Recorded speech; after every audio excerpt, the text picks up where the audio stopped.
Brilliance Audio presents the unabridged recording of Married by Morning by Lisa Kleypas, performed by Rosalind Landor. To my dear, elegant, wise Connie, because a good friend is cheaper than therapy. Love always, L.K. Chapter 1. Hampshire, England, August 1852.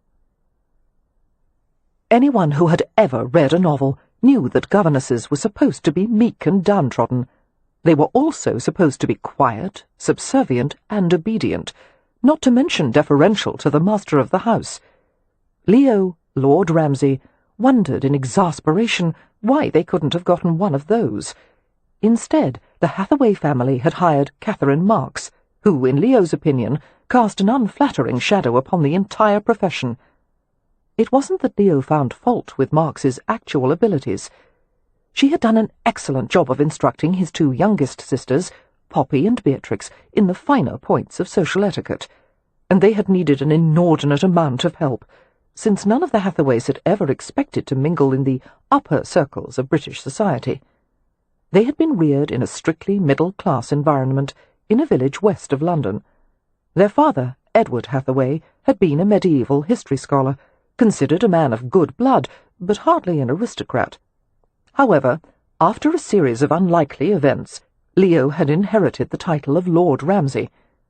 Although he had trained to be an architect, he was now a viscount with land and tenants. The Hathaways had moved to the Ramsay estate in Hampshire, where they had struggled to adjust to the demands of their new life. One of the greatest challenges for the Hathaway sisters had been to learn the absurd multitude of rules and graces expected of privileged young ladies. Had it not been for Catherine Marks's patient instruction, the Hathaways would have rampaged through London with all the finesse of stampeding elephants. Marks had done wonders for all of them, especially Beatrix, who was undoubtedly the most eccentric sister of an already eccentric family. Although Beatrix was happiest romping through the meadows and woods like a wild creature, Marks had managed to impress on her that a different code of behaviour was required in the ballroom. She had even written a series of etiquette poems for the girls, with such literary gems as, "Young ladies must display restraint when speaking with a stranger. Flirtations, quarrels, or complaints put our reputations in danger." Naturally, Leo hadn't been able to resist mocking Marks's poetic abilities, but he had to admit privately that her methods had worked. Poppy and Beatrix had successfully navigated a London season, at last, and Poppy had recently married a hotelier named Harry Rutledge. Now only Beatrix was left. Marks had assumed the role of chaperone and companion to the energetic 19-year-old. As far as the rest of the Hathaways were concerned, Catherine Marks was practically a member of the family. Leo, for his part, couldn't abide the woman. She aired her opinions at will, and dared to give orders to him.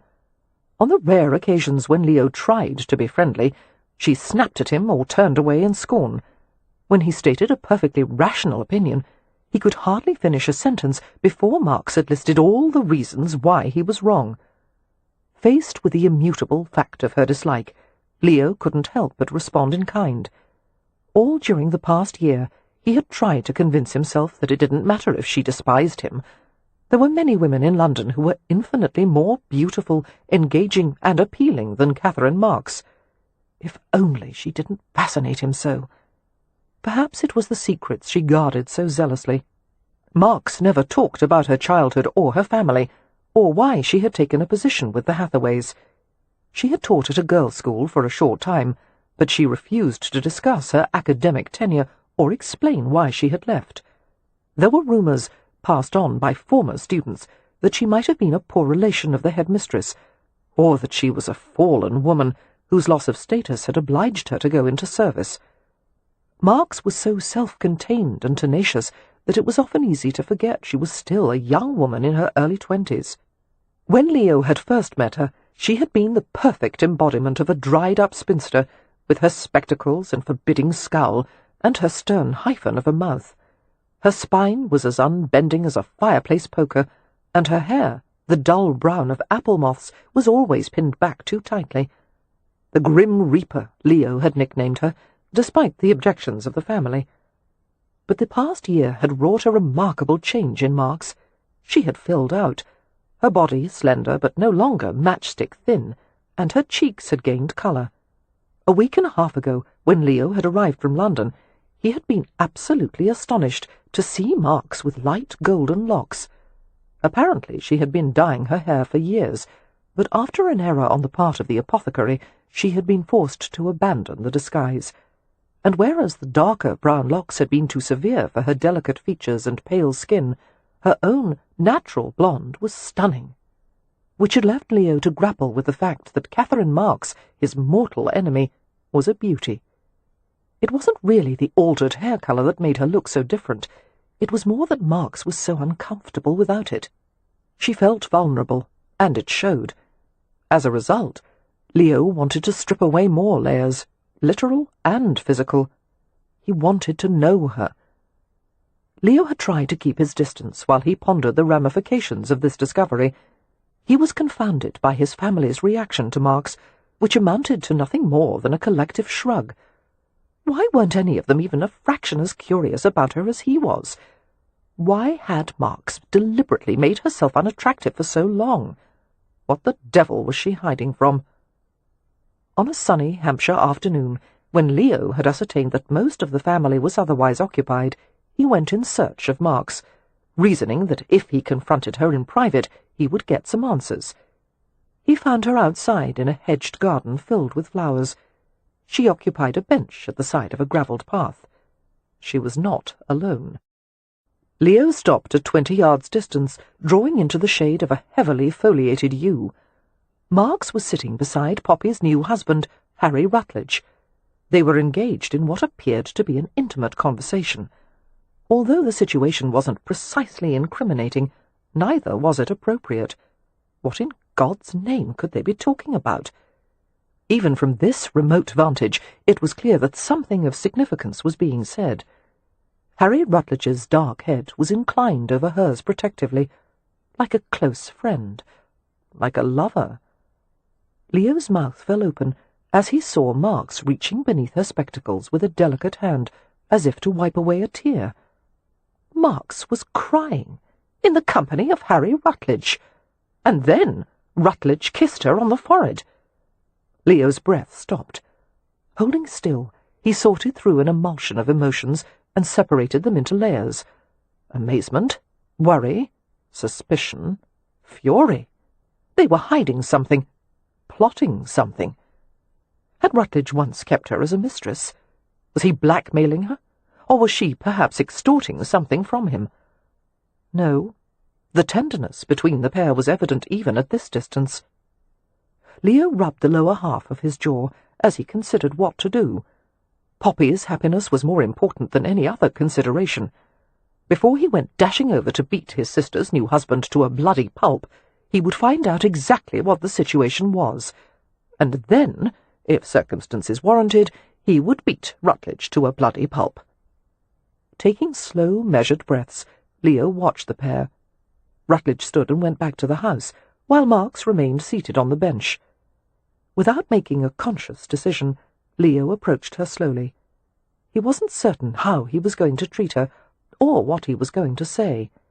It depended on which impulse leaped out most strongly the moment he reached her.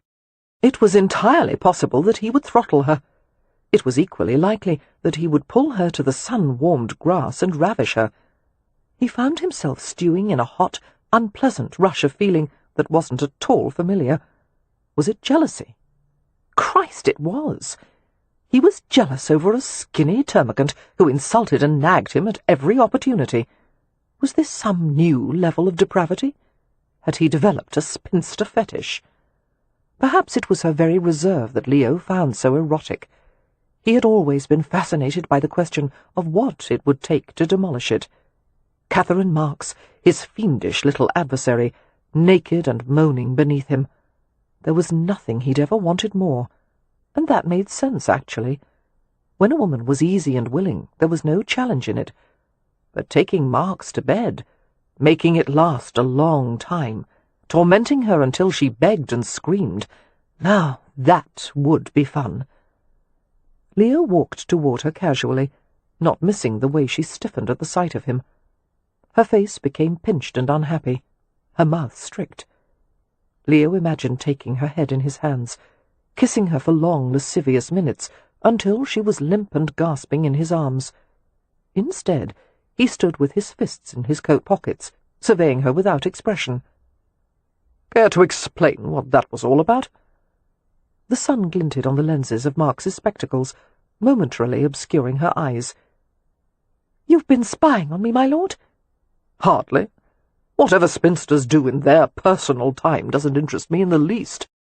But it's difficult not to notice when my brother-in-law is kissing the governess out in the garden." One had to give Marks credit for composure.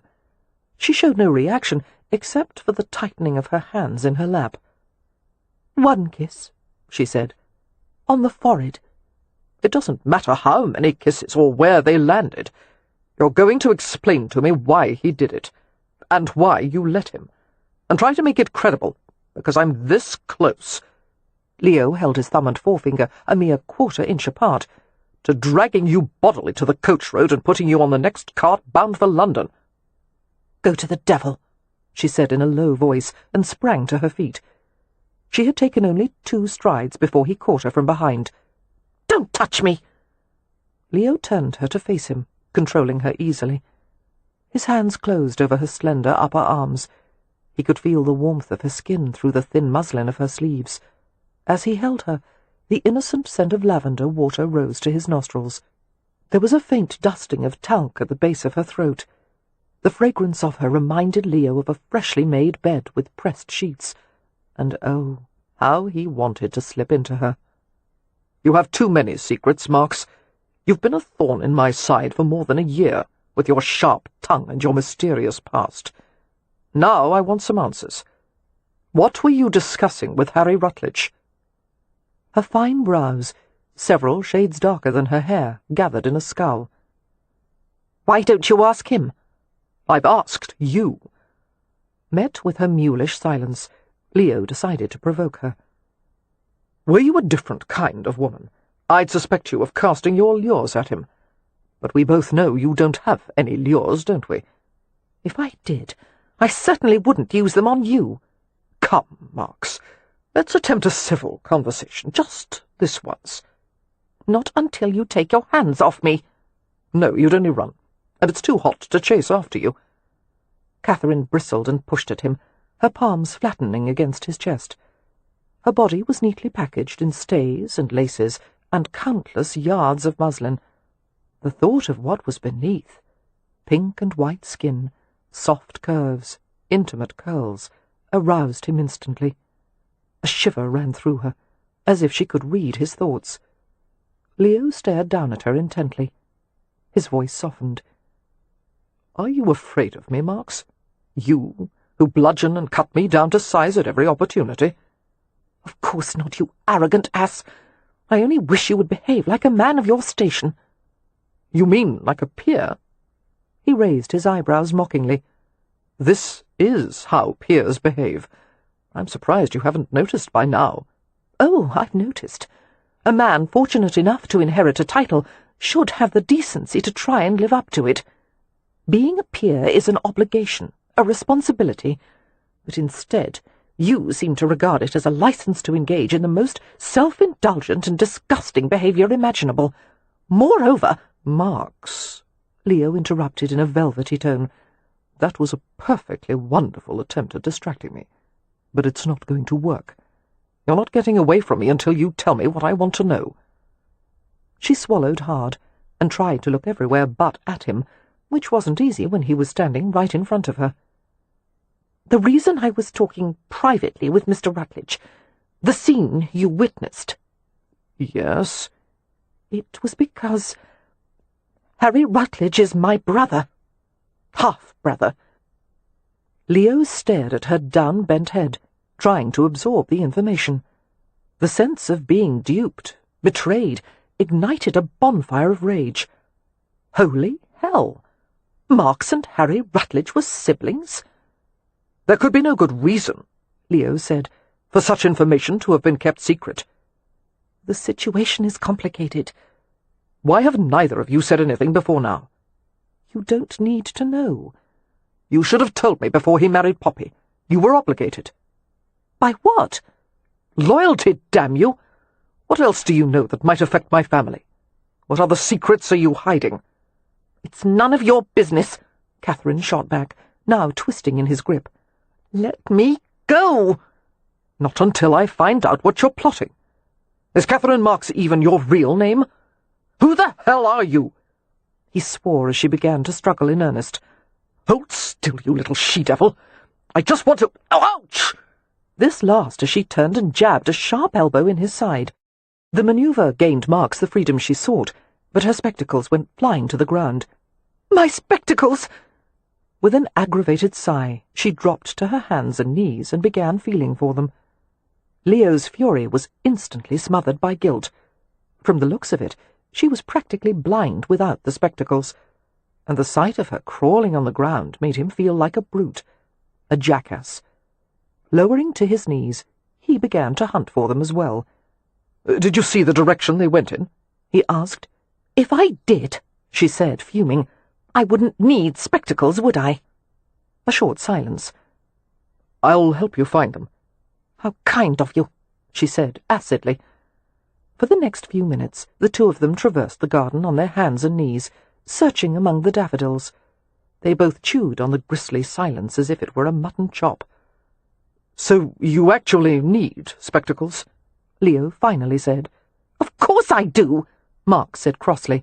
Why would I wear spectacles if I didn't need them? I thought they might be part of your disguise. My disguise? Yes, Mark's disguise. A noun describing a means of concealing someone's identity, often used by clowns and spies, and now, apparently, governesses. Good God, can anything be ordinary for my family? Marks glared and blinked in his direction, her gaze not quite focused. For a moment, she looked like an anxious child whose favourite blanket had been set out of reach, and that caused an odd, painful twinge in Leo's heart. I'll find your spectacles, he said brusquely. You have my word. If you like, you can go into the house while I keep searching. No, thank you. If I tried to find the house on my own, I'd probably end up in the barn. Seeing a metallic glimmer in the grass, Leo reached out and closed his hand around the spectacles. Here they are. He crawled to Marks and faced her in an upright kneeling position. After polishing the spectacle lenses with the edge of his sleeve, he said, Hold still. Give them to me. Let me do it, Hardhead. Arguing comes to you as naturally as breathing, doesn't it? No, it doesn't, she said immediately, and coloured as he gave a husky laugh. It's no fun to bait you when you make it so easy, Marks. He placed the spectacles on her face with great care, running his fingers along the sides of the frame, viewing the fit with an assessing glance. Gently he touched the tips of the earpieces. They're not fitted well. He ran an exploring fingertip over the upper rim of one ear. She was remarkably pretty in the sunlight, her grey eyes containing glimmers of blue and green, like opals. Such small ears, Leo continued, letting his hands linger at the sides of her fine-boned face. No wonder your spectacles fall off so readily. There's hardly anything to hang them on. Mark stared at him in bewilderment. How fragile she was, he thought. Her will was so fierce, her temperament so prickly, that he tended to forget she was only half his size. He would have expected her to slap his hands away by now. She hated being touched, especially by him. But she didn't move at all. He let his thumb brush the side of her throat, and felt the tiny undulation of her swallow. There was something unreal about the moment, something dreamlike. He didn't want it to end. Is Catherine your real name? He asked. Will you at least answer that? She hesitated, fearful of yielding any part of herself, even that scrap of information. But as his fingertips slid along her neck, the light caress seemed to disarm her. A bloom of colour rose from her throat. Yes, she choked out. It's Catherine.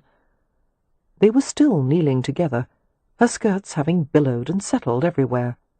Folds of flower-printed muslin had been caught under one of Leo's knees. His body reacted strongly to her nearness.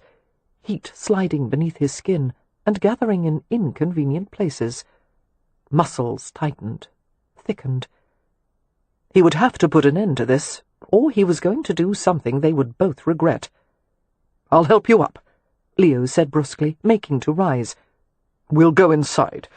I warn you, however, I'm not through with you yet. There's more But he broke off, because as Marks had tried to struggle upward, her body had brushed against his. They went still, caught front to front, their breath mingling in uneven surges. The dreamlike feeling intensified. The two of them were kneeling in a summer garden, the air weighted with a perfume of hot, crushed grass and scarlet poppies, and Catherine Marks was in his arms. Her hair shimmered in the sunlight, her skin petal-soft. Her upper lip was nearly as full as the lower, the curves as delicate and smooth as a ripe persimmon. Staring at her mouth, he felt the hairs on the back of his neck lift in reflexive excitement.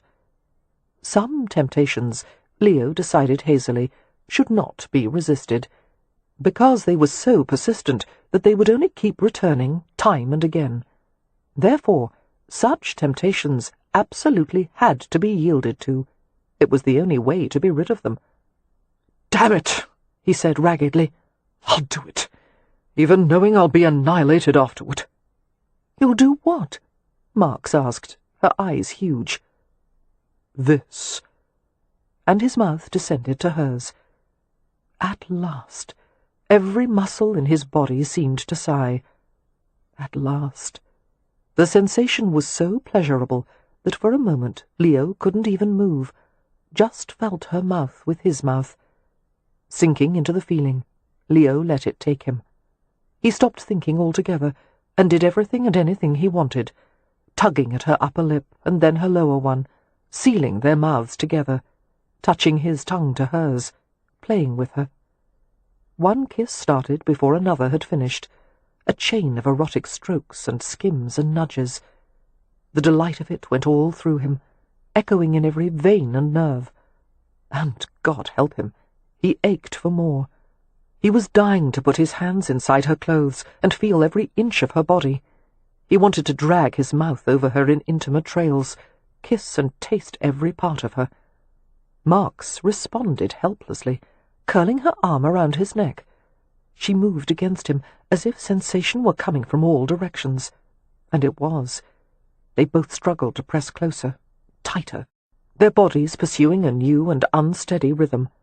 Had they not been separated by so many layers of clothing, it would have been outright love-making. Leo continued to kiss her long after he should have stopped, not only for the sheer pleasure of it, but also because he was reluctant to face what would happen afterward. Their cantankerous relationship could not resume as usual after something like this. It had been set on a new track with an unknown destination, and Leo was certain that neither of them were going to like where it led. Finding that he couldn't release her all at once, he did it by degrees, letting his mouth nuzzle the edge of her jaw, following to the vulnerable hollow behind her ear. Her pulse was swift and vibrant against his lips.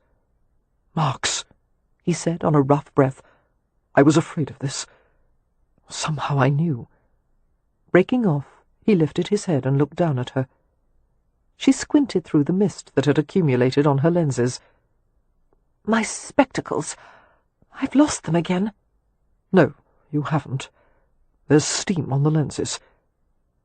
As the fogged spectacles cleared, Marks shoved at him. She struggled to her feet, frantically swatting away his efforts to help. They stared at each other. It was hard to say which one of them was more appalled, but judging from her expression, it was probably Marks. "This never happened," she snapped. "If you have the gall ever to mention it, I'll deny it to my last breath." She gave her skirts a few agitated whacks to remove the bits of leaves and grass, and shot Leo a fierce, warning glance. "I'm going to the house now, and don't follow me." Chapter 2. Their paths didn't intersect again until dinner, a crowded affair that included his sisters Amelia, Wynne, and Poppy, and their respective husbands, Cam Rowan, Kev Merrypen, and Harry Rutledge. Catherine Marks sat with Beatrix at the far end of the table. So far, none of Leo's sisters had chosen conventional men to wed. Rowan and Merrypen were both Romany gypsies, which accounted in part for their ability to fit in easily with the off-kilter Hathaways, and Poppy's husband, Harry Rutledge, was an eccentric hotelier, a powerful man whose enemies reputedly liked him more than his friends did. Could it be true that Catherine Marks was Harry's sister? Leo glanced from one to the other of them at dinner, searching for similarities. "Damned if I can't see a resemblance," he thought.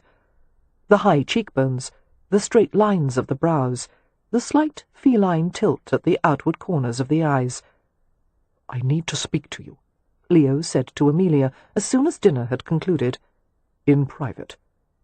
Her blue eyes widened with curiosity. "Of course. Shall we walk? It's still light outside." Leo gave her a curt nod. As the two oldest Hathaway siblings, Leo and Amelia had had their share of arguments. However, she was his favourite person in the world, not to mention his closest confidant. Amelia had a great deal of common sense, and she never hesitated to say what she thought. No one had ever expected the pragmatic Amelia to be swept off her feet by Cam Rowan, a dashing Romany gypsy. But Cam had managed to seduce and marry Amelia before she had quite known what was happening, and, as it had turned out, Cam was always able to provide the level-headed guidance the Hathaways had needed. With his black hair worn a trifle too long, and a diamond stud glittering in one ear, he was hardly the image of a staid family patriarch. But it was Cam's unconventionality that allowed him to manage the Hathaways so adeptly. Now he and Amelia had a 9-month-old son, Rye, who had his father's dark hair and his mother's blue eyes. Walking leisurely along the private drive with Amelia, Leo cast a proprietary glance at their surroundings. In summer, the Hampshire sun lingered until at least 9 o'clock, illuminating a mosaic of woodland, heath, and grass meadows. Rivers and streams scored the landscape, feeding bogs and wet meadows teeming with prolific wildlife.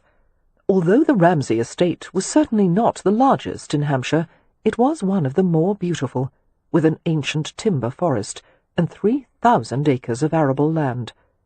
In the past year, Leo had come to know the estate tenants. He had made improvements in irrigation and drainage, repaired fences, gates, and buildings, and the devil knew he had learned far more than he'd ever wanted to know about farming. All part of Kev Merrypen's merciless instructions.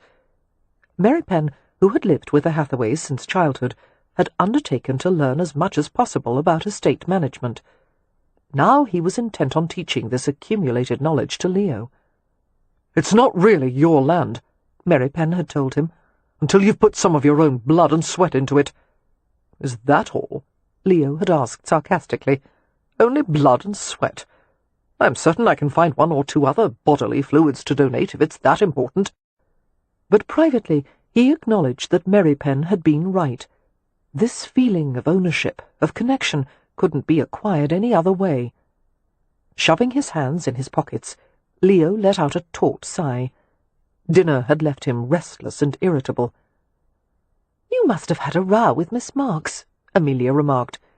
"Usually you're slinging arrows at each other across the table, but tonight you were both quiet. I don't think she looked up from her plate even once." "It wasn't a row," Leo said curtly. "Then what was it?"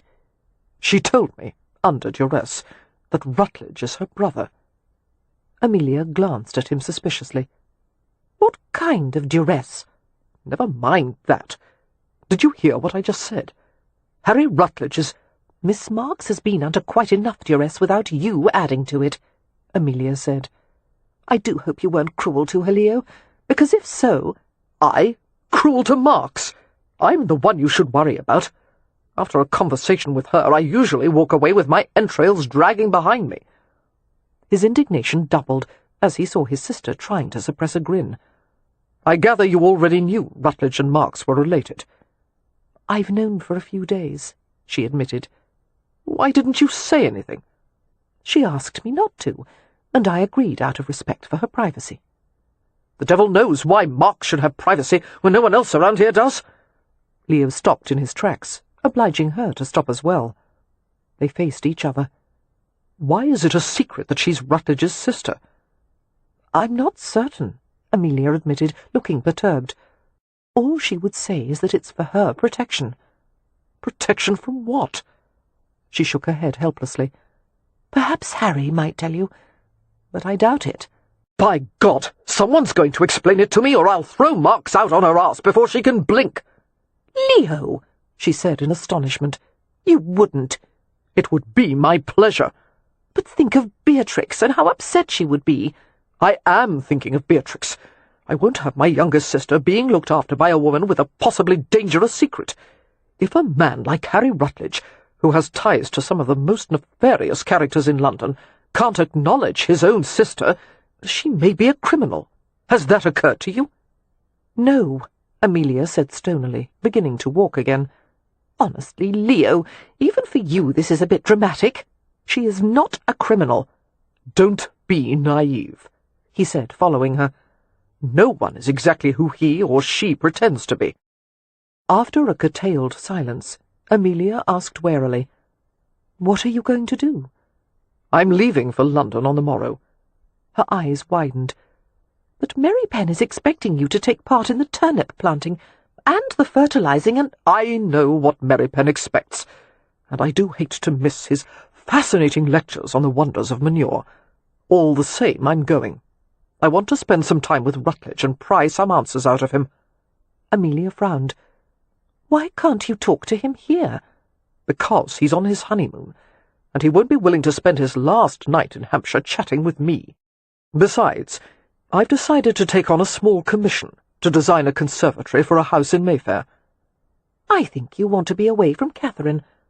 I think something happened between you. Leo glanced at the last brilliant orange and purple vestiges of daylight. The light is going, he remarked in a pleasant tone. We should head back. You can't run from your problems, you know. His mouth twisted in annoyance. Why do people always say that? Of course you can run from your problems. I do it all the time, and it never fails. You're obsessed with Catherine, Amelia persisted. It's obvious to everyone. Now who's being dramatic? He asked, striding back toward Ramsay House. You watch everything she does. Amelia stubbornly kept pace with him. Whenever her name is mentioned, you're all ears.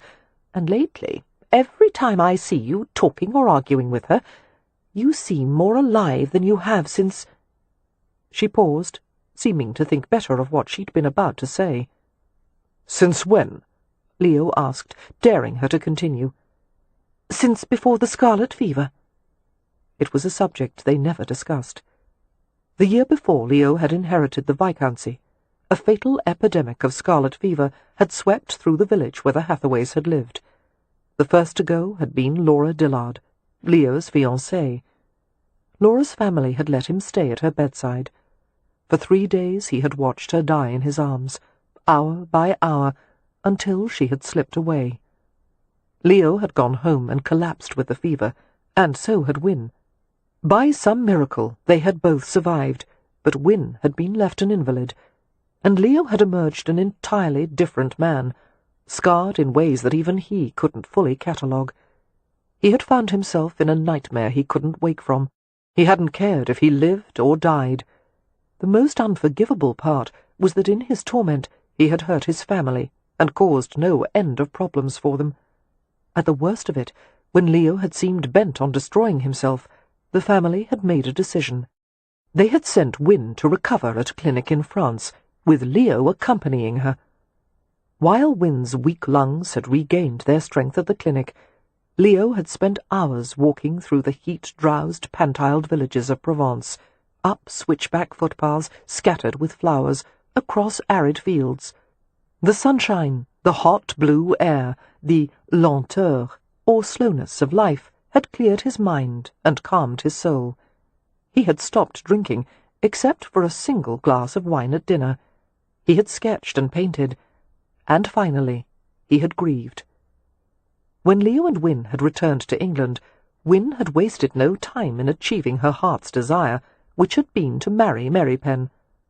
Leo, for his part, was trying to make amends for the way he had failed his family, and, above all, he was determined to avoid falling in love ever again.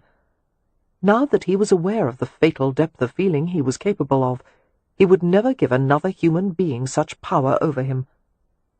"Sis," he told Amelia ruefully, "if you have some lunatic notion that I have any kind of personal interest in Marks, forget it at once. All I intend to do is find out what skeleton she has in her closet. Knowing her, it's probably a literal one." Chapter 3. "I didn't even know about Kat's existence until I was 20, Harry Rutledge said, stretching out his long legs as he and Leo sat in the Rutledge Hotel's clubroom. The quiet and luxurious spot, with its numerous octagonal apses, was a popular gathering place in London for foreign nobility, travellers of means, aristocrats and politicians. Leo regarded his brother-in-law with thinly veiled scepticism. Of all the men he would have chosen to marry one of his sisters, Rutledge would certainly not have topped the list. Leo didn't trust him. On the other hand, Harry had his good points, among them his obvious devotion to Poppy. Harry drank from a snifter of warmed brandy, considering his words carefully before he continued. He was a handsome man, capable of great charm, but he was also ruthless and manipulative. One would expect no less from a man of his achievements, among them creating the largest and most opulent hotel in London. "I'm reluctant to discuss Kat for several reasons," Harry said, his green eyes guarded. "Among them the fact that I've never been particularly kind to her, nor did I protect her when I should have, and I regret it." "We all have regrets," Leo said, taking a sip of brandy, letting the velvet fire slide down his throat. "It's why I cling to my bad habits. One doesn't have to start regretting something unless one stops doing it." Harry grinned, but sobered quickly as he stared into the flame of a small candle lamp that had been set on the table. "Before I tell you anything, I want to ask what the nature of your interest in my sister is." "I'm asking as her employer," Leo said. "I'm concerned about the influence she may have over Beatrix." "You never questioned her influence before," Harry shot back. "And from all accounts she's done an excellent job with Beatrix." "She has. However, the revelation of this mysterious connection to you has me worried. For all I know, the two of you have been hatching some kind of plot." "No." Harry stared at him directly. "There's no plot. Then why all these secrets? I can't explain without telling you something of my own past." Pausing, Harry added darkly, "which I hate doing." "So sorry," Leo said without a trace of sincerity. "Go on."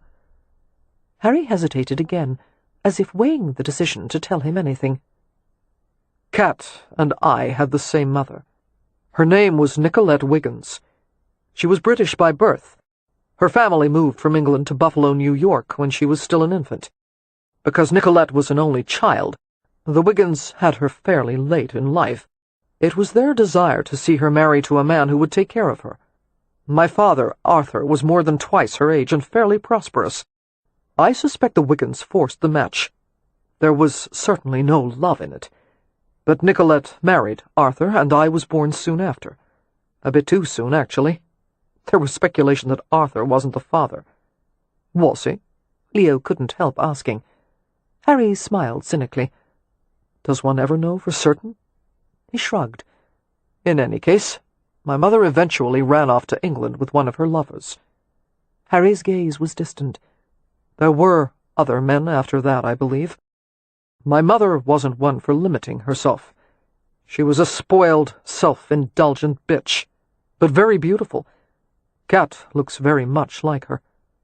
He paused reflectively. "Only softer, more refined. And, unlike our mother, Kat has a kind and caring nature." "Really?" Leo said sourly. "She's never been kind to me." "That's because you frighten her." Leo gave him a disbelieving glance. "In what possible way could I frighten that little virago?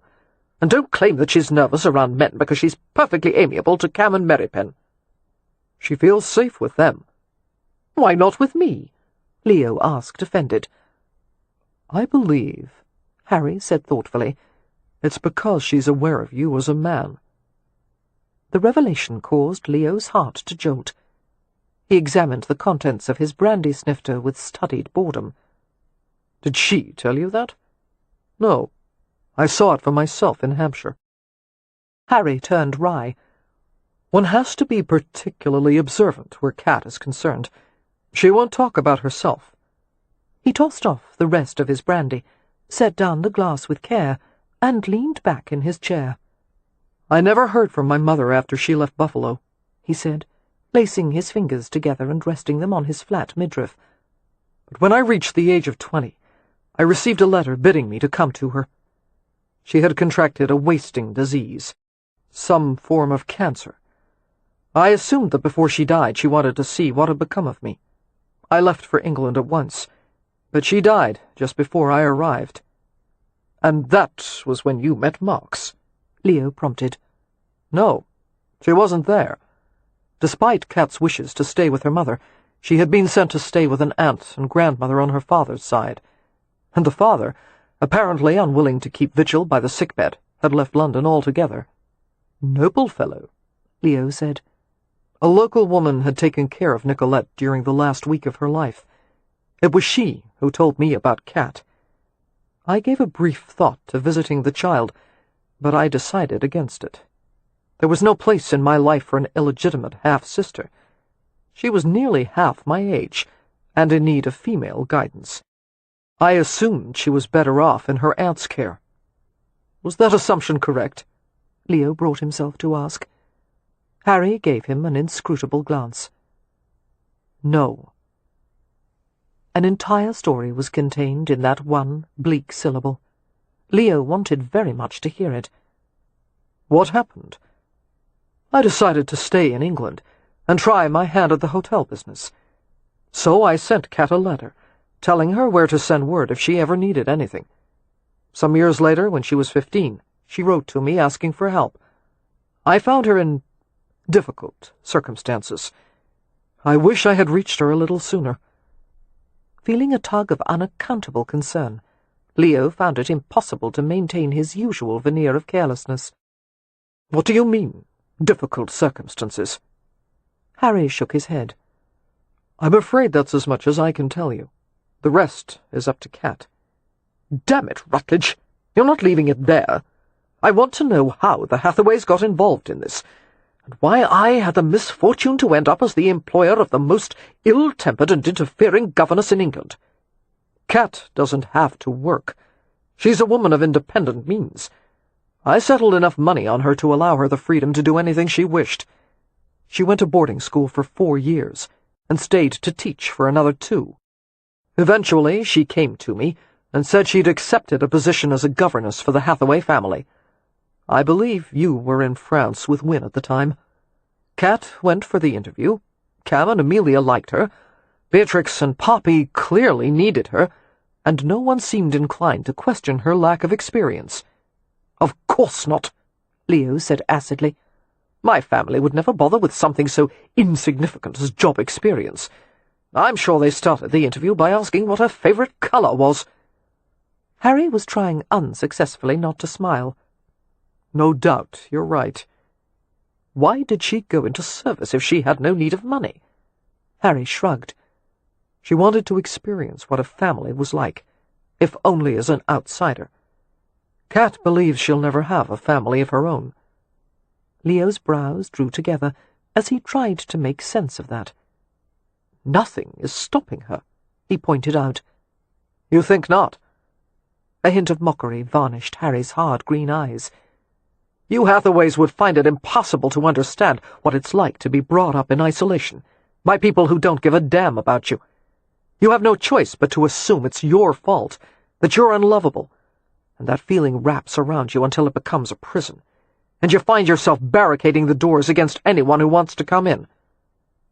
Leo listened intently, perceiving that Harry was talking about himself as well as Catherine.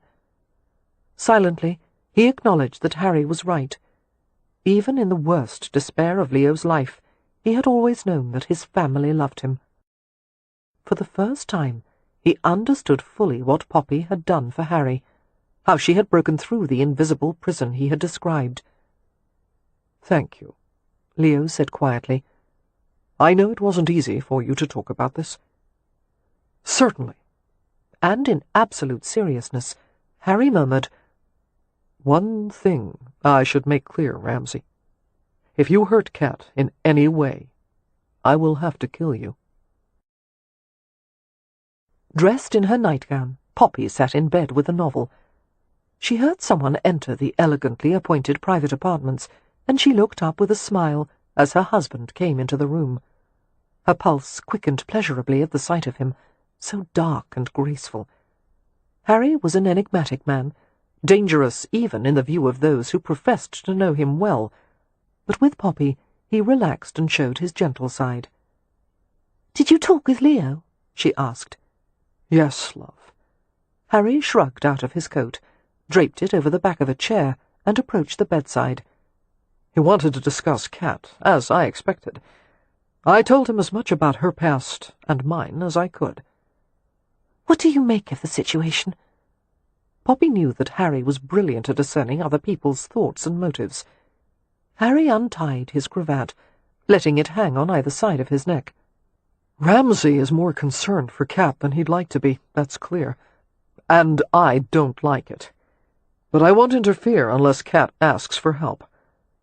He reached down to the exposed line of her throat, drawing the backs of his fingers over her skin with a sensitive lightness that caused her breath to quicken.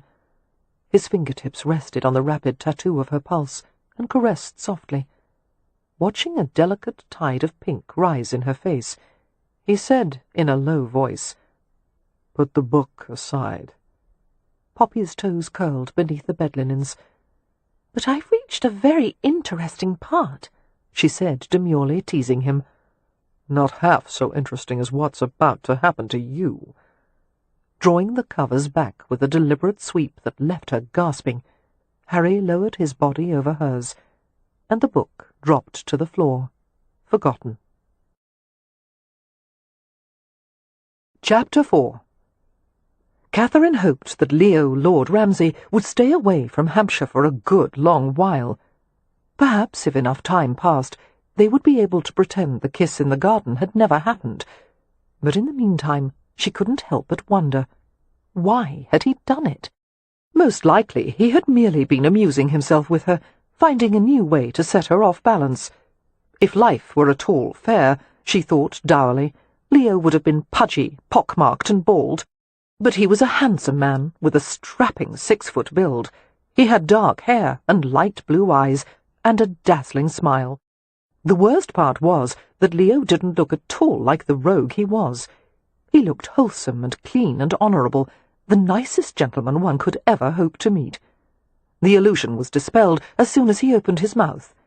Leo was a thoroughly wicked man, articulate in all circumstances. His irreverence spared no one, least of all himself. In the years since they had first met, he had exhibited nearly every objectionable quality a man could possess, and any attempt to correct him only made him worse, especially if that attempt had been made by Catherine. Leo was a man with a past, and he didn't even have the decency to try and hide it. He was frank about his dissolute history, the drinking and skirt-chasing and brawling, the self-destructive behaviour that had nearly brought catastrophe to the Hathaway family on more than one occasion. One could only conclude that he liked being a scoundrel, or at least being known as one. He played the part of jaded aristocrat to perfection, his eyes glinting with the cynicism of a man who, at the age of 30, had managed to outlive himself. Catherine wanted nothing to do with any man, least of all one who radiated such dangerous charm. One could never trust such a man. His darkest days might still be ahead of him, and if not, it was entirely possible that hers were. Approximately a week after Leo had left Hampshire, Catherine spent an afternoon outside with Beatrix. Unfortunately, these outings were never the kind of well-regulated walk that Catherine preferred. Beatrix didn't walk. She explored. She liked to go deep into the forest, investigating flora, fungi, nests, webs, and holes in the ground. Nothing delighted the youngest Hathaway so much as the discovery of a black newt, a lizard's nest, or a rabbit warren, or the tracking of badgers' marks. Injured creatures were caught, rehabilitated, and set free, or if they could not fend for themselves, they became part of the Hathaway household. And the family had become so accustomed to Beatrix's animals that no one so much as batted an eye when a hedgehog waddled through the parlour, or a pair of rabbits hopped past the dinner-table. Pleasantly tired after the long ramble with Beatrix, Catherine sat at her dressing-table and took down her hair. She scrubbed her fingers over her scalp and through the loose blonde waves, soothing the little aches left from tight braids and hairpins. A happy chatter came from behind her, and she turned to see Beatrix's pet ferret, Dodger, emerging from beneath her dresser. His long, sinuous body arced gracefully as he loped toward her with a white glove in his teeth. The mischievous thief liked to filch things from drawers and boxes and closets and hide them in secret piles. To Catherine's frustration, Dodger especially loved her possessions. It had become a ritual humiliation to go through Ramsay House in search of her own garters. "You overgrown rat," Catherine told him, as he stood tall and braced his tiny paws on the edge of her chair.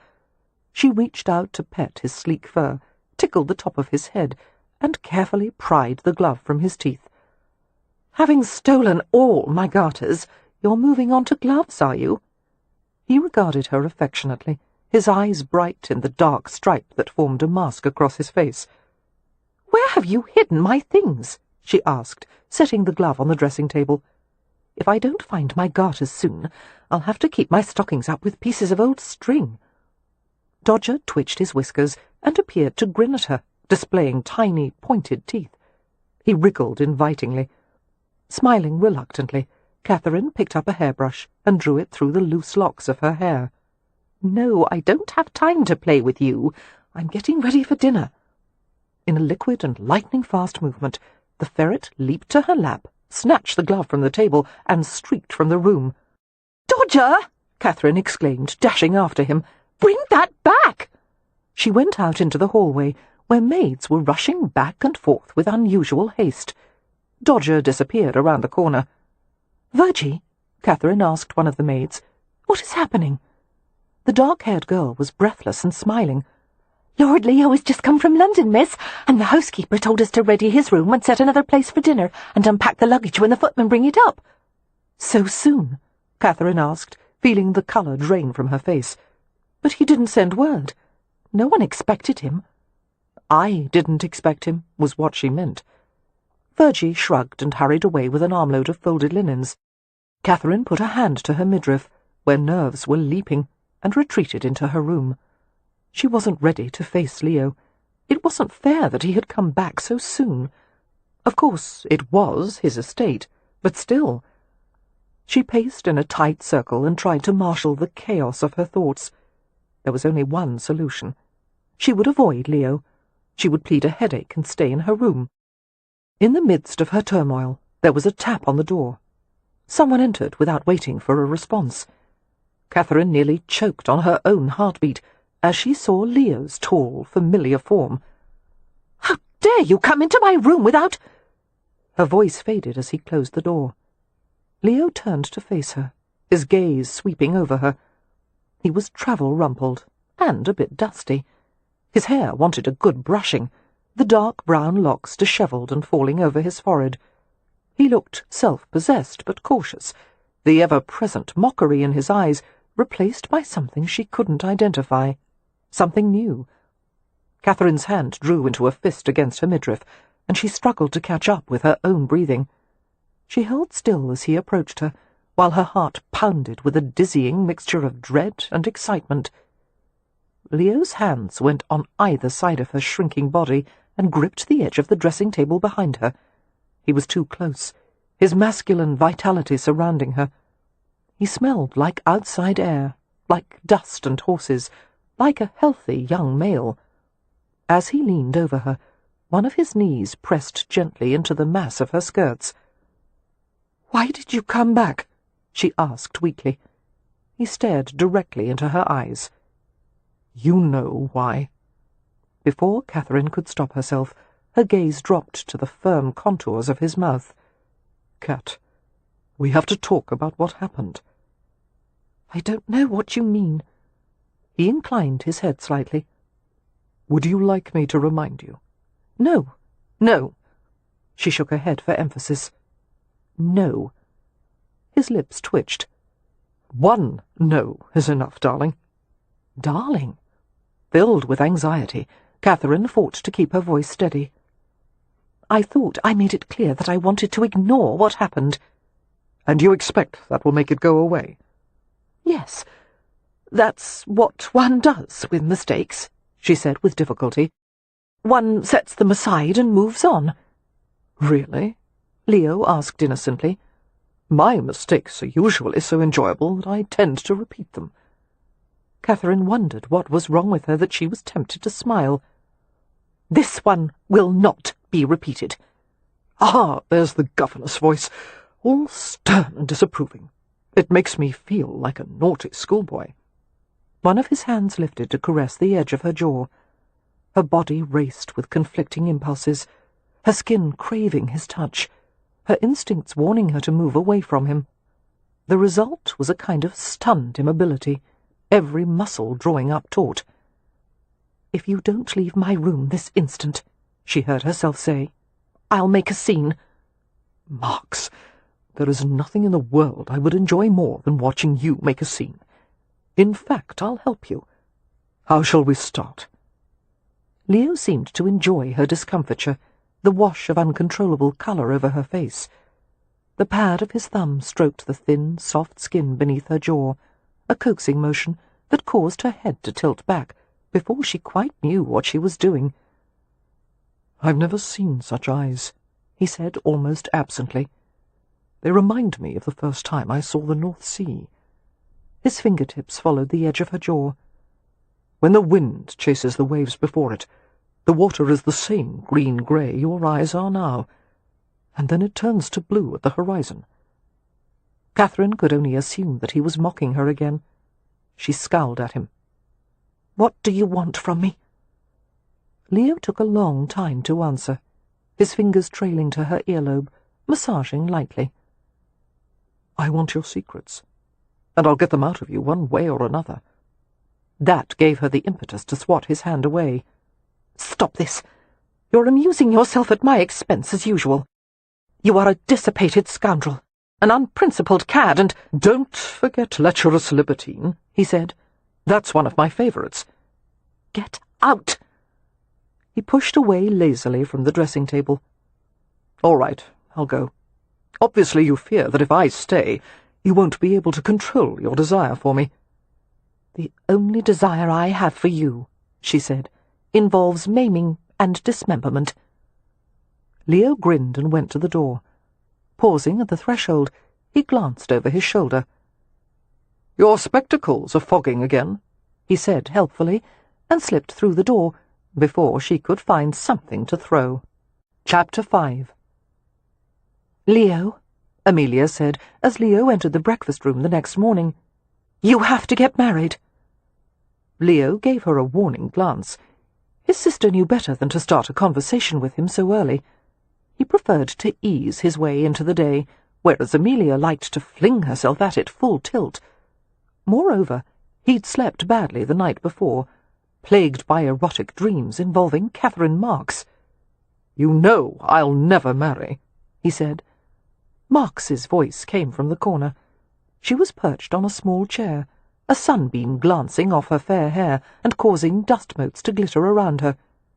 "Just as well, since no rational woman would have you." Leo took up the challenge without hesitation. "A rational woman?" he mused aloud.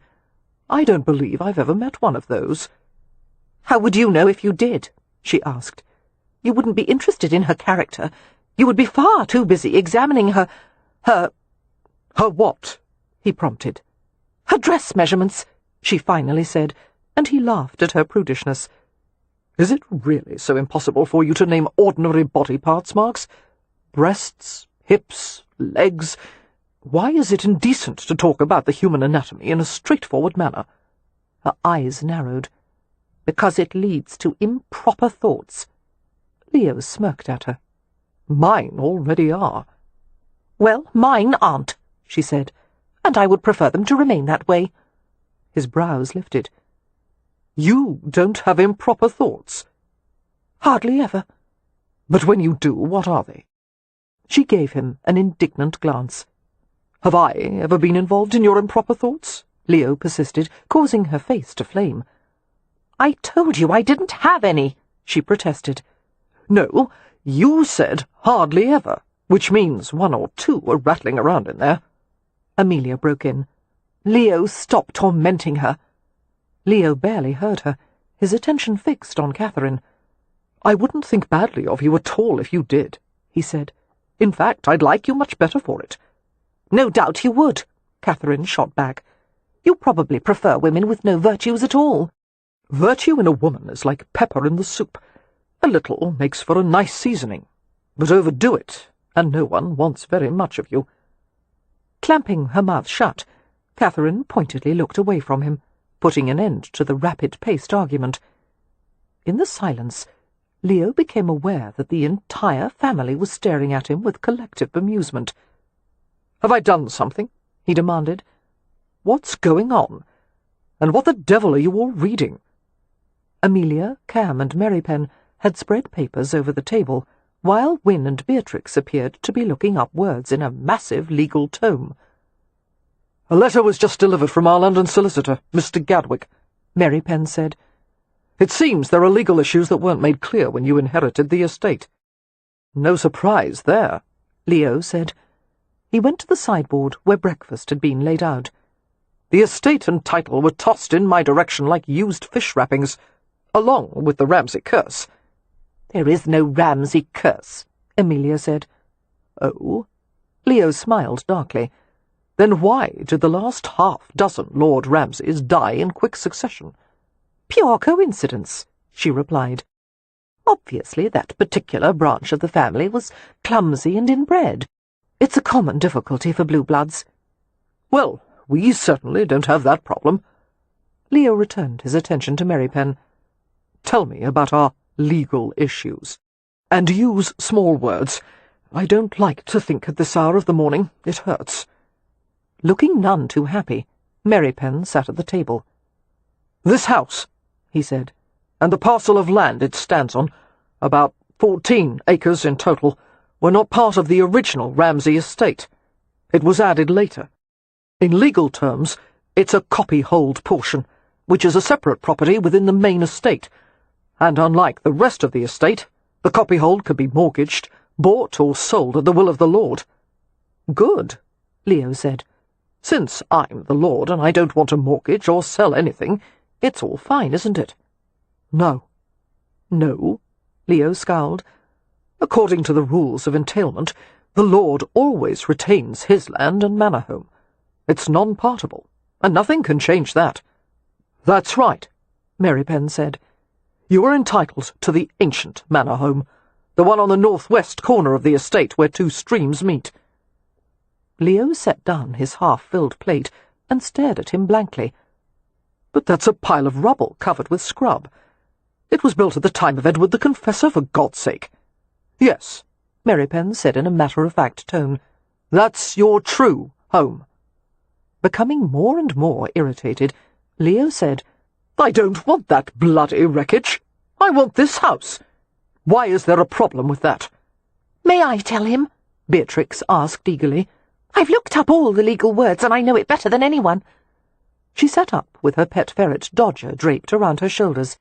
"You see, Leo, the original manor home was left to ruin a few centuries ago, and one of the ancient Lord Ramsays acquired this 14-acre parcel and built a new home on it.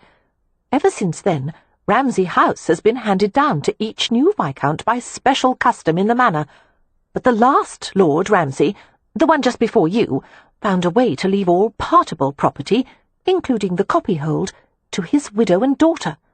It's called an award of enfranchisement, and it's theirs for life. So Ramsay House and the 14-acre parcel it stands upon have been left to Countess Ramsay and her daughter Vanessa Darwin." Leo shook his head incredulously.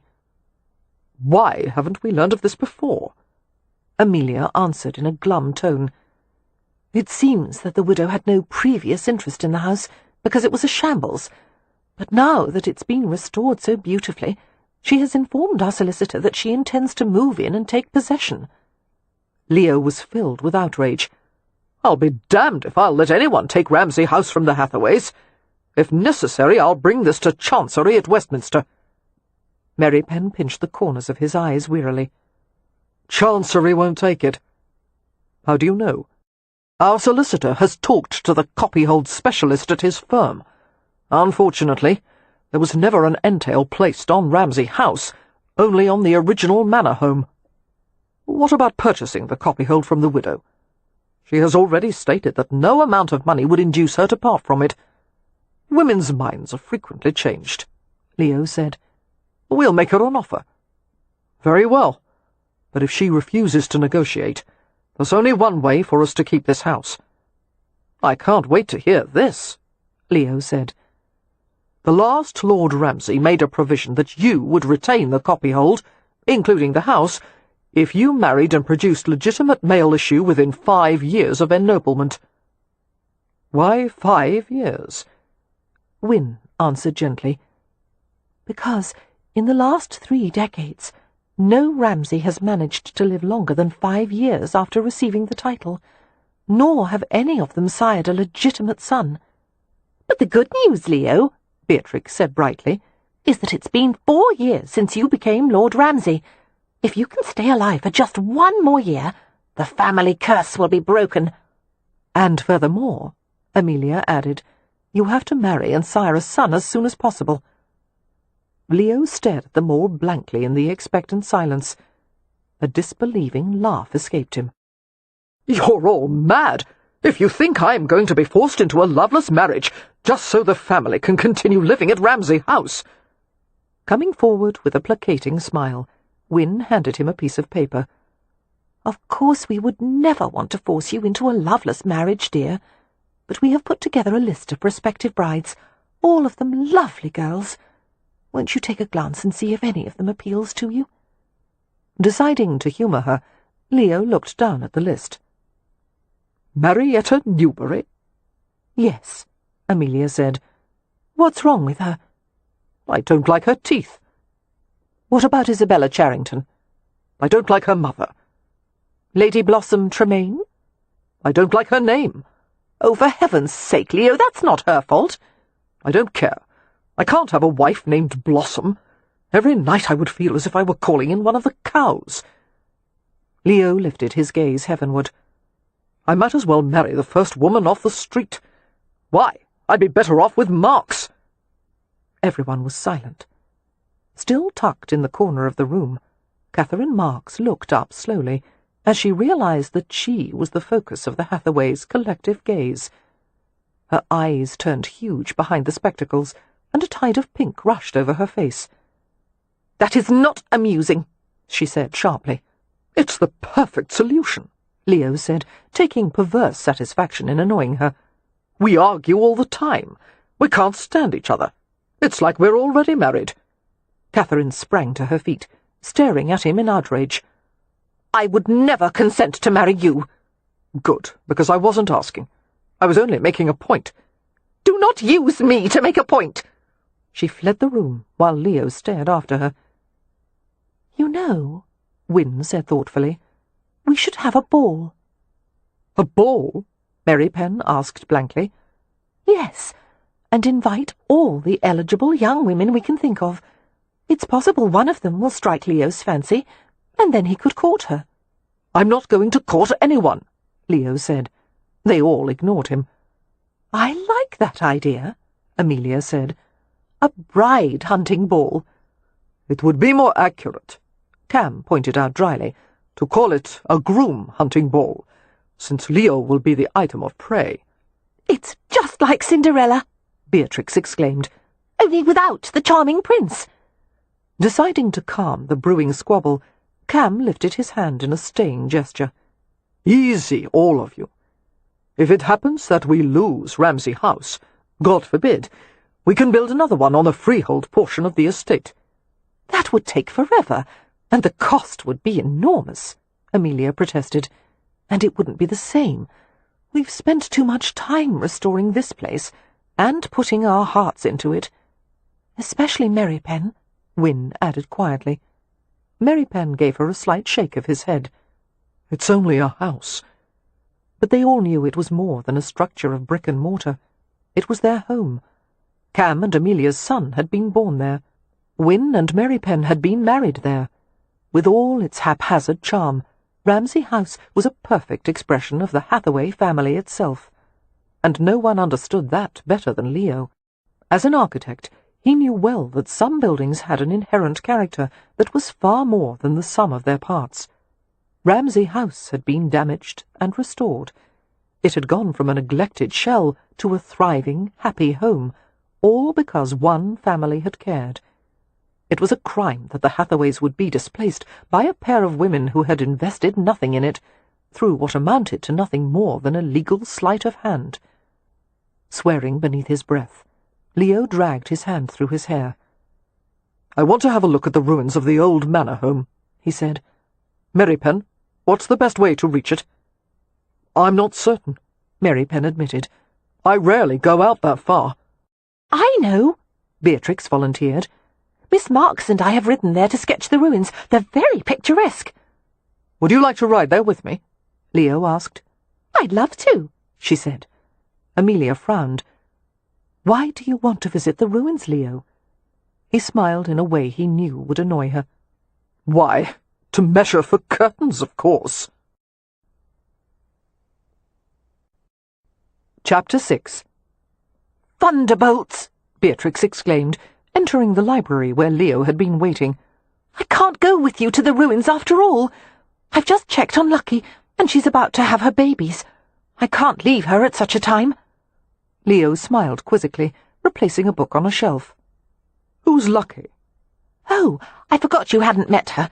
She's a three-legged cat who used to belong to the cheesemaker in the village. The poor thing got her paw caught in a rat trap, and it had to be amputated.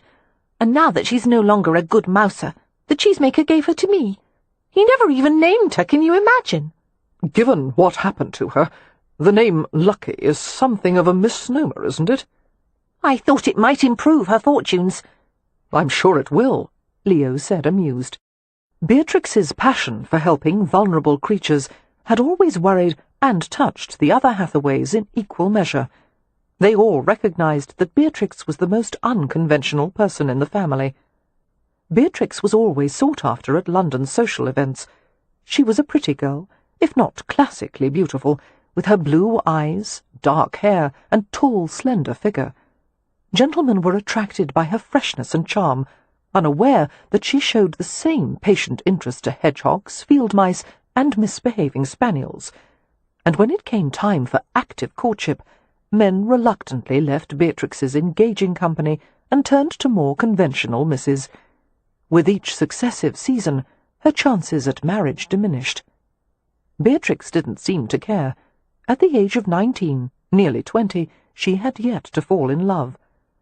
It was universally agreed among the Hathaways that few men would be able to understand or handle her. She was a force of nature, unhampered by conventional rules. "Go take care of Lucky," Leo said gently. "I don't expect to have any difficulty finding the ruins by myself." Oh, you're not going alone, she told him. I arranged for Miss Marks to accompany you. "You did? And she was willing?" Before Beatrix could answer, Catherine entered the library, her slim figure dressed in riding clothes, her hair pulled back in a tight, braided chignon. A sketchbook was clasped beneath her arm. She stopped short at the sight of Leo, who was wearing a gentleman's riding coat, close-fitting breeches, and well-worn boots. Her wary gaze went to Beatrix. "Why haven't you changed into your riding habit, dear?" Beatrix replied apologetically. I'm sorry, Miss Marks. I can't go after all. Lucky needs me. But it's just as well. You can show Leo the way even better than I. Her sunny smile encompassed them both. It's a fine day for riding, isn't it? Have a good outing. And she left the library in her long, lithe stride. Catherine's slender brows rushed downward as she looked at Leo. Why do you want to visit the ruins? I just want to look at them. Hang it all, do I have to explain myself to you? Just refuse me if you're afraid to go somewhere alone with me. Afraid of you? Not in the least. Leo gestured to the doorway in a parody of gentlemanly manners. After you, then. As a result of the strategic importance of the ports of Southampton and Portsmouth, Hampshire was filled with ancient castles and picturesque ruins of forts and Saxon dwellings. Although Leo had known that there were remains of an old manor on the Ramsay estate, he hadn't yet found the opportunity to visit them. Among the concerns of farming, the accounting of rents, rates, and labour, the timber cutting, and the architectural commissions Leo took on occasion, there hadn't been much time left for idle touring. Together he and Catherine rode past fields of flowering turnips and wheat, and clover pastures where fat white sheep grazed. They crossed through the timber forest to the northwest of the estate, where heavy streams cut through green hills and limestone crags. The ground was less arable here, more rock than loam, but its location was a solidly defensible position for an ancient fortified manor home. As they ascended a hill, Leo took covert glances at Catherine. She was slim and graceful on horseback, guiding the horse with a smooth economy of motion. An accomplished woman, he mused, poised, articulate, competent in nearly everything she did. And yet, when another woman would have advertised such qualities, Catherine went to great lengths to keep from drawing attention to herself. They reached the site of the original manor, where the remains of ancient walls protruded from the ground like the vertebrae of fossilized creatures. Inequalities in the scrub-covered ground marked the locations of the manor's outbuildings. A shallow circular ring, approximately 25 feet wide, revealed the dimensions of the moat that had surrounded a 60-square-foot elevation of land. After dismounting and tethering his horse, Leo went to assist Catherine. She disengaged her right leg from the pommel and took her foot from the stirrup, letting Leo control her descent. She alighted on the ground, facing him. Her face lifted, the brim of her riding hat partially shadowing her opalescent eyes. They stood together with her hands on his shoulders. Her face was flushed with exertion, her lips parted, and all at once Leo knew how it would be to make love to her, her body light and supple beneath his, her breath rushing against his throat as he moved between her thighs. He would bring her to ecstasy, slowly and ruthlessly, and she would claw and moan and sigh his name. "Here it is," Catherine said. "Your ancestral home." Tearing his gaze from her, Leo regarded the crumbling ruins. "Charming," he said. "A little dusting and sweeping, and the place will be as good as new." "Will you go along with the family's plan to find a bride for you?" "Do you think I should?" "No. I don't think you have the makings of a decent husband. You haven't the character for it." Leo's sentiments exactly, except that it rankled to hear her say it. "What makes you a fit judge of my character?" he asked. Her shoulders lifted in an uncomfortable shrug. "One can't help hearing about your exploits when all the dowagers and matrons are together at the balls." "I see. And you believe every rumour you hear?" She was silent. Leo expected her to argue, or insult him. To his surprise, however, she stared at him with something like remorse. "You have a point, and whether the rumours are true or false, it was wrong of me to listen." Leo waited for her to follow that with some stinging insult, but she appeared genuinely chastened, which was a surprise. It made him realize there was much he didn't know about her, this solitary and serious young woman who had hovered at the edge of his family for so long. "What do the gossips say about me?" he asked casually. She gave him a wry glance. "Your prowess as a lover is much vaunted." "Oh, well, those rumours are definitely true." He clucked his tongue as if shocked. "Do dowagers and chaperones really prattle about such things?" Her slender brows arched. "What did you imagine they talked about?" "Knitting, jelly recipes." She shook her head and bit back a smile. "How tedious these affairs must be for you," Leo said. standing at the side of the room, listening to gossip and watching everyone else dance. I don't mind it. I don't like dancing. Have you ever danced with a man? No, she admitted. Then how can you be sure you wouldn't like it? I can have an opinion about something even if I haven't done it. Of course. It's so much easier to form opinions without being troubled by experience or facts. She frowned, but kept silent. You've given me an idea, Marks, Leo went on. I'm going to allow my sisters to plan the ball they mentioned earlier, only for this reason. I'm going to come to you in the middle of it and ask you to dance with me, in front of everyone. She looked appalled. I would refuse. I'm going to ask, nevertheless. To make a mockery of me, she said. To make fools of us both. No. His voice gentled. Just to dance, Marks. Their gazes locked in a long, fascinated stare. And then, to Leo's surprise, Catherine smiled at him. A sweet, natural, brilliant smile, the first she had ever given him. Leo felt his chest tighten, and he went hot all over, as if some euphoric drug had gone straight to his nervous system. It felt like happiness. He remembered happiness from a long time ago. He didn't want to feel it, and yet the giddy warmth kept washing over him for no reason whatsoever. "Thank you," Catherine said, the smile still hovering on her lips. "That is kind of you, my lord. But I will never dance with you." Which, of course, made it the goal of Leo's life. Catherine turned to retrieve a sketchbook and roll of pencils from the saddle pouch. "I didn't know you sketched," Leo said. "I'm not very good at it." He gestured to the book in her hands. "May I see that?" "And give you reason to mock me?" "I won't, my solemn promise. Let me see." Slowly, Leo extended his hand, palm up. Catherine glanced at his open hand, and then his face. Hesitantly, she gave the book to him. Opening the book, he glanced through the sketches.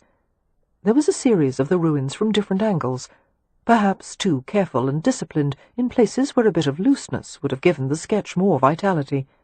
But on the whole, it was very well done. "Lovely," he said. "You have a nice feeling for line and form." She coloured, seeming uncomfortable with the praise. "I understand from your sisters that you are an accomplished artist."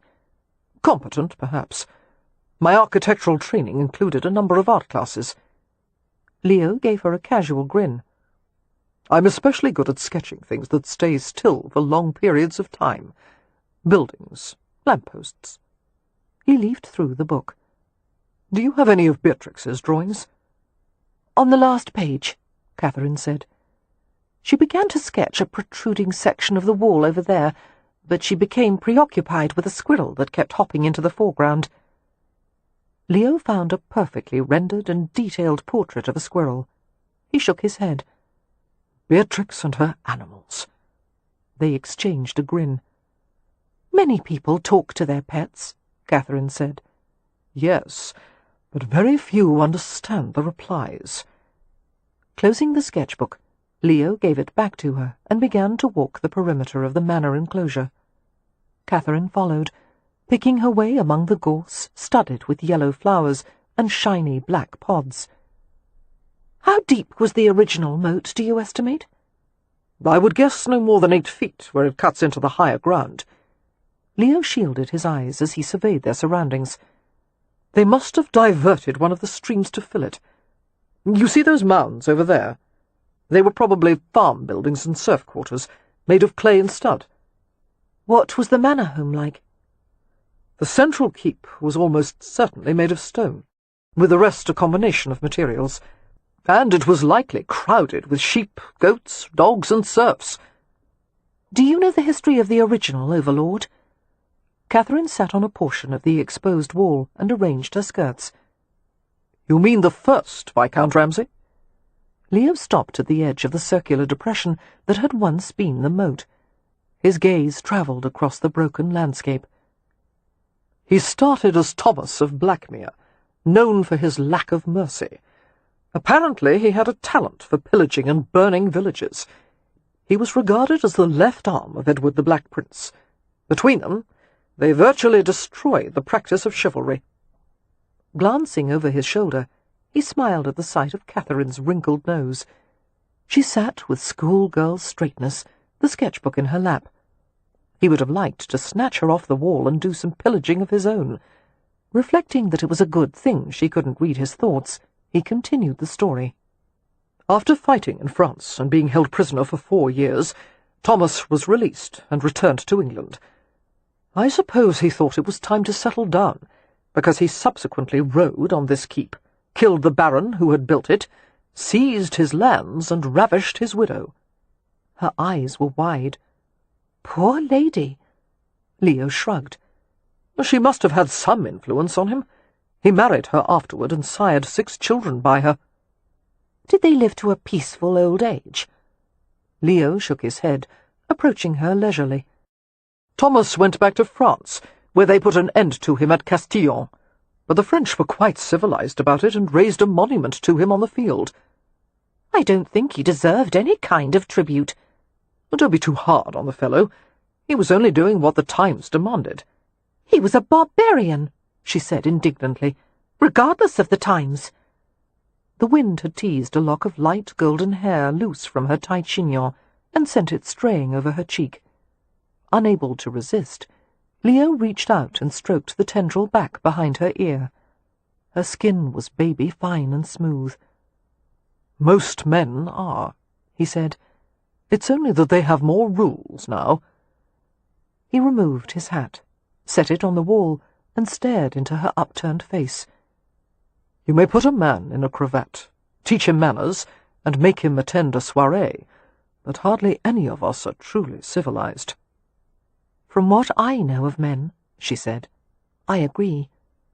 He gave her a mocking glance. "What do you know of men?" She looked solemn, the clear grey irises now tinged with ocean green. "I know not to trust them." "I would say the same of women." He shed his coat, tossed it over the wall, and went to the hill at the centre of the ruins. Surveying the surrounding land, Leo couldn't help wondering if Thomas of Blackmere had stood on this exact spot looking over his property, and now, centuries later, the estate was Leo's, to make of what he would, his to shape and order. Everyone and everything on it was his responsibility. "How is the view from up there?" he heard Catherine's voice from below. "Exceptional! Come see it if you like." She left the sketchbook on the fence and began up the slope of the mound, lifting her skirts as she climbed. Turning to watch Catherine, Leo let his gaze linger on her slender, pretty figure. She was fortunate that medieval times were long past, he thought with a private smile, or she would have found herself snapped up and devoured by some marauding lord. But the touch of amusement faded quickly as he imagined the primitive satisfaction of claiming her, picking her up and carrying her to a soft patch of ground. For just a moment he let himself dwell on the idea, lowering himself to her writhing body, tearing her dress, kissing her breasts. Leo shook his head to clear it, troubled by the direction of his thoughts. Whatever else he was not a man to force himself on a woman, and yet the fantasy was too potent to ignore. With an effort, he bludgeoned the barbaric impulses back into submission. Catherine was halfway up the slope when she gave a low cry and seemed to stumble. Concerned, Leo started for her immediately. "Did you trip? Are you... bloody hell!" He stopped in place as he saw that the ground had partially given way beneath her. "Stop, Cat! Don't move, wait!" "What's happening?" she asked, her face bleached of colour. "Is it a sinkhole?" "More like a bloody architectural miracle. We seem to be standing on a portion of a roof that should have caved in at least 2 centuries ago." They were approximately 5 yards apart, with Leo on higher ground. "Cat," he said with great care, "slowly lower yourself to the ground to redistribute your weight over a greater surface. Easy. Yes, like that. Now, you're going to crawl back down the slope. Can you help me?" she asked, and the tremor in her voice wrenched his heart. He answered in a thick voice that didn't sound like his own. "Sweetheart, I would love nothing more, but joining my weight to yours could collapse the roof entirely. Start moving. If it makes you feel better, with all the debris in there, it can't be too far to fall." "Actually, that doesn't make me feel better at all." White-faced, she moved slowly on her hands and knees. Leo stayed in place, not taking his gaze from Catherine. The ground that seemed so solid beneath his feet was possibly nothing more than a layer of earth and ancient rotted timber. "You'll be fine," he said in a soothing tone, while his heart pounded with anxiety for her. "You weigh no more than a butterfly. It's my weight that's put a strain on what's left of the beams and bridging joints." "Is that why you're not moving?" "Yes. If I cause a collapse when I try to get off, I'd like you to be out of harm's way first." They both felt the ground shift beneath them. "My lord," Catherine asked, her eyes wide, "do you think this has anything to do with the Ramsay curse?" "Actually, that hadn't occurred to me yet," Leo said. "Thank you so much for bringing it to my attention." The roof collapsed, and they simultaneously plunged amid a torrent of earth, rock, and timber into the dark space below. Chapter 7. Catherine stirred and coughed. There was grit in her mouth and eyes, and she was sprawled on a wretchedly uncomfortable surface. "Marks!" She heard Leo shove debris aside as he made his way to her. His voice was unsteady and urgent. "Are you hurt? Can you move?" "Yes, I'm all in one piece." She sat up and rubbed her face. Evaluating the collection of aches and pains in her body, she decided they were all insignificant. "Just a bit bruised. Oh, dear, my spectacles are gone." She heard him swear. "I'll try to find them." Disoriented, she tried to make out what she could of their surroundings. Leo's lean form was a dark blur nearby as he searched the rubble. Dust clouded the air, settling slowly. From what little she could see, they were in a pit, perhaps 6 feet deep, with sunlight drizzling in through the broken roof. "You were right, my lord. It wasn't far to fall. Is this the keep?" Leo's breathing sounded strained as he replied, "I'm not sure. It could be an undercroft beneath the keep. I see the remains of a stone partition over there, and hollows in the side wall where transverse joints would support." In a burst of fresh terror, Catherine launched herself at his indistinct form, scrabbling to reach him in the dimness. "What is it?" Leo's arms closed around her. Gasping, she buried her face against the solid surface of his chest. They were half-sitting, half-lying amid heaps of rotted timber, stone, and earth. One of his hands came to her head, curving over her skull protectively. "What happened?" Her voice was muffled in his shirt. "Undercroft."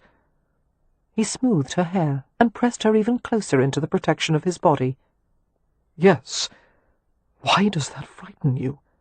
She could hardly speak between panting breaths. "Isn't that where they keep the bodies?" The tremulous question hung in the air as Leo puzzled over it. "Oh, no, it's not that kind of undercroft." A quiver of rueful amusement ran through his voice, and she felt his mouth touch the rim of her ear. "You're thinking of one of the rooms beneath modern churches, where the deceased are put away. But a medieval undercroft is different. It's only a storeroom beneath the keep." Catherine didn't move. "There are no skeletons in here?" "No, nor skulls, nor coffins." His hand continued to stroke tenderly over her hair. "Poor darling.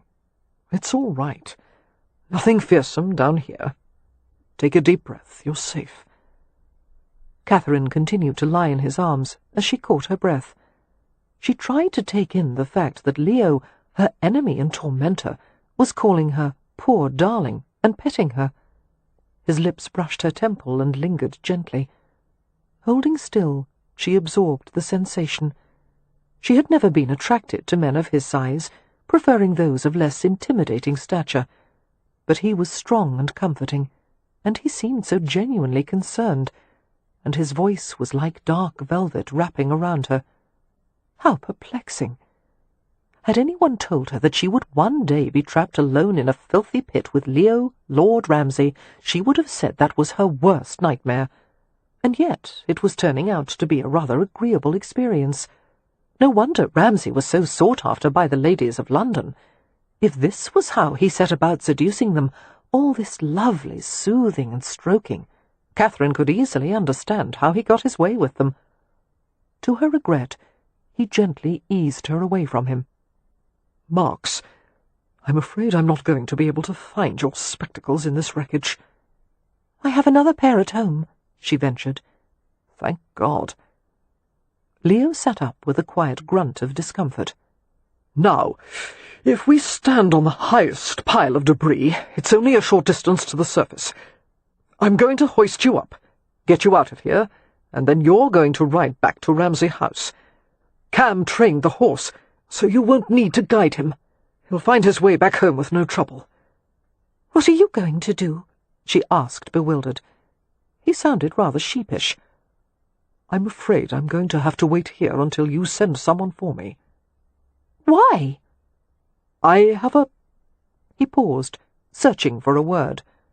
"Splinter." She felt indignant. "You're going to make me ride back alone and unescorted and virtually blind to send someone to rescue you? All because you have a splinter?" "A large one," he volunteered. "Where is it? Your finger? Your hand? Maybe I can help to—" "Oh, God!" This last as he took her hand and brought it to his shoulder. His shirt was wet with blood, and a thick shard of timber protruded from his shoulder. "That's not a splinter," she said in horror. "You've been impaled! What can I do? Shall I pull it out?" "No, it might be lodged against an artery, and I wouldn't care to bleed out down here."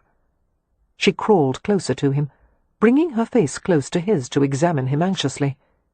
Even in the shadows, he appeared pale and grey, and when she pressed her fingers to his forehead, she felt cool moisture. "Don't worry," he murmured. "It looks worse than it is." But Catherine didn't agree. If anything, it was worse than it looked. She was infused with panic, as she wondered if he were going into shock, a condition in which the heart did not pump enough blood to maintain the body. It had been described as a momentary pause in the act of death. Stripping off her riding coat, she tried to lay it over his chest. "What are you doing?" he asked. "Trying to keep you warm." Leo plucked the garment off his chest and made a scoffing sound. "Don't be ridiculous. First, the injury isn't that bad. Second, this tiny thing is not capable of keeping any part of me warm. Now, about my plan." "It is obviously a significant injury," she said, "and I do not agree to your plan. I have a better one." "Of course you do," he replied sardonically. "Marks, for once would you do as I ask?" "No, I'm not going to leave you here. I'm going to pile up enough debris for both of us to climb out." "You can't even see, damn it! And you can't move these timbers and stones, you're too small." "There is no need to make derogatory remarks about my stature," she said, lurching upward and squinting at her surroundings.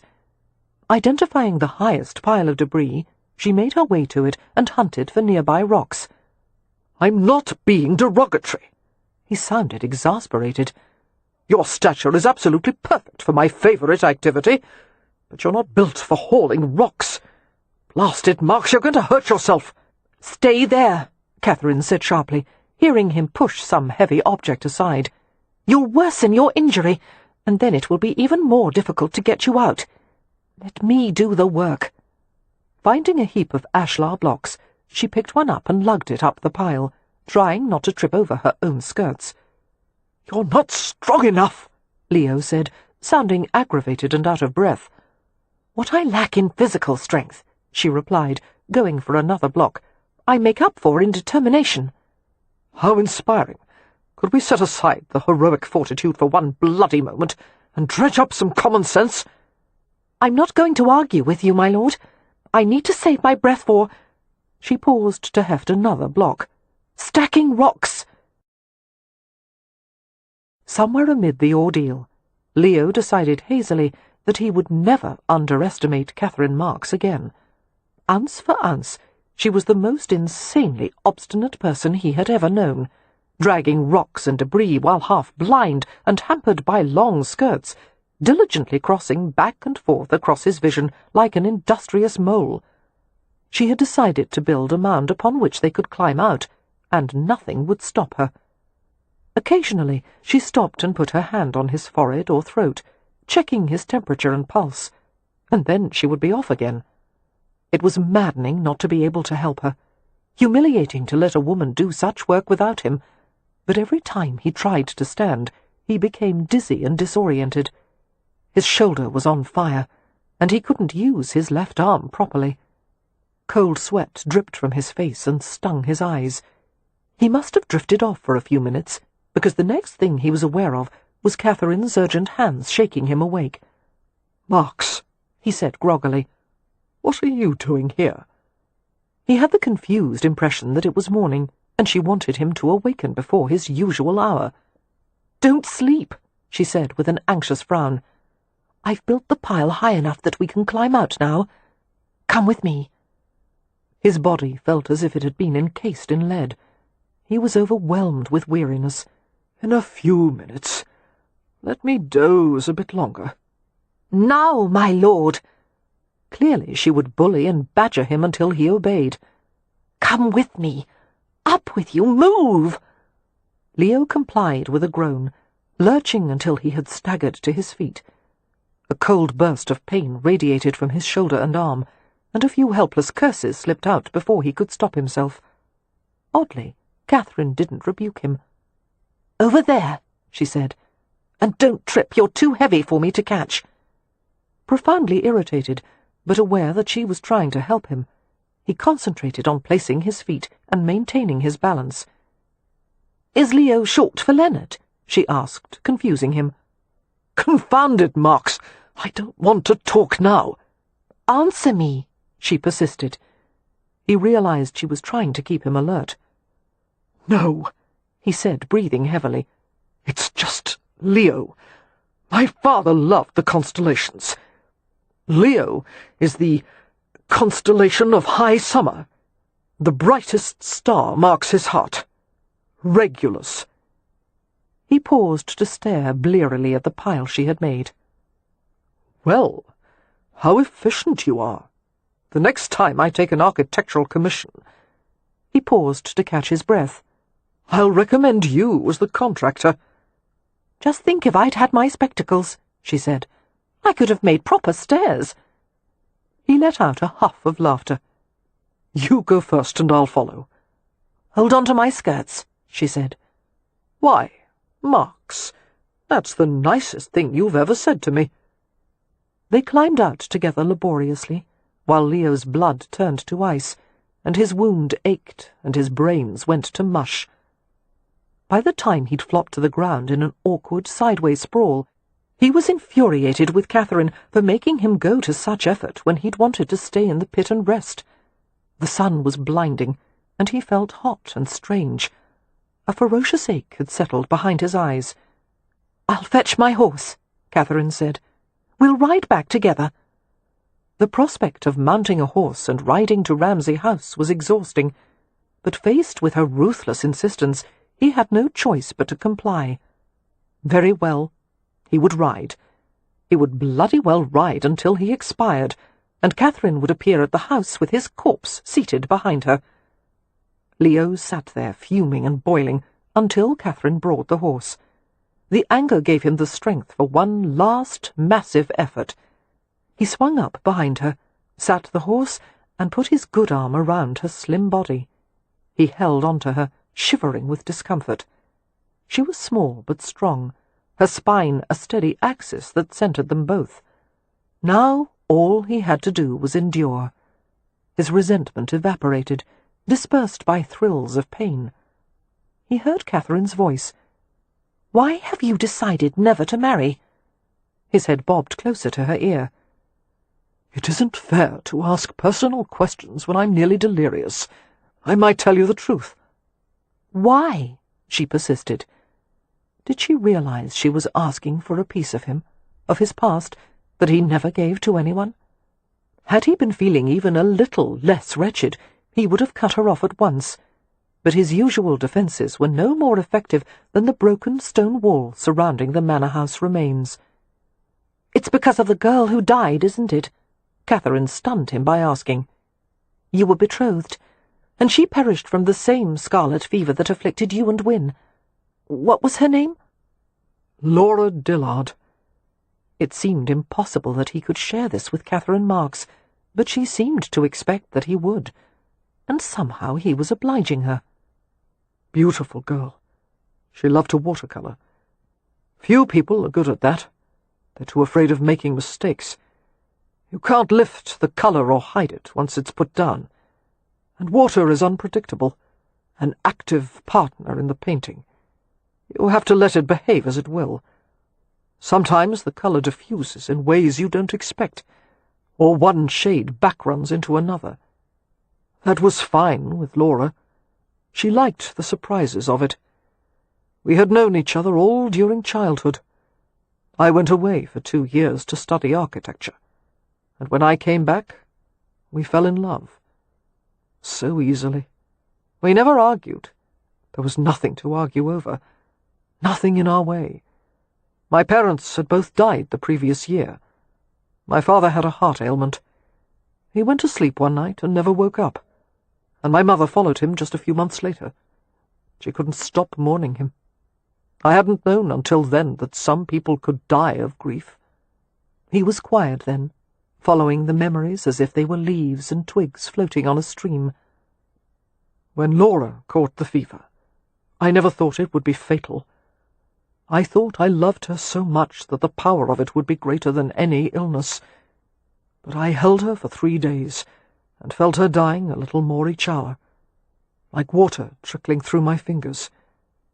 I held her until her heart stopped beating, and her skin finally turned cool. The fever had done its work and left her. "I'm sorry," she said softly, when he fell silent.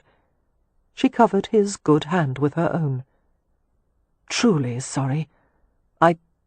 Oh, what an inadequate thing to say." "It's all right," Leo said. "There are some experiences in life they haven't invented the right words for." "Yes." Her hand remained over his. "After Laura died," she said in a moment, "you fell ill with the same fever." "It was a relief." "Why?" "Because I wanted to die. Except that Merrypen with his bloody gypsy potions wouldn't let me. It took a long time for me to forgive him for that. I hated him for keeping me alive. Hated the world for spinning without her. Hated myself for not having the bollocks to end it all. Every night I fell asleep begging Laura to haunt me. I think she did for a while." "You mean in your mind? Or literally, as a ghost?" "Both, I suppose. I put myself and everyone around me through hell, until I finally accepted that she was gone." "And you still love her?" Catherine's voice was bleak. "That's why you'll never marry?" "No. I have an extraordinary fondness for her memory, but it was a lifetime ago, and I can't ever go through that again. I love like a madman." "It might not be like that again." "No, it would be worse, because I was only a boy then. And now, who I am, what I need, is too damned much for anyone to manage." A sardonic laugh rustled in his throat. "I overwhelm even myself, Marks." Chapter 8. By the time they reached the timber yard, set a short distance from Ramsay House, Catherine was desperately worried. Leo had become monosyllabic, and he was leaning on her heavily. He was shivering and sweating, his arm a cold weight across her front as he held on to her. A portion of her dress stuck to her shoulder where his blood had soaked it. She saw a blurry group of men preparing to unload a timber wagon. "Please, dear God, let Merrypen be among them." Is Mr. Merrypen with you?" she called out. To her vast relief, Merrypen's dark, lean form emerged. "Yes, Miss Marks?" "Lord Ramsay has been injured," she said desperately. "We took a fall. His shoulder was pierced." "Take him to the house. I'll meet you there." Before she could reply, he had already begun to run to the house with smooth, ground-eating speed. By the time Catherine had guided the horse to the front entrance, Merrypen was there. "There was an accident at the ruins," Catherine said. "A shard of timber has been lodged in his shoulder for at least an hour. He's very cold and his speech is disoriented." "That's my usual way of talking," Leo said behind her. "I'm perfectly lucid." He tried to descend from the horse in a kind of slow topple. Reaching up for him, Merrypen caught him deftly. He wedged his shoulder beneath Leo's and guided his good arm around his neck. The pain jolted Leo and caused him to grunt. "Oh, you sodding, filthy whoreson!" "You are lucid," Merrypen said dryly, and he looked at Catherine. "Where is Lord Ramsay's horse?" "Still at the ruins." Merrypen gave her an assessing glance. "Are you injured, Miss Marks?" "No, sir." "Good. Run into the house and find Cam." Accustomed as the Hathaways were to emergencies, they managed the situation with brisk efficiency. Cam and Merrypen helped Leo into the manor and up the stairs, one on either side of him. Although a bachelor's house had been built beside the estate for Leo's use, he had insisted that Merrypen and Wynne live there instead, pointing out that as a fairly recently married couple, they needed the privacy far more than he. When he came to Hampshire, he stayed in one of the guest rooms in the main house. They formed a fairly harmonious triad, Cam and Merrypen and Leo, each with his own area of responsibility. Although Leo was the holder of the estate, he had no objection to sharing authority. Upon returning from France after a 2-year absence, Leo had been grateful to see how Cam and Merrypen had rebuilt the Ramsay estate in his absence. They had turned the ramshackle property into a thriving and prosperous enterprise, and neither of them had asked for anything in return, and Leo had recognized that he had much to learn from both of them. Running an estate required far more than lounging in the library with a glass of port, as the aristocrats in novels did. It took extensive knowledge of agriculture, business, animal husbandry, construction, timber production, and land improvement. All that, added to the responsibilities of politics and Parliament, was more than one man could undertake. Therefore, Merrypen and Leo had agreed to share the timber and agricultural concerns, while Cam handled the estate business and investments. In medical emergencies, although Merrypen was competent in such matters, Cam usually took charge. Having learned the healing arts from his Romany grandmother, Cam was relatively experienced at treating illness and injury. It was better, safer even, to let him do what he could for Leo, rather than send for a doctor. The established practice in modern medicine was for doctors to bleed their patients for every imaginable ailment, despite controversies within the medical community. Statisticians had begun to track case history to prove that bloodletting did no good whatsoever, but the procedure persisted. Sometimes bloodletting was even used to treat hemorrhaging, in accordance with the belief that it was better to do something than nothing at all. "Amelia," Cam said, as he and Merrypen settled Leo into his bed, "we'll need cans of hot water sent up from the kitchen, and all the toweling you can spare. And Wynne, perhaps you and Beatrix might take Miss Marks to her room and help her." "Oh, no," Catherine protested.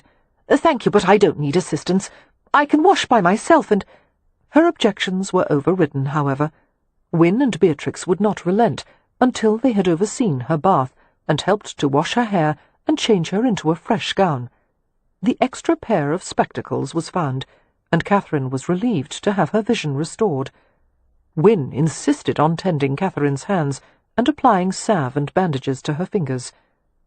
Finally, Catherine was allowed to go to Leo's room, while Wynne and Beatrix went to wait downstairs. She found Amelia, Cam, and Merrypen all crowded around the bedside. Leo was shirtless and heaped with blankets. It shouldn't have surprised her that he was arguing simultaneously with the three of them. "We don't need his permission," Merrypen said to Cam. I'll pour it down his throat if necessary." "The hell you will," Leo growled. "I'll kill you if you try." "No one is going to force you to take it," Cam interrupted, sounding exasperated. "But you have to explain your reasons, Frau, because you're not making sense." "I don't have to explain. You and Merrypen can take that filthy stuff and shove it up your—" "What is it?" Catherine asked from the doorway. "Is there a problem?" Amelia came out into the hallway, her face taut with worry and vexation. "Yes, the problem is that my brother is a pig-headed idiot," she said, loudly enough for Leo to hear. She turned to Catherine and lowered her voice. "Cam and Merrypen say the wound isn't serious, but it could become very bad indeed if they don't clean it properly. The piece of timber slipped in between the clavicle and the shoulder joint, and there's no way of knowing how deep it went. They have to irrigate the wound to remove splinters or clothing fibres, or it will fester. In other words, it's going to be a bloody mess, and Leo refuses to take any laudanum." Catherine regarded her with bafflement. "But he must have something to dull his senses." "Yes, but he won't. He keeps telling Cam to go ahead and treat the wound, as if anyone could do such painstaking work when a man is screaming in agony." "I told you I wouldn't scream," Leo retorted from the bedroom. "I only do that when Marx starts reciting her poetry." Despite her consternation, Catherine almost smiled. Peering around the door-jamb, she saw that Leo's colouring was terrible. His sun-browned complexion lightened to an ashy pallor. He was trembling like a wet dog. As his gaze met hers, he looked so defiant and exhausted and miserable that Catherine couldn't stop herself from asking, "A word with you, my lord, if I may?" "By all means," came his sullen reply. "I would so love to have someone else to argue with." She entered the room, while Cam and Merrypen moved aside. With an apologetic expression, she asked, "If I might have a moment of privacy with Lord Ramsay?" Cam gave her a quizzical glance, clearly wondering what influence she thought she could have with Leo. "Do what you can to persuade him to drink that medicine on the bedside table.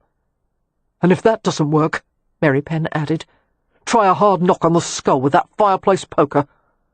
The pair went out into the hallway. Left alone with Leo, Catherine approached the bedside. She winced at the sight of the stake embedded in his shoulder, the lacerated flesh oozing blood. Since there was no bedside chair to sit on, she perched carefully on the edge of the mattress. She stared at him steadily, her voice soft with concern. "Why won't you take the laudanum?"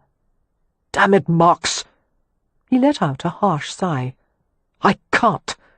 Believe me, I know what it's going to be like without it, but I have no choice. It's—" He stopped and looked away from her, setting his jaw against a new spate of shivering. "Why?" Catherine wanted so badly to reach him, to understand, that she found herself touching his hand. When no resistance was offered, she became emboldened, and slipped her bandaged fingers beneath his cold palm. "Tell me," she urged. "Please." Leo's hand turned and enclosed hers in a careful grip that sent a response through her entire body. The sensation was one of relief, a feeling of something fitting exactly into place. They both stared at their joined hands, warmth collecting in the sphere of palms and fingers. "After Laura died," she heard him say thickly, "I behaved very badly. Worse than I do now, if you can conceive it. But no matter what I did, nothing gave me the oblivion I needed. One night I went to the East End with a few of my more depraved companions, to an opium den." He paused, as he felt Catherine's hand tighten in reaction. You could smell the smoke all down the alley. The air was brown with it. They took me to a room filled with men and women, all lying pell-mell on pallets and pillows, mumbling and dreaming. The way the opium pipes glowed, it was like dozens of little red eyes winking in the dark. "It sounds like a vision of hell," Catherine whispered. "Yes, and hell was exactly where I wanted to be." Someone brought me a pipe. With the first draw, I felt so much better I almost wept. "What does it feel like?" she asked, her hand clutched fast in his. In an instant, all is right with the world, and nothing, no matter how dark or painful, can change that. Imagine all the guilt and fear and fury you've ever felt, lifting away like a feather on a breeze. Perhaps once Catherine would have judged him severely for indulging in such wickedness, but now she felt compassion. She understood the pain that had driven him to such depths. "But the feeling doesn't last," she murmured. He shook his head. "No, and when it goes, you're worse off than before. You can't take pleasure in anything. The people you love don't matter. All you can think of is the opium smoke, and when you can have it again." Catherine stared at his partially averted profile. It hardly seemed possible that this was the same man she had scorned and disdained for the past year. Nothing had ever seemed to matter to him. He had seemed utterly shallow and self-indulgent, when in truth things had mattered far too much. "What made you stop?" she asked gently. I reached the point at which the thought of going on was too damned exhausting. I had a pistol in my hand. It was Cam who stopped me. He told me the Rome believed that if you grieve too much, you turn the spirit of the deceased into a ghost. I had to let Laura go, he said, for her sake. Leo looked at her then, his eyes a riveting blue. And I did. I have. I swore to leave off the opium, and since then I've never touched the filthy stuff. Sweet Christ, Cat, you don't know how hard it was. It took everything I had to turn away. If I went back to it even once, I might find myself in the bottom of a pit I could never climb out of. I can't take that chance. I won't. "Leo?" She saw him blink in surprise. It was the first time she had ever used his name. "Take the laudanum," she said. "I won't let you fall. I won't let you turn into a degenerate." His mouth twisted. You're offering to take me on as your responsibility? "Yes." I'm too much for you to manage. "No," Catherine said decisively. "You're not." He let out a mirthless laugh, followed by a long, curious stare, as if she was someone he ought to know, but couldn't quite place. Catherine could hardly believe that she was perched on the edge of his bed, holding the hand of a man she had battled so fiercely and for so long. She had never imagined that he would willingly make himself vulnerable to her. "Trust me," she urged. "Give me one good reason." "Because you can." Leo shook his head slightly, holding her gaze. At first she thought he was refusing her, but it turned out that he was shaking his head in rueful wonder at his own actions. He gestured for the small glass of liquid on the bedside table. "Give it to me," he muttered, "before I have a chance to think better of it." She handed the glass to him, and he downed it in a few efficient gulps. A shudder of revulsion swept through him as he gave the empty glass back to her. They both waited for the medicine to take effect. "Your hands," Leo said, reaching for her bandaged fingers. The tip of his thumb brushed gently over the surface of her nails. "It's nothing," she whispered. "Just a few scrapes." The blue eyes turned hazy and unfocused, and he closed them. The pained grooves of his face began to relax. "Have I thanked you yet?" he asked, "for hauling me out of the ruins?" "No thanks are necessary." "All the same, thank you." Lifting one of her hands, he cradled her palm against his cheek, while his eyes remained closed. "My guardian angel," he said, the words beginning to slur. "I don't think I ever had one until now." "If you did," she said, "you probably ran too fast for her to keep up with you." He made a quiet sound of amusement. The feel of his shaven cheek beneath her hand filled her with astonishing tenderness. She had to remind herself that the opium was exerting its influence on him. This feeling between them wasn't real, but it seemed as if something new were emerging from the wreckage of their former conflict. A thrill of intimacy went through her as she felt the ripple of his swallow in the space beneath his jaw. They stayed like that until a noise from the doorway caused Catherine to start. Cam entered the room, glanced at the empty glass, and gave Catherine an approving nod. "Well done," he said. "This will make it easier on Ramsay, and more importantly on me." "Bugger you," Leo replied mildly, slitting his eyes open as Cam and Merrypen went to the bedside. Amelia followed with an armload of clean rags and toweling. Reluctantly, Catherine pulled away from Leo and retreated to the doorway. Cam looked down at his brother-in-law with a mixture of concern and affection. The abundant sunlight from the window slid over the shiny black layers of his hair. "I can take care of this, Frau, but we could send for a gajo doctor if you prefer." "God, no. Anything he did would be far worse than your blundering. And he'd start with his damned jar of leeches." "No leeches here," Cam replied, as he eased the pillows from behind Leo's back. "I'm terrified of them." "Are you?" Amelia asked. "I didn't know that." Cam helped Leo to lower to the mattress. "When I was a boy, still living with the tribe, I went wading in a spring-fed pond with a few of the other children. We all came out with leeches attached to our legs. I would say I screamed like a girl, except the girls were much quieter." "Poor Cam," Amelia said, smiling. "Poor Cam," Leo echoed, sounding indignant. "What about me?" "I'm reluctant to give you too much sympathy," Amelia replied, "in light of my suspicion that you've only done this to get out of the turnip planting." Leo replied with 2 choice words that made her grin. Pulling the bed linens to her brother's waist, Amelia carefully tucked towels beneath his injured shoulder and side. The sight of his lean, smoothly muscled torso, and that intriguing dusting of hair on his chest, caused Catherine's stomach to dive in an odd little swoop. She retreated farther behind the door, not wanting to leave, and yet knowing it was improper for her to stay. Cam dropped a kiss atop his wife's head and nudged her away from the bed. "Wait over there, Monisha. We need room to work."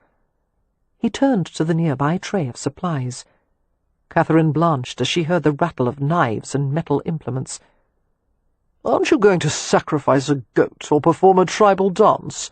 Leo asked woozily. "Or at least chant something. We did all that downstairs," Cam said.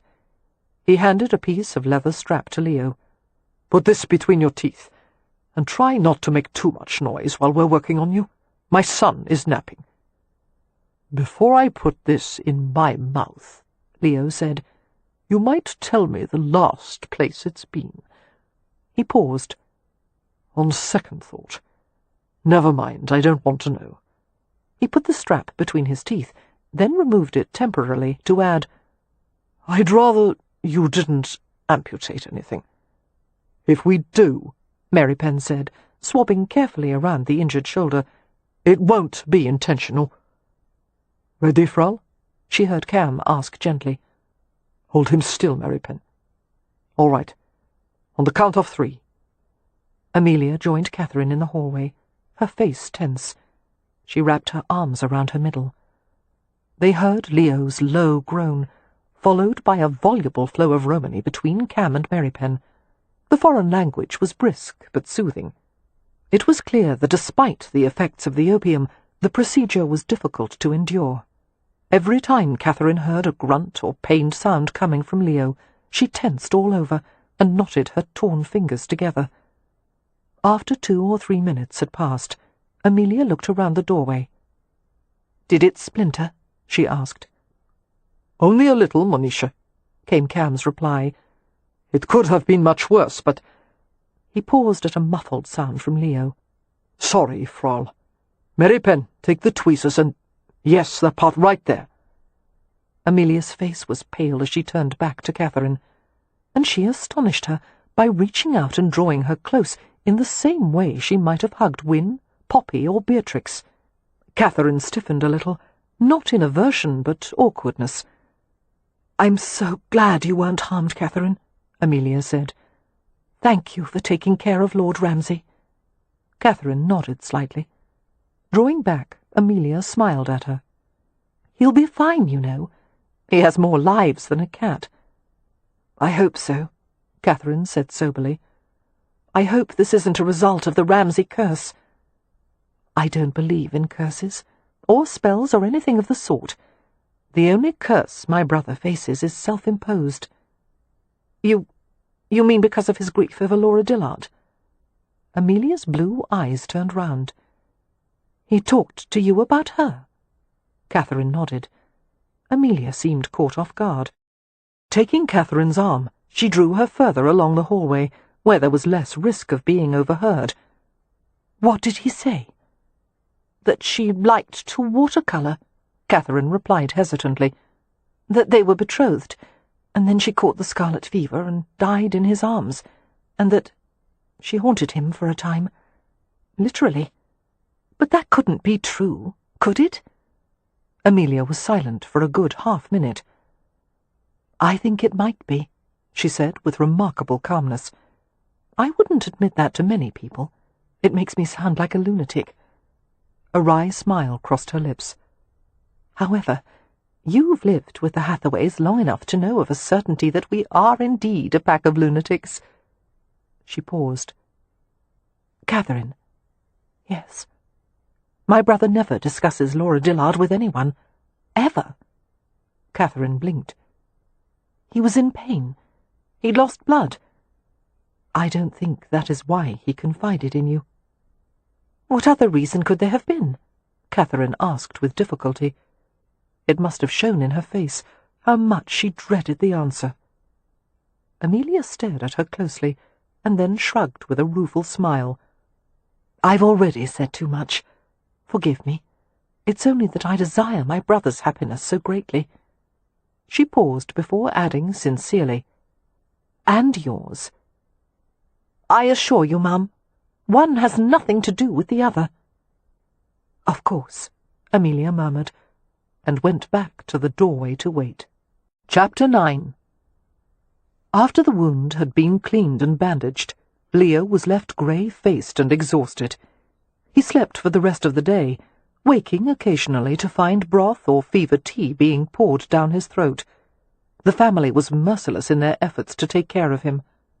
As he had expected, the opiate sent him into nightmares, filled with creatures rising from the earth to claw and pull at him, tugging him down below the surface where red, glowing eyes blinked at him in the dark. Trapped in a narcotic daze, Leo couldn't fully awaken from the dreams, only struggled in the heat and misery, and subsided into more hallucinations. The only respite was when a cool cloth was applied to his forehead, and a gentle, comforting presence hovered beside him. "Amelia? When?" he mumbled in confusion. "Shh. Hot," he said with an aching sigh. "Lie still."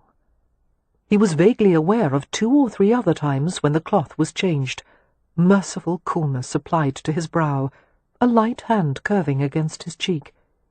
When he awoke in the morning, he was tired, feverish, and in the grip of a profound gloom. It was the usual aftermath of opium, of course, but the knowledge hardly helped to alleviate the overwhelming dreariness. "You have a mild fever," Cam told him in the morning. "You'll need to drink more yarrow tea to bring it down, but there's no sign of festering. Rest today, and I expect you'll feel much better by tomorrow." "That tea tastes like ditch water," Leo muttered, "and I'm not going to stay in bed all day." Cam looked sympathetic. "I understand, Frau. You don't feel ill enough to rest, but you're not well enough to do anything. All the same, you have to give yourself a chance to heal, or I'm going downstairs for a proper breakfast. Breakfast is done. They've already cleared the sideboard." Leo scowled and rubbed his face, wincing at the fiery pull of his shoulder. "Have Merrypen come up here. I want to talk to him. He is out with the tenants, drilling turnip seed." "Where is Amelia?" "Taking care of the baby. He's teething. What about Wynne? She's with the housekeeper, taking inventory and ordering supplies. Beatrix is carrying baskets to elderly cottagers in town, and I have to visit a tenant who's 2 months lacking in his rent. I'm afraid there is no one available to entertain you." Leo greeted this statement with surly silence, and then he brought himself to ask for the person he truly wanted, the person who hadn't bothered to look in on him or ask after his welfare, even after she'd promised to safeguard him. "Where's Marks?" "The last time I saw her, she was busy with needlework. It seems the mending has piled up, and she can do it here." Cam's face was carefully blank. "You want Miss Marks to do the mending in your room?" "Yes, send her up here." "I'll ask if she's willing," Cam said, looking doubtful. After Leo had washed and dragged on a dressing robe, he went back to bed. He was sore and infuriatingly unsteady. A housemaid brought a small tray with a solitary piece of toast and a cup of tea. Leo ate his breakfast while staring morosely at the empty doorway. Where was Marks? Had Cam even bothered to tell her that she was wanted? If so, she had evidently decided to ignore the summons. Callous, cold-hearted harpy. And this after she had promised to be responsible for him. She had persuaded him to take the laudanum, and then she had deserted him. Well, Leo didn't want her now. If she decided to appear after all, he would send her away. He would laugh scornfully, and tell her that no company at all was better than having her there. He would— "My lord." His heart gave a leap as he saw her at the doorway, dressed in a dark blue gown, her light golden hair caught up and pinned in its usual stern confinement. She held a book in one hand and a glass of pale liquid in the other. "How are you this morning?" "Bored out of my wits," Leo said with a scowl. "Why did you take so long to see me?" "I thought you were still asleep." Entering the room, Catherine left the door wide open. The long, furry form of Dodger the ferret came loping in after her. After standing tall to view his surroundings, Dodger scurried beneath the dresser. Catherine watched the ferret suspiciously. "Probably one of his new hiding places," she said, and sighed. She brought Leo a glass of cloudy liquid and gave it to him. "Drink this, please." "What is it?" "Willow bark for your fever. I stirred in some lemon and sugar to improve the flavour." Leo drank the bitter brew, watching as Catherine moved about the room. She opened a second window to admit more of the outside breeze. Taking his breakfast tray out to the hallway, she gave it to a passing housemaid. When she returned to Leo, she laid her fingers on his forehead to test his temperature. Leo caught her wrist, staying the motion. He stared at her in dawning recognition. "It was you," he said. "You came to me last night." "I beg your pardon?" "You changed the cloth on my forehead, more than once." Catherine's fingers curled lightly around his. Her voice was very soft. "As if I would enter a man's bedroom in the middle of the night." But they both knew she had. The weight of melancholy lifted considerably, especially as Leo saw the concern in her eyes. "How are your hands?" he asked, turning her scraped fingers to inspect them. "Healing nicely, thank you." She paused. "I am told you require companionship." "Yes," he said promptly. "I'll make do with you." Her lips curved. "Very well." Leo wanted to pull her against him and inhale her scent. She smelled light and clean, like tea and talcum and lavender. "Shall I read to you?" she asked. "I brought a novel. Do you like Balzac?" The day was improving rapidly. "Who doesn't?" Catherine occupied the chair by the bedside. "He meanders a bit too much for my taste. I prefer novels with more plot." "But with Balzac," Leo said, "you have to give yourself over fully. You have to wallow and roll in the language." Pausing, he looked more closely at her small, oval face. She was pale, and there were shadows beneath her eyes, no doubt as a result of having visited him so many times in the night. "You look tired," he said bluntly. On my account. Forgive me. Oh, not at all. It wasn't you. I had nightmares. What about? Her expression turned guarded. Forbidden territory. And yet Leo couldn't help pressing. Are the nightmares about your past? About whatever situation it was that Rutledge found you in? Drawing in a sharp breath, Catherine stood, looking stunned and slightly ill. Perhaps I should go. No, Leo said quickly, making a staying gesture with his hand. Don't leave. I need company. I'm still suffering the after-effects of the laudanum that you convinced me to take. Seeing her continuing hesitation, he added, And I have a fever. A mild one. Hang it, Marks, you're a companion, he said with a scowl.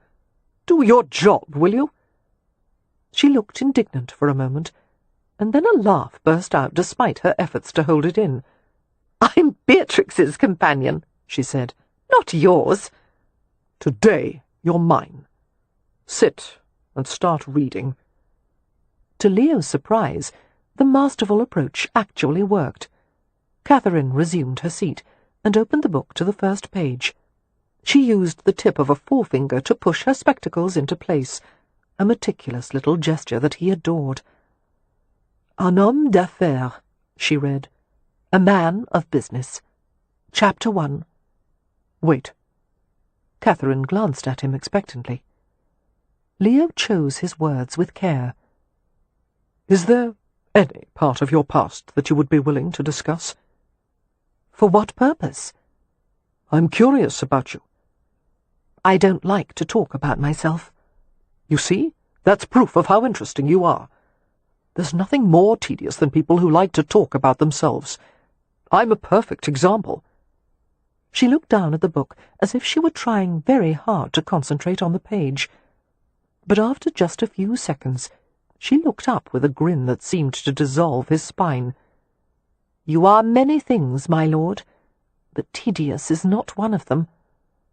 As Leo gazed at her, he felt the same inexplicable flourish of warmth, of happiness that he'd experienced yesterday, before their mishap at the ruins. "What would you like to know?" Catherine asked. "When did you first learn that you needed spectacles?" "I was 5 or 6. My parents and I lived in Holborn, in a tenement at Portpool Lane. Since girls couldn't go to school at the time, a local woman tried to teach a few of us. She told my mother that I was very good at memorization, but I was slow-witted when it came to reading and writing. One day my mother sent me on an errand to fetch a parcel from the butcher. It was only 2 streets away, but I got lost. Everything was a blur. I was found wandering and crying a few streets away, until finally someone led me to the butcher's shop." A smile curved her lips. What a kind man he was. When I told him I didn't think I could find my way home, he said he had an idea, and he had me try on his wife's spectacles. I couldn't believe how the world looked. Magical. I could see the pattern of bricks on walls, and birds in the air, and even the weave of the butcher's apron. That was my problem, he said. I just hadn't been able to see. And ever since then I've worn spectacles. Were your parents relieved to discover their daughter wasn't slow-witted after all? Quite the opposite. They argued for days about which side of the family my weak eyes had come from. My mother was quite distressed, as she said spectacles would mar my appearance. What rot! She looked rueful. My mother did not possess what one would call a great depth of character. In light of her actions, abandoning a husband and son, running to England with her lover, I wouldn't have expected a surfeit of principles. I thought they were married when I was a child, she said. Was there love between them? Considering that, she chewed her lower lip, drawing his attention to the enticing softness of her mouth. They were attracted to each other in a physical sense, she admitted. But that's not love, is it? No, he said softly. What happened to your father? I'd rather not discuss that. After all, I've confided in you. He gave her a chiding glance. Be fair, Marks. It can't be any more difficult for you than it was for me." "All right." Catherine took a deep breath. "When my mother fell ill, my father felt it as a great burden. He paid a woman to look after her until the end, and sent me away to live with my aunt and grandmother. And I never heard from him again. He may be dead, for all I know." "I'm sorry," Leo said. And he was, genuinely sorry, wishing he could somehow have gone back in time to comfort a small girl in spectacles who had been abandoned by the man who should have protected her. "Not all men are like that," he felt the need to point out. "I know. It would hardly be fair of me to blame the entire male population for my father's sins." Leo became uncomfortably aware that his own behaviour hadn't been any better than her father's, that he had indulged in his own bitter grief to the point of abandoning his sisters. "No wonder you've always hated me," he said. "I must remind you of him. I deserted my sisters when they needed me."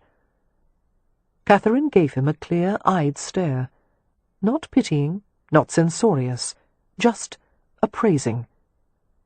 "No," she said sincerely, "you're not at all like him. You came back to your family. You've worked for them, cared for them. And I've never hated you." Leo stared at her closely, more than a little surprised by the revelation. "You haven't?" "No. In fact—" She broke off abruptly. "In fact," Leo prompted. "What were you going to say?" "Nothing." "You were? Something along the lines of liking me against your will." "Certainly not," Catherine said primly, but Leo saw the twitch of a smile at her lips. "Irresistibly attracted by my dashing good looks," he suggested. "My fascinating conversation." "No, and no." "Seduced by my brooding glances." He accompanied this with a waggish swerving of his brows that finally reduced her to laughter. "Yes, it must have been those." Settling back against the pillows, Leo regarded her with satisfaction. What a wonderful laugh she had, light and throaty, as if she had been drinking champagne. And what a problem this could become, this madly inappropriate desire for her. She was becoming real to him, dimensional, vulnerable in ways he had never imagined. As Catherine read aloud, the ferret emerged from beneath the dresser and climbed onto her lap. He fell asleep in an upside-down circle, his mouth open. Leo didn't blame Dodger in the slightest. Catherine's lap looked like a lovely place to rest one's head. Leo feigned interest in the complex and detailed narrative, while his mind occupied itself with the question of what she would look like naked. It seemed tragic that he would never see her so, but even by Leo's dilapidated code of ethics, a man did not take a virgin unless he had serious intentions. He had tried it once, letting himself fall madly in love, nearly losing everything as a result. And there were some risks a man couldn't take twice. Chapter 10. It was past midnight. Catherine woke to the sound of a baby's whimpering. Little Rye was teething, and the usually sweet-natured cherub had been fretful of late. Catherine stared sightlessly in the darkness, kicked the bed linens away from her legs, and tried to find a more comfortable position in which to sleep. Her side, her stomach, nothing felt right. After a few minutes, the baby's crying stopped. No doubt he was being soothed by his attentive mother. But Catherine was left awake, lonely, aching, the worst kind of awake. She tried to occupy herself with old Celtic sheep-counting words, still used by rural farmers in place of modern numbers. Yan, tan, tethera, pethera. One could hear the echo of centuries in the ancient syllables. Sethera, methera, hovera, covera. Her mind summoned an image of singular blue eyes, striated light and dark, like strips of sky and ocean. Leo had watched her while she had read to him, and while she had done the mending, and underneath their banter, and his relaxed facade, she had known that he wanted her. Yan, tan, tethera. Perhaps Leo was awake at this very moment. His fever had dissipated earlier in the evening, but it might have rekindled. He might need water, a cool cloth. Catherine left the bed and snatched up her dressing robe before she could think twice. Finding her spectacles on the dressing table, she placed them precisely on her nose.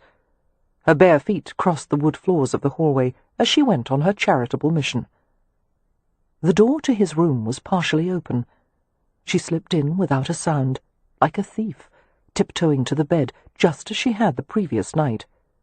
The darkness of the room was penetrated by a few runnels of light from the open window, as if the shadows were a sieve. She could hear the soft and steady flow of Leo's breathing. Making her way to his side, Catherine reached out tentatively, her heartbeat thickening as she laid her fingers on his forehead. No fever, only smooth, healthy warmth. Leo's breathing fractured as he awakened. "Cat." His voice was sleep-thickened. "What are you doing?" She shouldn't have gone to him. Any excuse she gave would sound false and ridiculous, because there was no rational reason to have bothered him. Awkwardly she mumbled, I came to see if—" Her voice died away. She began to draw back, but he caught her wrist with remarkable dexterity, considering it was night and he was barely awake. They both went still as she was caught poised over him, her wrist imprisoned in his grip. Leo exerted tension on her arm, forcing her to lean farther over him. Farther, until her balance was compromised and she fell on him in a slow topple. Terrified of hurting him, she scrabbled to brace her hands on the mattress, and he used every movement to lever her more fully onto his body. She started as she encountered bare flesh, tightly knit with muscle, his chest covered with a soft, crisp fleece. "My lord," she whispered, "I didn't—" His long hand curved around the back of her head, and he brought her mouth down to his. It wasn't a kiss. It was a possession.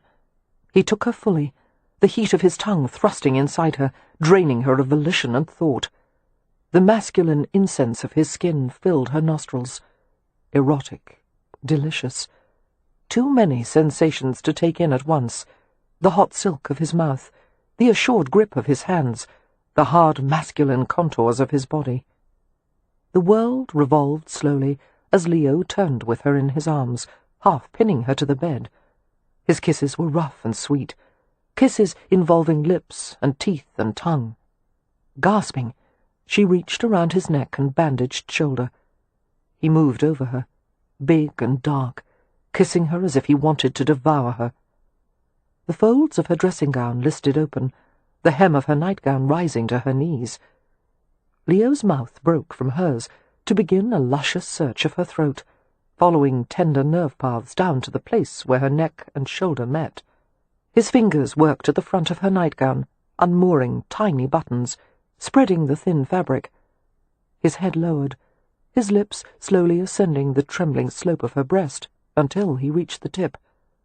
Taking her into his mouth, he warmed the cool bud with lambent strokes of his tongue.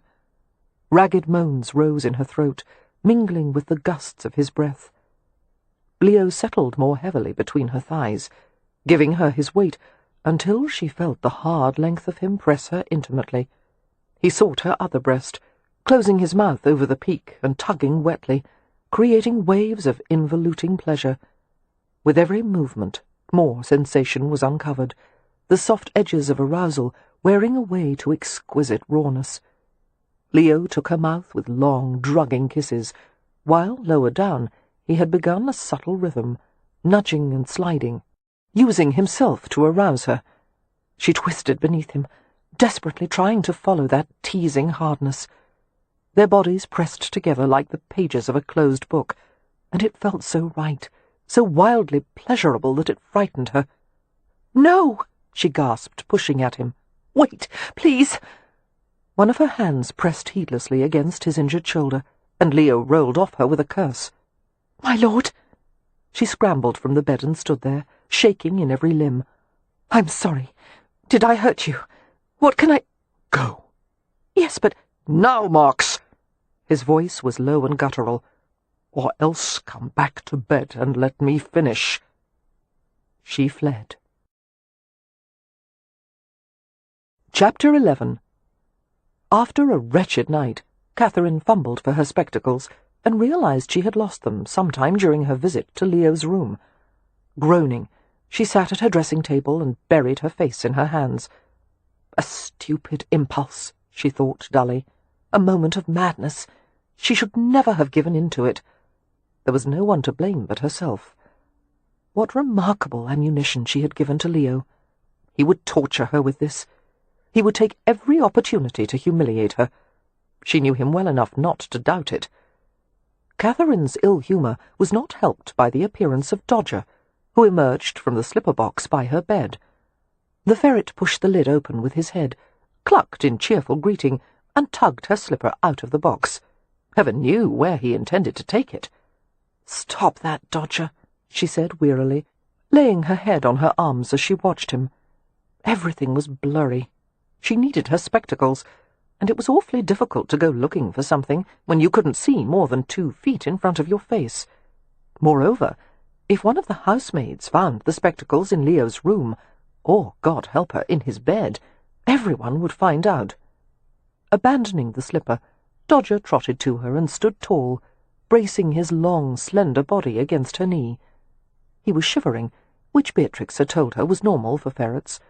A ferret's temperature lowered when he was sleeping, and shivering was his way of warming himself upon awakening. Catherine reached down to stroke him. When he tried to climb into her lap, however, she nudged him away.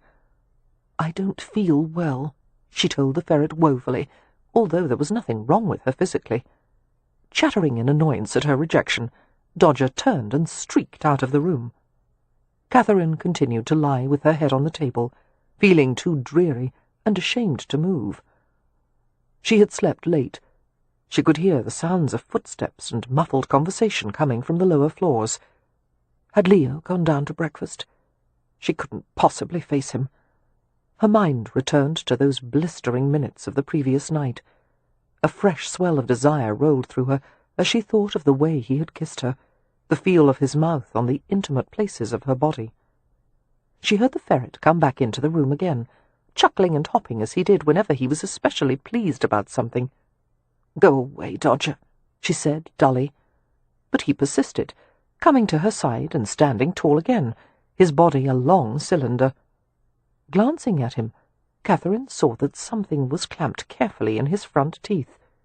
She blinked. Slowly she reached down and took the object from him. Her spectacles. Amazing! How much better a small gesture of kindness could make one feel. "Thank you," she whispered, tears coming to her eyes as she stroked his tiny head. "I do love you, you disgusting weasel." Climbing onto her lap, Dodger flipped upside down and sighed. Catherine dressed with painstaking care, putting extra pins in her hair, tying the sash of her grey dress a bit tighter than usual, even double-knotting the laces of her sensible ankle boots, as if she could contain herself so thoroughly that nothing could stray loose, not even her thoughts. Entering the breakfast-room, she saw Amelia at the table.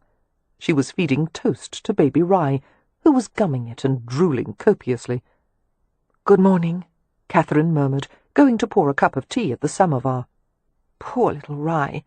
I heard him cry in the night. The new tooth hasn't come yet." "Not yet," Amelia said ruefully. "I'm sorry he disturbed your sleep, Catherine." "Oh, he didn't bother me. I was already awake. It was a restless night." "It must have been for Lord Ramsay as well," Amelia remarked. Catherine glanced at her quickly, but thankfully there seemed to be no arch meaning in the comment. She tried to keep her expression neutral. "Oh? I hope he is well this morning." "He seems well enough, but he's unusually quiet, preoccupied." Amelia made a face. "I suppose it didn't improve his disposition when I told him that we are planning to hold the ball in 1 month's time." Stirring sugar into her tea with great care, Catherine asked, "Will you tell people that the event is for the purpose of finding a bride for Lord Ramsay?" Amelia grinned. "No, even I am not that indelicate. However, it will be obvious that a great many eligible young women have been invited. And, of course, my brother is a prime matrimonial target. I'm sure I don't know why, Catherine muttered, trying to sound offhand, when inside she was filled with despair. She realized she would not be able to stay with the Hathaway family if or when Leo married. She literally wouldn't be able to bear the sight of him with another woman, especially if she made him happy. "Oh, it's simple," Amelia said impishly. "Lord Ramsay is a peer with a full head of hair and all his teeth, and he is still in his procreating years. And if he weren't my brother, I suppose I would consider him not bad-looking."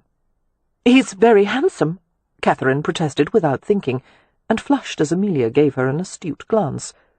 She applied herself to drinking her tea, nibbled at a breakfast roll, and left in search of Beatrix.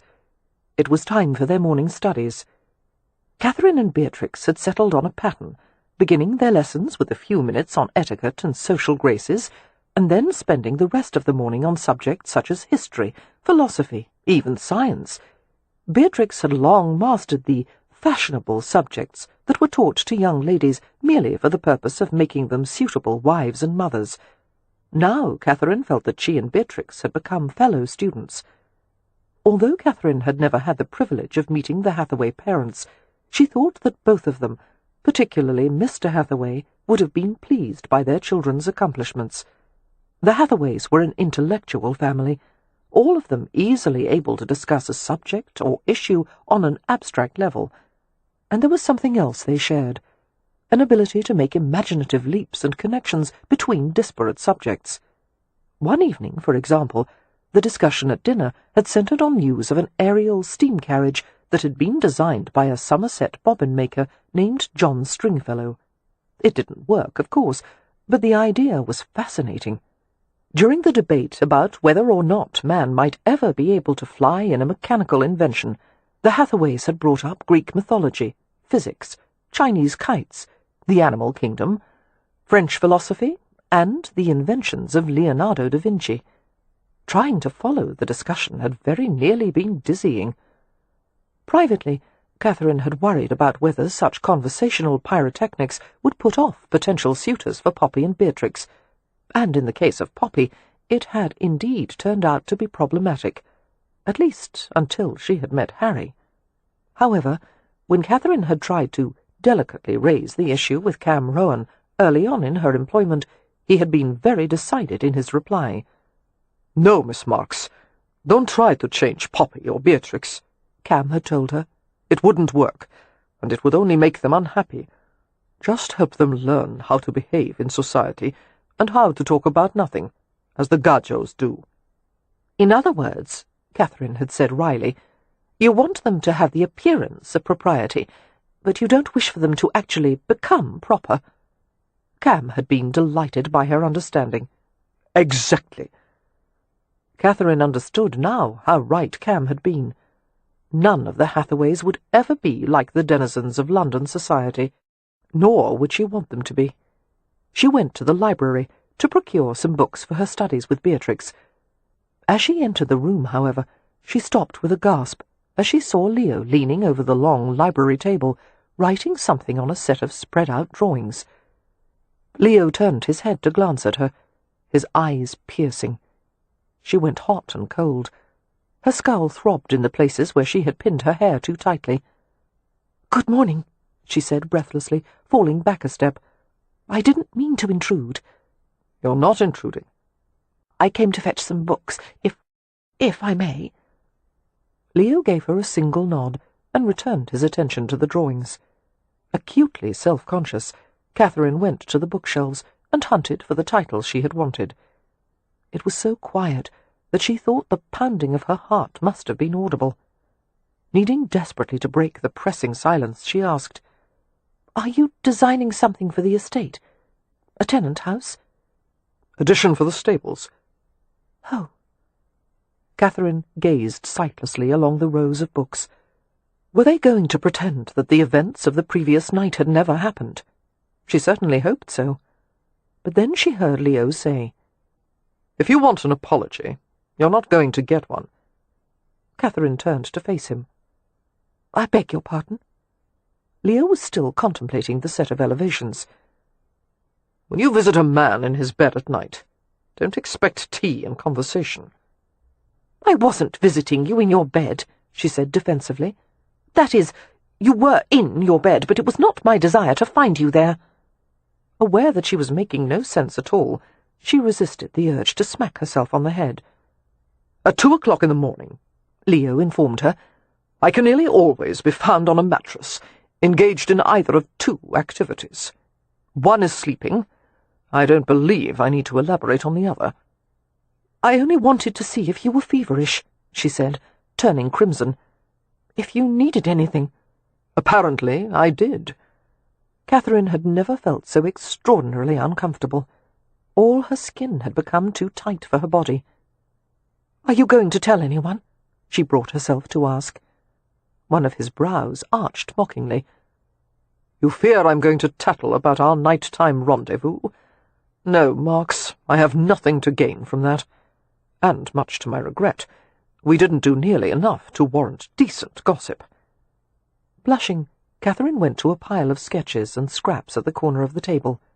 She straightened them into a neat stack. "Did I hurt you?" she managed to ask, recalling how she had inadvertently pushed on his wounded shoulder. "Does it ache this morning?" Leo hesitated before replying. "No. It eventually eased after you left. But the devil knows it wouldn't take much to start up again." Catherine was overcome with remorse. "I'm so sorry. Should we put a poultice on it?" "A poultice?" he repeated blankly. "On my... Oh, we're talking about my shoulder." She blinked in confusion. "Of course we're talking about your shoulder. What else would we be discussing?" "Cat." Leo looked away from her. To her surprise, there was a tremor of laughter in his voice. "When a man is aroused and left unsatisfied, he usually aches for a while afterward." "Where?" He gave her a speaking glance. "You mean—" A wild blush raced over her as she finally understood. "Well, I don't care if you ache there. I was only concerned about your wound." "It's much better," Leo assured her, his eyes bright with amusement. "As for the other ache—" "That has nothing to do with me," she said hastily. "I beg to differ." Catherine's dignity had been mowed down to nothing. Clearly there was no option but retreat. "I'm leaving now." "What about the books you wanted?" "I'll fetch them later." As she turned to depart, however, the edge of her bell-shaped sleeve caught the stack of sketches she had just straightened, and they went spilling to the floor. "Oh, dear!" Instantly she went to her hands and knees, gathering up papers. "Leave them," she heard Leo say. "I'll do it." "No, I'm the one who—" Catherine broke off as she saw something among the drafts of structures and landscapes in the pages of notes. A pencil sketch of a woman, a naked woman, reclining on her side, light hair flowing everywhere. One slender thigh rested coyly over the other, partially concealing the delicate shadow of a feminine triangle. And there was an all-too-familiar pair of spectacles balanced on her nose. Catherine picked up the sketch with a trembling hand, while her heart lurched in hard strikes against her ribs. It took several attempts before she could speak, her voice high and airless. "That's me." Leo had lowered to the carpeted floor beside her. He nodded, looking rueful. His own colour heightened until his eyes were startlingly blue in contrast. "Why?" she whispered. "It wasn't meant to be demeaning," he said. "It was for my own eyes, no one else's."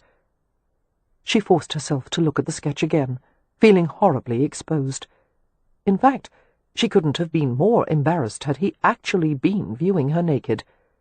And yet the rendering was far from crude or debasing. The woman had been drawn with long, graceful lines, the pose artistic, sensuous. You've never seen me like this," she managed to say, before adding weakly, "Have you?" A self-deprecating smile touched his lips.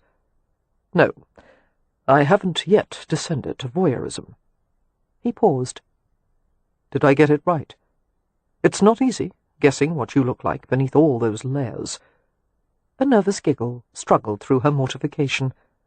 "If you did, I certainly wouldn't admit it." She put the sketch onto the pile, face down. Her hand was shaking.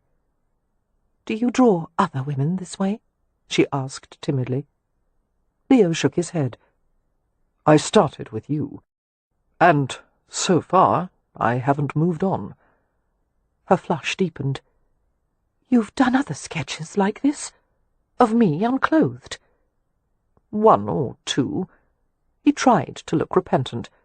"Oh, please, please destroy them." "Certainly. But honesty compels me to tell you that I'll probably only do more. It's my favourite hobby, drawing you naked." Catherine moaned and buried her face in her hands. Her voice slipped out between the tense filter of her fingers. "I wish you would take up collecting something instead." She heard his husky laugh. "Cat, darling, can you bring yourself to look at me?" "No." She stiffened, but didn't move as she felt his arms draw around her. "I was only teasing. I won't sketch you like that again." Leo continued to hold her, carefully guiding her face to his good shoulder. "Are you angry?" She shook her head. "Afraid?" "No." She drew a trembling breath. "Only surprised that you would see me that way." "Why?" "Because it's not like me." He understood what she meant. No one ever sees himself or herself with perfect accuracy. "I'm certain that I never lounge about completely naked." "That," he said, "is a terrible shame." He took a ragged breath. "You should know that I've always wanted you, Cat. I've had fantasies so wicked it would send us both straight to hell if I told them to you. And the way I want you has nothing to do with the colour of your hair or the appalling fashions you wear." His hand passed gently over her head. "Catherine Marks, or whoever you are, I have the most profane desire to be in bed with you for, weeks at least, committing every mortal sin known to man. I'd like to do more than sketch you naked. I want to draw directly on you with feather and ink, flowers around your breasts, trails of stars down your thighs." He let his warm lips brush the edge of her ear. "I want to map your body, chart the north, south, east and west of you. I would—" "Don't," she said, scarcely able to breathe. A rueful laugh escaped him. "I told you, straight to hell." "This is my fault." She pressed her hot face against his shoulder. "I shouldn't have gone to you last night. I don't know why I did it." "I think you do." His mouth grazed the top of her head. "Don't come back to my room at night, Marks, because if it happens again, I won't be able to stop." His arms loosened, and he released her to stand up from the floor. Reaching for her hand, he pulled her up with him. The sheaf of fallen papers was retrieved, and Leo took up the sketch of her. The parchment was neatly ripped, the pieces folded together and ripped again. He gave her the shreds of paper and moulded her fingers around them. "I'll destroy the others as well." Catherine stood without moving as he left the room, and her fingers tightened over the strips of parchment, crushing them into a damp knot. Chapter 12. In the month that followed, Leo deliberately kept himself too busy to see much of Catherine. 2 new tenant farms required irrigation schemes. It was a subject on which Leo had developed a certain amount of expertise, while Cam worked with the horses and Merrypen supervised the timber harvesting.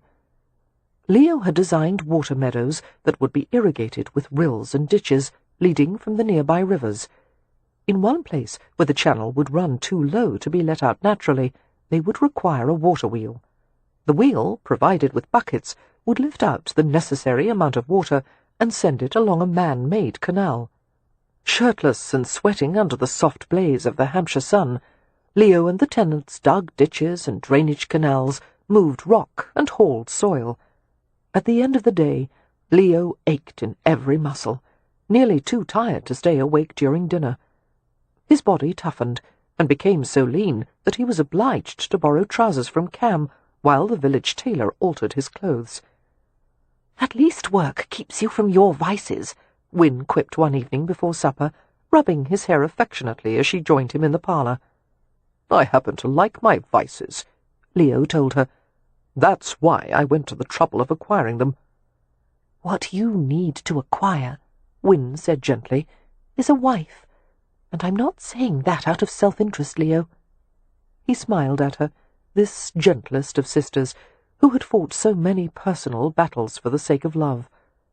"You don't possess a molecule of self-interest, Wynne, but as sound as your advice usually is, I'm not going to take it." "You should. You need a family of your own." "I have more than enough family to contend with, and there are things I would much rather do than marry." "Such as?" "Oh, cut out my tongue and join the Trappist monks, roll naked in treacle and nap on an anthill. Shall I go on?" "That won't be necessary," Wynne said, smiling. "However, you will marry some day, Leo. Both Cam and Merrypen have said that you have a very distinct marriage line on your hand." Bemused, Leo looked down at his palm. "That's a crease from the way I hold my pen." "It's a marriage line, and it's so long it practically wraps around both sides of your hand, which means you will some day marry a fated love." Wynne raised her fair brows significantly, as if to say, "What do you think of that?" "Romans don't really believe in palm reading," Leo informed her. "It's nonsense. They only do it to extract money from fools and drunkards." Before Wynne could reply, Merrypen entered the parlour. "Garjos certainly know how to complicate matters," he said, handing a letter to Leo and lowering to the settee. "What is this?" Leo asked, glancing at the signature at the bottom. "Another letter from the solicitor? I thought he was trying to uncomplicate matters for us." "The more he explains," Merrypen said, "the more confusing it is. As a Roma, I still have trouble understanding the concept of land ownership, but the Ramsay estate—" He shook his head in disgust. "It's a Gordian knot of agreements, grants, customs, exceptions, additions and leases." "That's because the estate is so old," Wynne said wisely. "The more ancient the manor, the more complications it's had time to acquire." She glanced at Leo. "By the way, I've just learned that Countess Ramsay and her daughter Miss Darwin wish to come for a visit. We received a letter from them earlier today." "The devil, you say?" Leo was outraged. "For what purpose? To gloat? Take inventory? I've still got a year left before they can lay claim to the place." "Perhaps they wish to make peace and find an acceptable solution for all of us," Wynne suggested. Wynne was always inclined to think the best of people and believe in the essential goodness of human nature. Leo didn't have that problem. "Make peace my arse," he muttered. "By God, I'm tempted to get married just to spite that pair of witches." "Do you have any candidates in mind?" Wynne asked. "Not one. But if I ever did marry, it would be to a woman I was certain never to love." A movement at the doorway caught his attention, and Leo watched covertly as Catherine entered the room. She gave the group a neutral smile, carefully avoiding Leo's gaze, and went to a chair near the corner. With annoyance, Leo noticed that she had lost weight. Her breasts were smaller, and her waist was reed-slender, and her complexion was wan.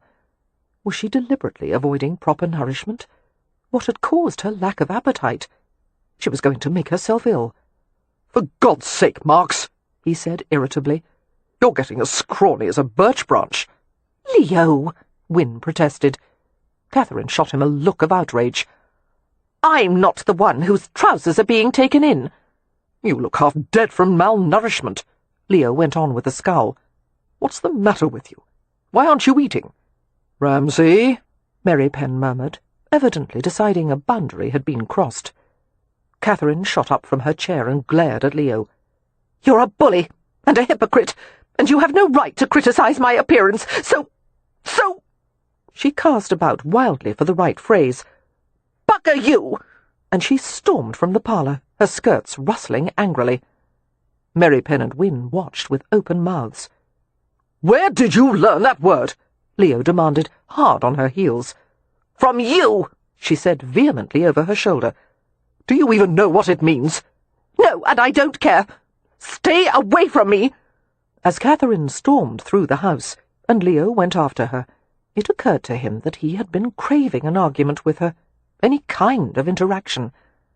She went outside and part way around the house, and soon they found themselves in the kitchen garden. The air was pungent with the smell of sun-warmed herbs. "Marks," he said in exasperation, "I'll chase you through the parsley if you insist, but we may as well stop and have it out right here."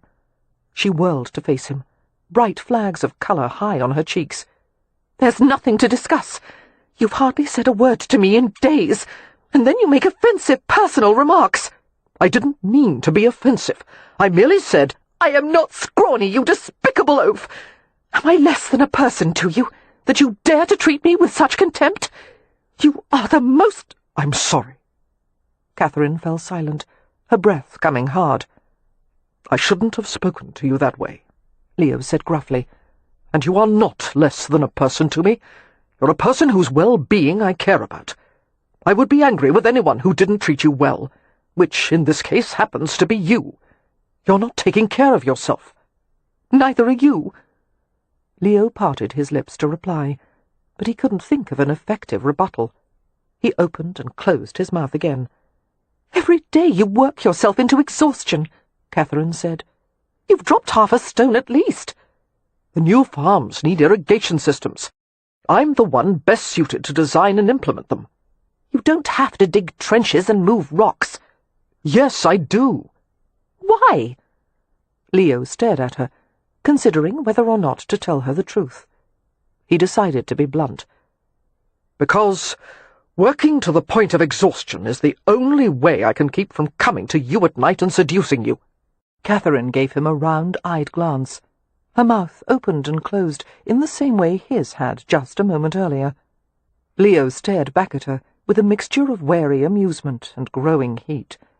He could no longer deny that he found nothing in the world more entertaining than talking to her, or just being near her. Cantankerous, stubborn, fascinating creature, completely unlike his past lovers, and at times like this she had all the cuddlesome appeal of a feral hedgehog. But she challenged him, met him as an equal, in a way that no other woman ever had. He wanted her beyond reason.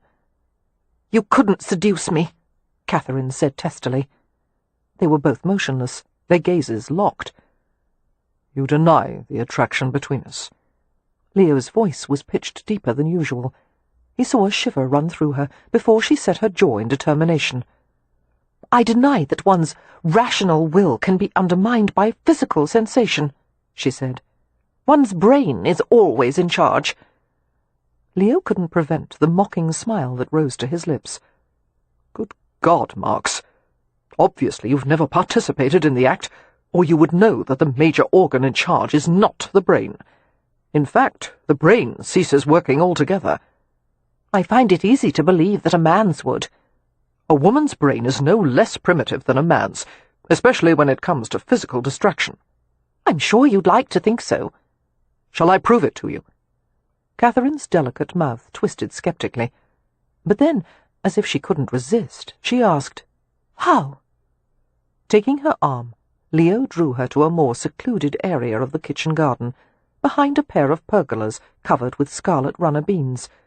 They stood next to a glass forcing house, which was used to compel plants into flower before they might have otherwise.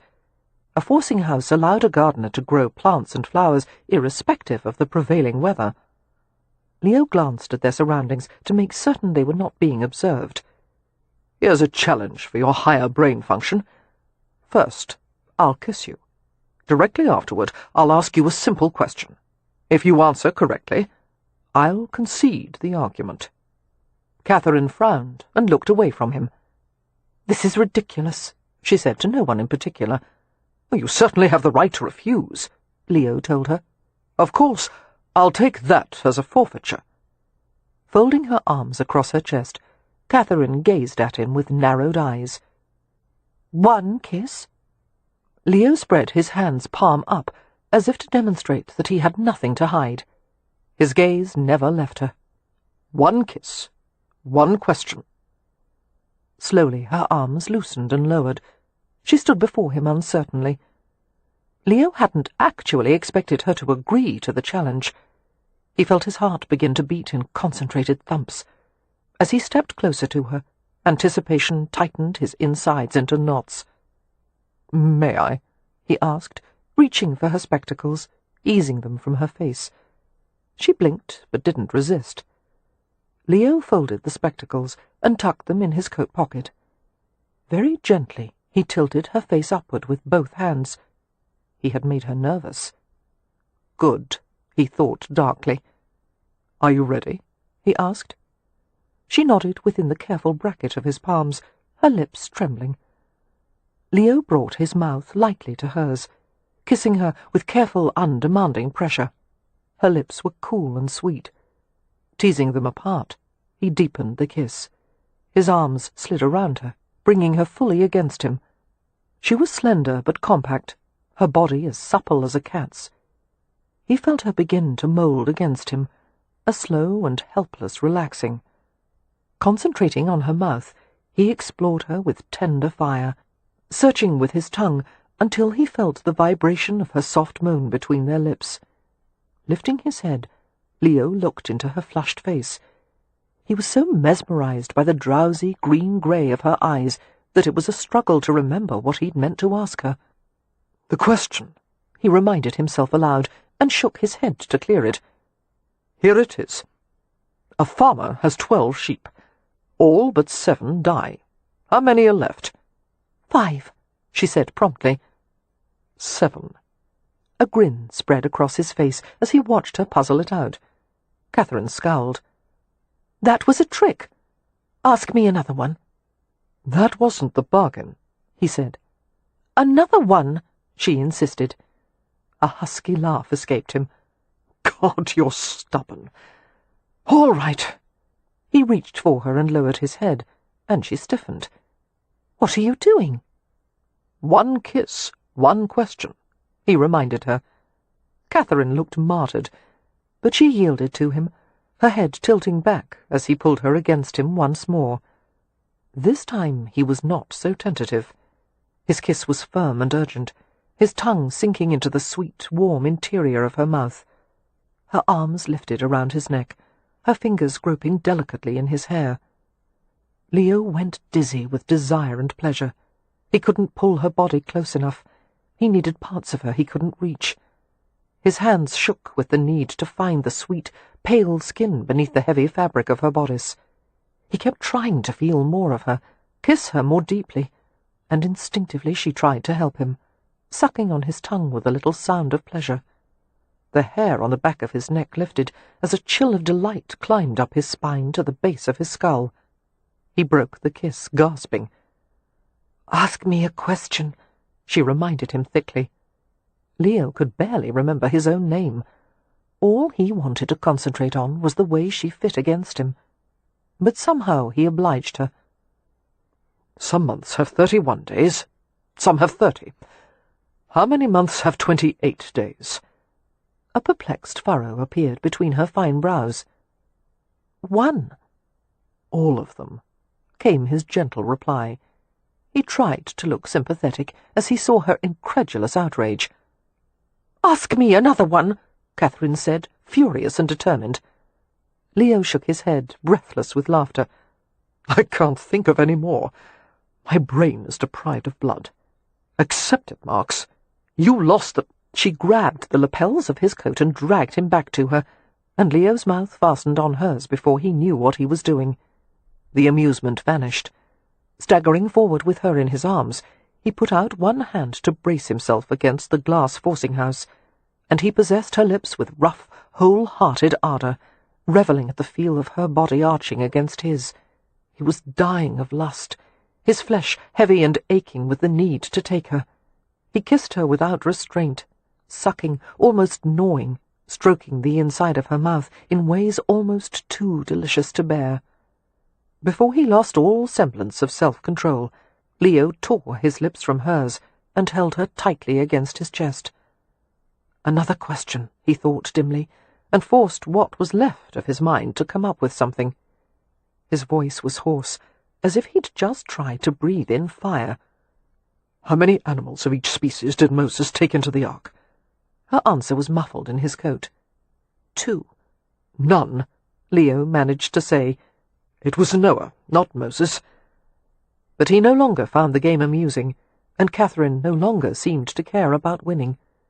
They stood together, gripped tight and close. Their bodies cast a single shadow that stretched along a garden path. "We'll call it a draw," Leo muttered. Catherine shook her head. "No, you were right," she said faintly. "I can't think at all." They waited a little longer, while she leaned into the wild rhythm of his heart. They were both in a daze, mutually occupied with a question that couldn't be asked, an answer that couldn't be given. Letting out an unsteady sigh, Leo eased her away. He winced as the fabric of his trousers chafed his aroused flesh. Thank God the cut of his coat was long enough to conceal the problem. Extracting her spectacles from his pocket, he replaced them carefully on her nose. He offered his arm in wordless invitation, a truce, and Catherine took it. "What does bugger mean?" she asked unevenly, as he led her out of the kitchen garden. "If I told you," he said, "it would lead to improper thoughts, and I know how you hate those." Leo spent much of the next day at a stream on the west side of the estate, determining the best site for a water wheel and marking the area. The wheel would be approximately 16 feet in diameter, equipped with a row of buckets that would empty into a trough, from which the water would course along a series of wooden flumes. Leo estimated that the system would irrigate approximately 150 acres, or 10 generously sized tenant farms.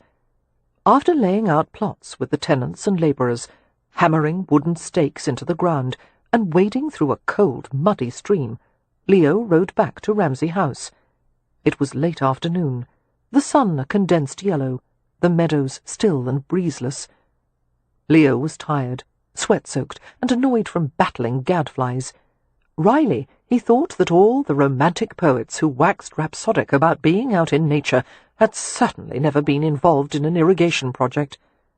His boots were so caked with mud that he went to the kitchen entrance, left them by the door, and went inside in his stocking feet. The cook and a maid were busy slicing apples and rolling dough, while Wyn and Beatrix sat at the work-table, polishing silver. "Hello, Leo," Beatrix said cheerfully. "Heavens, what a sight you are!" Wyn exclaimed. Leo smiled at both of them, then wrinkled his nose as he detected a bitter stench in the air. "I didn't think it was possible for any odour to eclipse mine at the moment. What is it, metal polish?" "No, actually it's—" Wyn looked guarded. "Well, it's a kind of dye." "For cloth?" "For hair," Beatrix said. "You see, Miss Marks wants to darken her hair before the ball, but she was afraid of using dye from the apothecary since he got it so wrong last time. So cook suggested a recipe that her own mother used. You boil walnut shells and cassia bark together with vinegar and—" "Why is Marks dyeing her hair?" Leo asked, striving to keep his tone ordinary, even as his soul revolted against the idea. That beautiful hair, gleaming gold and pale amber, covered with a dull, dark stain. Wyn replied cautiously, "I believe she wishes to be less visible at the ball, with so many guests in attendance. I didn't press her for answers, as I felt she was entitled to her privacy. Leo, please don't distress her by mentioning it." "Does no one find it odd that we have a servant who insists on disguising herself?"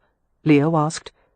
"Is this family so bloody eccentric that we accept any manner of strangeness without even asking questions?" "It's not all that strange," Beatrix said. "Many animals change their colours. Cuttlefish, for example, or certain species of frogs, and of course chameleons." "Excuse me," Leo said through clenched teeth. He left the kitchen with purposeful strides, while Wyn and Beatrix stared after him. "I was leading to some very interesting facts about chameleons," Beatrix said. "Bee, darling," Wyn murmured, "perhaps you'd better go out to the stables and find Cam." Catherine sat at her dressing-table, contemplating her own tense reflection in the looking-glass. Several articles were neatly arranged in front of her: folded toweling, a comb, a pitcher and basin, and a pot filled with a strained, dark sludge that looked like boot-blacking. She had painted a single lock of hair with the stuff, and was waiting for it to take effect, to see what colour had been imparted. After her last disaster with colourant, when her hair had turned green, she was taking no chances. With the Hathaway ball only 2 days away, Catherine had no choice but to drab down her appearance as much as possible. Guests from surrounding counties would attend, as well as families from London, and, as always, she was afraid of being recognised. However, as long as she obscured her appearance and kept to the corners, no one ever noticed her. Chaperones were most often spinsters or poor widows, undesirable women who had been assigned the task of watching over young girls who still had their best years ahead of them. Catherine was scarcely older than those girls, but she felt as if there were decades between herself and them. Catherine knew that her past would catch up with her some day, and when it did, the time she had spent with the Hathaways would be over. It had been the only period of real happiness in her life. She would grieve to lose them. All of them. The door was flung open, shattering Catherine's quiet contemplation. She turned in her chair and saw Leo in remarkable disarray. He was sweaty and rumpled and filthy, standing there in his stocking feet. She jumped up to face him, recalling too late that she wore nothing but a crumpled chemise. His hard gaze raked over her, missing no detail, and Catherine turned red in outrage. "What are you doing?" she cried. "Have you gone mad? Leave my room this instant!" Chapter 13. Leo closed the door and reached Catherine in 2 strides. He hauled her forcibly to the pitcher and basin. "Stop it!" she screeched, flailing at him, while he pushed her head over the basin and poured water over the lock of hair she had saturated with dye. She spluttered furiously. "What is wrong with you? What are you doing?" "Washing this slime from your hair." He dumped the rest of the water on her head. Catherine yelped and struggled, managing to slosh water over him as well, until there were puddles on the floor and the carpet was soaked. They fought until Catherine found herself on the wet layer of wool covering the floor. Her spectacles had flown off, leaving the room a blur. But Leo's face was only inches above her own, his hot blue eyes staring into hers. He subdued her without effort, pinning her wrists, her torso, as if she had no more substance than a garment rippling on a clothesline. He was very heavy on her, muscle and weight and masculinity supported in the cradle of her thighs. She twisted helplessly. She wanted him to let her go, and at the same time she wanted him to lie on her forever, his hips pressing hers harder, deeper. Her eyes turned wet. "Please," she choked out. "Please don't hold my wrists." As he heard the note of fear in her voice, his face changed. He released her arms at once. She was gathered up against him, her dripping head clasped to his shoulder.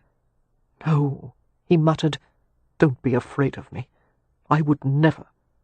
She felt him kiss the side of her face, the edge of her jaw, the frantic working of her throat. Waves of warmth slid over her, sensation rising in the places where they pressed. She let her arms remain limp and outstretched on the floor, but her knees tightened on his body, holding him instinctively. "What does it matter to you?" she asked against his damp shirt. "What do you care what colour my hair is?" She felt the hard wall of his chest beneath his shirt, and she wanted to delve beneath the garment, rub her mouth and cheeks through the dark fleece. His voice was soft and fierce. "Because it's not you. It's not right. What are you hiding from?" She shook her head weakly, her eyes swimming. "I can't explain. There's too much. I can't. If you knew, I would have to go. I want to stay with you. Just a little longer." A sob slipped from her throat. "Not you. I meant your family." "You can stay. Tell me so I can protect you." She swallowed back another sob. There was a hot, irritating trickle on the side of her face. A tear had slid into her hairline. She lifted a hand to brush at it, but he had already put his mouth there, his lips absorbing the trail of wet salt.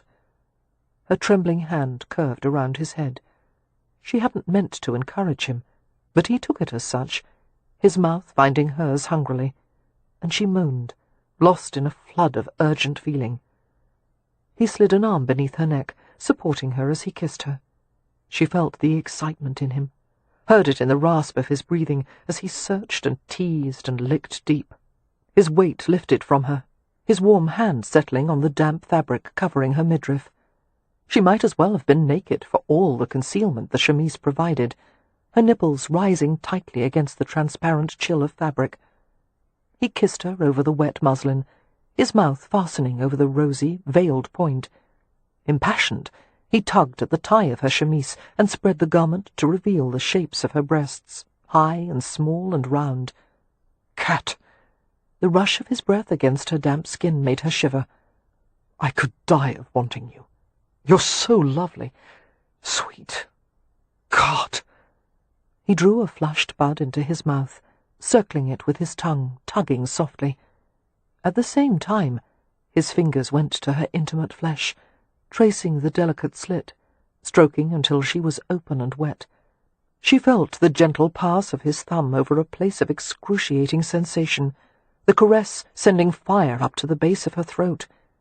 Her hips lifted into the soft stroking, and he teased her lightly, tenderly, until pleasure hummed through every part of her, and an extraordinary promise of relief hovered just out of reach. His touch deepened, a finger nudging the entrance of her body. The gentle invasion caused her to shrink backward in surprise, except that she was on the floor on her back, and there was no place to retreat. She reached down reflexively, her hand going to his. Leo nuzzled the side of her neck. "Innocent darling, relax and let me touch you. Let me—" She felt the intricate workings of bone and tendon in the back of his hand as his finger slid farther into the fluid softness. She caught her breath, her body grasping helplessly at the careful intrusion. Leo's heavy lashes lowered over smouldering eyes, the colour of the pale blue heart of a flame. A flush had crossed his cheeks and the bridge of his nose. "I want to be inside you," he said thickly, caressing her. "Here and deeper." An incoherent sound climbed in her throat as the subtle inner teasing drew her knees up and caused her toes to curl. She was suffused with desperate heat, craving things she had no words for. Drawing his head down to hers, she kissed him frantically, needing the voluptuous pressure of his mouth, the thrust of his tongue. A series of determined raps on the door broke through the lurid haze of sensation.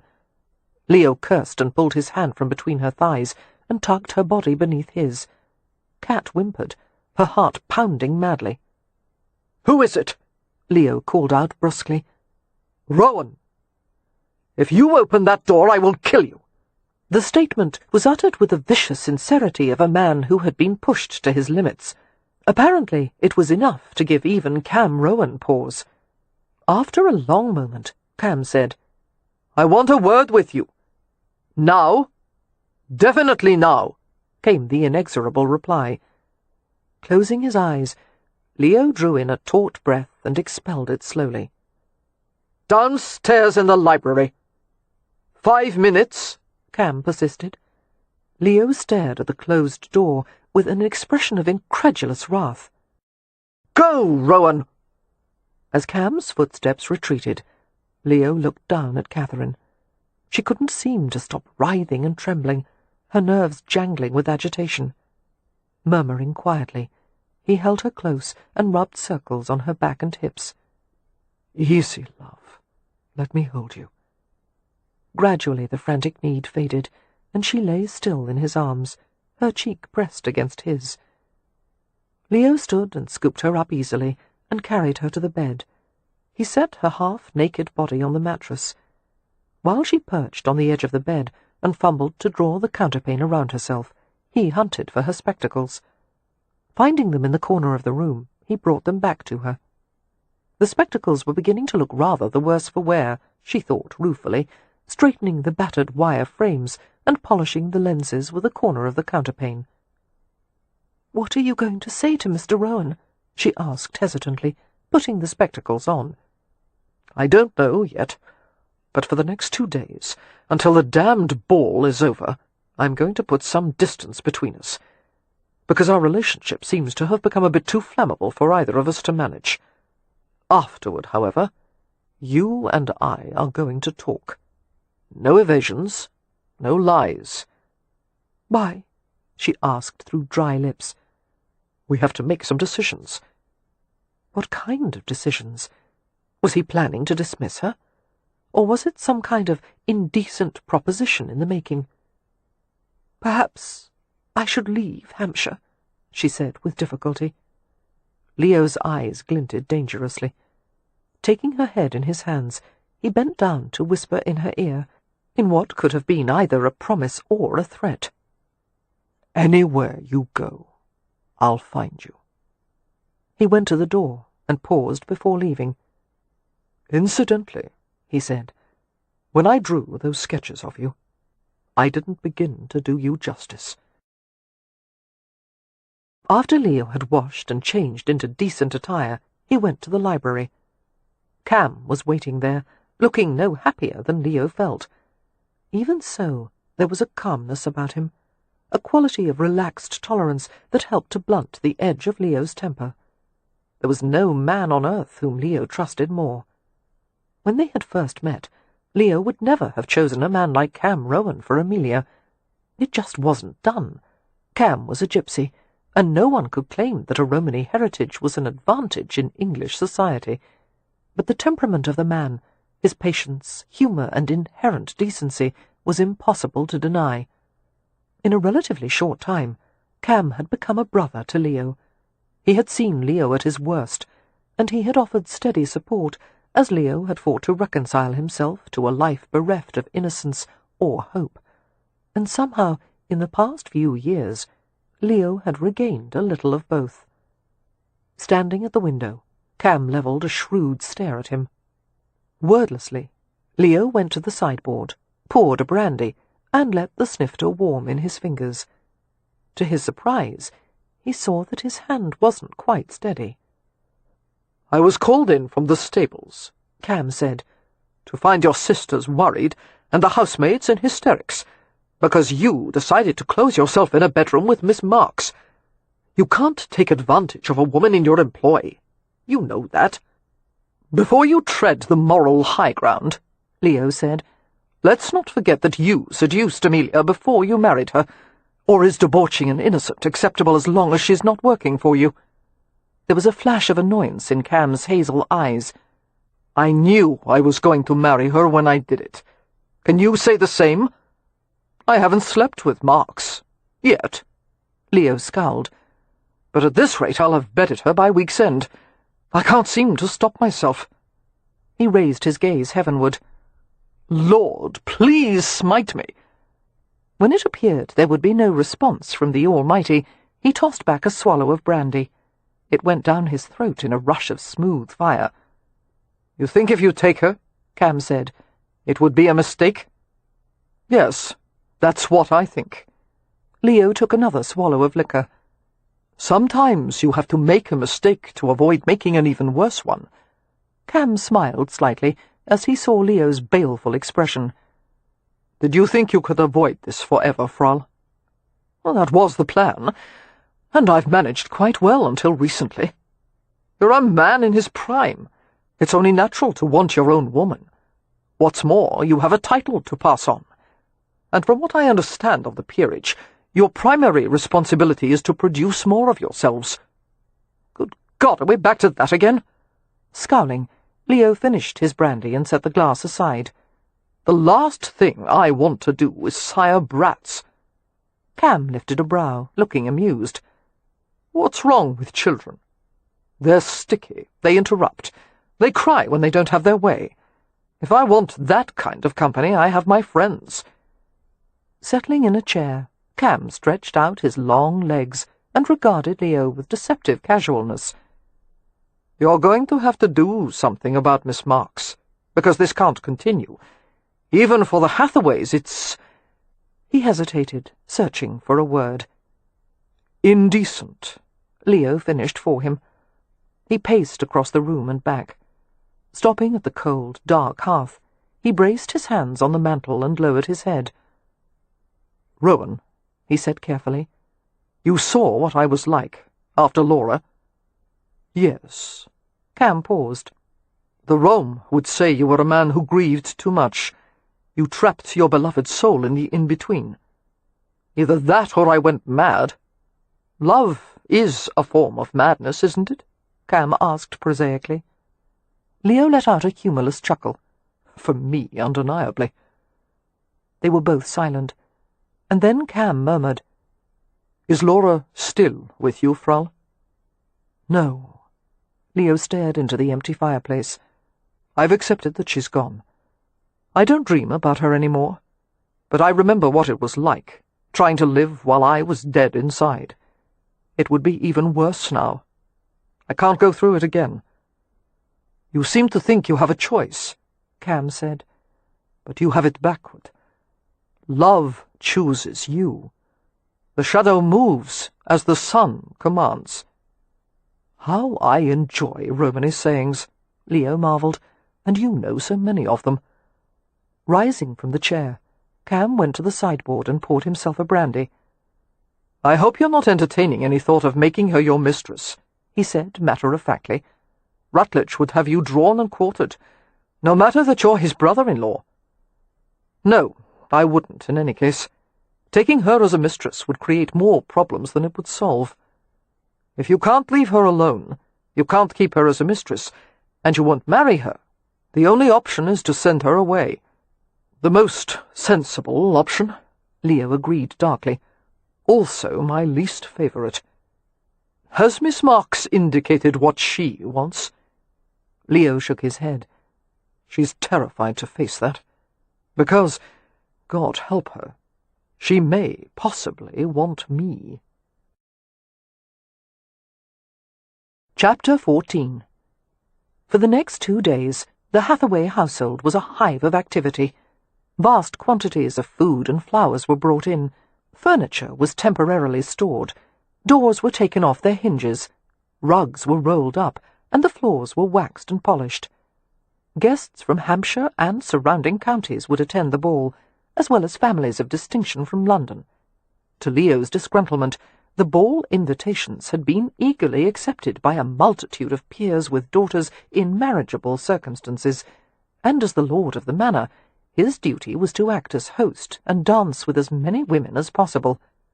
"This is the worst thing you've ever done to me," he told Amelia. "Oh, not at all. I'm sure I've done worse things to you." Leo considered that, running through a long list of remembered offences in his mind. "Never mind, you're right. But to be clear, I'm only tolerating this to humour you." "Yes, I know. I do hope you'll humour me further, and find someone to marry so you can produce an heir before Vanessa Darwin and her mother take possession of our home." He gave his sister a narrow-eyed glance. "One could almost infer that the house means more to you than my future happiness." "Not at all. Your future happiness means at least as much to me as the house." "Thank you," he said dryly. "But I also happen to believe that you'll be much happier when you fall in love and get married." "If I ever fell in love with someone," he retorted, "I certainly wouldn't ruin it by marrying her." The guests began to arrive early in the evening. Women were dressed in silk or taffeta, jewelled brooches glittering at low, rounded necklines, hands covered with wrist-length white gloves. Many feminine arms were adorned with matching bracelets in the new fashion. Gentlemen, by contrast, were dressed with severe simplicity in black coats and matching creaseless trousers, and cravats in either white or black.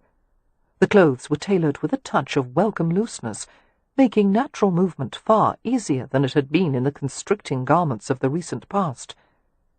Music floated through rooms abundantly dressed with flowers. Tables draped in gold satin nearly creaked beneath pyramids of fruit, cheese dishes, roast vegetables, sweetbreads, puddings, joints of meat, smoked fish, and roast fowl. Footmen moved through the circuit of public rooms, bringing cigars and liquor to men in the library, or wine and champagne to the card-rooms. The drawing-room was crowded, with clusters of people all around the sides and couples dancing in the centre.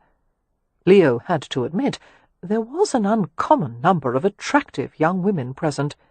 They all looked pleasant, normal, and fresh-faced. They all looked the same, but he proceeded to dance with as many of them as possible, taking care to include wallflowers, and he even persuaded a dowager or two to take a turn with him. And all the while he hunted for glimpses of Catherine Marks. She was wearing a lavender gown, the same one she'd worn at Poppy's wedding. Her hair was caught in a smooth, tight chignon at the back of her neck.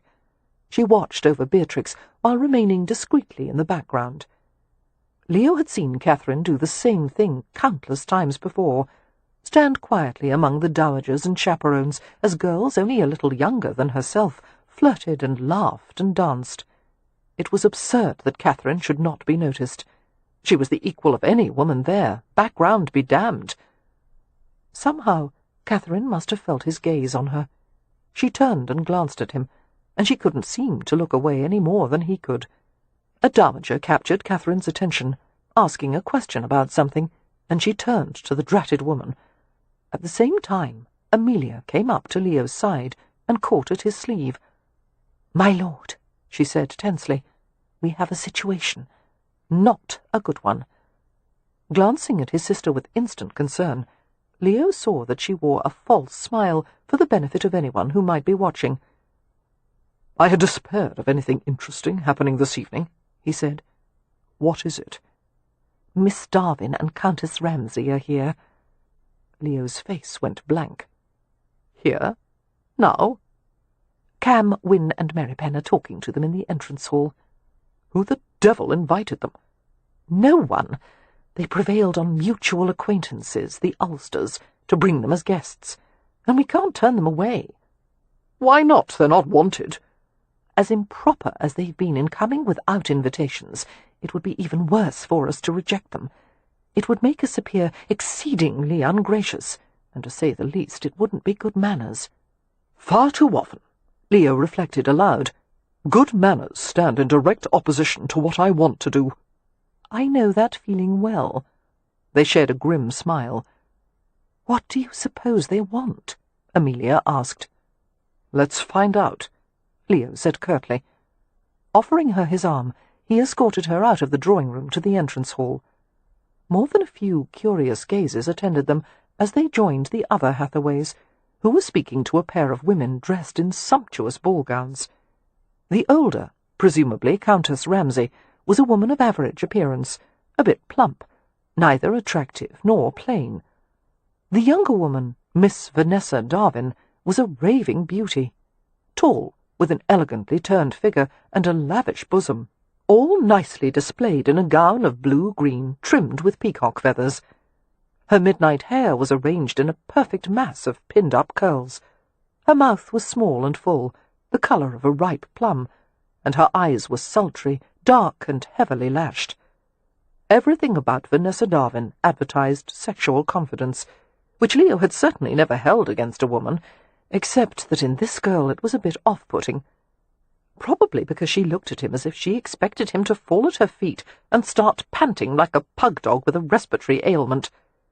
With Amelia on his arm, Leo approached the pair. Introductions were made, and he bowed with impeccable politeness. "Welcome to Ramsay House, my lady, and Miss Darwin. What a pleasant surprise." The Countess beamed at him.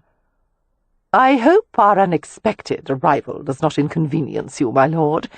However, when Lord and Lady Ulster made it known that you were giving a ball, the first at Ramsay House since its restoration, we felt certain that you wouldn't mind the company of your nearest relations." "Relations?" Amelia asked blankly. The kinship between the Hathaways and the Darwins was so distant as to hardly warrant the word. Countess Ramsay continued to smile. "We are cousins, are we not? And when my poor husband passed on to his reward, may God rest his soul, we found consolation in the knowledge that the estate would pass into capable stewardship as yours. Although," her gaze flickered to Cam and Merrypen, We had not expected such a colourful variety of in-laws as you seem to have accumulated." Fully comprehending the unsubtle reference to the fact that both Cam and Marypen were part gipsy, Amelia scowled openly. "Now see here—" "How refreshing it is," Leo interrupted, trying to stave off an explosion, "to finally be able to communicate without the interference of solicitors." "I agree, my lord," Countess Ramsay replied. "The solicitors have made the situation regarding Ramsay House quite complex, have they not? But we are only women, and therefore much of what they relate goes right over our heads. Isn't that right, Vanessa?" "Yes, mamma," came the demure reply. Countess Ramsay's pillowy cheeks puffed out with another smile. Her gaze encompassed the entire group. "What matters most is the bond of familial affection." "Does that mean you've decided not to take the house away from us?" Amelia asked bluntly. Cam settled a hand at his wife's waist and gave her a warning squeeze. Looking taken aback, Countess Ramsay regarded Amelia with wide eyes. "Goodness me! I'm not at all able to discuss legalities. My poor little brain fairly collapses when I try." "However," Vanessa Darwin said in a silky voice, "as we understand, there is a chance we may not be entitled to Ramsay House if Lord Ramsay marries and sires offspring within a year." Her gaze slid boldly over Leo, travelling from head to toe. "And he seems well equipped to do so." Leo arched a brow, amused by the delicate emphasis she placed on the term well equipped. Cam intervened before Amelia could utter a scathing reply. "My lady, do you have need of lodging during your stay in Hampshire?" "Thank you for your kind concern," Vanessa Darwin replied, "but we are staying at the residence of Lord and Lady Ulster." "Some refreshments would be welcome, however," Countess Ramsay suggested brightly. "I think a glass of champagne would revive me nicely." "By all means," Leo said. "May I escort you to the refreshment tables?" "How delightful!" the Countess said, beaming. "Thank you, my lord." She came forward to take his proffered arm, and Vanessa went to his other side. Summoning a charming smile, Leo led the pair away. "What dreadful people," Amelia said dourly. "They're probably here to inspect the house, and they'll monopolize Leo all evening, when he should be talking and dancing with eligible young women." "Miss Darwin is an eligible young woman," Wynne said, looking troubled. "Good heavens, Wynne! Do you think they came here so that Miss Darwin could meet Leo? Do you think she might set her cap for him?" "There would be advantages to both sides if they married," Wynne said. "Miss Darwin would become Lady Ramsay and gain the entire estate instead of just the copyhold. And we could all continue living here, whether or not Leo fathers a child. The thought of having a sister-in-law like Miss Darwin is intolerable." "One can't judge her on first acquaintance," Wynne said. "Perhaps she's a nice person on the inside." "Doubtful," Amelia said. "Women who look like that never have to be nice on the inside." Noticing that Cam and Marypen were speaking to each other in Romany, she asked her husband, "What are you talking about?" "There are peacock feathers on her gown," Cam remarked. In the same tone he might have said, "There are poisonous, flesh-eating spiders on her gown." "It's a very dashing effect." Amelia looked at him quizzically. "You don't like peacock feathers?" "To the Roma," Marypen said soberly, "a single peacock feather is an evil omen. And she was wearing dozens of them," Cam added. They watched Leo walk away with Vanessa Darwin, as if he were heading toward a pit filled with vipers. Leo escorted Vanessa Darwin to the drawing-room, while Countess Ramsay remained near the refreshment tables with Lord and Lady Ulster. After a few minutes of conversation with Vanessa, it was obvious that she was a young woman with adequate intelligence and a highly flirtatious nature. Leo had known and bedded women like Vanessa before. She inspired little interest in him. However, it might benefit the Hathaway family to become acquainted with Vanessa Darwin and her mother if only to learn their plans. Chattering lightly, Vanessa confided how dreadfully dull it had been to spend a year in mourning after her father had passed away, and how eager she had been to finally have a season in London the following year. "But how charming this estate is!" she exclaimed. "I remember visiting it once when my father had the title. It was a pile of rubbish, and the gardens were barren. Now it's a gem." "Thanks to Mr. Rowan and Mary Penn," Leo said. "The transformation was entirely due to their efforts." Vanessa looked puzzled. "Well, one would never have guessed. Their people aren't usually so industrious." "Romas are highly industrious, actually. It's only that they're nomadic, which limits their interest in farming." "But your brothers-in-law are not nomadic, it seems." "They have each found good reason to stay in Hampshire." Vanessa shrugged. "They give the appearance of being gentlemen, which I suppose is all one could ask." Leo was annoyed by her disdainful tone. "They're both related to nobility, as a matter of fact, being only half Romany. Mary Penn will inherit an Irish earldom some day." "I had heard something to that effect, but Irish nobility," she said with a little moo of distaste. "You consider the Irish inferior?" Leo asked idly. "Don't you?" "Yes. I've always found it so crass when people refuse to be English." Either Vanessa chose to ignore the comment, or it sailed over her head.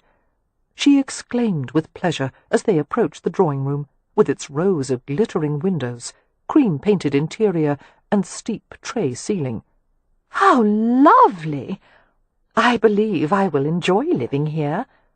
"As you remarked earlier," Leo pointed out, "you may not have the chance. I have a year left to marry and procreate." "You have a reputation as an elusive bachelor, which leaves some doubt as to whether you will achieve the former." A provocative gleam appeared in her dark eyes. "The latter, I'm sure you're very good at." "I would never make that claim," Leo said blandly. "You don't have to, my lord. The claim has often been made on your behalf. Will you deny it?" It was hardly a question one would have expected from a well-bred miss upon first acquaintance. Leo gathered that he was supposed to be impressed by her audacity.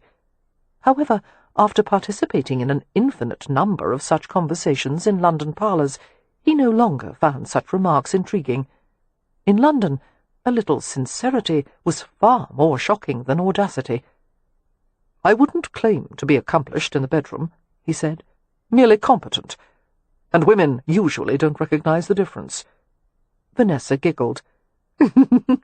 "What makes one accomplished in the bedroom, my lord?" Leo glanced at her without smiling. "Love, of course.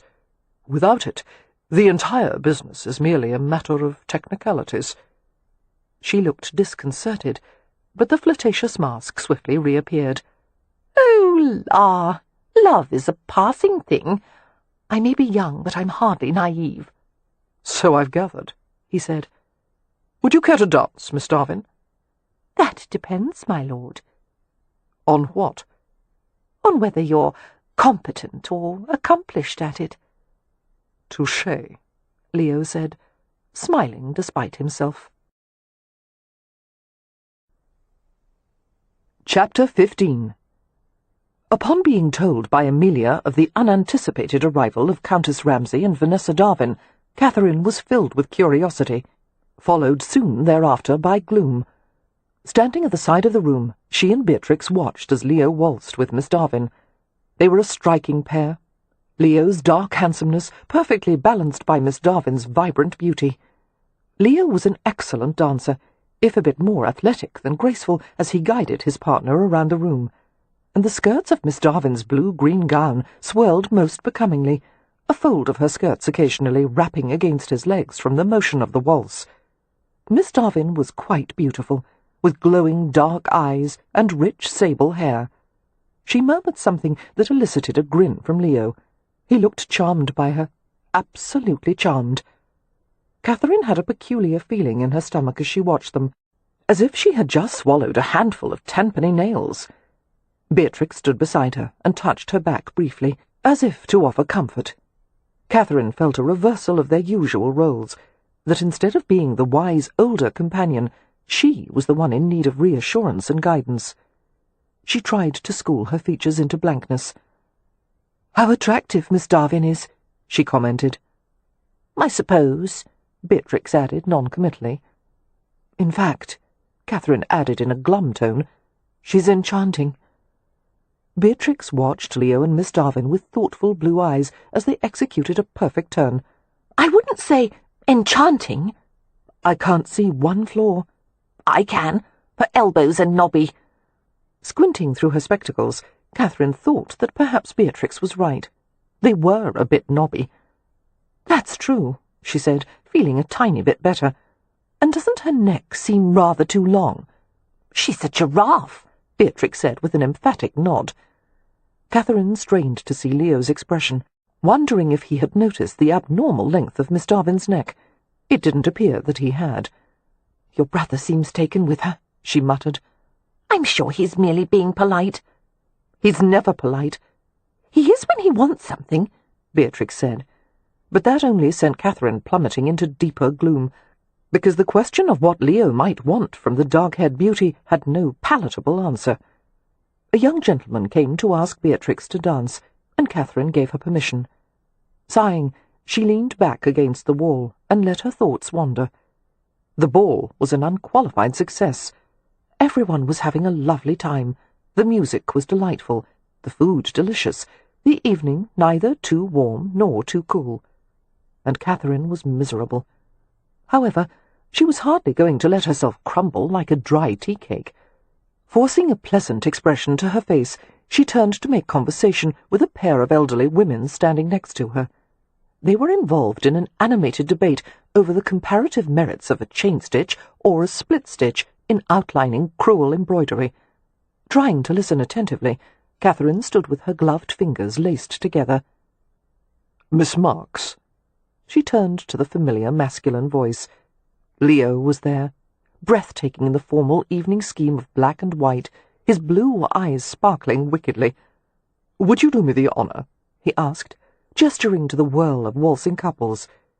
He was asking her to dance, as he had once promised. Catherine blanched as she became aware of the multitude of gazes on them. It was one thing for the host of the evening to confer briefly with his sister's companion. It was something else entirely for him to dance with her. He knew it, and he didn't give a damn. "Go away," she said in a sharp whisper, her heart beating wildly. A faint smile touched his lips. "I can't. Everyone's watching. Are you going to give me a public set-down?" She could not embarrass him that way. It was a violation of etiquette to refuse a man's invitation to dance, if it could have been construed that she didn't wish to dance with him personally. And yet, to be the focus of attention, to set tongues wagging, it was contrary to every instinct for self-preservation. "Oh, why are you doing this?" she whispered again, desperate and furious. And yet somewhere in the midst of her inner tumult there was a tingle of delight. "Because I want to," he said, his smile widening. "And so do you." He was unforgivably arrogant. He also happened to be right, which made her an idiot. If she said yes, she deserved whatever happened to her afterward. "Yes." Biting her lip, she took his arm and let him lead her toward the centre of the room. "You could try smiling," Leo suggested. "You look like a prisoner being led to the gallows." "It feels more like a beheading," she said. "It's just one dance, Marks." "You should waltz with Miss Darwin again," she said, wincing inwardly as she heard the sullen note in her own voice. Leo laughed quietly. "Once was enough. I've no wish to repeat the experience." Catherine tried, without success, to smother the ripple of pleasure that went through her. "You didn't get on?" "Oh, we got on marvellously, as long as we didn't stray from the topic of utmost interest." "The estate?" "No, herself." "I'm sure that with maturity, Miss Darwin will become less self-involved." "Perhaps. It's of no importance to me." Leo took her into his arms, his hold firm and supportive and inexplicably right, and an evening that had seemed so dreadful only moments before became so wonderful that Catherine was light-headed. He held her, his right hand precisely against her shoulder-blade, his left hand securing hers. Even through the layers of their gloves, she felt the thrill of contact. The dance began.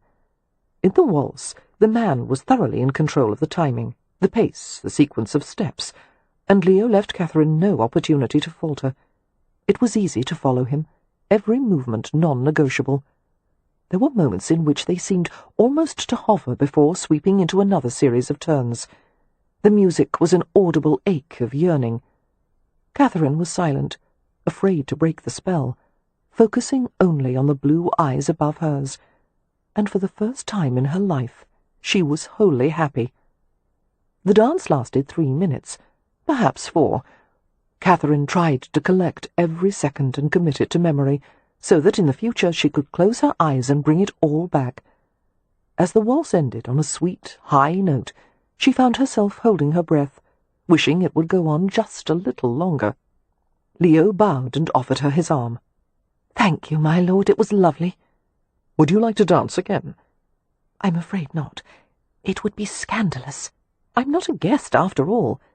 "You're part of the family," Leo said. "You are very kind, my lord, but you know that's not true.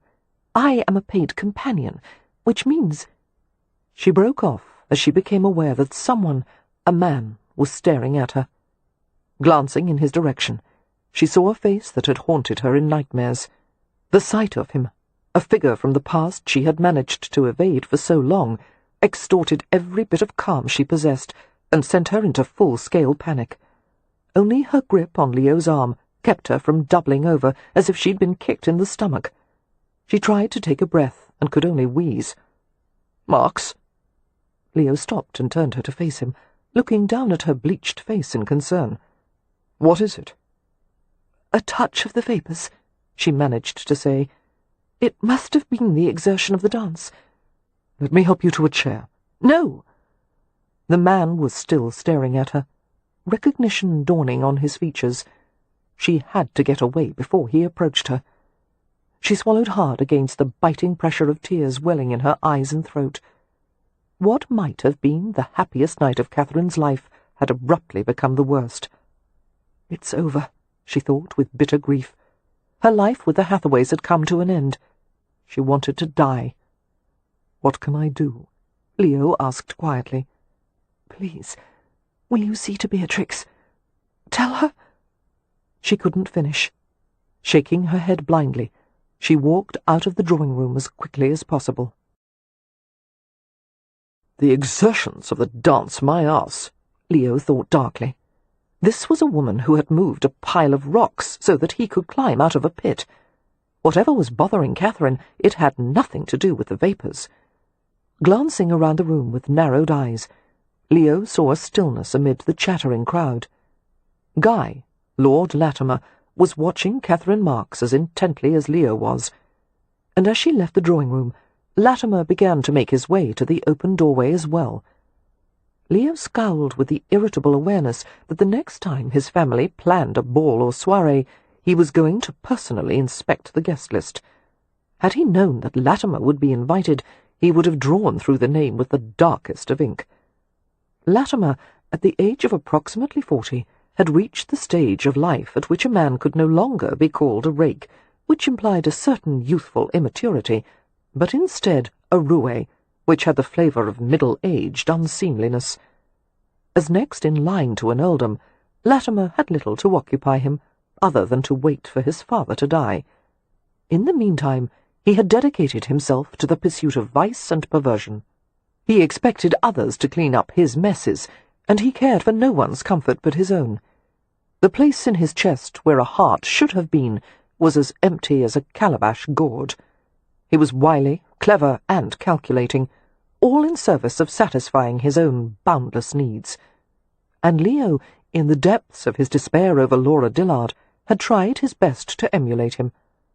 Recalling the escapades he had been involved in with Latimer and his cadre of dissipated aristocrats, Leo felt distinctly unclean. Since his return from France, he had scrupulously avoided Latimer. However, Latimer's family was from the neighbouring county of Wiltshire, and it would have been impossible to steer clear of him forever. Seeing Beatrix approaching the side of the drawing-room, Leo reached her in a few impatient strides and took her arm. "No more dancing for now, Bee," he murmured close to her ear. "Marks isn't available to watch over you." "Why not?" "I intend to find out. In the meantime, don't get into trouble." "What should I do?" "I don't know. Go to the refreshment table and eat something." "I'm not hungry." Beatrix heaved a sigh. "But I suppose one doesn't need to be hungry to eat." "Good girl," he muttered, and left the room swiftly. Chapter 16. "Stop! Stop right there, I say!" Catherine ignored the summons, keeping her head down as she hurried along a hallway towards the servants' stairwell. She was drowning in shame and fear, but she was also infuriated, thinking how monstrously unfair it was that this one man should keep ruining her life over and over. She had known this would happen some day, that even though Latimer and the Hathaways moved in different circles, they would inevitably meet. But it had been worth the risk to be with the Hathaways, to feel that just for a little while she had been part of a family. Latimer grabbed her arm with bruising force. Catherine whirled to face him, her entire body shaking. It surprised her to see the extent to which he had aged, his features blighted by coarse living. He was heavier, thick around the middle, and his ginger-coloured hair was thinning. Most telling, his face had acquired the wizened look of habitual self-indulgence. "I don't know you, sir," she said coolly. "You are importunate." Latimer didn't let go of her arm. His devouring gaze made her feel polluted and ill. "I've never forgotten you. I looked for years. You went to another protector, didn't you?" His tongue emerged to swipe moistly over his lips, and his jaw worked as if he were preparing to unhook it and swallow her whole. "I wanted to be your first. I paid a bloody fortune for it." Catherine took a shivering breath. "Release me at once, or I'll—" "What are you doing here, dressed in a spinster's garb?" She looked away from him, battling tears. "I am employed by the Hathaway family, by Lord Ramsay." "That I can believe. Tell me what services you provide for Ramsay." "Let go of me." Her voice was low and strained. "Not on your life." Latimer drew her stiff body closer, his wine-soured breath wafting in her face. "Revenge," he said softly, "is the act of a despicable and petty character, which is no doubt why I've always enjoyed it so much." "What do you want revenge for?" Catherine asked, despising him to the bottom of her soul. "You lost nothing because of me, except perhaps the merest fragment of pride, which you could easily afford." Latimer smiled. "There's where you're mistaken. Pride is all I have. I'm quite sensitive about it, really, and I won't be satisfied until it's returned with interest. 8 years of compounded pride is a tidy sum, wouldn't you say?" Catherine stared at him coldly. The last time she had seen him, she had been a 15-year-old girl with no resources, and no one to protect her. But Latimer had no idea that Harry Rutledge was her brother, nor did it seem to have occurred to him that there might be other men who would dare to stand between him and what he wanted. "You disgusting lecher," she said. "I suppose the only way you can have a woman is to purchase one, except that I'm not for sale." "You were once, weren't you?" Latimer asked idly. "You were a costly piece, and I was assured that you were worth it. Obviously you're no virgin, being in service to Ramsay, but I'd still like a sample of what I paid for." "I owe you nothing. Leave me alone." Latimer stunned her by smiling, his face softening. "Come now, you do me a disservice. I'm not such a bad fellow. I can be generous. What does Ramsay pay you? I'll triple it. It would be no hardship sharing my bed. I know a thing or two about pleasing a woman."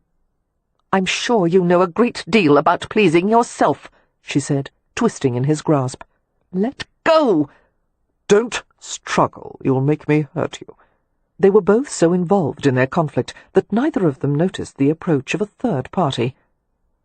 "Latimer!" It was Leo's voice, severing the air like the quiet arc of a steel blade. "If anyone were going to molest my servants, Latimer, it would be me, and I certainly wouldn't require your assistance." To Catherine's measureless relief, the brutal grip loosened and fell away. She backed up so hastily that she nearly stumbled, but Leo came to her swiftly, using a hand on her shoulder to arrest her momentum. The lightness of his grip, of a man mindful of fragility, was in stark contrast to Latimer's. She had never seen Leo wear such an expression, a murderous glitter in his eyes. He wasn't at all the same man who had danced with her just minutes before. "Are you all right?" he asked. Catherine nodded, staring up at him in dazed misery. How closely acquainted was he with Lord Latimer? Dear God, was it possible they were friends? And if so, given the chance, might Leo have done the same thing to her that Latimer once had, all those years ago? "Leave us," Leo murmured, removing his hand from her shoulder. Glancing at Latimer, Catherine shivered in revulsion and fled from the pair, as her life came crashing down around her. Leo stared after Catherine, resisting the urge to follow her. He would go to her later and try to soothe or repair what damage had been done. And it was considerable damage. He had seen it in her eyes. Turning to Latimer, Leo was powerfully tempted to slaughter the bastard where he stood. Instead, he made his face implacable. "I had no idea you'd been invited," he said, "or I would have advised the housemaids to go into hiding. Really, Latimer, must you force yourself on unwilling females with all the available ones to be had? How long have you had her?" "If you're referring to Miss Marks's period of employ, she's been with the family not quite 3 years. "There's no need to maintain the pretense that she's a servant," Latimer said. "Clever lad, installing your mistress in the family household for your own convenience. I want a go at her, just for one night." Leo found it increasingly difficult to restrain his temper. "What in God's name gave you the idea that she's my mistress?" "She's the girl, Ramsay. The one I told you about. Don't you remember?" "No," Leo said curtly. "We were in our cups at the time," Latimer conceded, "but I thought you were paying attention.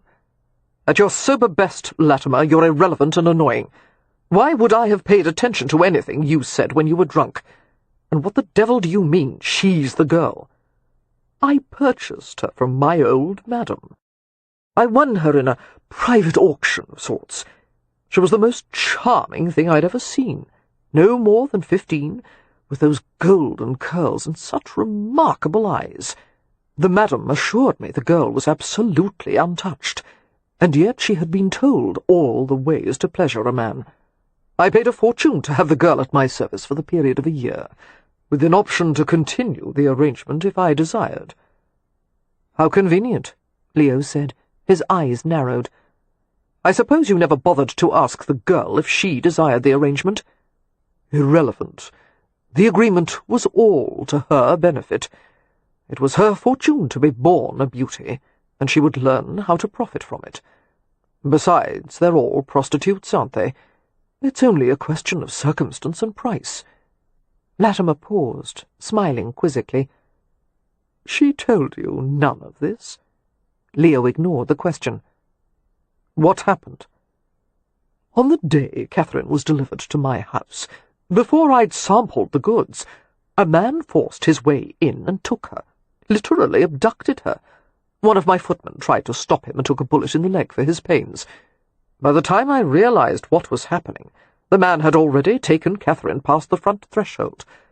I can only assume that he had lost the private auction and decided to take what he wanted by force. Catherine disappeared after that. I've wanted her for 8 years. Latimer gave a low laugh. And now she's turned up in your possession. I don't know that I'm surprised, really. You've always been a devious bastard. How did you manage to acquire her?" Leo was momentarily silent. His chest was filled with searing anguish for Catherine's sake. 15, betrayed by those who should have protected her, sold to a man without morals or mercy. The thought of what Latimer would have done to Catherine made Leo ill. Latimer's depravities wouldn't have stopped at mere physical violation.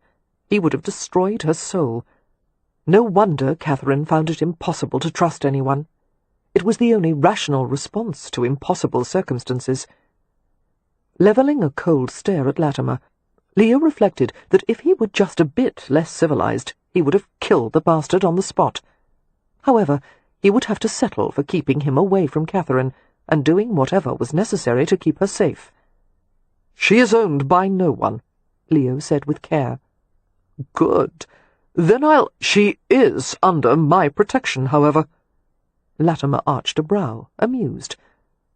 "What am I to infer from that?" Leo was deadly serious. "That you are to go nowhere near her. That she'll never have to endure the sound of your voice or the insult of your presence ever again." "I'm afraid I can't oblige you. I'm afraid you'll have to." A coarse laugh erupted. "Ha! Surely you're not threatening me?" Leo smiled coldly.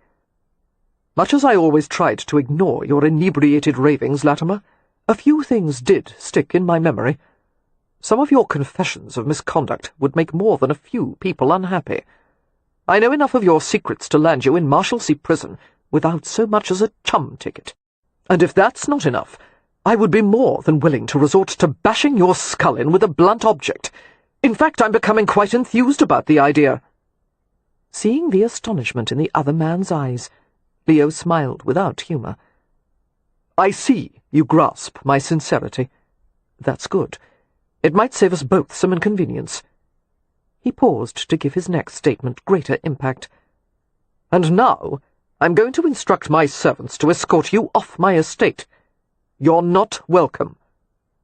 The older man's face went livid. "You'll regret having made an enemy of me, Ramsay. Not nearly as much as I've regretted having once made a friend of you." "What happened to Catherine?" Amelia asked Leo when he returned to the drawing-room. "Why did she leave so suddenly?" "Lord Latimer accosted her," he said shortly. Amelia shook her head in bewildered outrage. "That repulsive goat! Why would he dare?" "Because that's what he does. He's an affront to polite company and every standard of moral decency. A better question would be why the devil we invited him." "We didn't invite him. We invited his parents. Obviously he came in their stead." She threw him an accusing glance. "And he's an old acquaintance of yours." "From now on, let's assume that every old acquaintance of mine is either a lecher or a criminal, and should be kept far away from the estate and the family." "Did Lord Latimer harm Catherine?" Amelia asked anxiously. "Not physically, but I want someone to see to her. I expect she's in her room. Will you go to her or send Wynne?" "Yes, of course." "Don't ask questions. Just make certain she's all right." A half-hour later, Wynne came to Leo with the information that Catherine had declined to say anything, other than she wished to retire undisturbed. It was probably for the best, Leo thought. Although he wanted to go up to her and offer comfort, he would let her sleep. On the morrow, they would sort everything out. Leo awakened at the hour of 9 and went to Catherine's door. It was still closed, and there was no sound from within. It took all his self-control to keep from opening the door and waking her. However, she needed to rest, especially in light of what he intended to discuss with her later. It seemed to Leo as he went downstairs that the entire household, including servants, was practically sleepwalking. The ball hadn't ended until 4 in the morning, and even then some of the guests had been reluctant to leave. Sitting in the breakfast-room, Leo drank a mug of strong tea and watched as Amelia, Wynne, and Marypen came in. Cam, always a late riser, was still absent. "What happened to Catherine last night?" Amelia asked quietly. "And what of Lord Latimer's precipitate departure? More than a few tongues were wagging." Leo had considered whether or not to discuss Catherine's secrets with the rest of the family. They would have to be told something, and although he would not go into detail, He felt it would be easier for Catherine if someone else gave the explanation. "As it turns out," he said carefully, "when Cat was a girl of 15, her so-called family made an arrangement with Latimer." "What kind of arrangement?" Amelia asked. Her eyes widened as Leo sent her a speaking glance. "Dear Lord!" "Thankfully, Rutledge intervened before she was forced to—" Leo broke off, surprised by the note of fury in his own voice. He struggled to moderate it before continuing. "I needn't elaborate. However, it's obviously not a part of Cat's past that she's fond of dwelling on. She's been in hiding for the past 8 years. Latimer recognized her last evening and upset her badly. I'm sure she'll awaken this morning with some notion of leaving Hampshire." Merrypen's features were stern, but his dark eyes were warm with compassion. "There's no need for her to go anywhere. She's safe with us." Leo nodded, rubbing the edge of the teacup with the pad of his thumb. "I'll make that clear when I talk with her." "Leo," Amelia said carefully, "are you certain that you're the best one to manage this? With your history of quarrelling—" He gave her a hard look. "I'm certain." "Amelia?" A hesitant voice came from the doorway. It was Beatrix, wearing a ruffled blue dressing gown, her dark hair trailing in wild locks. Worry had creased her forehead. "Good morning, dear," Amelia said warmly. "There's no need to rise early if you don't wish to." Beatrix replied in a tumble of words. "I wanted to see how the injured owl I'm keeping in the barn is faring, and I was also looking for Dodger because I haven't seen him since yesterday afternoon. So I opened Miss Marks's door just a sliver to see if he was in there. You know how he likes to sleep in her slipper box." "But he wasn't there?" Amelia asked. Beatrix shook her head. "And neither was Miss Marks. Her bed is made and her carpet-bag is gone. And I found this on the dressing-table."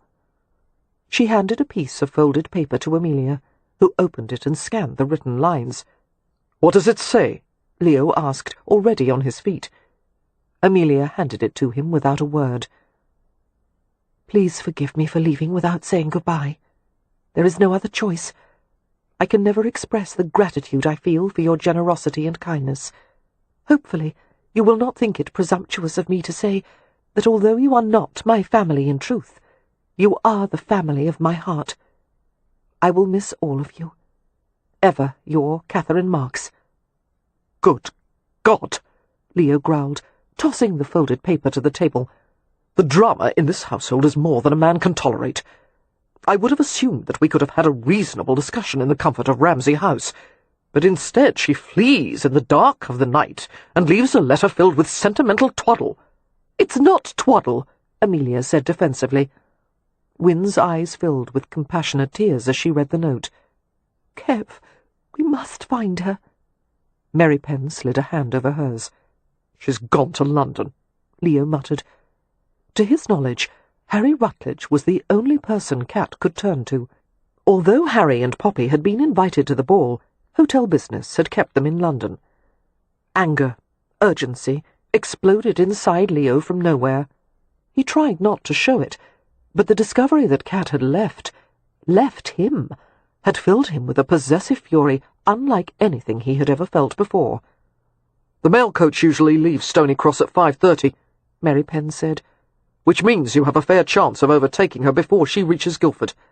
I'll go with you if you like." "So will I," Wynne said. "We should all go," Amelia declared.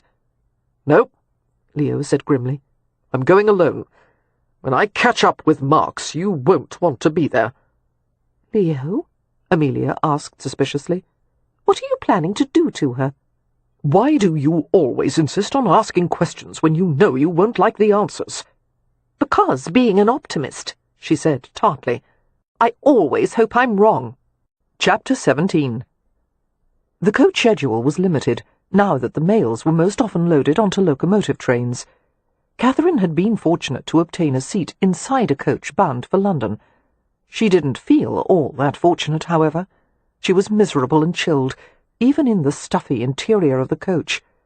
The vehicle was filled with passengers outside and in, with parcels and luggage tied precariously up top.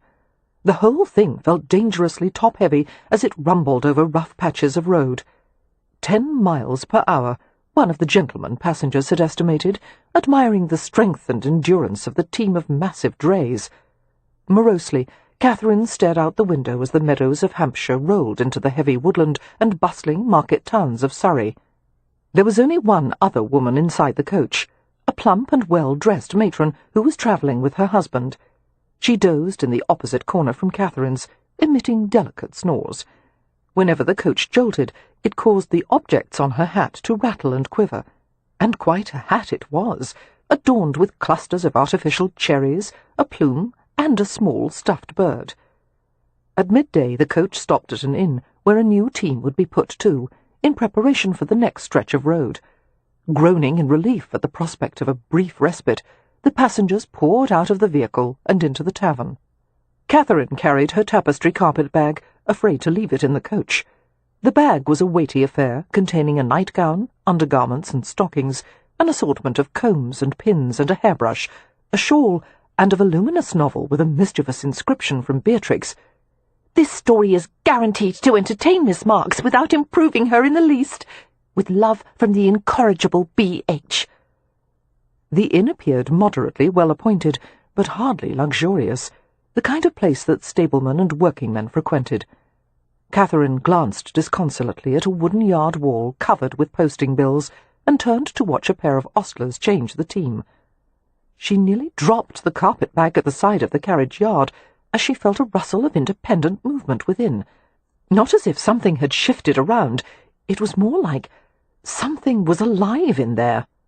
Her heartbeat became rapid and disorganized, like the bobbing of small potatoes in boiling water. "Oh, no," she whispered. Turning to face the wall, trying desperately to keep the bag out of view, she unlooped the fastener and opened the bag a mere 2 inches. A sleek little head popped out. Catherine was aghast to behold a familiar pair of bright eyes and a set of twitching whiskers. "Dodger," she whispered. The ferret chattered happily, the corners of his mouth curling in his perpetual ferret smile. "Oh, you naughty boy!" He must have slipped into the bag while she had been packing. "What am I to do with you?"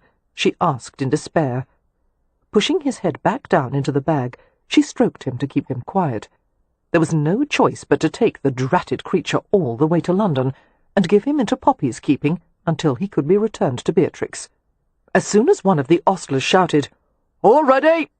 Catherine went back into the coach and settled the carpet-bag at her feet. Opening the top once more, she peeked at Dodger, who was coiled in the folds of her nightgown. "Be quiet," she said sternly, "and don't cause trouble."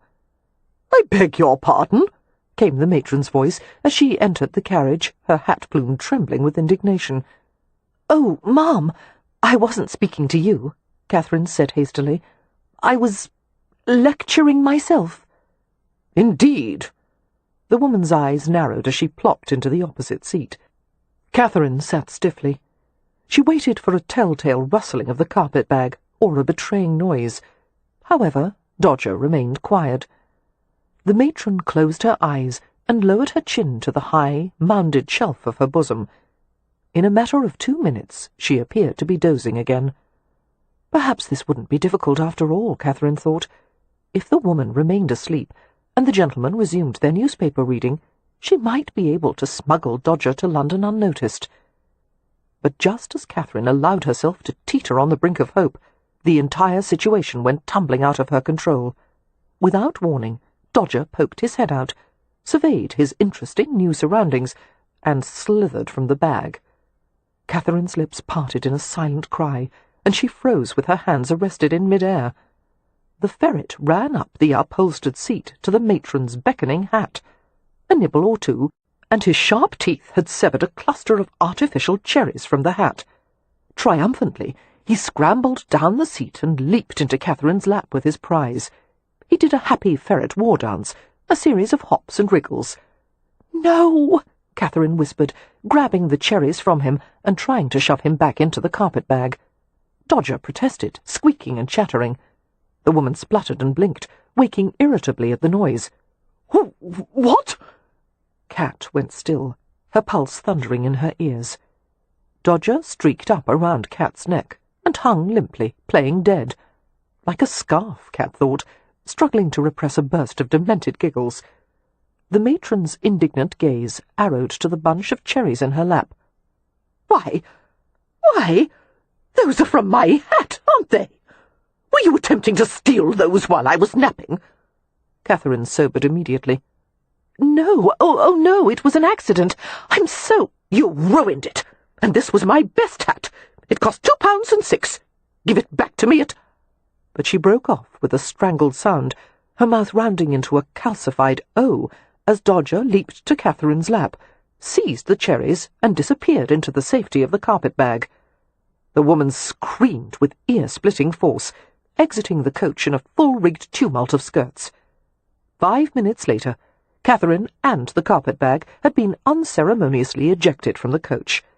She stood at the verge of the carriage-yard, assaulted by a concurrence of strong smells— dung, horses, urine, combining queasily with scents of cooked meat and hot bread coming from the tavern. The coachman mounted to the box, ignoring Catherine's outraged protests. "But I paid to go all the way to London," she cried. "You paid for one passenger, not two. 2 passengers get half the journey."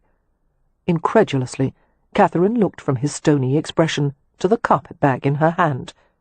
"This is not a passenger." "We're a quarter hour behind time because of you and your rat," the coachman said, squaring his elbows and cracking the whip. "He's not my rat, he's— Wait, how am I to get to London?" One of the ostlers replied implacably as the coach set out. "Next mail's come tomorrow morning, miss. Maybe they'll let you and your pet ride up top." Catherine glared at him. "I don't want to ride up top. I paid to ride inside all the way to London, and I consider this a form of larceny. What am I to do until tomorrow morning?" The ostler, a young man with a long-handled moustache, shrugged. "You might ask if there's a room available," he suggested, "although they probably won't take kindly to guests with rats." He looked beyond her as another vehicle came into the yard. "Out of the way, miss, or you'll get thrown down by the carriage." Infuriated, Catherine stomped to the entrance of the inn. She looked into her carpet-bag, where Dodger was playing with the cherries. Was it not enough, she thought in frustration, that she'd just had to leave a life she had loved, that she'd been through an entire night of nearly ceaseless crying and was now exhausted? Why had an unkind fate also seen fit to deposit Dodger in her care? "You," she fumed aloud, "are the last feather that broke the horse's back. You have plagued me for years, and stolen all my garters, and—" "Pardon?" came a polite voice. Catherine looked up with a scowl. In the next moment she swayed, her balance momentarily off. Her thunderstruck eyes beheld Leo, Lord Ramsay, who looked amused. He kept his hands tucked in his pockets as he approached her in a relaxed stride. "I'm sure I shouldn't ask, but why are you shouting at your luggage?" Despite the negligence of his manner, his gaze went over her thoroughly, taking careful inventory. The sight of him had knocked the breath from her. He was so handsome, so beloved and familiar, that Catherine was nearly overcome by the impulse to fling herself at him. She couldn't fathom why he had come after her. How she wished he hadn't. Fumbling to close the carpet-bag, she decided that it probably wouldn't do to advertise Dodger's presence before she managed to secure a room for herself. "Why are you here, my lord?" she asked unsteadily. A leisurely shrug. "When I awakened this morning after a mere 4.5 hours of sleep, I thought it would be just the thing to hop in the carriage and go for a picturesque drive to Hazelmere and visit the—" Leo paused to glance at the sign above the door. "Spread Eagle Inn. What a fortuitous name." His lips twitched at her bewildered expression, but his eyes were warm. His hand came up to her face, gently lifting her unwilling chin. "Your eyes are swollen." "Travel dust," Catherine said with difficulty, swallowing hard at the sweetness of his touch. She wanted to push her chin harder against his hand, like a cat hungry to be stroked. Her eyes stung with the portent of tears. This would not do. Her reaction to him was nothing short of appalling, and if they stood out in the carriage-yard even a moment longer, she would lose her composure altogether. "Did you have difficulty with the coach?" he asked. "Yes. and there won't be another till morning. I need to arrange for a room." He wouldn't release her from his gaze. "You could come back to Hampshire with me." The suggestion was more devastating than Leo could have known. "No, I can't. I'm going to London to see my brother." "And after that?" "After that, I'll probably travel." "Travel?" "Yes, I'll tour the continent and settle in France or Italy." "By yourself?" Leo didn't bother to hide his scepticism. "I'll hire a companion." "You can't hire a companion. You are a companion." "I've just left the position," she shot back. For just a moment there was an alarming intensity in his gaze. Something predatory. Something dangerous. "I have a new position for you," he said, and a little chill went down her spine. "No, thank you." "You haven't heard it yet." "I don't need to." Blindly she turned and walked into the building. Finding the innkeeper's table, she waited resolutely until a short, stocky man came to greet her. Although his head was shiny and bald, he had a thick grey beard and mutton-chop sideburns. "May I help you?" he asked, looking from Catherine to the man just behind her. Leo spoke before she could say a word. "I'd like to arrange a room for my wife and myself." His wife? Catherine twisted to give him an offended glance. "I want my own room, and I'm not—" "She doesn't really." Leo smiled at the innkeeper, the rueful, commiserating smile of one put upon man to another. "A marital squabble. She's cross because I won't let her mother visit us." "Oh." The innkeeper made an ominous sound and bent to write in the registry book. "Don't give in, sir. They never leave when they say they will. When my mother-in-law visits, the mice throw themselves at the cat begging to be eaten. Your name?" "Mr. and Mrs. Hathaway." "But—" Catherine began, nettled.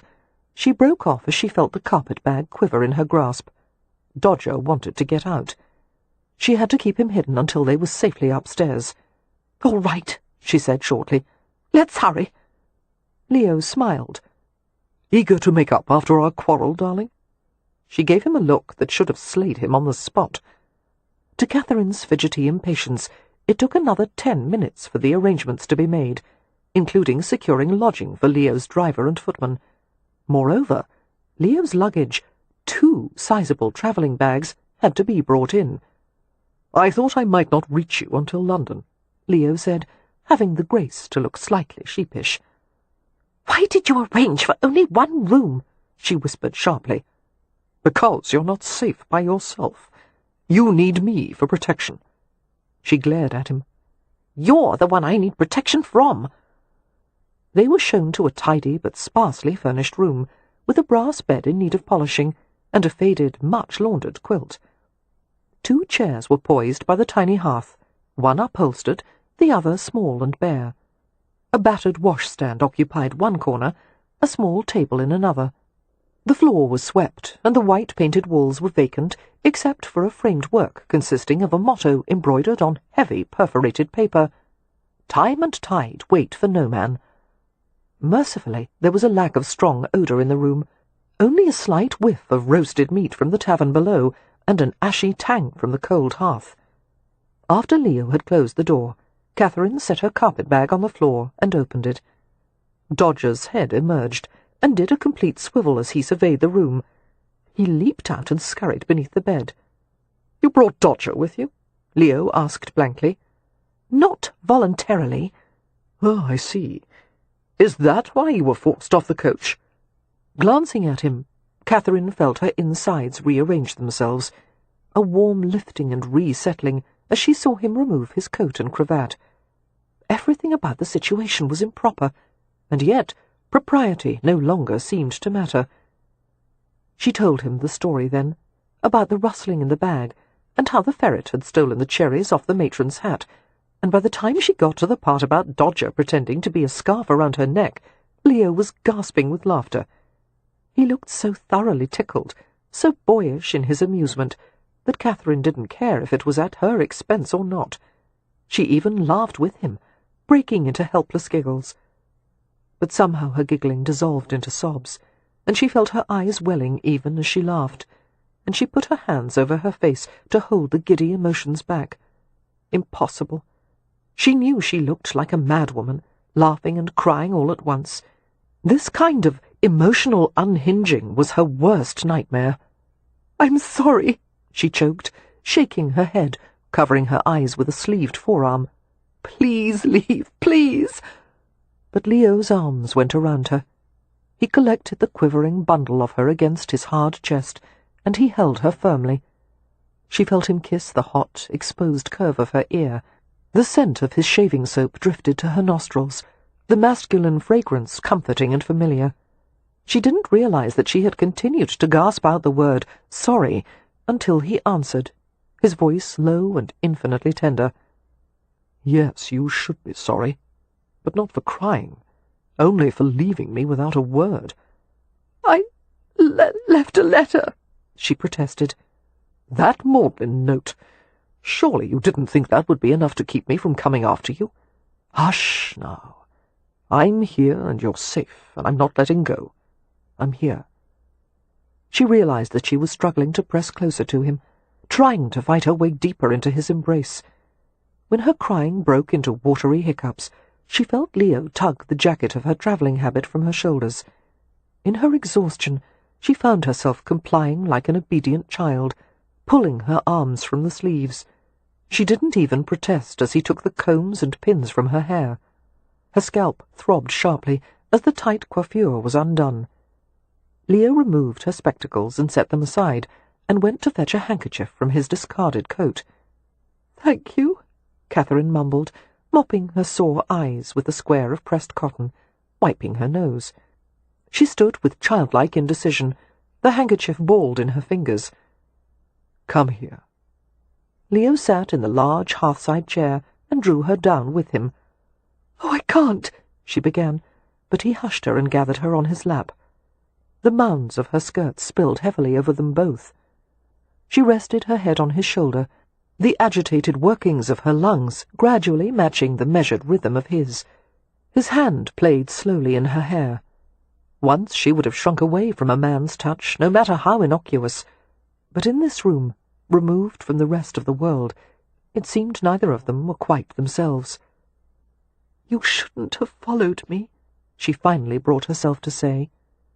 "The entire family wanted to come," Leo said. "It seems the Hathaways can't do without your civilizing influence, so I've been charged with bringing you back." That nearly started her crying again. "I can't go back." "Why not?"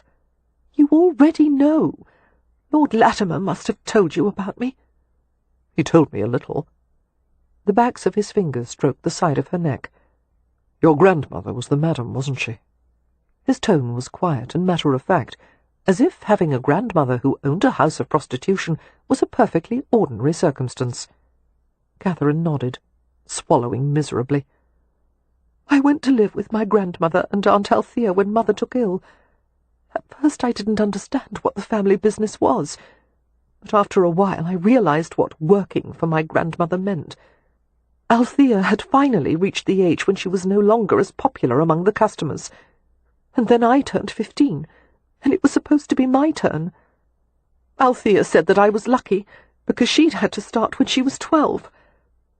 I asked if I could be a teacher or a seamstress, something like that, but she and my grandmother said I'd never make enough money to repay what had been spent on me. Working for them was the only profitable thing I could do. I tried to think of somewhere to go, some way to survive by myself, but there was no position I could get without recommendations, except for a factory job, which would have been dangerous and the wages would have been too low to pay for a room anywhere. I begged my grandmother to let me go to my father, because I knew he would never have left me there had he known of their plans. But she said—" Catherine stopped, her hands fisting in his shirt. Leo disentangled her fingers and meshed his own with them, until their hands were caught together like the clasp of a bracelet. "What did she say, love?" "That he already knew and approved, and he would receive a percentage of the money I earned. I didn't want to believe it." She let out a broken sigh. "But he had to have known, didn't he?" Leo was silent. his thumb softly rubbing into the cup of her palm. The question needed no answer. Catherine set her jaw against a quiver of grief and resumed. Althea brought gentlemen to meet me one at a time, and she told me to be charming. She said that of all of them, Lord Latimer had made the highest offer. She made a face against his shirt. He was the one I liked least of all. He kept winking and telling me there were naughty surprises in store for me. Leo uttered a few choice words beneath his breath. At her uncertain pause, he ran his hand along her spine. Go on. But Althea told me what to expect, because she thought I would fare much better if I knew. And the acts she described, the things I was supposed to— His hand went still on her back. Were you required to put any of it in practice? She shook her head. No, but it all sounded dreadful. A note of sympathetic amusement warmed his voice. Of course it did, to a 15-year-old girl. Lifting her head, Catherine looked into his face. He was too handsome for his own good, and for hers as well. Although she wasn't wearing her spectacles, she could see every breathtaking detail of him. The dark grain of shaved whiskers, the laugh lines at the outer corners of his eyes, little pale whisks against the rosewood colour of his skin, and most of all, the variegated blue of his eyes, light and dark, sunlight and shadow. Leo waited patiently, holding her as if there were nothing else in the world he would have preferred doing. How did you get away? I went to my grandmother's desk one morning, Catherine said, when the household was still asleep. I was trying to find money. I planned to run away and find lodging in a decent position somewhere. There wasn't a single shilling, but in one of the nooks in the desk I found a letter addressed to me. I'd never seen it before. From Rutledge, Leo said rather than asked. Catherine nodded. A brother I'd never known existed. Harry had written that if I were ever in need, I should send word to his address. I dashed off a letter to let him know the trouble I was in, and I gave it to William to deliver. Who is William? A little boy who worked there.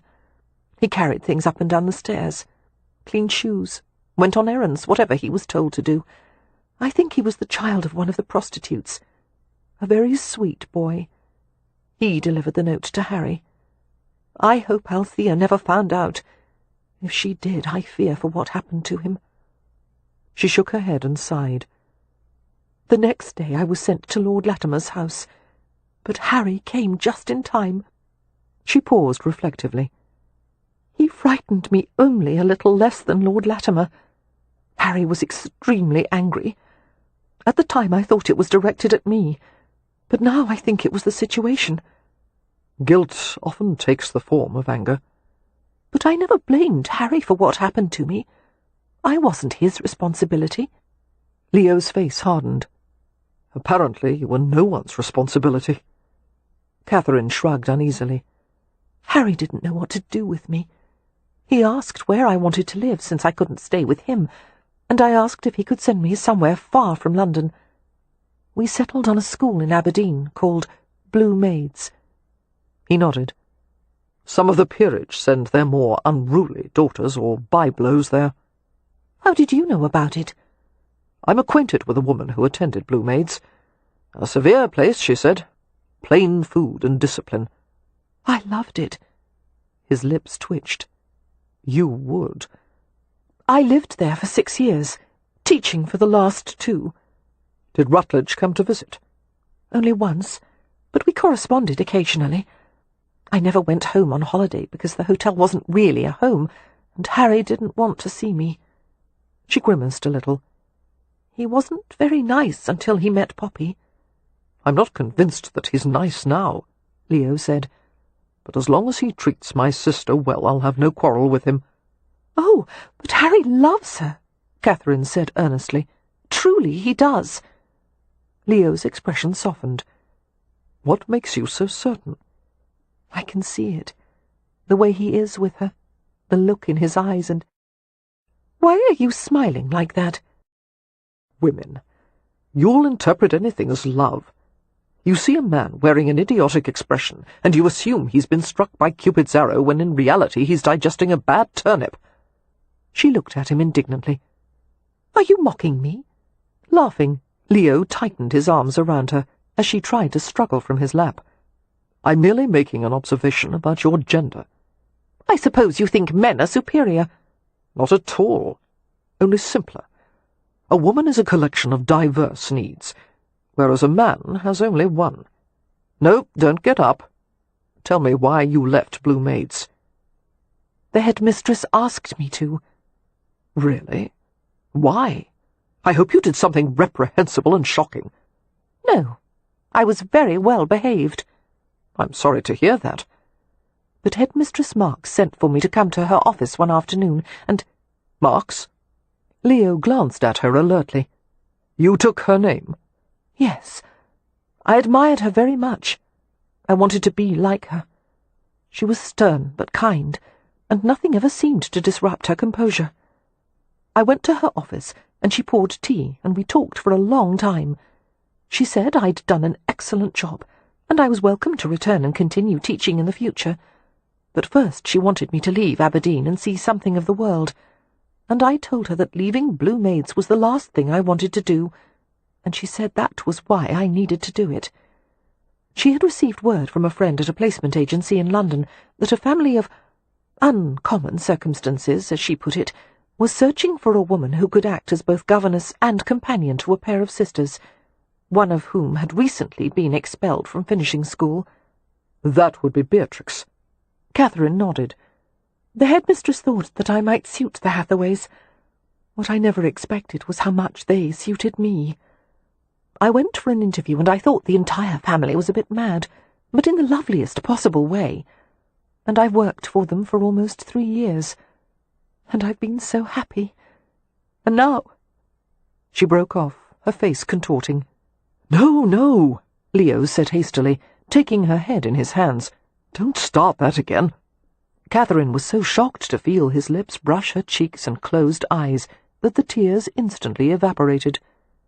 When she finally brought herself to look at him again, she saw that he was wearing a faint smile. He smoothed her hair and stared into her grief-ravaged face with a depth of concern she had never seen from him before. It frightened her to realize how much of herself she had just given away. Now he knew everything she had tried to keep secret for so long. Her hands worked against his chest like the wings of a bird that had found itself trapped indoors. "My lord," she said with difficulty, "why did you come after me? What do you want from me?" "I'm surprised you have to ask," he murmured, still caressing her hair. "I want to offer for you, Cat." Of course, she thought, bitterness welling. "To be your mistress." His voice matched hers exactly for calmness, in a way that conveyed gentle sarcasm. "No, that would never work. First, your brother would arrange to have me murdered, or at the very least maimed. Second, you're far too prickly-tempered to be a mistress. You're far better suited as a wife." "Whose?"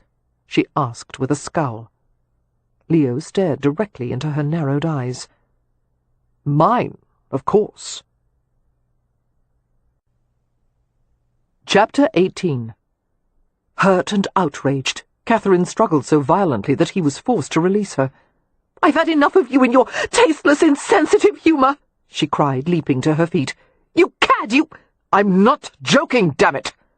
Leo stood and reached for her, and she hopped backward, and he grabbed, and she flailed. They grappled until Catherine found herself tumbling backward onto the bed.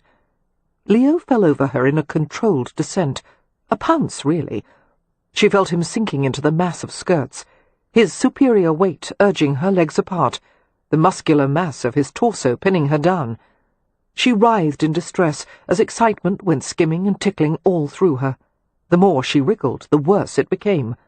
She subsided beneath him, while her hands kept opening and closing on nothing.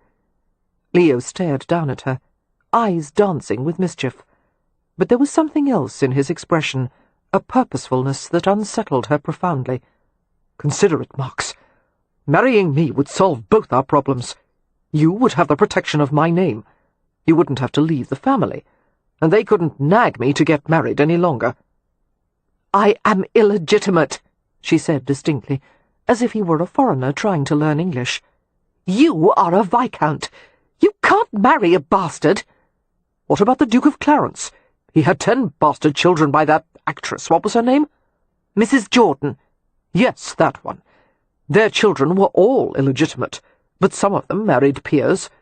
"You're not the Duke of Clarence." "That's right. I'm not a blue blood any more than you are. I inherited the title purely by happenstance." "That doesn't matter. If you married me, it would be scandalous and inappropriate, and doors would be closed to you." "Good God, woman, I let 2 of my sisters marry gypsies. Those doors have already been closed, bolted, and nailed shut." Catherine couldn't think clearly, could scarcely hear him through the pounding in her ears, the wild clamour of her blood. Will and desire pulled at her with equal force. Turning her face away as his mouth descended, she said desperately, "The only way you could be certain of keeping Ramsay House for your family is to marry Miss Darwin." He gave a derisive snort. "It's also the only way I could be certain of committing sororicide." "Of what?" she asked in bewilderment. "Sororicide, killing one's wife." "No. You mean to say uxoricide." "Are you certain?" "Yes. Uxor is the Latin word for wife." "Then what's sororicide?" "Killing one's sister." "Oh, well, if I had to marry Miss Darwin, I'd probably end up doing that too." Leo grinned down at her. "The point is, I could never have this kind of conversation with her." He was probably right. Catherine had lived with the Hathaways long enough to fall into their style of banter, slipping into the verbal detours that could start one talking about the increasing problem of the Thames River pollution, and end up debating the question of whether or not the Earl of Sandwich had actually invented sandwiches. Catherine restrained a miserable laugh as she realized that although she might have had a slight civilizing influence on the Hathaways, their influence on her had been much greater. Leo's head lowered, and he kissed the side of her neck with a slow deliberation that made her squirm. Clearly he had lost interest in the subject of Miss Darwin. "Give in, Cat. Say you'll marry me." "What if I couldn't give you a son?" "There are never guarantees." Leo lifted his head and grinned. "But think of how much fun we'll have trying." "I don't want to be responsible for the Hathaways losing Ramsay House." A new seriousness infused his expression. "No one would hold you responsible for that. It's a house, no more and no less. There isn't a structure on earth that could last forever. But a family goes on." The front of her bodice had gone loose. She realized that he had been unbuttoning her as they had been talking. She moved to stop him, but he had already managed to spread the front of her bodice open, revealing her corset and chemise. "Therefore, the only thing you'll be responsible for," Leo said huskily, "is going to bed with me as often as I wish, and participating in all my air-inducing efforts." As Catherine turned her face away gasping, he bent to whisper in her ear, "I'm going to pleasure you, fill you, seduce you from head to toe, and you're going to love it." "You are the most arrogant and absurd. Oh, please don't do that." He was investigating her ear with the tip of his tongue, a silky, wet tickle. Paying no attention to her protests, he kissed and licked his way along the taut arch of her neck. "Don't," she moaned, but he took her panting mouth with his and let his tongue play there as well, and the sensation and taste and smell of him made her feel drunk. Her arms groped around his neck, and she surrendered with a weak moan. After her mouth had been teased, searched, and thoroughly ravished, Leo lifted his head and stared into her dazed eyes. "Do you want to hear the best part of my plan?" he asked thickly. "In order to make an honest woman of you, I'll have to debauch you first." Catherine was dismayed to hear herself giggle in witless amusement. "No doubt you're good at that." "Gifted," he assured her. "The trick is for me to find out what you like best, and then let you have only a little of it. I'll torment you until you're absolutely miserable." "That doesn't sound at all pleasant." "You think not? then you'll be surprised when you beg me to do it again." Catherine couldn't hold back another helpless giggle. Then they were both motionless, flushed, staring at each other intently. She heard herself whisper, "I'm afraid." "I know, darling," Leo said gently, "but you'll have to trust me." "Why?" "Because you can." Their gazes held. Catherine was paralyzed. What he asked was impossible. To give herself over entirely to a man, to anyone, was anathema to her very nature. Therefore, it should have been easy to refuse him, except that when she tried to form the word no, she couldn't produce a sound. Leo began to undress her, pulling the gown away in rustling armfuls, and Catherine let him. She actually helped him, loosening laces with shaking hands, lifting her hips, tugging her arms free.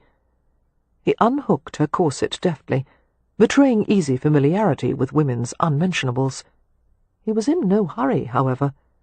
He was slow and deliberate as he removed the protective layers one by one. Finally, Catherine was covered in nothing more than a blush, her pale skin scored with temporary marks left by the edges of the corset and the seams of her clothes. Leo's hand descended to her midriff, fingertips moving sensitively along the faint lines like a traveller mapping unexplored territory.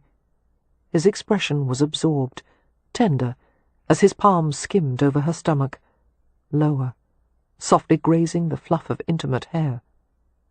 "Blonde everywhere," he whispered. Does that please you?" she asked bashfully, gasping as his hand ascended to her breast. There was a hint of a smile in his voice. "Cat, everything about you is so lovely I can hardly breathe." His fingers caressed the cool rise of her breast, toying with the tip until it was taut and rose-coloured. He bent and took it in his mouth. Her heart missed a beat as she heard a noise from downstairs, a clatter that sounded like dishes being dropped in the tavern, the pitch of a raised voice. It was unimaginable that other people were going about the perfectly ordinary business of their day, while she was naked in bed with Leo. One of his hands slid beneath her hips, aligning her exactly with the hard ridge behind his trousers. She whimpered against his lips, shaken by intense pleasure, wanting to stay against him like that forever. He kissed her deeply, and down below, his hand pressed her against him in a corresponding rhythm, the voluptuous nudges driving her into some new dimension of feeling. Closer, closer, lapping waves urging her forward. But then he was easing her away. She made an agitated sound, her body aching with unspent sensation. Leo sat up and stripped his clothes off, revealing a powerful masculine body, efficiently lean and paved with muscle. There was hair on his chest, an intriguing dark fleece, and more of it lower down. His body was ready to couple with hers, she saw, her stomach clenched in nervous anticipation. He returned to her, gathering her against him, length to length. She explored him hesitantly, her fingers moving over his chest to the sleek skin of his side. Finding the small scar on his shoulder from their mishap at the ruins, Catherine pressed her lips to it. She heard his rough intake of breath. Encouraged, she inched lower on the bed and rubbed her nose and mouth through the soft mat on his chest. Everywhere their bodies touched, she felt his muscles tighten in response. Trying to remember Althea's long-ago instructions, she reached down to the upthrust shape of his arousal. The skin was like nothing she had ever felt, thin and silky, moving easily over astonishing hardness. Timidly, she leaned down to kiss the side of the shaft, her lips brushing against a strong pulse. She looked up to gauge his reaction, her gaze questioning. Leo wasn't breathing at all well. A tremor shook his hand as he passed it over her hair. "You are the most adorable woman, the sweetest." He gasped as she kissed him again and laughed unsteadily. "No, love, it's all right, no more of that for now." Reaching down to her, he pulled her up beside him. He was more insistent now, more authoritative, in a way that allowed her to relax completely. How strange that she could so easily relinquish all control to him, when they had been such fierce adversaries. He parted her thighs with his hand, and she felt herself turn wet even before he touched her there. He teased through the protective curls, spreading her intimately. Her head tilted back against his supportive arm, and she closed her eyes, breathing deeply as his finger slipped inside her. Leo seemed to luxuriate in her response. His head bent to her breast, and he used his teeth gently, licking and gnawing in time to the slow thrust of his finger. It seemed her entire body aligned with that coaxing rhythm, every quiver, pulse, muscle, thought, surging together and again until sensation amassed into one exquisite rush of pleasure. She sobbed, riding the swell, letting it take her, letting the heat pump and swirl and ripple all through her. Then, finally, she subsided into trembling weakness. He loomed over her, panting, staring into her dazed face. Reaching up, she pulled him closer, her limbs moving easily to accommodate him. As he pressed against the entrance to her body, a sharp pain burned through her. He went deeper. Too much of him, the intrusion slow and hard and relentless. When he had gone as far as her resisting flesh could take him, he held still and tried to soothe her. His mouth slid gently over her cheeks and throat. The intimacy of the moment, the sensation of holding him within her body, was stunning. She found herself trying to soothe him as well, her hand stroking his sleek back. Murmuring his name, she slid her palms to his flanks and urged him to continue. He began to thrust cautiously. It hurt, and yet there was something assuaging in the deep, low pressure. She opened to him instinctively, pulling him closer. She loved the sounds he made, the quiet groans and fragmented words, his rough-cast breathing. It became easier to take him, her hips lifting naturally with each forward motion, slippery flesh plunging and grasping. Her knees bent, angling to cradle him. His body trembled roughly, a grunt of something that sounded like pain coming from his throat. "Cat! Cat!" Leo withdrew from her abruptly and thrust against her stomach, and she felt heat spill in wet pulses over her skin. He held her tightly, groaning into the joint of her shoulder and neck. They lay together, trying to catch their breath. Catherine was limp with exhaustion, her limbs heavy. Contentment had saturated and softened her, like water seeping into a dry sponge. For the moment, at least, it was impossible to worry about anything. "It's true," she said drowsily. "You are gifted." Leo eased to his side heavily, as if the movement had required great effort. He pressed his lips to her shoulder, and she felt the shape of his smile on her skin. "How delicious you are," he whispered. It was like making love to an angel. "Sans halo," she murmured, and was rewarded by his low chuckle. She touched the film of moisture on her stomach.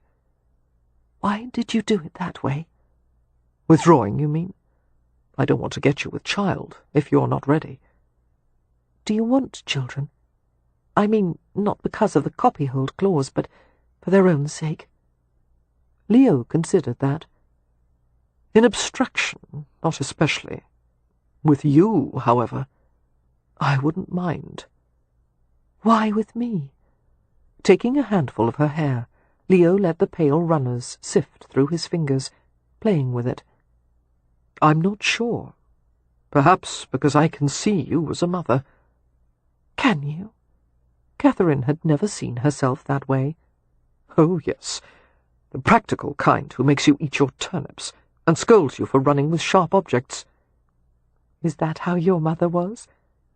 He stretched, his feet reaching far past hers. "Yes, and thank God for it. My father, bless him, was a brilliant scholar, one step removed from lunacy. Someone had to be sensible." Rising up on one elbow, he studied her. He used the pad of his thumb to smooth the arc of her eyebrow. "Don't move, love. I'll get a cloth for you." Catherine waited with her knees drawn up, watching as he left the bed and went to the washstand. He took up a cloth, dampened it with water from a jug, and cleaned himself efficiently. Taking up another cloth, he moistened it liberally and brought it to her. She sensed that he intended to perform the service for her, but she reached for the cloth and said bashfully, "I'll do it." Leo found his discarded clothing, pulled on his linens and trousers, and returned to Catherine bare-chested. "Your spectacles," he murmured, setting them carefully on her nose. His hands were strong and warm against the humid coolness of her cheeks. Seeing the shiver that went through her, he pulled the quilt up to her shoulders, and half sat on the edge of the mattress. "Marks," he said soberly, "what just happened? Am I to take that as a yes to my proposal?" She hesitated and shook her head, and then she gave him a wary but resolute glance, as if to indicate that there was nothing he could do or say to change her mind. His hand found the shape of her hip, squeezing her through the quilt. "I promise it will get better for you, once you heal and have time to—" "No, it's not that. I enjoyed it." She paused, blushing fiercely. "Very much. But we don't suit in any way other than in the bedroom. We argue so dreadfully." "It won't be like that now. I'll be nice. I'll let you win every argument, even when I'm right." His lips twitched with amusement. "You're not convinced, I see. What are you afraid we'll argue about?" Catherine looked down at the quilt, smoothing out a frayed seam. "It is fashionable among the peerage for the husband to take mistresses and the wife to take lovers. I could never accept that." As he opened his mouth to argue, she continued in a rush, "And you've never concealed your aversion to marriage. For you to change your mind so quickly, it's impossible to believe." "I understand." Leo's hand covered hers in a vital grip. "You're right. I've been against the idea of marriage ever since I lost Laura, and I've invented all kinds of excuses to keep from taking such a risk again. But I can't deny any longer that you are entirely worth it. I wouldn't propose to you unless I knew without a doubt that you could satisfy all my needs, and I could satisfy yours." He slid his fingers beneath her chin and urged her to look at him. "As for fidelity, I'll have no difficulty with that." His smile turned wry. "My conscience is burdened enough with past sins. I doubt it could stand any more." "You would become bored with me," she said anxiously. That brought a slight smile to his lips. "Obviously you have no idea of the prodigious variety of ways a man and woman can entertain each other. I won't be bored. Neither will you." He stroked her pink cheek with a gentle finger.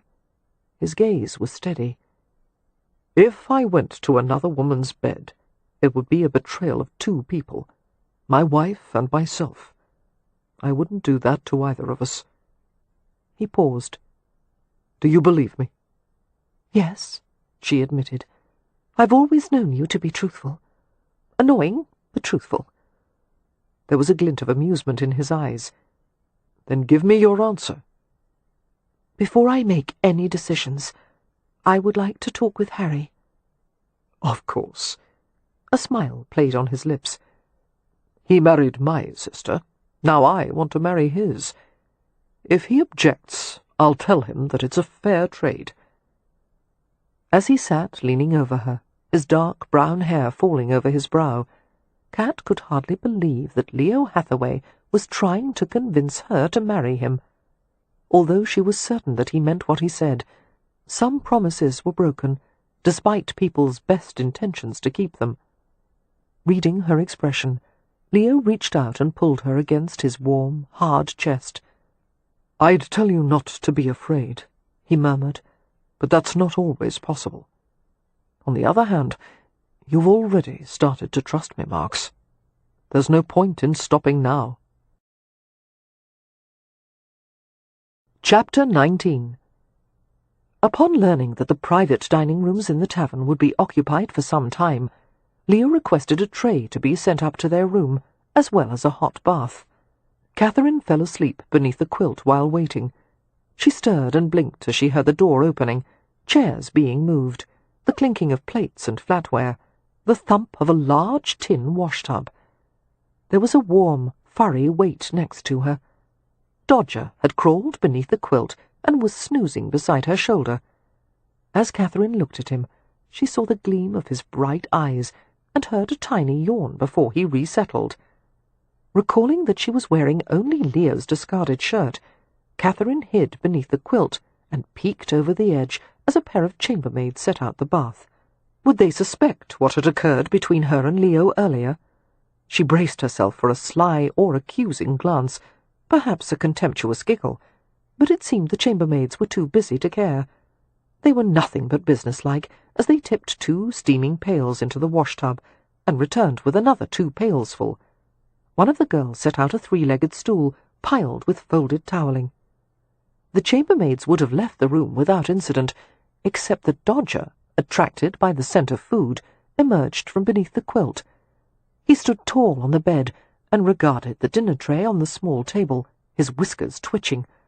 "Oh, lovely! I was getting hungry," his expression seemed to say. As one of the maids saw Dodger, her face contorted in terror. "Eek!" She pointed a plump, trembling finger at the ferret. "It's a rat, or a mouse, or—" "No, it's a ferret," Leo explained, his tone reasonable and soothing. "A harmless and highly civilized creature. The favoured pet of royalty, actually.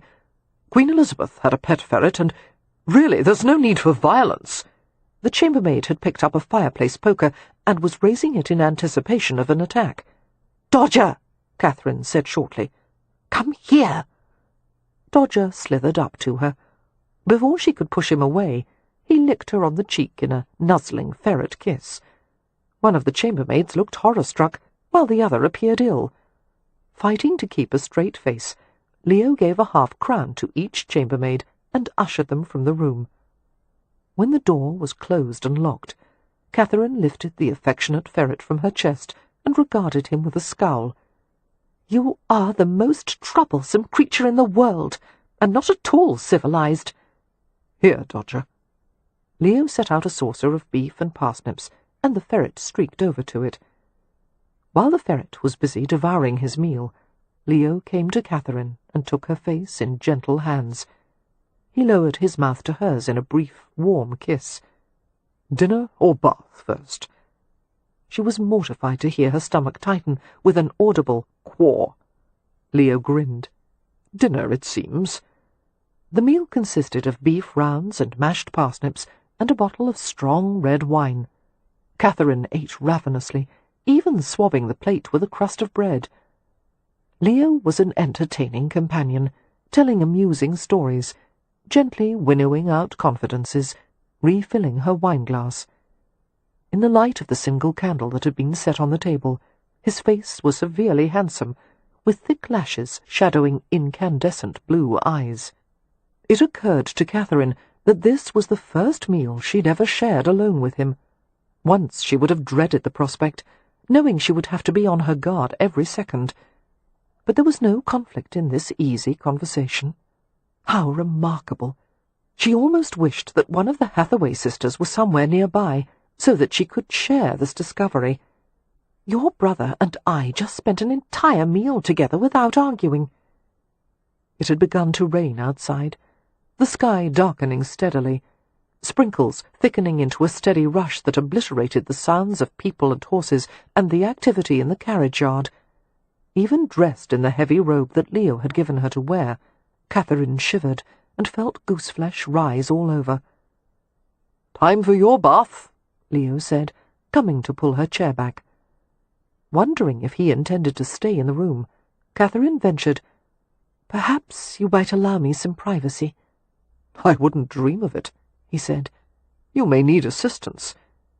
"I can bathe myself, and I would prefer not to be watched." "My interest is purely aesthetic.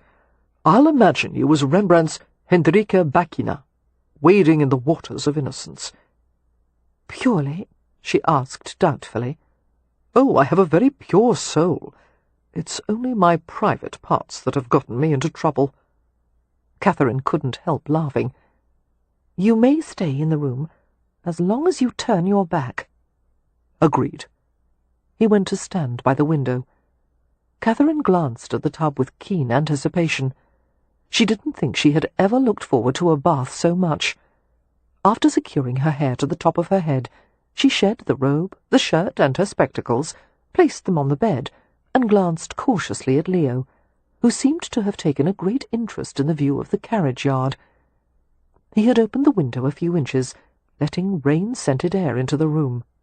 "Don't look," she said anxiously. "I won't, although you really should discard your inhibitions," he said. "They could get in the way of yielding to temptation."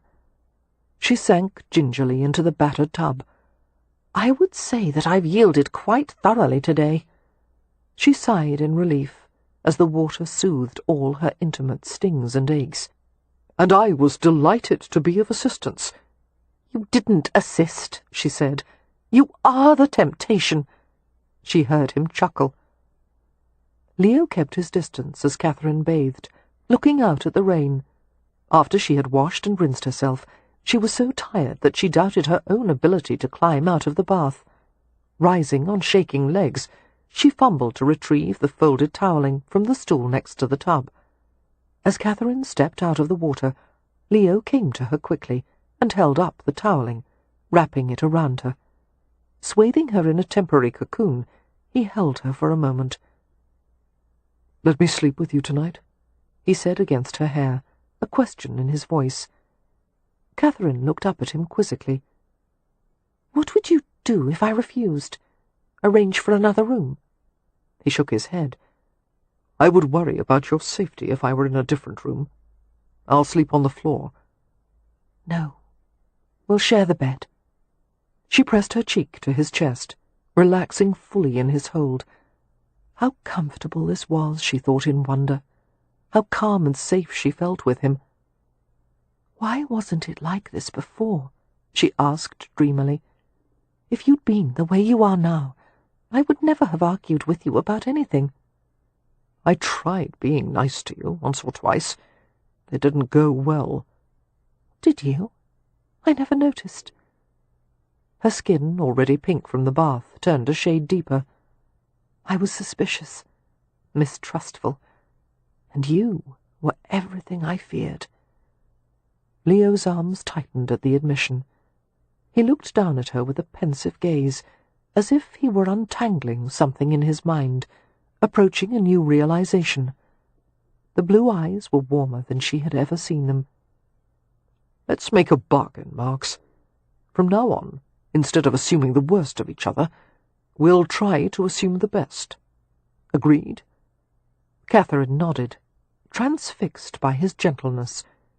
Somehow those few simple sentences seemed to have wrought a greater change between them than everything that had gone before. Leo released her carefully. She went to bed while he washed awkwardly in a tub that couldn't begin to accommodate a man his size. She lay and watched him drowsily, the warmth of her body gathering between the sheets of the clean, dry bed. And in spite of all the problems that awaited her, she sank into a deep sleep. In her dreams, she went back to the day she had turned 15. She had been parentless for 5 years, living with her grandmother and Aunt Althea. Her mother had died during that time. She had never known exactly when this event occurred, having been informed well after the fact. She had asked Althea if she might visit her ailing mother, and Althea had replied that she had already died.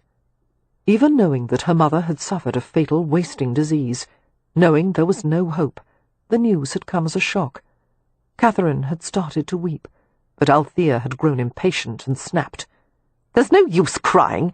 It happened long before now, and she's been in the ground since high summer," which had left Catherine with a bewildering sense of lateness, of off-timing, like a theatre-goer who had applauded at the wrong moment. She couldn't grieve properly, because she had missed the appropriate opportunity for grieving.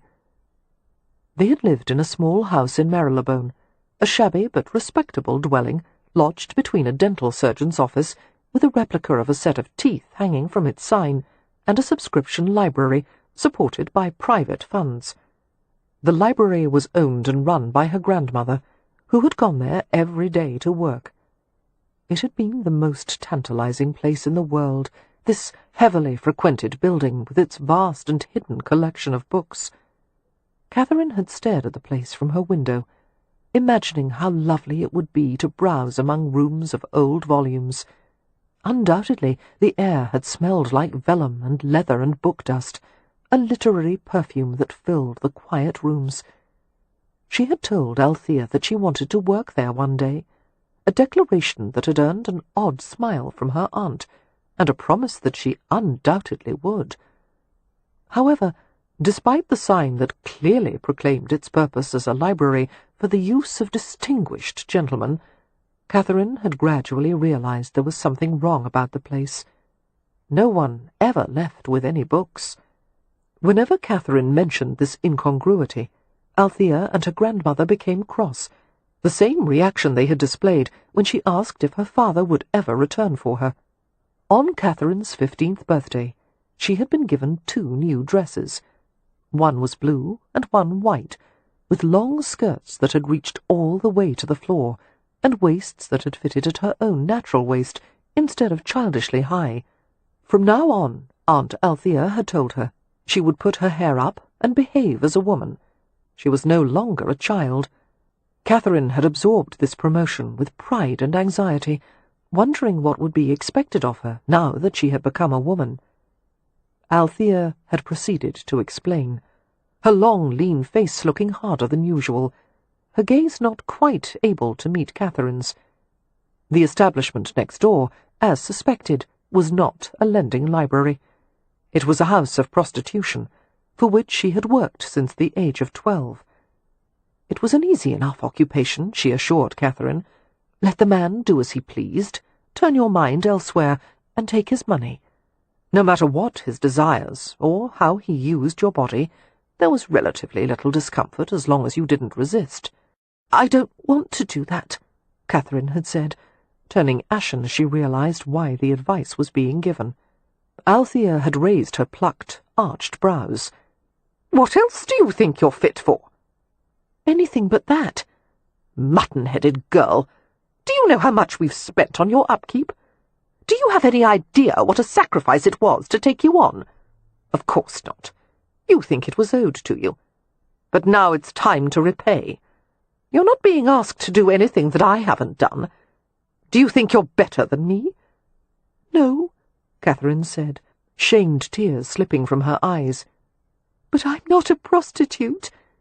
"Each one of us is born for a purpose, my dear." Althea's voice was calm, even kind. "Some people are born into privilege. Some are blessed with artistic talent or natural intelligence. You, unfortunately, are average in every regard. Average intellect, average wit, and no distinguishable talent. You have inherited beauty, however, and a whore's nature. Therefore, we know what your purpose is, don't we?" Catherine flinched. She tried to sound composed, but her voice shook. "Being average in most regards doesn't mean I have the makings of a prostitute." "You're deceiving yourself, child. You are the product of 2 families of faithless women. Your mother was incapable of being constant to anyone. Men found her irresistible, and she could never resist being wanted. And as for our side, your great-grandmother was a procuress, and she trained her daughter in the business. Then it was my turn, and now it is yours. Of all the girls who work for us, you will be the most fortunate. You won't be hired out to any man who comes off the street. You'll be the luminary of our little business. 1 man at a time, for a negotiated period. You'll last much longer that way." No matter how Catherine resisted, she had soon found herself being sold to Guy, Lord Latimer. He had been as alien to her as all men were, with his sour breath and scratchy face and crawling hands, trying to kiss her, forcing his hands into the openings of her clothes, tearing at her like a gamekeeper plucking a dead grouse. He had been amused by her struggles, grunting in her ear about what he was going to do to her, and she had loathed him, loathed all men. "I won't hurt you if you don't fight me," Latimer had said, grabbing her hands, forcing them down to his groin. "You'll like it. Your little Quim knows what's what. I'll show you. No, don't touch me, don't! She woke up sobbing, straining pitifully against a hard chest. No! Cat, it's me. Hush, it's me. A warm hand moved over her back. She went still, her wet cheek pressed to a soft mat of hair. The sound of his voice was deep and familiar. My lord? Yes. It was just a nightmare. It's over. Let me hold you. Her head was pounding. She felt shaky and ill, and ice-cold with shame. Leo cuddled her against his chest. As he felt the way she trembled, he smoothed her hair repeatedly. What were you dreaming of? She shook her head with a shuddery sound. It had to do with Latimer, didn't it? After a long hesitation, she cleared her throat and replied, Partly. He caressed her shrinking back in soothing circles, and his lips moved to her damp cheeks. You're afraid he'll come after you? She shook her head. Something worse. Very gently he asked, Can't you tell me? Pulling away from him, Catherine curled into a ball, facing the opposite direction. It's nothing. I'm sorry for waking you. Leo fit himself against her spoon fashion. She quivered at the sensation of warmth applied all along her back, long, hairy legs tucked up beneath hers, a muscular arm thrown across her. All the textures and scents and pulses of him were wrapped around her, his breath falling on her neck. What an extraordinary creature a man was! It was wrong to take such pleasure in this. Everything Althea had said about her was probably true. She had a whore's nature, a craving for masculine attention. She was indeed her mother's daughter. She had repressed and ignored that side of herself for years, but now it was being shown to her, as surely as a reflection in a looking-glass. I don't want to be like her, she whispered without thinking. Like who? My mother. His hand settled on her hip. Your brother gave me the strong impression that you were definitely not like her. He paused. In what way are you afraid of being similar? Catherine was silent, her breath wavering as she tried not to choke on a new surge of tears. He was undoing her with this new-found tenderness. She would have much preferred the old, mocking Leo. It seemed she had no defences against this one. He pressed a kiss into the hollow behind her ear. My dear girl, he whispered, don't tell me you feel guilty for having enjoyed sexual relations. It unnerved her further that he had reached an accurate conclusion so quickly. Perhaps a little, she said, her voice catching. Good God, I'm in bed with a Puritan. Leo uncoiled her stiff body and spread her out beneath him, ignoring her protest. Why is it wrong for a woman to enjoy it? I don't think it's wrong for other women. Just you, then? His voice was gently sardonic. Why?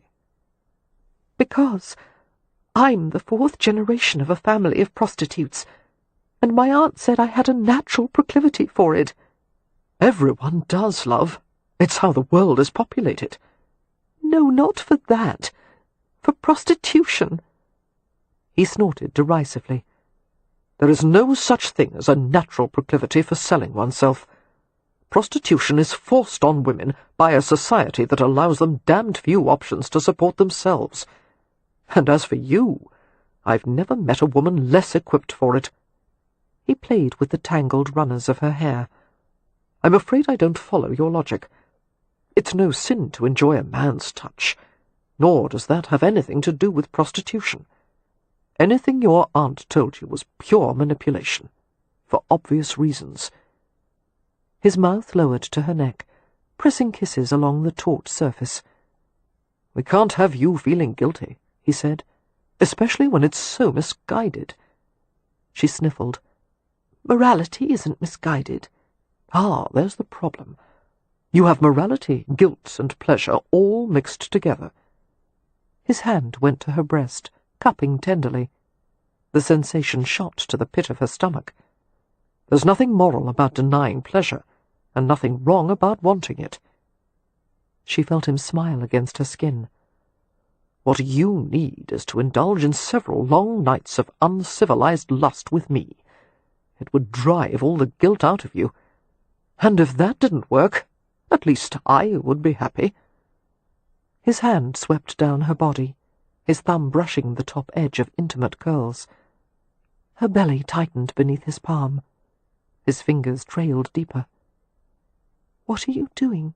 she asked. "Helping you with your problem. No, don't thank me. It's no trouble at all." His smiling mouth brushed against hers, and he moved over her in the darkness.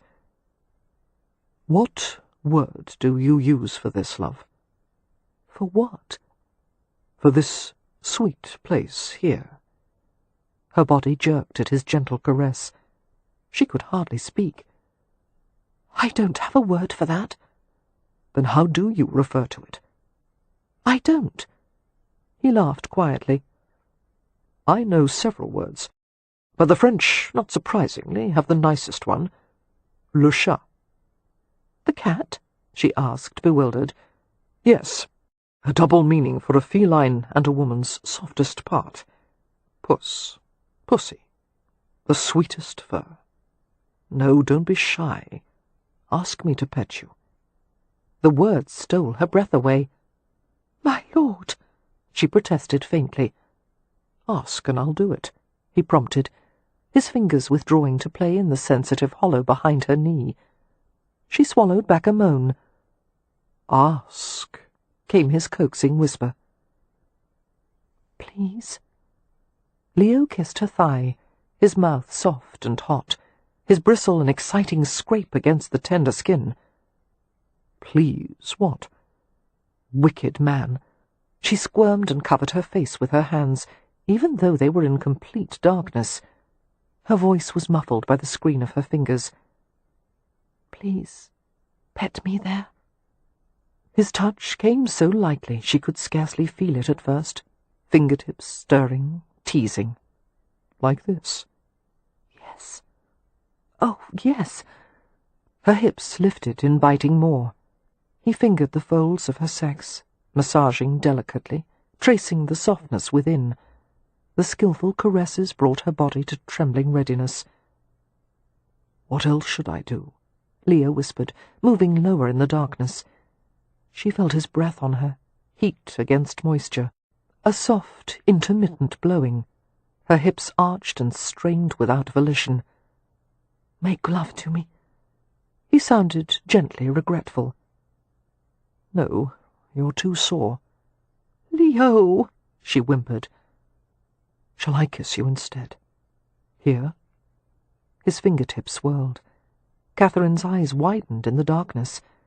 Stunned and acutely aroused by the suggestion, she licked her dry lips. "No, I don't know." She writhed as she felt him breathe against her, his fingers gently holding her apart. "Yes." "Ask me nicely." "Ask you to... Oh, I can't." The teasing fingers left her. "Shall we go to sleep, then?" She caught his head in her hands. "No." He was inexorable. "You know how to ask." She couldn't. The shamed syllables stuck in her throat, and she could only moan in frustration. And Leo, the monstrous cad, smothered a chuckle against her thigh. "I'm so glad you find this amusing," she said furiously. "I do," he assured her, his voice thick with laughter. "Oh, Marks, we have so far to go with you." "Don't bother," she snapped, trying to move away, but he pinned her legs in place, holding her easily. "There's no need to be stubborn," he coaxed.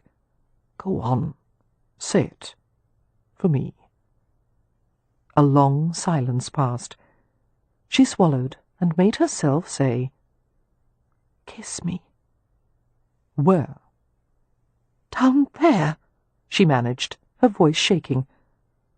"On my pussy. Please."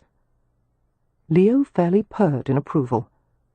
What a naughty girl you are." His head lowered, and he nuzzled into the damp softness, and she felt his mouth cover the most sensitive part of her in a wet, open kiss, and the world caught fire. "Is that what you wanted?" she heard him ask. "More, more!" she cried, gasping. His tongue traced her in fluid, savouring strokes. Her body grew taut as he began to tug and flick, and the voluptuous, expanding pleasure went all through her. She was suffused in wet sensation, each slide of his tongue opening her to greater pleasure. His hands cupped beneath her, making a vessel of her hips, tilting her to meet his mouth. She convulsed in raw shudders, crying out, her nerves dancing with exquisite heat. His mouth lingered softly, as if he were reluctant to stop.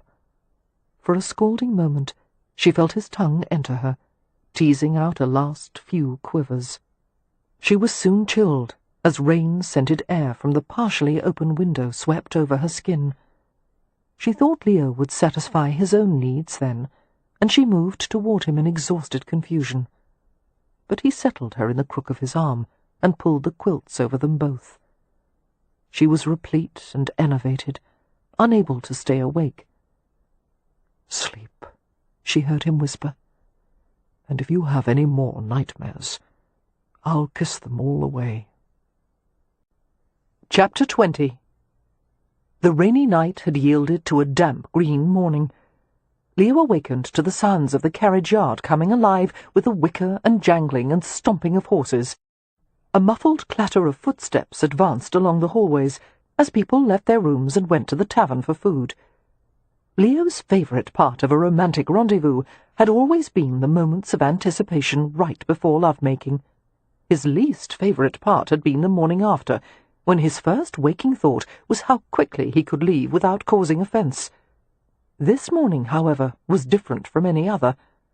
He had opened his eyes to discover that he was in bed with Catherine Marks, and there was nowhere else in the world he wanted to be.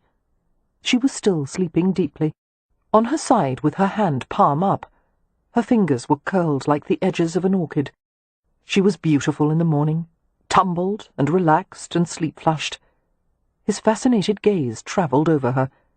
He had never confided so much in any woman, but he knew that his secrets were safe with her, and hers with him. They were well matched. No matter what happened now, their days of battling were over. They knew too much about each other. Unfortunately, the question of their betrothal was not at all settled. Leo knew that Cat was not nearly as convinced of the rightness of their match as he was. Furthermore, Harry Rutledge was going to have an opinion about it, and so far Leo had rarely liked his opinions. It was even possible that Harry might encourage Cat in her idea of travelling the continent. A frown tugged at Leo's brow as he pondered how she had gone through life virtually unprotected until now. How could a woman so deserving of affection have received so little? He wanted to make up for everything she had missed. He wanted to give her whatever she had been deprived of. The trick would be convincing her to let him. Catherine's face was peaceful, her lips slightly parted. Curled among the white bed linens, a glimpse of her pink shoulder visible, that golden hair streaming everywhere. She looked like a confection placed amid swirls of whipped cream. There was a disturbance at the foot of the bed, as Dodger hoisted himself up to the corner of the mattress and crept along Catherine's side. She stirred and yawned, and fumbled to pet him. The ferret curled by her hip and closed his eyes. Catherine awakened slowly, her body lengthening in a trembling stretch. Her lashes lifted. She looked at Leo in bewilderment, clearly wondering why he should be there with her. It was a stare of disarming innocence, those lovely sea-grey eyes contemplating him, while her mind collected itself. Hesitantly she reached a cool hand to his cheek, investigating the bristle that had grown during the night. Her voice was low and wondering. "You're as scratchy as Beatrix's hedgehog." Leo kissed her palm. Catherine nestled against him cautiously. Her breath stirred the hair on his chest as she asked, "Are we going to London today?" "Yes." She was quiet for a moment. "Do you still want to marry me?" she asked abruptly. He kept her hand in his. "I'm going to insist on it." Her face was angled so that he couldn't see it. "But I'm not like Laura." Leo was somewhat startled by the comment. "No," he said frankly. Laura had been the product of a loving family, an idyllic life in a small village. She had known nothing like the fear and pain that had shaped Catherine's childhood. "You resemble Laura no more than I resemble the boy I was then," he continued. "How is that relevant?" "Perhaps you would be better off with someone like her. Someone you—" She stopped herself. Leo turned and braced himself on an elbow, looking down into myopic blue-grey eyes. "Someone I love," he finished for her, and watched her frown and chew her lower lip uncertainly. He wanted to gently bite and suck that perfect little mouth as if it were a fresh plum. Instead, he traced the edge of her lower lip with a gentle fingertip. "I've told you before. I love like a madman," he said. "Immoderate, jealous, possessive. I'm absolutely intolerable." He let the backs of his fingers glide over her chin and along the front of her throat, where he felt the swift tattoo of her heartbeat and the flutter of her swallow. No stranger to the signs of feminine arousal, he slid his palm over the front of her body, skimming the hard bud of her nipple, the curve of her side. "If I loved you, Cat, I would have you for breakfast, lunch, and dinner.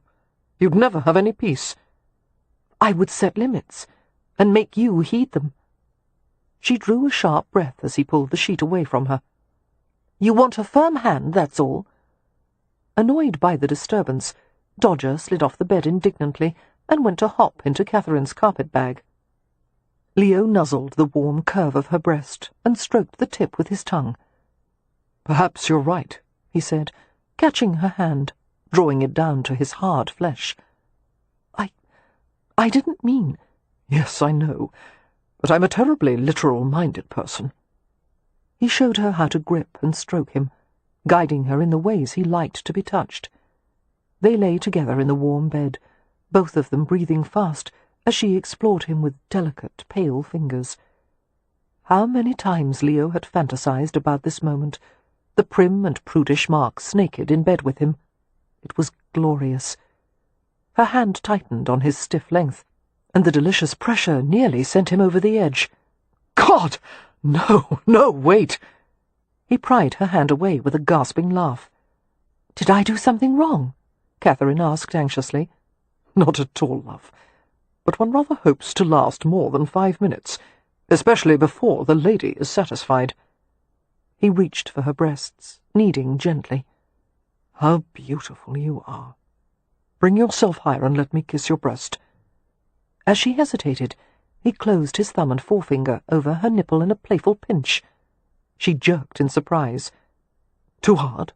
Leo asked contritely, his gaze intent on her face. "Then do as I asked, and I'll soothe it." He didn't miss her quick double blink, or the altered rhythm of her breathing. Reaching out, he drew his hands slowly over the slender curves of her body, learning more about her by the second. "You are intolerable," she told him unevenly, but she obeyed the encouraging pressure of his palms and climbed slowly over him. She was light and supple, her skin like silk, the blonde thatch of curls brushing crisply against his stomach. The peak of her breast was already tightly contracted as Leo took it into his mouth. He played with her, dragging the flat of his tongue across the gathered point, relishing the helpless sounds that climbed in her throat. "Kiss me," he said, slipping a hand behind her neck, pulling her mouth to his. "And rest your hips on mine." "Stop giving orders," she protested breathlessly. On impulse, Leo decided to provoke her. He let an arrogant smile touch his lips. "Here, in bed, I'm the master. I'll give orders, and you'll follow them without question." He paused deliberately, lifting his brows. "Understood?" Catherine stiffened. Leo had never enjoyed anything so much as the sight of her struggling between outrage and arousal. He felt the heat rise in her, the excited thrum of her pulse. She took an agitated breath, while gooseflesh rose on her arms. and then her body seemed to lose all its tension, her limbs loosening. "Yes," she finally whispered, not quite able to meet his gaze. Leo's own heartbeat escalated. "Good girl," he said thickly. "Now spread your thighs so I can feel you against me." Gradually the angle of her legs widened. She looked dazed, a little lost, her gaze turning inward as if to contemplate the puzzle of her own reactions to him. Her eyes glittered, an involuntary welling of pleasure and confusion, and the sight sent a tide of lust through him. He wanted to fulfill her beyond imagining, discover and satisfy every need. "Put your hand beneath your breast," he said, "and bring it to my mouth." She leaned over him to obey, trembling, and then he was the one who was lost, fiercely absorbed in the sweet softness of her. He lost awareness of everything but instinct, the primitive intent to claim, conquer, possess. He made her kneel over him, and he followed the intoxicating, salt-scented moisture to the tender entrance of her body. Delving with his tongue, he traced and licked until he felt the long, fine muscles of her thighs tightening rhythmically. With a hoarse murmur, Leo eased her away and helped her to straddle his hips. He fit himself against the soft slit and clasped her waist to steady her. She quivered as she understood what he wanted. "Slowly," he murmured as she eased onto him. "All the way down." He barely managed to stifle an agonized groan as he felt her clenching around him, her swollen flesh working to pull him inside. Nothing had ever felt so good. "Oh, sweet Jesus, take it all." "I can't." She writhed and went still, looking disgruntled. It was inconceivable that Leo should have found any amusement in the moment, when his body was tortured with desire.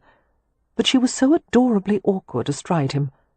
Somehow managing to repress a laugh, Leo put his shaking hands on her, arranging and stroking. "You can," he said huskily.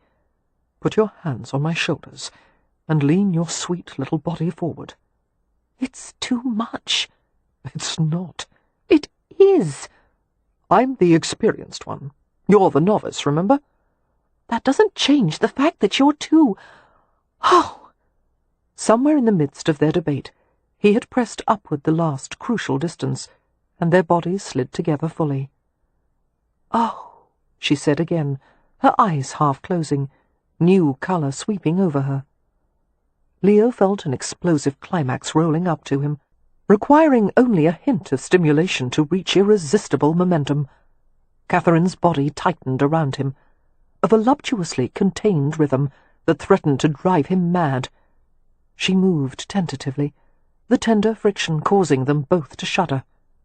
"Cat, wait," he whispered through dry lips. I can't." She moved again, and he arched as if on a torture rack. "Be still." "I'm trying."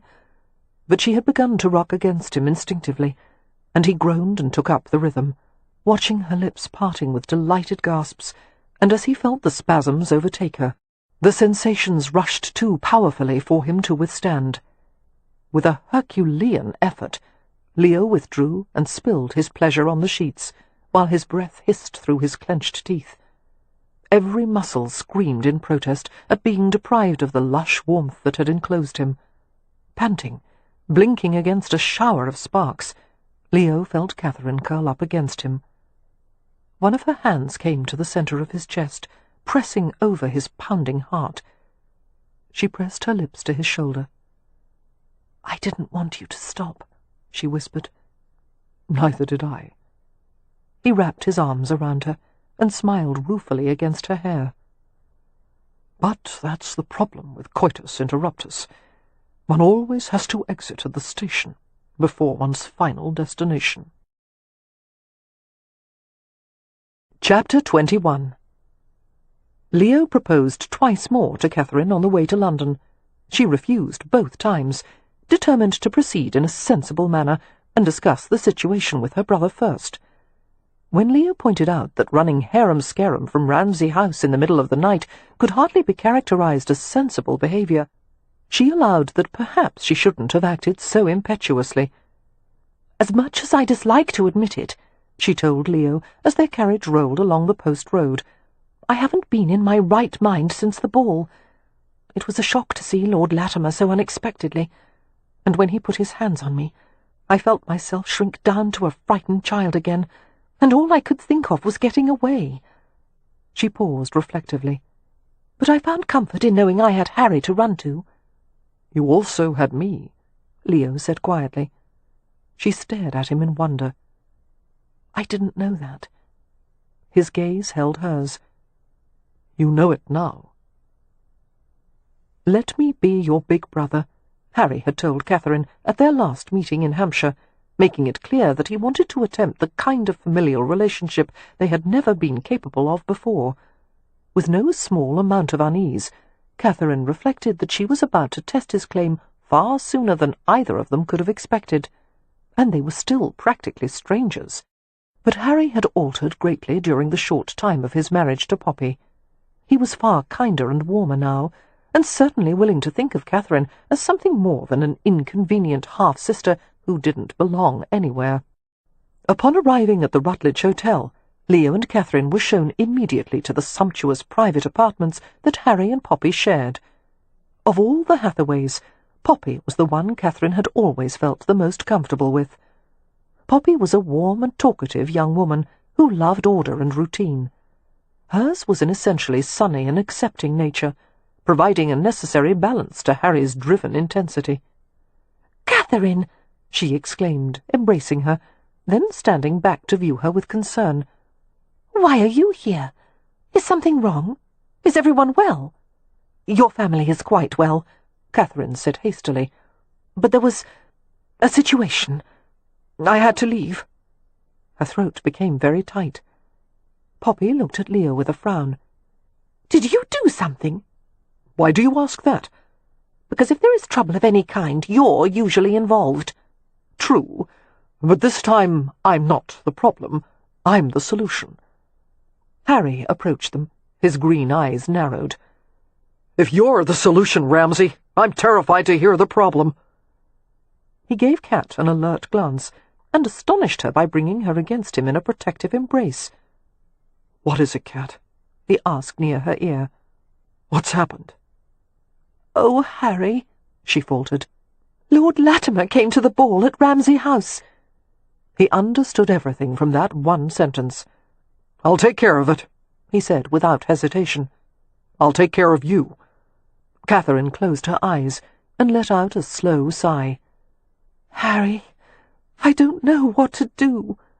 "You were right to come to me. We'll manage it together." Harry raised his head and glanced at Leo. "Presumably Cat has told you about Latimer." Leo looked grim. "Believe me, had I known anything about the situation before, he wouldn't have gotten anywhere near her." Harry kept Catherine in the crook of his arm as he turned to face Leo fully. "Why was the bastard invited to Ramsay House in the first place?" "His family was invited as a courtesy befitting their social position in Hampshire. He came in their stead. After he tried to force himself on Marks, I booted him from the premises. He won't be returning." Harry's eyes gleamed dangerously. "I'll put a word in the right ear. By tomorrow evening he'll wish he were dead." Catherine felt a nervous pang in her stomach. Harry was a man of extensive influence. As well as his hotel dealings, he had access to a great quantity of highly confidential and valuable information. What Harry kept in his head could probably have been used to start wars, fell kingdoms, destroy families, and dismantle the British financial system. "No, Harry," Poppy said. "If you're planning to have Lord Latimer butchered or maimed, you're going to have to think of something else." "I like Harry's plan," Leo said. "It's not up for debate," Poppy informed him. "Come, let's sit and discuss reasonable alternatives." She looked at Catherine. "You must be famished after travelling so far. I'll ring for tea and sandwiches." "None for me, thank you," Catherine said. "I'm not—" "Yes, she wants sandwiches," Leo interrupted. "She had only bread and tea for breakfast." "I'm not hungry," Catherine protested. He answered her annoyed glance with an implacable one. It was a new experience, having someone care about the mundane details of her welfare, having him notice what she'd eaten for breakfast. She examined the feeling, tested it, and found it strangely alluring, even as she resisted the idea of being told what to do. The small interaction was similar to 1,000 instances she had seen between Cam and Amelia, or Merrypen and Wynne, the way they occasionally fussed over each other, cared for each other. After tea was sent for, Poppy returned to the private parlour. Sitting beside Catherine on the velvet-covered settee, Poppy said, "Tell us what happened, dear. Did Lord Latimer approach you early in the evening?" "No. The ball had been underway for some time." Catherine relayed the events of the evening in a matter-of-fact manner, her hands clenched in her lap. "The problem is," she said, "that no matter how we try to keep Lord Latimer quiet about the past, he will make it public. A scandal is coming, and nothing will stop it. The best way to throw water on the flames is for me to disappear again." "A new name? A new identity?" Harry asked, and shook his head. "You can't run forever, Cat. We'll stand and confront it this time, together, as we should have done years ago." He pinched the bridge of his nose, turning various options over in his mind. "I'll start by acknowledging you publicly as my sister." Catherine felt herself turn ashen. People would be ravenously curious when they learned that the mysterious Harry Rutledge had a long-lost sister. She was fairly certain she wouldn't be able to bear the scrutiny and the questions. "People would recognize me as the Hathaway's governess," she said in a suffocated voice. "They would ask why the sister of a wealthy hotelier would have accepted such a position." "They'll make of it what they will," Harry said. "It won't reflect well on you." Leo spoke dryly. "With your brother's associations, Marks, he's accustomed to unflattering rumours." The familiar way he had addressed her caused Harry's eyes to narrow. "I find it interesting," he said to Catherine, "that you came to London with Ramsay as your travelling companion. When was it decided that the two of you would depart together? And what hour did you leave last night to reach London by noon?" All the colour that had left Catherine's face earlier now came rushing back at a surplus. He... She glanced at Leo, who had adopted an expression of innocent interest, as if he too wanted to hear her explanation. "I left by myself yesterday morning," she managed to say, dragging her gaze back to Harry. Harry leaned forward, a scowl gathering on his face. "Yesterday morning? Where did you spend the night?" She lifted her chin and tried to sound matter-of-fact. "A coaching inn." "Do you have any idea how dangerous those places are for a woman alone? Have you taken leave of your senses? When I think of what could have happened to you—" "She wasn't alone," Leo said. Harry stared at him incredulously. It was one of those silences that was far more eloquent than words. One could almost see Harry's brain working like the elaborate mechanisms he liked to construct in his spare time. One could also see the moment at which he reached an accurate and highly unwelcome conclusion. Harry spoke to Leo in a tone that chilled Catherine to the bone. "Even you wouldn't take advantage of a frightened and vulnerable woman who had just suffered an upheaval." "You've never given a damn about her," Leo replied. "Why should you start now?" Harry rose to his feet, his fists clenched. "Oh dear," Poppy murmured. "Harry—" "Did you share a room with her?" Harry demanded of Leo. "A bed?" "That's none of your bloody business, is it?" "It is when it's my sister, and you were supposed to be protecting her, not molesting her." "Harry," Catherine broke in, "he didn't—" "I'm rarely disposed to listen to a lecture on morality," Leo said to Harry, "when it's given by someone who knows even less about it than I do." "Poppy," Harry said, his gaze fastened on Leo as if he were contemplating murder, "you and Cat need to leave the room." "Why must I leave when I'm the subject of discussion?" Catherine demanded. "I'm not a child." "Come, Catherine," Poppy said quietly, heading to the door. "Let them bluster and brawl in their manly fashion. You and I will go somewhere to discuss your future sensibly." This struck Catherine as an excellent idea. She followed Poppy from the room, while Harry and Leo continued to glare at each other. "I'm going to marry her," Leo said. Harry's face went blank. "You despise each other. We've come to an understanding. Has she accepted you?" "Not yet. She wants to discuss it with you first."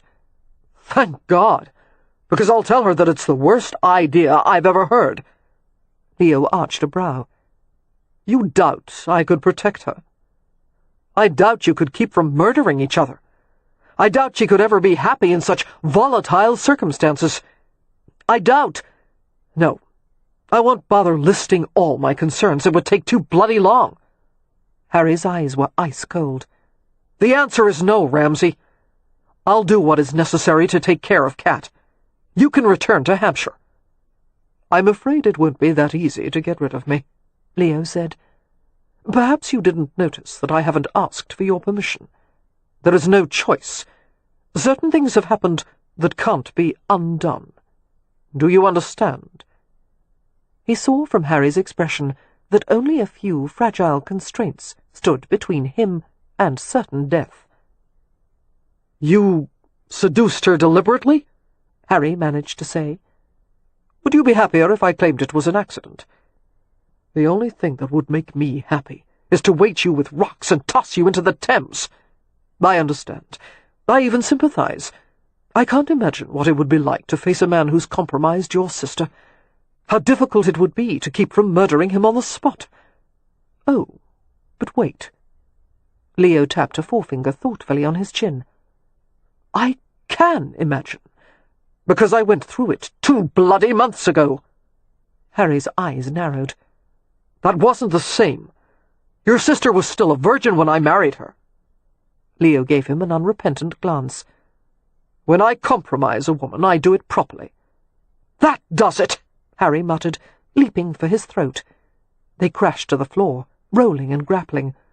Although Harry managed to slam Leo's head on the floor, the thick carpet absorbed most of the impact.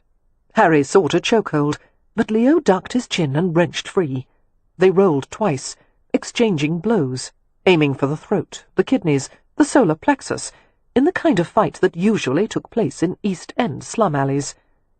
"You won't win this one, Rutledge," Leo panted, as they broke apart and lurched to their feet. "I'm not one of your prick-me-dainty fencing partners." He dodged a hard right and took a jab of his own. "I fought my way in and out of every gaming hell and tavern in London." He faked a jab with his left and followed with a swift right hook, making a satisfying impact with Harry's jaw. "And aside from all that, I live with Merrypen, who has a left uppercut like a kick from a mule. Do you ever stop talking?" Harry threw a counterpunch and stepped back before Leo could retaliate. "It's called communication. You ought to try it sometime." Exasperated, Leo dropped his guard and stood there undefended. "Especially with your sister. Have you ever bothered to listen to her? Damn it, man, she came to London hoping for some kind of brotherly counsel or consolation, and the first thing you do is send her from the room."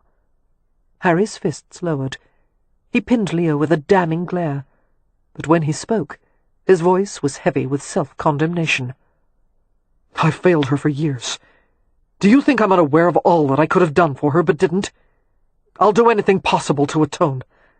But damn you, Ramsay! The last thing she needed in this situation was for her innocence to be taken when she couldn't defend herself. It's exactly what she needed." Harry shook his head in disbelief.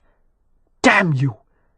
He scrubbed a hand through his black hair and gave a peculiar, strangled laugh. "I hate arguing with the Hathaway. You all say something lunatic as if it's perfectly logical. Is it too early for brandy?" "Not at all. I'm feeling far too sober for this conversation." Harry went to a sideboard and pulled out 2 glasses. "While I pour," he said, "you can explain why being deflowered by you was so bloody beneficial to my sister." Shrugging out of his coat, Leo draped it over the back of his chair and sat. "Marks has been isolated and alone for much too long. She hasn't been alone. She's been living with the Hathaways. Even so, she stayed at the edges of the family with her nose pressed against the window, like some Dickensian orphan. A false name, drab clothes, dyed hair. She's concealed her identity for so long that she hardly knows who she is. But the real Catherine emerges when she's with me. We've gotten beneath each other's guards. We speak the same language, if you take my meaning." Leo paused, staring into the glowing swirl of his brandy. Marks is a contradictory woman, and yet the more I know her, the more the contradictions make sense. She's spent too long in the shadows. No matter how she tries to convince herself otherwise, she wants to belong somewhere, with someone. And yes, she wants a man in her bed. Me, in particular. Taking the brandy that Harry handed to him, Leo tossed back a swallow. She'll thrive with me. Not because I'm a stellar example of virtuous manhood, nor have I ever claimed to be. But I'm right for her. I'm not cowed by her sharp tongue, and she can't outmaneuver me. And she knows it. Harry sat nearby and drank his own brandy. He watched Leo pensively, on one level trying to assess his sincerity, on another judging his veracity. "What would you get from this arrangement?" he asked quietly. "As I understand, you need to marry and sire a child rather soon. If Cat doesn't succeed in bearing a son, the Hathaways will lose Ramsay House. We've survived many things far worse than losing a bloody house. I'll marry Marks and take the risk." "Perhaps you're testing the waters," Harry said, his face expressionless. "Trying to determine if she's fertile before you marry her." Instantly offended, Leo forced himself to remember that he was dealing with the legitimate concern of a brother for a sister. "I don't give a damn if she's fertile or not," he said evenly. "If it will settle your concerns, we'll wait however long it will take to make the copyhold clause irrelevant. I want her regardless. And what about what Cat wants? That's up to her. As for dealing with Latimer, I've already made him aware that I have leverage against him. I'll use it if he starts to make trouble, but the best protection I can offer her is my name." Finishing his brandy, Leo set the empty snifter aside. "What do you know of this grandmother and aunt?" "The old crone died not long ago. The aunt, Althea Hutchins, runs the place now. I sent my assistant Valentine to take inventory of the situation, and he returned looking somewhat sickened. Apparently, in a bid to revive business, Mrs. Hutchins turned it into a whipping brothel, where any number of depravities are catered to. The unfortunate women who work there are usually too well worn to be employed at other brothels." Harry finished his brandy. "It seems the aunt is ailing, most likely from some untreated bawdy-house disease." Leo looked at him alertly. "Have you told Marks?" "No, she's never asked. I don't believe she wants to know." "She's afraid," Leo said quietly. "Of what?" "Of what nearly became of her. Of things Althea said to her." "Such as?" Leo shook his head. "She told me in confidence." He smiled faintly at Harry's obvious annoyance. "You've known her for years, Rutledge. What in God's name did you talk about when you were together? Taxes? The weather?" He stood and picked up his coat. "If you'll excuse me, I'm going to arrange for a room." Harry frowned. "Here?" "Yes, where else? What about the terrace you usually lease?" "Closed away for the summer. But even if it weren't, I'd still stay here." Leo smiled slightly. "Consider it yet another chance to experience the joys of a close family." "It was a far greater joy when the family stayed in bloody Hampshire," Harry said, as Leo left the apartment. Chapter 22. "Harry was right about something," Poppy told Catherine, as they walked through the gardens at the back of the hotel. In contrast to the modern preference for the romantic appearance in gardening, unstructured, with beds of blossoms that appeared to have sprung up spontaneously, and paths laid out in meandering curves, the Rutledge gardens were orderly and grand.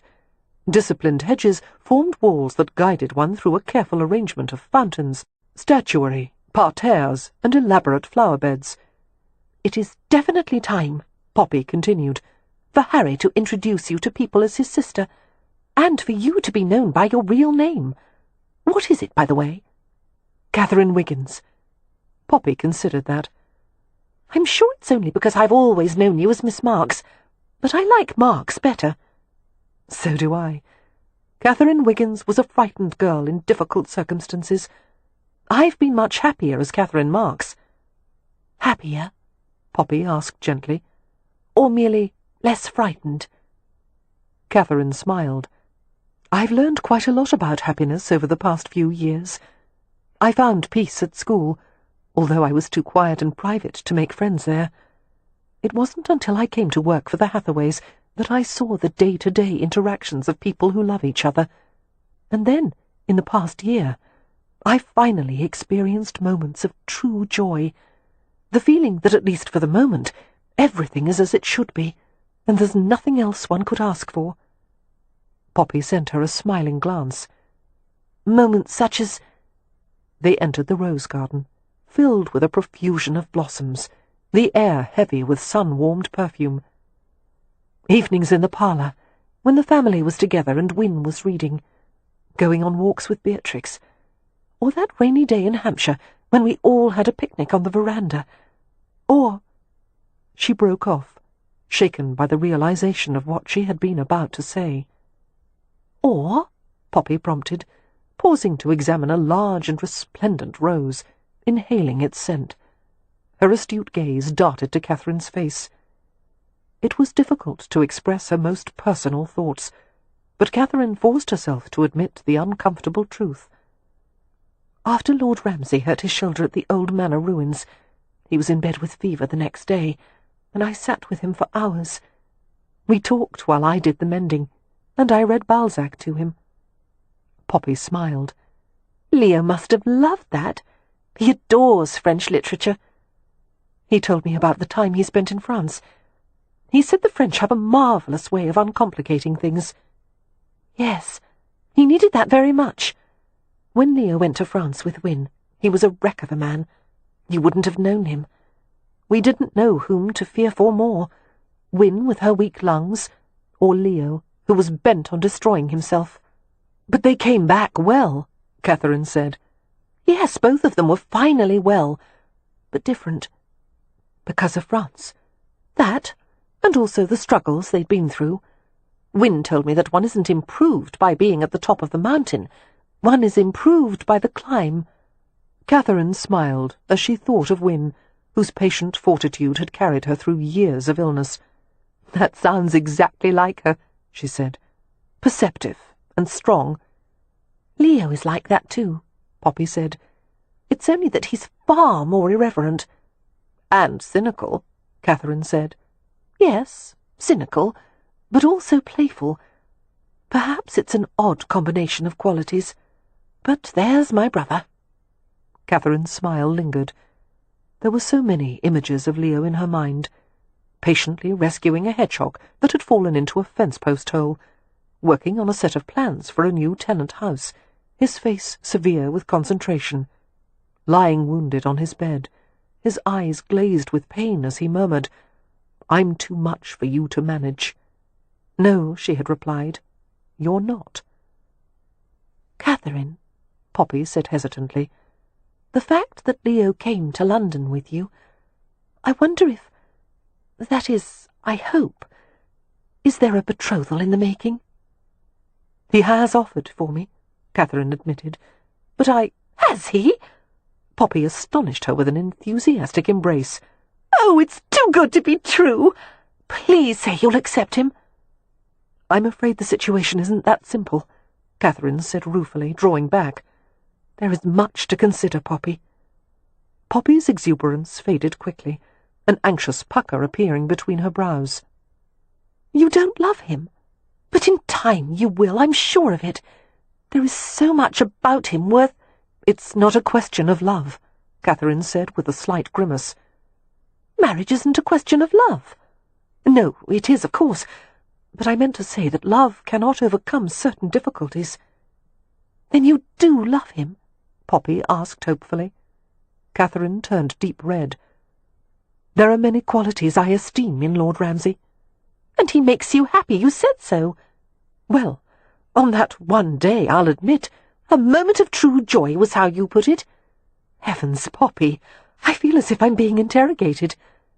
Poppy grinned. I'm sorry. It's just that I want this match so very much. For Leo's sake, and yours, and for the family.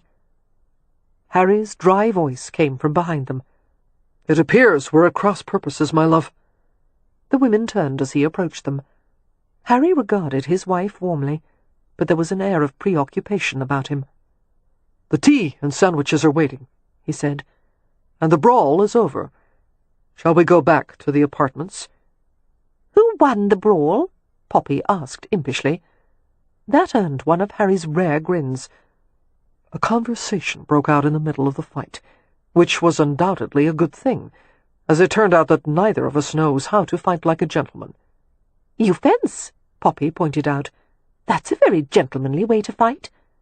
Fencing isn't really fighting. It's more like chess with the risk of puncture wounds. Well, I'm glad you didn't hurt each other, Poppy said cheerfully, since there's a distinct possibility that you may soon be brothers-in-law. We're already brothers-in-law. Brothers-in-law squared, then. Poppy slipped her arm through his. Harry glanced at Catherine as they began to walk. You haven't decided yet, have you? About marrying Ramsay? Certainly not, she said quietly, keeping pace with them. My head's in a whirl. I need time to think. Harry, Poppy said, when you say that we're at cross purposes, I hope you don't mean that you're against the idea of Leo and Catherine marrying. For the time being, he said, seeming to choose his words carefully, I believe caution is in order. But you don't want Catherine to become part of my family? Poppy asked, bewildered. She would have the protection of the Hathaways, and she would be close to your influence. Yes, I would like that very much, except that it would necessitate Kat's marrying Ramsay, and I'm not at all convinced that would be best for her. I thought you liked Leo, Poppy protested. I do. If there's a man in London with more charm or wit, I have yet to meet him. Then how could you have any objections? Because his past doesn't recommend itself as that of a reliable husband. Kat has been betrayed many times in her life. His tone was sober and grim. He looked at Catherine. And I'm one of the people who failed you. I don't want you to suffer that way again. Harry, Catherine said earnestly, you're far too severe on yourself. Now isn't the time to pour sweetener on unpleasant truths, he returned. If I could change the past, I would go back and do so without hesitation. But all I can do is try to make amends, and do better in the future. And I would say the same of Ramsay. Everyone deserves a second chance, Catherine said. Agreed. And I'd like to believe that he's turned over a new leaf. But it remains to be seen. You're afraid he'll fall back into bad habits, Catherine said. He wouldn't be the first. However, Ramsay is nearing the age at which a man's character is more or less fixed. If he continues to avoid his former libertine practices, I think he'll make a fine husband. But until he manages to prove himself, I'm not willing to risk your future as the wife of a man who may prove incapable of keeping his vows. He would keep his vows, Poppy insisted. How do you know that? Because he's a Hathaway. Harry smiled down at her. He is fortunate to have you defend him, sweet, and I hope you're right. His gaze flickered to Catherine's troubled face. Am I wrong in suspecting that you have the same doubts, Kat? I find it difficult to trust any man, she admitted. The three of them were quiet as they continued along a neatly edged path. Catherine, Poppy ventured, may I ask something exceptionally personal? Kat sent her a mock worried look and smiled. I can't imagine anything more personal than what we've been discussing. Yes, of course. Has my brother told you that he loves you? Catherine hesitated for a long moment. No, she said, her gaze fixed on the path before them. In fact, I recently overheard him telling Wynne that he would only marry a woman if he was certain not to love her. She darted a glance at Harry, who thankfully forbore comment. Poppy frowned. He may not have meant it. Leo often jokes about things and says the opposite of how he really feels. One never knows with him." "Precisely my point," Harry said in a neutral tone. "One never knows with Ramsay." After Catherine had eaten a plate of sandwiches with an impetus born of a renewed appetite, she went to a private suite that Harry had obtained for her. "Later, after you've rested," Poppy told her, "I'll send a housemaid down with some of my clothes. They'll be a bit loose for you, but they can be altered easily." "Oh, there's no need for that," Catherine protested. "I'll send for the things I left in Hampshire. You'll need something to wear in the meantime, and I have scores of gowns that have never been worn. Harry is ridiculously excessive when it comes to buying things for me. Besides, there's no need for all your stodgy spinster dresses now.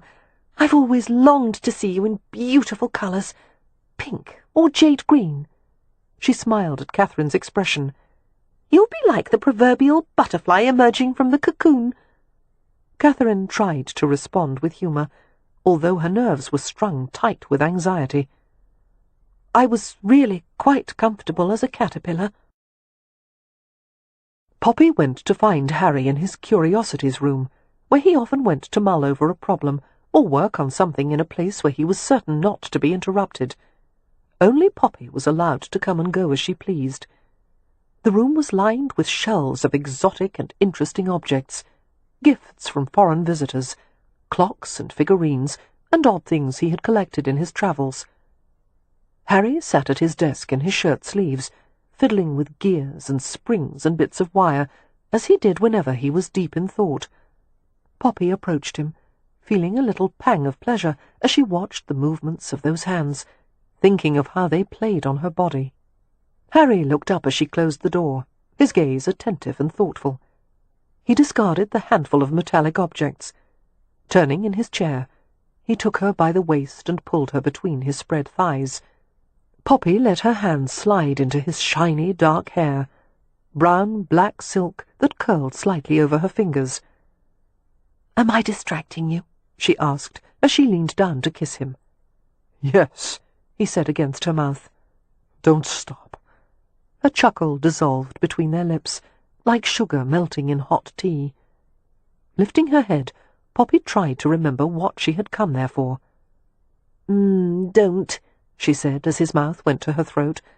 "I can't think when you do that. I was going to ask you something." "The answer is yes." Drawing back, she grinned and looked down at him, her arms still linked around his neck. "What do you really think about this situation with Catherine and Leo?" "I'm not sure." He toyed with the front of her bodice, running his fingers along the row of decorative buttons. "Harry, do not pull at those," she warned. "They're decorative." "What good are buttons that don't do anything?" he asked, looking puzzled. "It's the fashion." "How am I to get this dress off you?" Intrigued, Harry began to search for hidden fastenings. Poppy touched her nose to his. "It's a mystery," she whispered. "I'll let you find out after you tell me what you intend to do about Catherine." "Scandal burns itself out far sooner when ignored. Any attempt to smother it only fans the flames. I'm going to introduce Cat as my sister, explain that she went to school at Blue Maids, and subsequently took a position with the Hathaways as a kindness to you and your sister." "And what about all the uncomfortable questions?" Poppy asked. "How shall we answer?" "In the manner of politicians, willfully misinterpret and evade." She considered that with thoughtfully pursed lips. "I suppose that's the only choice," she said. "But what of Leo's proposal?" "You think she should accept him?" Poppy nodded decisively. "I don't see what is to be gained by waiting. One never knows what kind of husband a man will be until one marries him, and then it's too late." "Poor little wife," Harry murmured, patting her rump over the gathered folds of her skirts. "It's far too late for you, isn't it?" "Well, yes. I've resigned myself to a lifetime of having to endure your passionate love-making and witty conversation." She heaved a sigh. "It's better than being a spinster, I tell myself."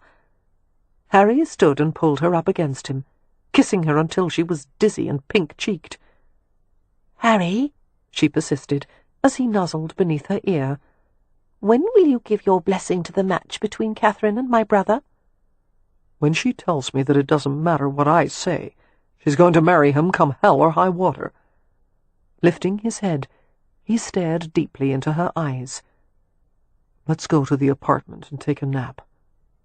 "I'm not sleepy," she whispered, and he grinned. "Neither am I." Taking her hand, he drew her out of the room. "Now, about those buttons." Chapter 23. In the morning, Catherine was awakened by a maid, who lit a fire in the grate and brought breakfast. One of the joys of staying at the Rutledge was the delicious food prepared by the talented chef Broussard. Catherine sighed in enjoyment as she saw the contents of the tray. Tea, fresh eggs coddled in cream and sided with pistolets, small oval-shaped rolls, and a dish of ripe berries.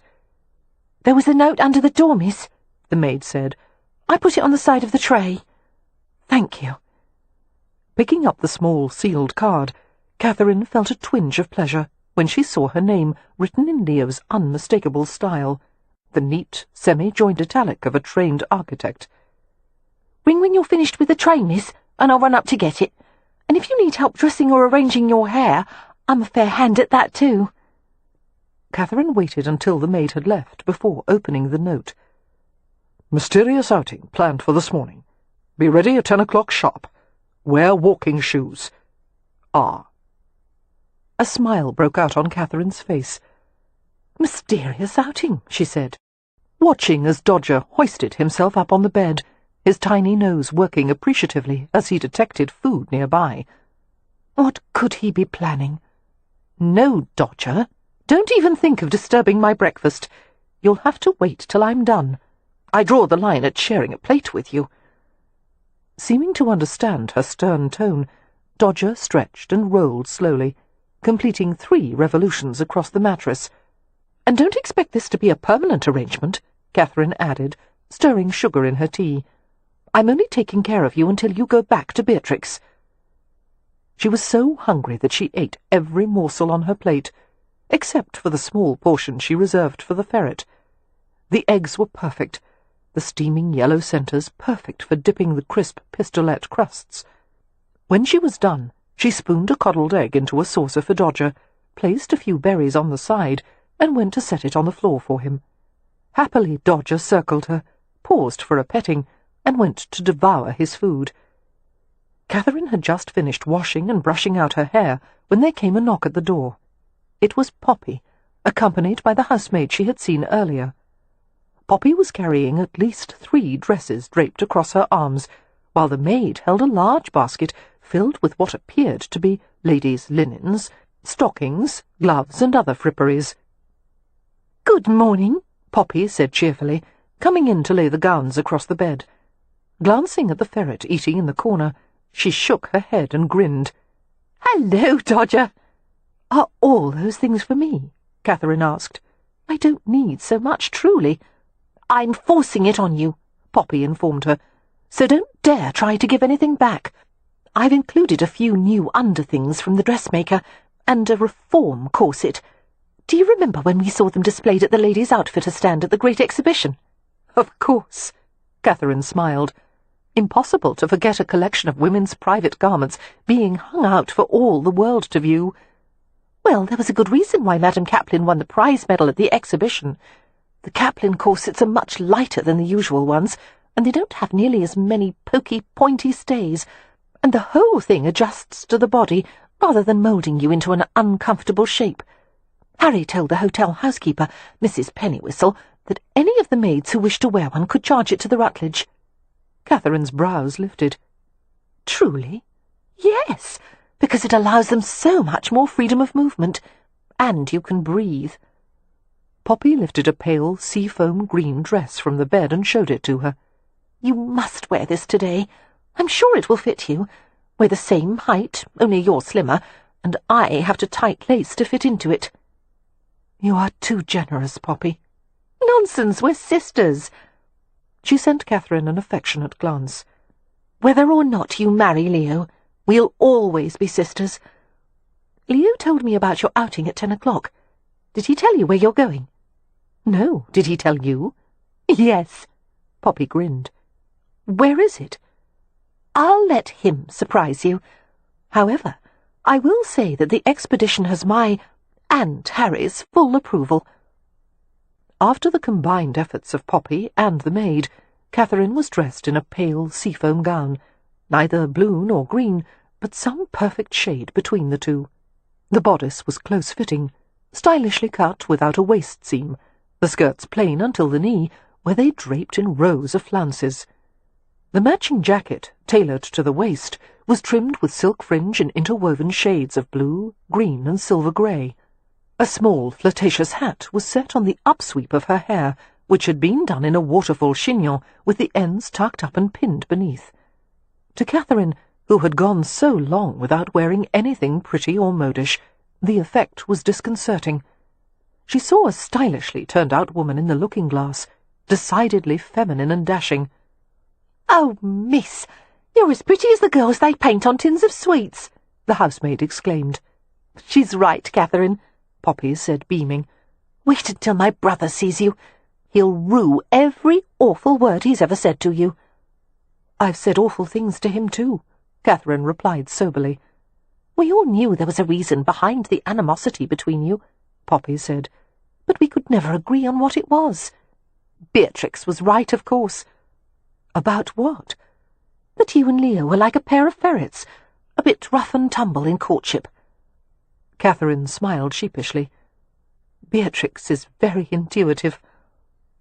Poppy directed a wry glance at Dodger, who was carefully licking the last residue of egg off the saucer. "I used to think Beatrix would outgrow her obsession with animals. Now I realize it's the way her brain works. She sees hardly any difference between the animal world and the human one. I only hope she can find a man who will tolerate her individuality." "What a tactful way to put it," Catherine said, laughing. "You mean a man who won't complain about finding rabbits in his shoes or a lizard in his cigar box?" "Exactly." "She will," Catherine assured her.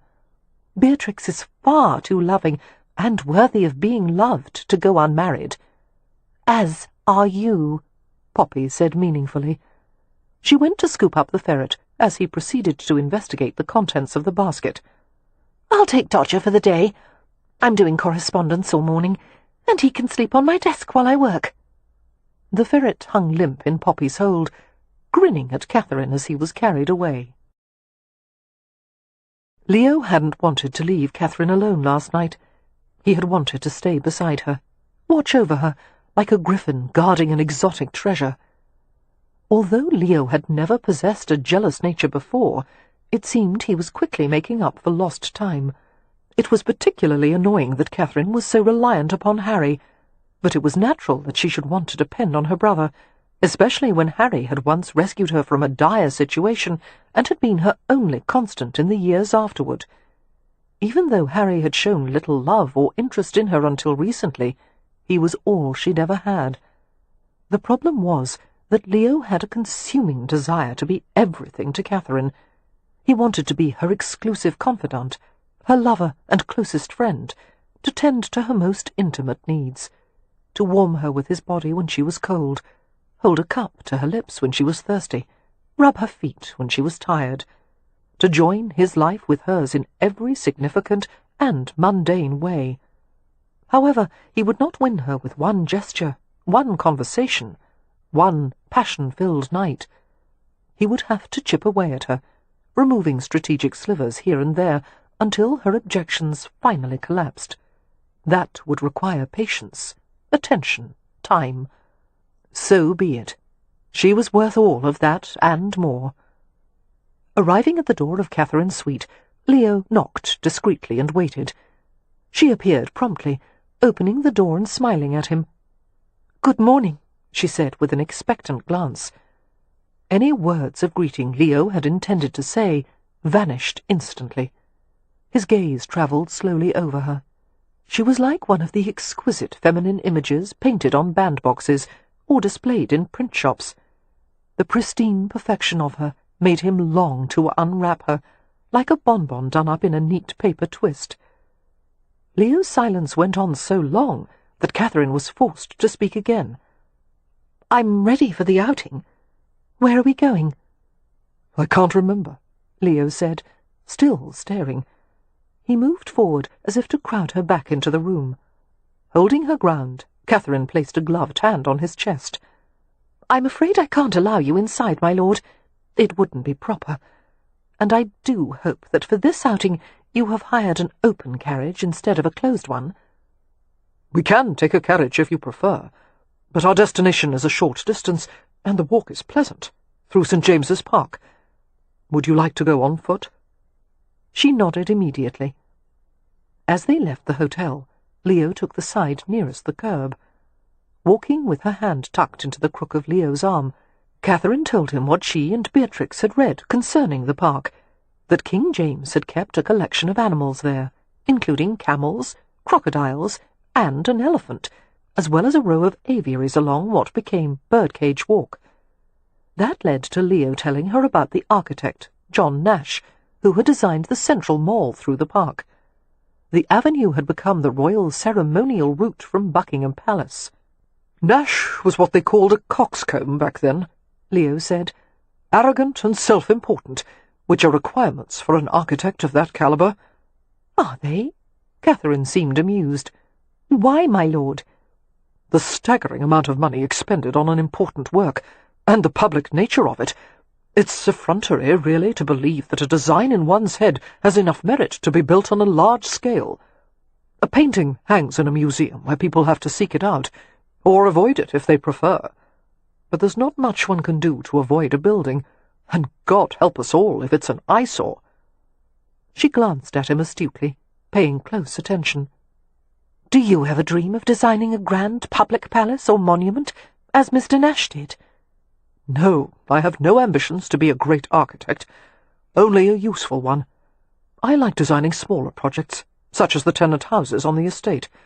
They're no less important than a palace, in my opinion." He shortened his stride to match hers, and steered her carefully over a rough patch in the pavement. "When I went back to France the second time, I happened to encounter one of my professors from the Académie des Beaux-Arts while I was on a walk in Provence. Lovely old man." "What a fortunate coincidence." "Fate." "You believe in fate?" Leo gave her a crooked grin. "Impossible not to, living with Rowan and Meropen, don't you think?" Catherine smiled back and shook her head. "I'm a skeptic. I believe fate is who we are, and what we make of our chances. Go on. Tell me about the professor." "I visited Professor Joseph often after that chance meeting, drawing and drafting and studying in his atelier." He pronounced the surname the French way, with the stress on the second syllable. Pausing, he smiled in rueful reminiscence. "We often talked over glasses of Chartreuse. I couldn't abide the stuff." "What did you talk about?" came the soft question. "Usually architecture.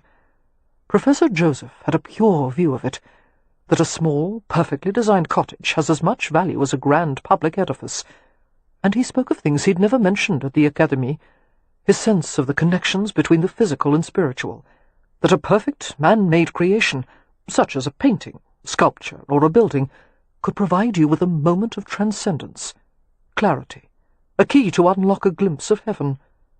Leo paused as he glimpsed her troubled expression. "I've bored you, forgive me." "No, it's not that at all." They walked in silence for nearly a half-minute, before Catherine burst out. "I've never really known you. You are overturning so much of what I assumed about you. It's very disconcerting." "Does that mean you're softening toward the idea of marrying me?" "Not at all," she said, and he grinned. "You will," he said. "You can't resist my charms forever." He guided her away from the park and onto a prosperous street of shops and businesses. "Are you taking me to a haberdashery?" Catherine asked, viewing the windows and signs. "A flower shop? A bookshop?" "Here," Leo said, stopping in front of a window. "What do you think of this place?" She squinted at the printed sign hung inside the window. "Telescopes?" she asked in bewilderment. "You want me to take up astronomy?" Leo turned her back to the window. "Continue reading." "Purveyors of camp, racecourse, opera, and perspective glasses," she read aloud. "By Her Majesty's Royal Letters Patent. Illuminated ocular examinations performed by Dr. Henry Schaeffer with modern devices for the purpose of scientific correction of vision acuity."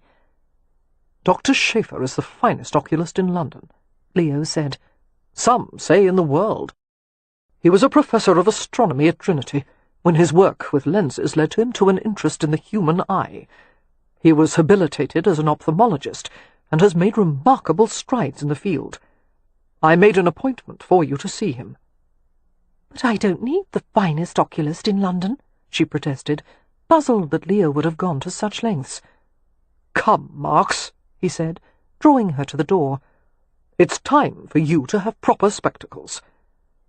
The interior of the shop was intriguing, lined with shelves of telescopes, magnifying glasses, binoculars, stereoscope instruments, and all manner of eyeglasses.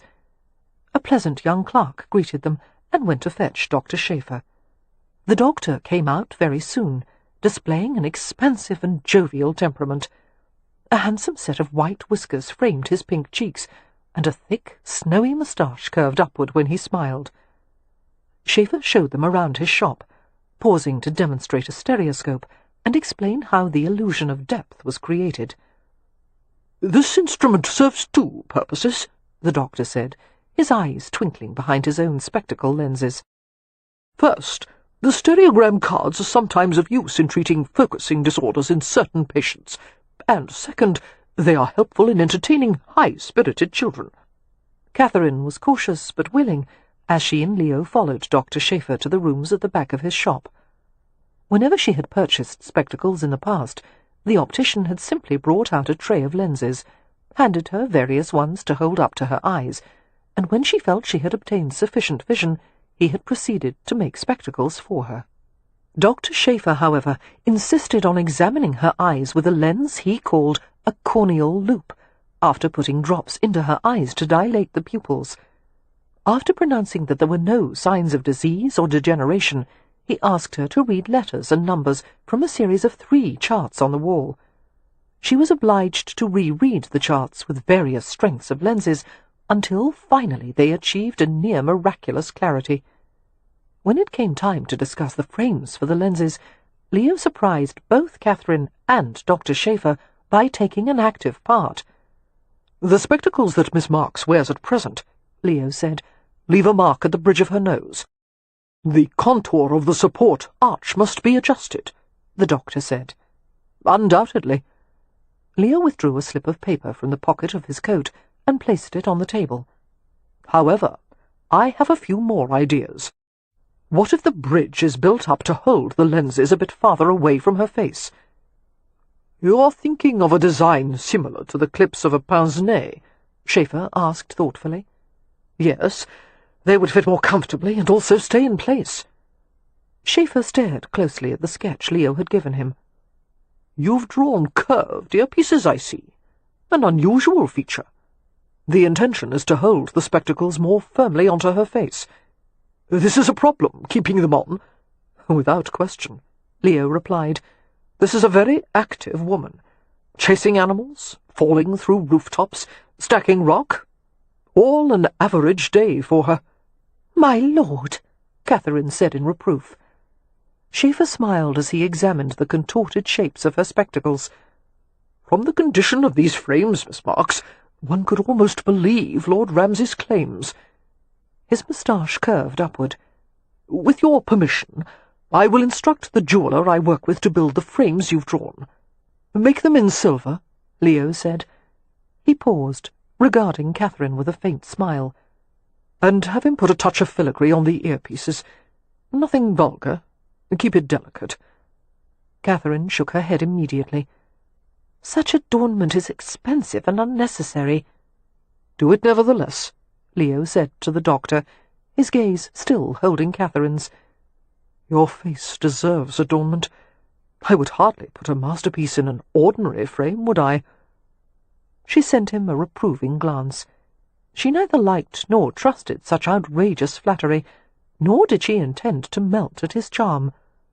But Leo gave her an unrepentant grin, and as he sat there and surveyed her with wicked blue eyes, she felt a painfully sweet contraction of her heart, followed by the sensation of being knocked off balance.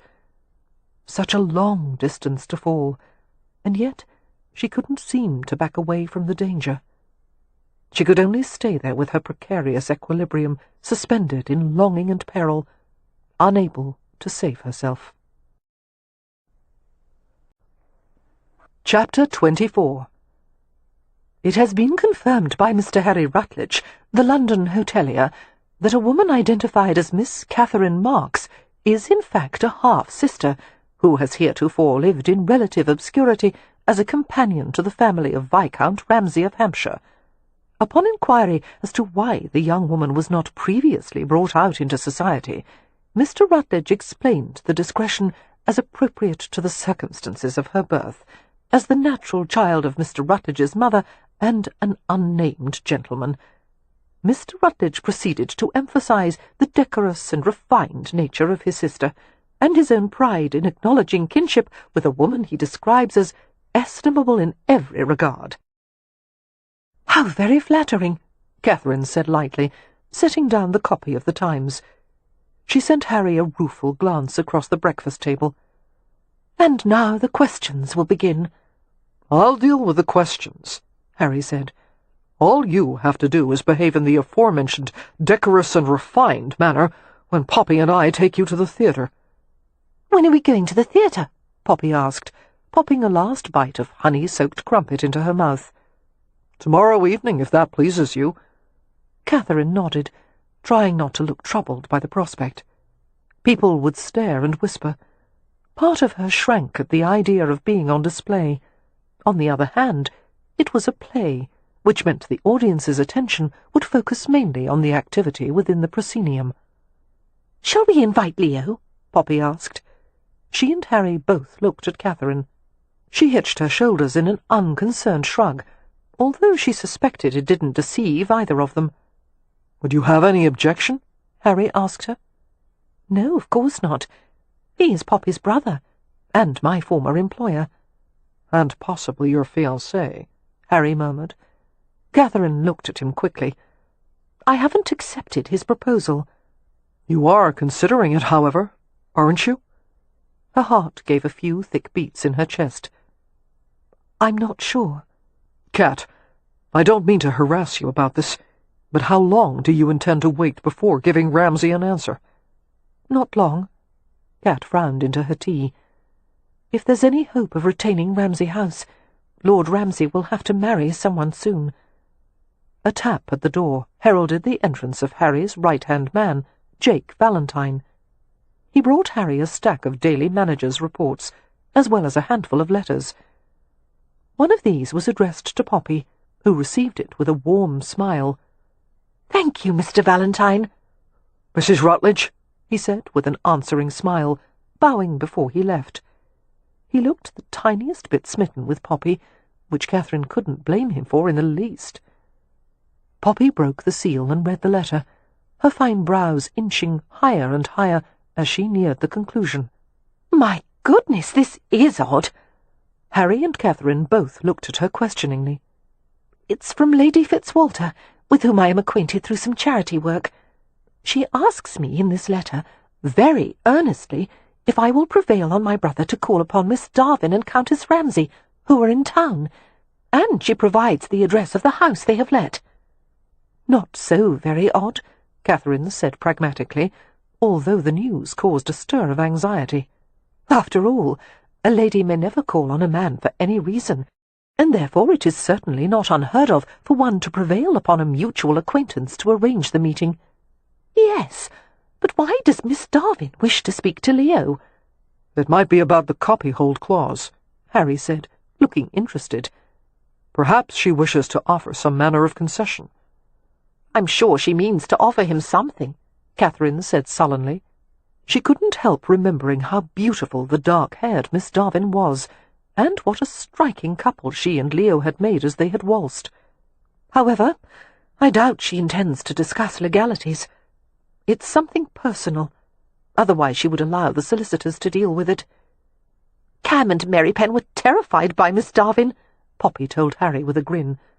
Amelia wrote that her ball gown was trimmed with peacock feathers, which the Rome view as an omen of danger.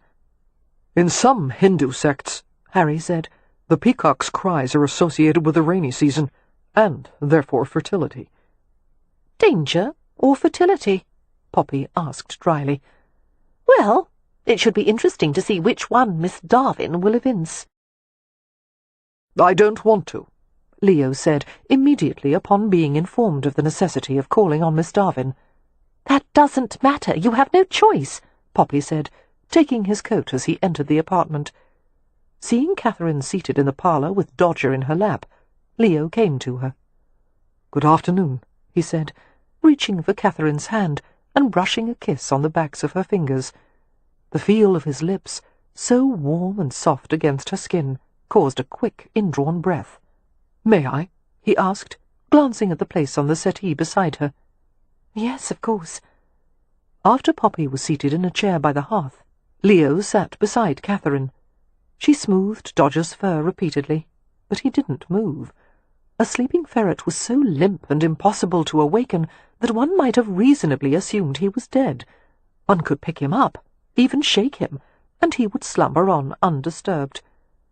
Leo reached over to toy with the ferret's tiny arms and legs, lifting them gently and letting them drop back into her lap. They both chuckled as Dodger remained unconscious. Catherine detected an unusual fragrance about Leo, a scent of feed and hay, and some pungent animal scent. She sniffed curiously. "You smell a bit like horses. Did you go for a ride this morning?" "It's eau de zoo," Leo informed her, his eyes twinkling. "I went for a meeting with the secretary of the Zoological Society of London, and we toured the newest pavilion." "Whatever for?" Catherine asked. "An old acquaintance of mine, with whom I apprenticed for Roland Temple, has been commissioned at the Queen's behest to design a gorilla enclosure at the zoo. They keep them in small cages, which is nothing short of cruelty. When my friend complained to me about the difficulty of designing a sufficiently large and safe enclosure without costing a fortune, I suggested that he dig a moat." "A moat?" Poppy echoed. Leo smiled. "Gorillas won't cross deep water." "How did you know that, my lord?" Catherine asked in amusement. "Beatrix?" "Naturally." He looked rueful. "And now, after my suggestion, it seems I've been recruited as a consultant." "At least if your new clients complain," Catherine told him, "you won't understand what they're saying." Leo smothered a laugh. "Obviously you haven't seen what gorillas fling when they're displeased." His mouth twisted. "All the same, I'd rather spend my time with primates than pay a call to Miss Darwin and her mother." The play that evening was mawkish but highly entertaining.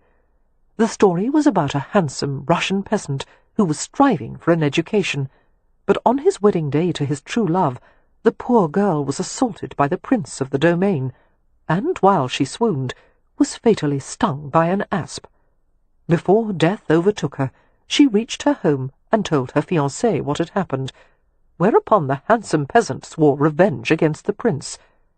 These efforts led him to impersonate another nobleman in the royal court, where he happened to meet a woman who looked exactly like his dead love. As it turned out, the woman was an identical twin of the murdered peasant girl, and to further complicate matters, she was in love with the evil prince's honourable young son. Then it was intermission. Unfortunately, Catherine's and Poppy's enjoyment of the drama was hampered by low-voiced comments from both Harry and Leo, who insisted on pointing out that in her death throes the asp-stung woman was clutching the wrong side of her body, and, furthermore, a person dying of poison probably wouldn't cross the state back and forth while uttering poetic declarations of love. "You have no romance in your soul," Poppy told Harry at intermission. "Not in my soul, no," he replied gravely. "However, I have a great deal of it in other locations." She laughed. reaching up to smooth an imaginary crease in his crisp white cravat. "Darling, would you please have someone bring champagne to our box? Catherine and I are thirsty." "I'll send for it," Leo said, standing and buttoning his coat. "I need to stretch my legs after an hour and a half in that absurdly small chair." He looked down at Catherine. "Would you care for a promenade?" She shook her head, feeling much safer in the confines of the theatre box than out walking in the crowd. "Thank you, but I'm comfortable here." As Leo pushed aside the curtains at the back of their box, it was evident that the hallways were exceedingly crowded. A pair of gentlemen and a lady came through the curtains and greeted the Rutledges warmly. Catherine tensed as Harry introduced her to Lord and Lady Despencer, and Lady Despencer's sister, Mrs. Lyle.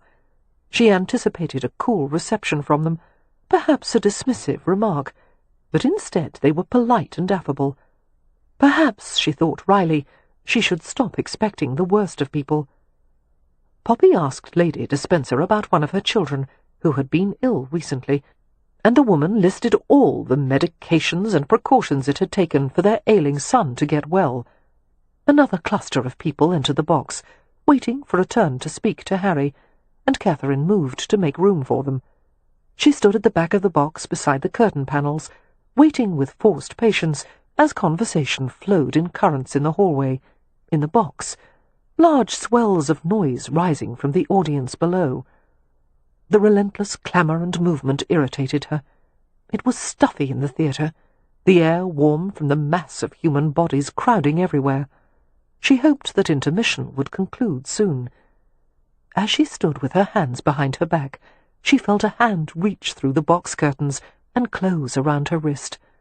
A masculine body pressed behind hers. A smile touched her lips as she wondered what game Leo was playing. But the voice that slithered into her ear wasn't Leo's. It was a voice from her nightmares. "How pretty you look in your fine feathers, my pigeon." Chapter 25. Catherine stiffened, her hand clenching into a fist, but she couldn't jerk her arm away from Lord Latimer's grasp. He twisted her gloved wrist, forced it an inch or two higher, and continued to speak in a soft undertone. Stunned and frozen, Catherine could hear nothing at first but the frantic velocity of her heartbeat. Time seemed to flicker, falter, and resume at a crawl. "So many questions about you," he was saying, his voice saturated with contempt. "Everyone wants to know more about Rutledge's enigmatic sister. Is she fair or ill-favoured, accomplished or vulgar, endowed or destitute? Perhaps I should supply the answers. She's a beauty, I'll tell my curious friends, trained by an infamous procuress. She's a fraud, and most of all she's a whore." Catherine was quiet, breathing through flared nostrils. She couldn't make a scene during her first public outing as Harry's sister. Any conflict with Lord Latimer would expose their past connection and bring about her social ruin that much faster. "Why don't you further explain," she whispered, "that you're a filthy lecher who tried to rape a 15-year-old girl?" "Tisk, tisk. You should know better, Catherine. People never blame a man for his passions, no matter how perverse. People blame the woman for arousing them. You won't get far asking for sympathy. The public despises victimized women, especially attractive ones. Lord Ramsay will use you and discard you, which is what he does with all women. Surely you're not so vain or stupid as to think you're different from the others." "What do you want?" she asked through gritted teeth. "I want what I paid for," he whispered, "all those years ago, and I'll have it. There's no other future for you, my dear. You were never meant for a respectable life. By the time you've been run through the rumour mills, you'll never have a chance of being received anywhere." The manacling fingers fell away, and her tormentor disappeared. Stricken, Catherine stumbled forward to her chair and sat heavily, trying to compose herself. She stared straight ahead, seeing nothing, while the clamour of the theatre pressed around her from all sides. She tried to examine her fear objectively, to put a barrier around it. It wasn't that she actually feared Latimer. She loathed him, but he was certainly not the threat to her now that he once had been. She now had sufficient wealth to live as she pleased. She had Harry and Poppy, and the Hathaways. But Latimer had identified her legitimate worries with cruel accuracy. One could fight a man, but not a rumour. One could lie about the past, but the truth would eventually surface. One could promise fidelity and commitment, but such promises were often broken. She felt overwhelmed with melancholy. She felt stained. Poppy sat next to her, smiling. "Nearly time for the second act," she said. "Do you think the peasant will gain revenge against the prince?" "Oh, undoubtedly," Catherine replied, trying to sound light, but her voice was forced. Poppy's smile faded, and she looked at her closely. "Do you feel well, dear? You look pale. Did something happen?" Before Catherine replied, Leo shouldered his way back into the box, accompanied by a steward bearing a tray of champagne. A little bell rang from the orchestra box, signalling that the intermission would soon conclude. To Catherine's relief, the visitors began to drift out of the box, and the throng in the hallway receded. "Here we are," Leo said, handing champagne to Poppy and Catherine. "You may want to drink it quickly." "Why?" Catherine asked, forcing a smile. "The champagne goes flat much faster in these coupé glasses." Catherine drained her champagne with unladylike haste, closing her eyes and swallowing against the sparkling burn in her throat. "I didn't mean that quickly," Leo said, viewing her with a faint, concerned smile. The lights began to dim, and the audience settled.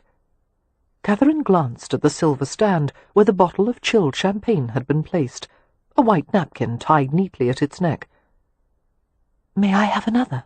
she whispered. "No, you'll get tipsy if you have it so soon." Leo took the empty glass from her, set it aside, and took her gloved hand in his. "Tell me," he said gently, "what are you thinking about?" "Later," she whispered back, easing her hand from his. "Please." She didn't want the evening to be ruined for everyone, nor did she want to take the chance that Leo might seek out Latimer in the theatre and confront him. There was nothing to be gained by saying anything at the moment. The theatre darkened, and the play resumed, although the story's melodramatic charms couldn't pull Catherine out of her frozen misery. She watched the stage with a fixed gaze, hearing the actors' dialogue as if it were a foreign language, and all the while her mind kept trying to find a solution to her internal dilemma. It didn't seem to matter that she already knew the answers. It had never been her fault, the situation she had once been put in. The blame was Latimer's and Althea's, and her grandmother's. Catherine could reassure herself of that for the rest of her life, and yet the feelings of guilt, pain, confusion were still there. How could she rid herself of them? What could possibly free her?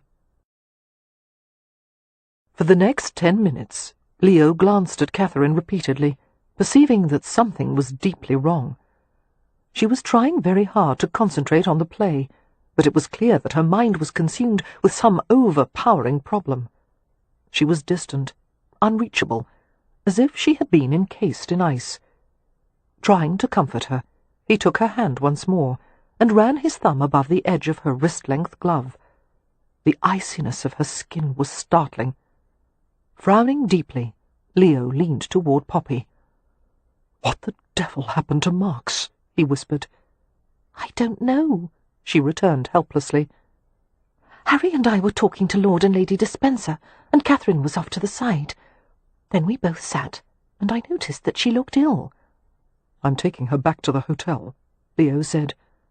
Harry, who had caught the last of the exchange, frowned and murmured, "We'll all go." "There's no need for any of us to leave," Catherine protested. Ignoring her, Leo stared at Harry. "It would be better if you stayed and watched the rest of the play. And if anyone asks about Marks, say something about the vapours." "Don't tell anyone I had vapours," Catherine whispered sharply. "Then say I had them," Leo told Harry. That seemed to rouse Catherine from her numbness. Leo was relieved to see a flicker of her usual spirit as she said, "Men can't have vapours. It's a female condition." "Nevertheless, I do," Leo said. "I may even swoon." He helped her from her seat. Harry rose as well, looking down at his sister with concern. "Is this what you want, Cat?" he asked. "Yes," she said, looking annoyed. "If I don't, he'll be asking for smelling salts." Leo escorted Catherine outside and summoned a hackney carriage. It was a two-wheeled, partially open vehicle, with an elevated driver's seat at the rear. One could speak to the driver through a trap-door at the top. As Catherine approached the vehicle with Leo, she had a crawling sensation of being watched. Afraid that Latimer had followed her, she glanced to her left, where a man stood beside one of the theatre's massive portico columns. To her relief, it was not Latimer, but a much younger man. He was tall, raw-boned, and dressed in shabby dark clothing and a tattered hat, with the overall effect of a scarecrow. He had the distinctive London pallor common to those who spent most of their time indoors, whose skin was never touched by sun without the filter of polluted city air. His brows were strong black stripes across his gaunt face, his skin creased with lines that he was too young to have. He was staring at her fixedly. Catherine paused uncertainly, aware of a vague sense of recognition.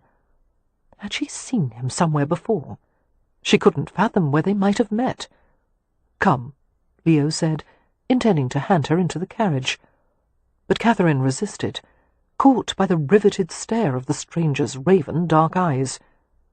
Leo followed the direction of her gaze. "Who is that?" The young man came forward, removing his hat to reveal a mop of shaggy black hair. "Miss Catherine," he said awkwardly. "William," she breathed in wonder. "Yes, miss." His mouth curled upward in the beginnings of a smile. He took another hesitant step and bobbed in a sort of clumsy bow. Leo intruded between them protectively and looked down at Catherine. "Who is he?" "I think he's the boy I once told you about, who worked at my grandmother's house." "The errand boy?" Catherine nodded. "He was the reason I was able to send for Harry. He took my letter to him. My lord, do let me speak to him." Leo's face was implacable. "You would be the first one to tell me that a lady never stands and converses with a man on the street." "Now you want to pay heed to etiquette?" she asked in annoyance. "I'm going to speak to him." Seeing the refusal in his face, she softened her voice and surreptitiously touched his hand. "Please." Leo relented. 2 minutes, he muttered, looking none too happy. He remained right beside her, his eyes ice-blue as he stared at William. Looking cowed, William obeyed Catherine's motion to come to them. "You turned into a lady, Miss Catherine," he said in his thick South London accent. "But I knew it was you. That face, and those same little spectacles. I always hoped you was all right." "You've changed more than I, William," she said, trying to summon a smile. "How tall you've grown. Are you still working for my grandmother?" He shook his head and smiled ruefully. "She passed on 2 years ago, miss. Doctor said her heart gave out, but the girls at the house said it couldn't be. She didn't have one." "Oh," Catherine whispered, her face turning bleached and stiff. It was only to be expected, of course. Her grandmother had suffered from a heart ailment for years. She thought she should feel relieved by the news, but instead she only felt chilled. "And my aunt, is Althea still there?" William cast a guarded glance around them. "She's the madam now," he said, his voice low. "I work for her. Odd jobs, same as I did for your grandmother. But it's a different place now, miss. Much worse." Compassion stirred inside her. How unfair it was for him to be trapped in such a life, with no training or education to afford him any other choice. Privately, she resolved to ask Harry if there might be some kind of employment for William at the hotel, something that would lead him to a decent future. "How is my aunt?" she asked. "Ailing, miss." His thin face was sober. "Doctor said she must have got a bawdy-house disease some years back. Got in her joints and went up to her brain. Not well in the head, your aunt. And she can't see none too good neither." "I'm sorry," Catherine murmured, trying to feel pity, but instead a mass of fear rose in her throat. She tried to swallow it back, to ask more questions, but Leo interrupted brusquely. "That's enough," he said. "The hackney's waiting." Catherine gave her childhood friend a troubled glance. "Is there something I can do to help you, William? Do you need money?" She instantly regretted the question, as she saw the shame and offended pride on his face. Had there been more time, had the circumstances allowed, she would have found a better way to ask. William gave a stiff shake of his head. "Don't need nothing, miss." "I'm at the Rutledge Hotel. If you wish to see me, if there is something I can—" "I wouldn't niver trouble you, Miss Cathy. You was always kind to me. You brought me medicine once when I was sick, remember? Came to the kitchen pallet where I slept, and covered me with one of the blankets from your bed. You sat on the floor and watched over me." "We're leaving," Leo said, flipping a coin to William. William caught it in mid-air. His fist lowered, and he looked at Leo with a mixture of greed and resentment, his face turning hard. When he spoke, his accent was exaggerated. "Thank you, Governor." Leo guided Catherine away with an uncompromising grasp on her elbow, and helped her into the carriage. By the time she had settled in the narrow seat and looked out again, William was gone. The passenger seat was so small that the mass of Catherine's skirts, layers of pink silk arranged like rose petals, spilled over one of Leo's thighs. Staring at her profile, Leo thought she looked stern and nettled, like the marks of old. "You needn't have dragged me away like that," she said. "You were rude to William." He gave her an unrepentant glance. "No doubt, later, upon reflection, I'll feel terrible about that." There were some things I still wanted to ask him. "Yes, I'm sure there was quite a lot more to be learned about bawdy-house diseases. Forgive me for depriving you of such an enlightening conversation. I should have let the two of you reminisce about the good old times at the brothel while you were standing on a public street." "William was the dearest boy," Catherine said quietly. "He deserved a better lot in life. He had to work from the time he could toddle, cleaning shoes and carrying heavy buckets of water up and down the stairs. He had no family, no education. Have you no sympathy at all for those in unfortunate circumstances?" "The streets are filled with such children. I do what I can for them in Parliament, and I give to charity. Yes, I have sympathy for them, but at the moment I'm more interested in your unfortunate circumstances than anyone else's. And I have a few questions for you, starting with this. What happened at intermission?" When Catherine didn't reply, he took her jaw in a gentle but secure grasp and forced her to look at him. "Let's have it." She gave him a strained glance. "Lord Latimer approached me." Leo's eyes narrowed, his hand lowering from her chin. "While you were in the theatre box?" "Yes. Harry and Poppy didn't see. Latimer spoke to me through the curtain at the back of the box seating." Leo was filled with explosive rage. For a moment, he didn't trust himself to speak. He wanted to go back and slaughter the bastard. "What did he say?" he asked roughly. "That I was a prostitute and a fraud." Leo wasn't aware that his grip had tightened until she winced. His hand loosened instantly. "I'm sorry you were subjected to that," he managed to say. "I shouldn't have left you. I didn't think he would dare approach you after the warning I gave him." "I think he wanted to make it clear that he's not intimidated by you." She drew an unsteady breath. "And I think it hurt his pride all those years ago to have paid for something he didn't receive. Perhaps I could give him some of the money Harry settled on me, and that might be enough to make him leave me alone, to keep quiet about me." "No, that would only start us on a course of prolonged blackmail, and Latimer would never keep quiet. Listen to me, Cat. Harry and I have discussed how to manage the problem. Suffice it to say that in a few days Latimer will find himself in a position in which he'll either end up in prison or be forced to flee England." "For what crime?" she asked, her eyes widening. "There's a long list to choose from," Leo said. "He's tried nearly everything, and I'd rather not tell you the specific offence, because it's not appropriate for a lady's ears." "You can make him leave England? Truly?" "Truly." He felt her relax a little, her shoulders slumping. "That would be a relief," she said. "However—" "Yes?" Catherine angled her face away from his searching gaze. "It doesn't really matter, because what he said was no less than the truth. I am a fraud." "What self-pitying tripe! You were a fraud as an aspiring prostitute. As a proper and well-mannered lady who holds an irresistible attraction for ferrets, you're completely authentic." "Not all ferrets. Just Dodger." "Proof of his excellent taste." "Don't try to be charming," she muttered. "There's nothing more annoying than someone trying to make one feel better when one wants to wallow." Leo bit back a grin. "I'm sorry," he said contritely. "Go on and wallow. You were doing so well at it until I interrupted." "Thank you." She heaved a sigh and waited a moment. "Last," she finally said. "I can't do it now."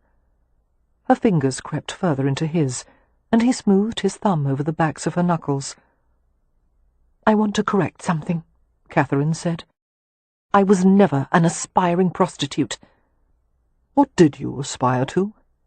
"To live somewhere peaceful and be safe." "That's all?" "Yes, that's all. And I haven't managed to do it yet, although the past few years have been the closest I've ever gotten."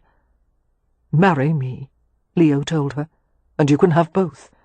You'll be safe, and you'll live in Hampshire, and you'll have me, which is obviously icing on the cake."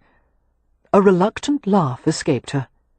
"Rather more icing than the cake needs." "There is no such thing as too much icing, Marks." "My lord, I don't believe that you sincerely want to marry me as much as you want to have your way." "I want you to marry me so that I don't have my way all the time," he said, which was the truth. "It's not good for me to be indulged, and you tell me no quite frequently." She gave a huff of wry amusement. "I haven't said it to you nearly enough lately." "Then let's practice in your hotel suite. I'll try to have my way with you, and you can try to refuse me." "No." "There, you see. You're sharpening your skills already." Leo directed the driver to take them to the alley that bordered the mews behind the hotel. It was a far more discreet way to enter than parading through the lobby. They went up the back stairs and along the hallway that led to Catherine's suite. The hotel was extraordinarily quiet at that hour, everyone either out for their evening pursuits or sleeping soundly. When they reached Catherine's door, Leo waited as Catherine searched for the key in the little knitted silk bag she had looped around one wrist. "Allow me," Leo said when she had found the key. Taking it from her, he unlocked the door. "Thank you." Catherine took back the key and turned to face him at the threshold. Leo stared down into her fine-boned face, reading the emotions that flickered in her eyes. Despair, refusal, yearning. "Invite me in," he said softly. She shook her head. "You must go. It's not seemly for you to stand here." "The night's still young. What will you do in there alone?" "Sleep." "No, you won't. You'll stay awake as long as possible worrying about nightmares." Seeing that he had scored a point, Leo pressed his advantage. "Let me in." Chapter 26. Leo stood in the doorway, tugging off his gloves casually, as if he had all the time in the world. Catherine went dry-mouthed as she watched him. She needed him. She needed to be held and comforted, and he knew it. If she allowed him into her hotel suite, There was no question as to what would happen next. She started as the sound of voices came from the end of the long hallway. Reaching out hastily, she grabbed the lapels of Leo's coat, pulled him across the threshold, and closed them both safely inside the room. "Hush!" she whispered. Leo braced his hands on either side of her, caging her against the door. "You know how to keep me quiet." The voices became louder as people advanced further along the hallway. Smiling into her tense face, Leo began in a perfectly audible tone. "Marks, I wonder if—" She drew in an exasperated breath and crammed her mouth against his. Anything to shut him up. Leo fell obligingly silent, kissing her with bold and avid pleasure. Even through the elegant layers of his clothes, she could feel the heat and hardness of him. Desperately she fumbled with his clothes, pushing her hands beneath his coat where his body heat had collected. She moaned, the sound catching between their lips. His tongue went deep, and she felt corresponding twinges of pleasure low in her stomach. Her legs lost their strength, her balance eroding. Her spectacles became dislodged, catching between their faces. Leo reached up to remove them carefully. He slipped them into his pocket. With deliberate slowness, he put the key in the door and locked it from the inside. Catherine stood mutely, torn between desire and caution. In the silence, Leo went to light a lamp. A rasp as a match was struck, a glow as the wick kindled. Catherine blinked owlishly at the shadow-crossed room, at the large, dark shape of him before her. She ached for him, her body clenching on intimate emptiness. A tremor went through her as she thought of how he had filled her, the sweet heaviness of him inside her. Blindly, she turned to face away from him, offering access to the row of hooks that fastened the back of her dress. The fabric tightened across her breasts as he grasped the dress at the back. There was a series of deft tugs, the garment loosening, slipping lower. She felt his mouth brush the tender nape of her neck, a whisk of exciting warmth. He pushed the gown to her waist and over her hips. She moved to help him, stepping out of the heap of layered pink silk, kicking off her slippers. Turning her around again, Leo unhooked her corset, pausing to kiss each of her shoulders in turn. "Take down your hair." The touch of his breath on her skin made her shiver. Catherine obeyed, pulling the pins from her chignon, collecting them in a little bundle. After setting them on the dressing-table, she went to the bed and climbed onto the mattress, waiting tensely as he undressed. She couldn't help wishing she had her spectacles back as she stared at the intriguing, hazy shape of him, the play of light and shadow on his skin. "Don't squint so hard, love. You'll strain your eyes." "I can't see you." He approached her, every line of his body replete with masculine grace. "Can you see me at this distance?" She contemplated him thoroughly. "Certain parts." Leo gave a husky laugh, crawling onto the bed, over her, bracing his weight on his arms. The tips of her breasts hardened beneath the light veil of her chemise. Their stomachs pressed together. The erect shape of him caught exquisitely against the corresponding notch of her body. "What about now?" Leo whispered. "Am I close enough?" "Almost," she managed to say, staring into his face, taking in every breathtaking detail. She had to force out words between uneven breaths. "But not quite." Leo bent to take her lips, locking his mouth over hers in a blaze of sensation. She lost herself in it, a kiss that was at once giving and demanding. He searched her gently, meeting the shy advances of her own tongue. She tasted inside his mouth for the first time, and felt the jolt of his response. With a ragged sound, Leo reached for the hem of her chemise. Pulling the garment upward, he helped Catherine to lift it over her head. He untied the tapes of her drawers with torturous slowness, running his fingers along the loosening waist, easing the thin muslin fabric down her hips. Her garters and stockings soon followed, leaving her completely exposed. Murmuring his name, Catherine twined her arms around his neck and tried to draw him over her again. She arched into him, gasping with delight at the very textures of him, roughness and silk, smoothness and steel.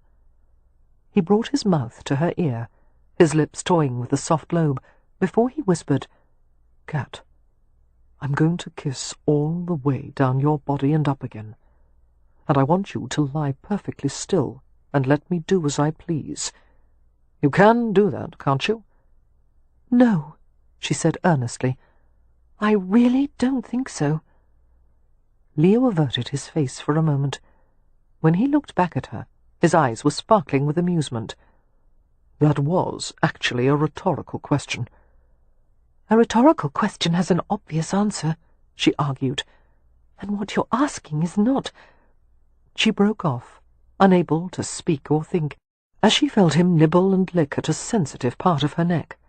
His mouth was hot and silken, the flat of his tongue like velvet. He worked his way along her arm, pausing at the hollows of her inner arm and wrist, caressing the pulse that beat visibly in the fragile skin.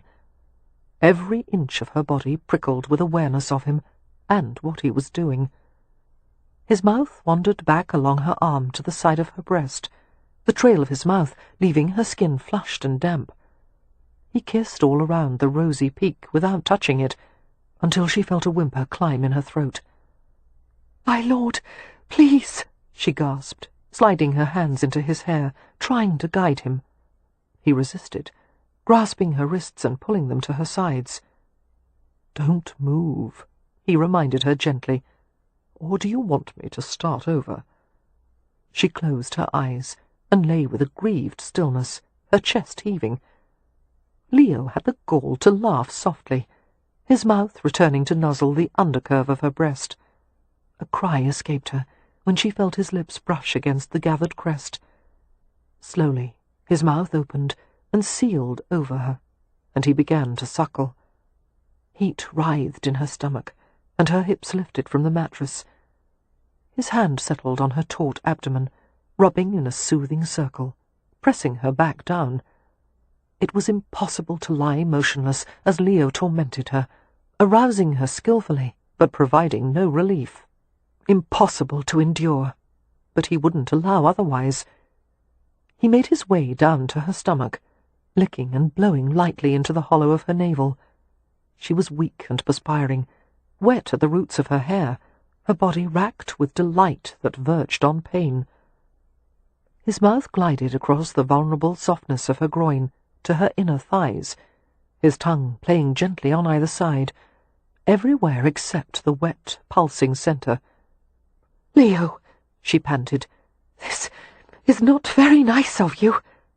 "I know," he said. "Move your legs apart."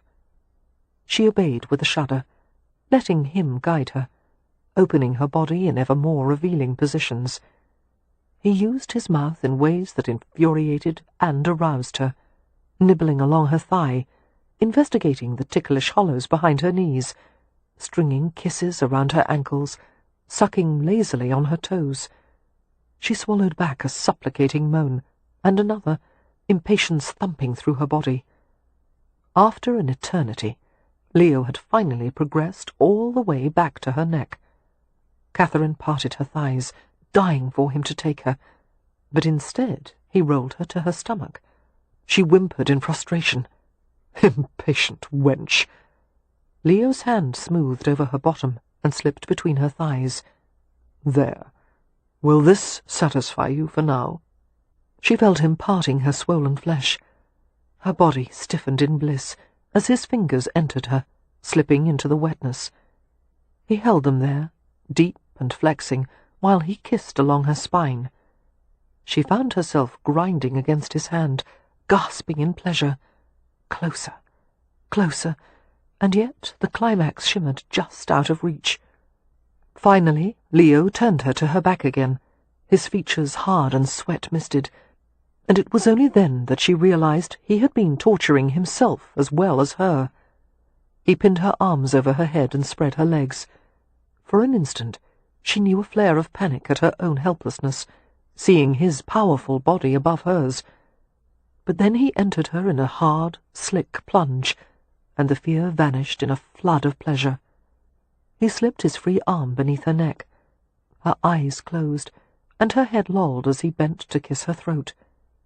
She was nothing but feeling, heat coming through her in waves, stronger and stronger, as he took her with slow, luscious drives.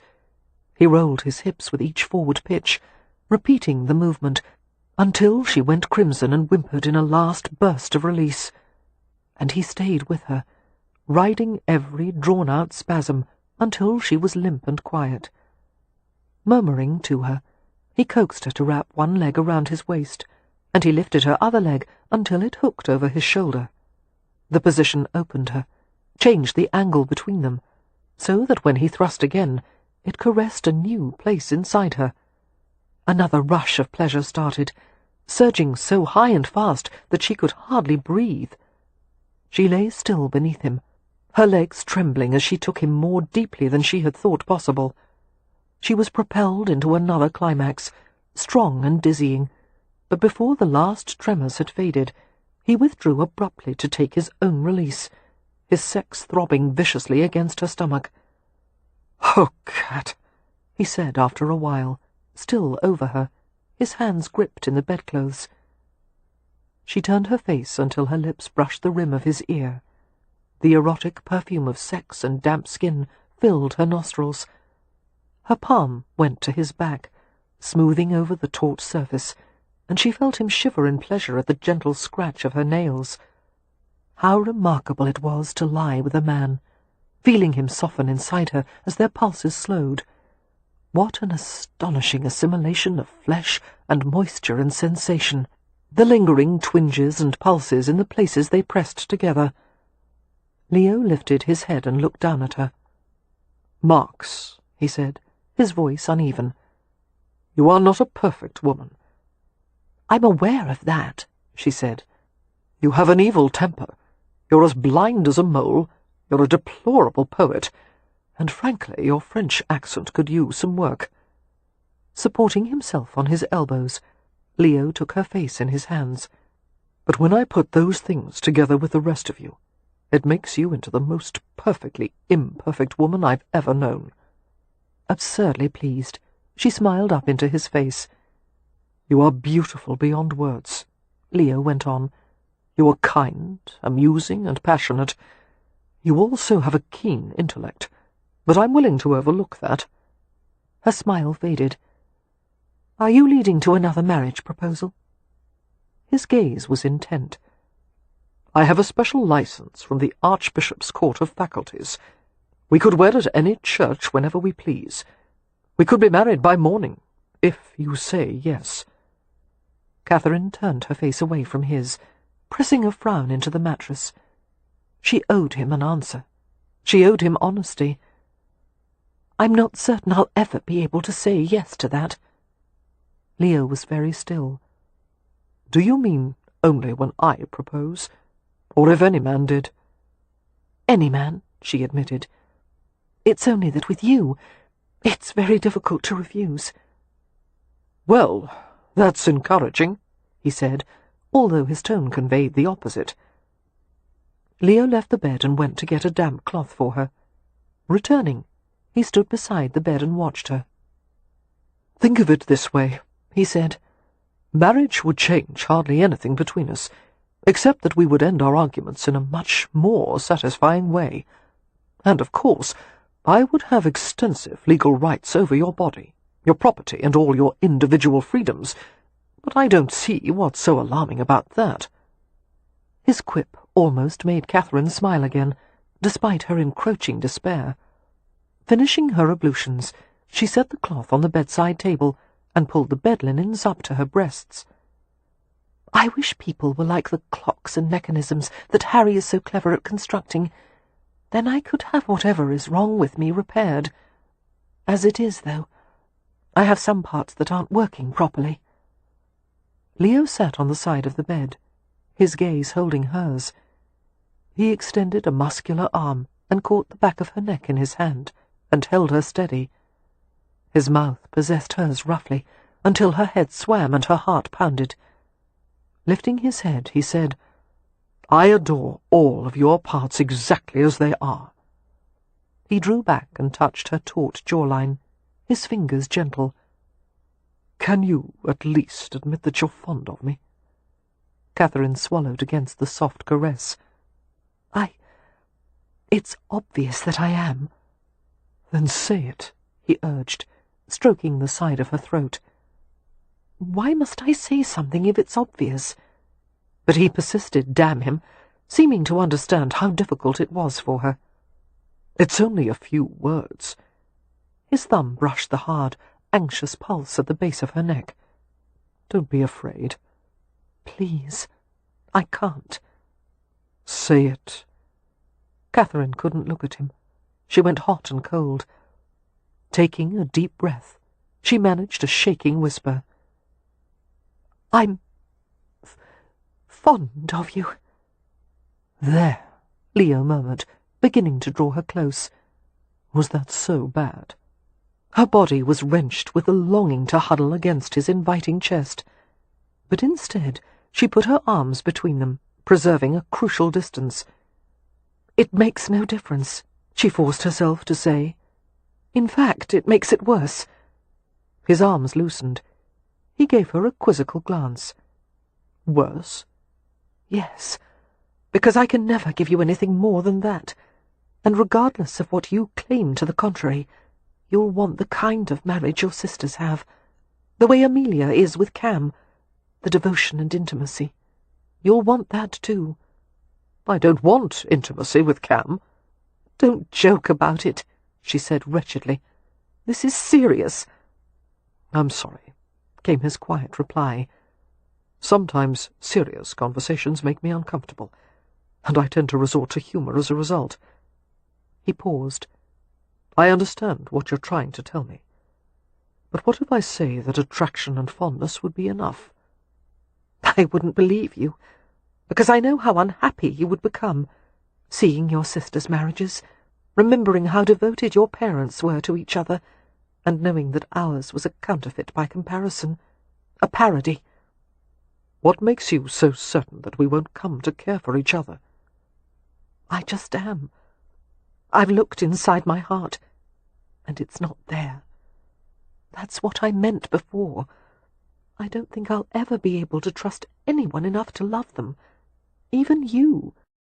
Leo's face was expressionless, but she sensed something dark lurking beneath his self-control, something that hinted of anger or exasperation. "It's not that you're unable," he said. "It's that you don't want to." He released her carefully and went to retrieve his discarded clothes. As he dressed, he spoke in a voice that chilled her with its pleasant blandness. "I have to leave." "You're angry?" "No, but if I stay, I'll end up making love to you and proposing to you repeatedly, until morning, and even my tolerance for rejection has its limits." Words of regret and self-reproach hovered on her lips, but she held them back, sensing that it would only infuriate him. Leo was hardly a man to fear a challenge, but he was beginning to comprehend that he could do nothing with the challenge she presented, some inexplicable quandary that couldn't be solved. After dressing and shrugging into his coat, Leo returned to the bedside. "Don't try to predict what you're capable of," he murmured, sliding his fingers beneath her chin. He bent to press his lips to her forehead, and added, "You may surprise yourself." Going to the door, he opened it and glanced up and down the hallway. He glanced at Catherine over his shoulder. "Lock the door when I leave." "Good night," she said with difficulty. "And I'm sorry, my lord. I wish I were different. I wish I could—" She stopped and shook her head miserably. Pausing a bit longer, Leo gave her a look of amusement, edged with warning. "You're going to lose this battle, Cat, and despite yourself, you're going to be very happy in defeat." Chapter 27. Paying a call on Vanessa Darwin the following day was the last thing Leo wanted to do. However, he was curious about why she wanted to see him.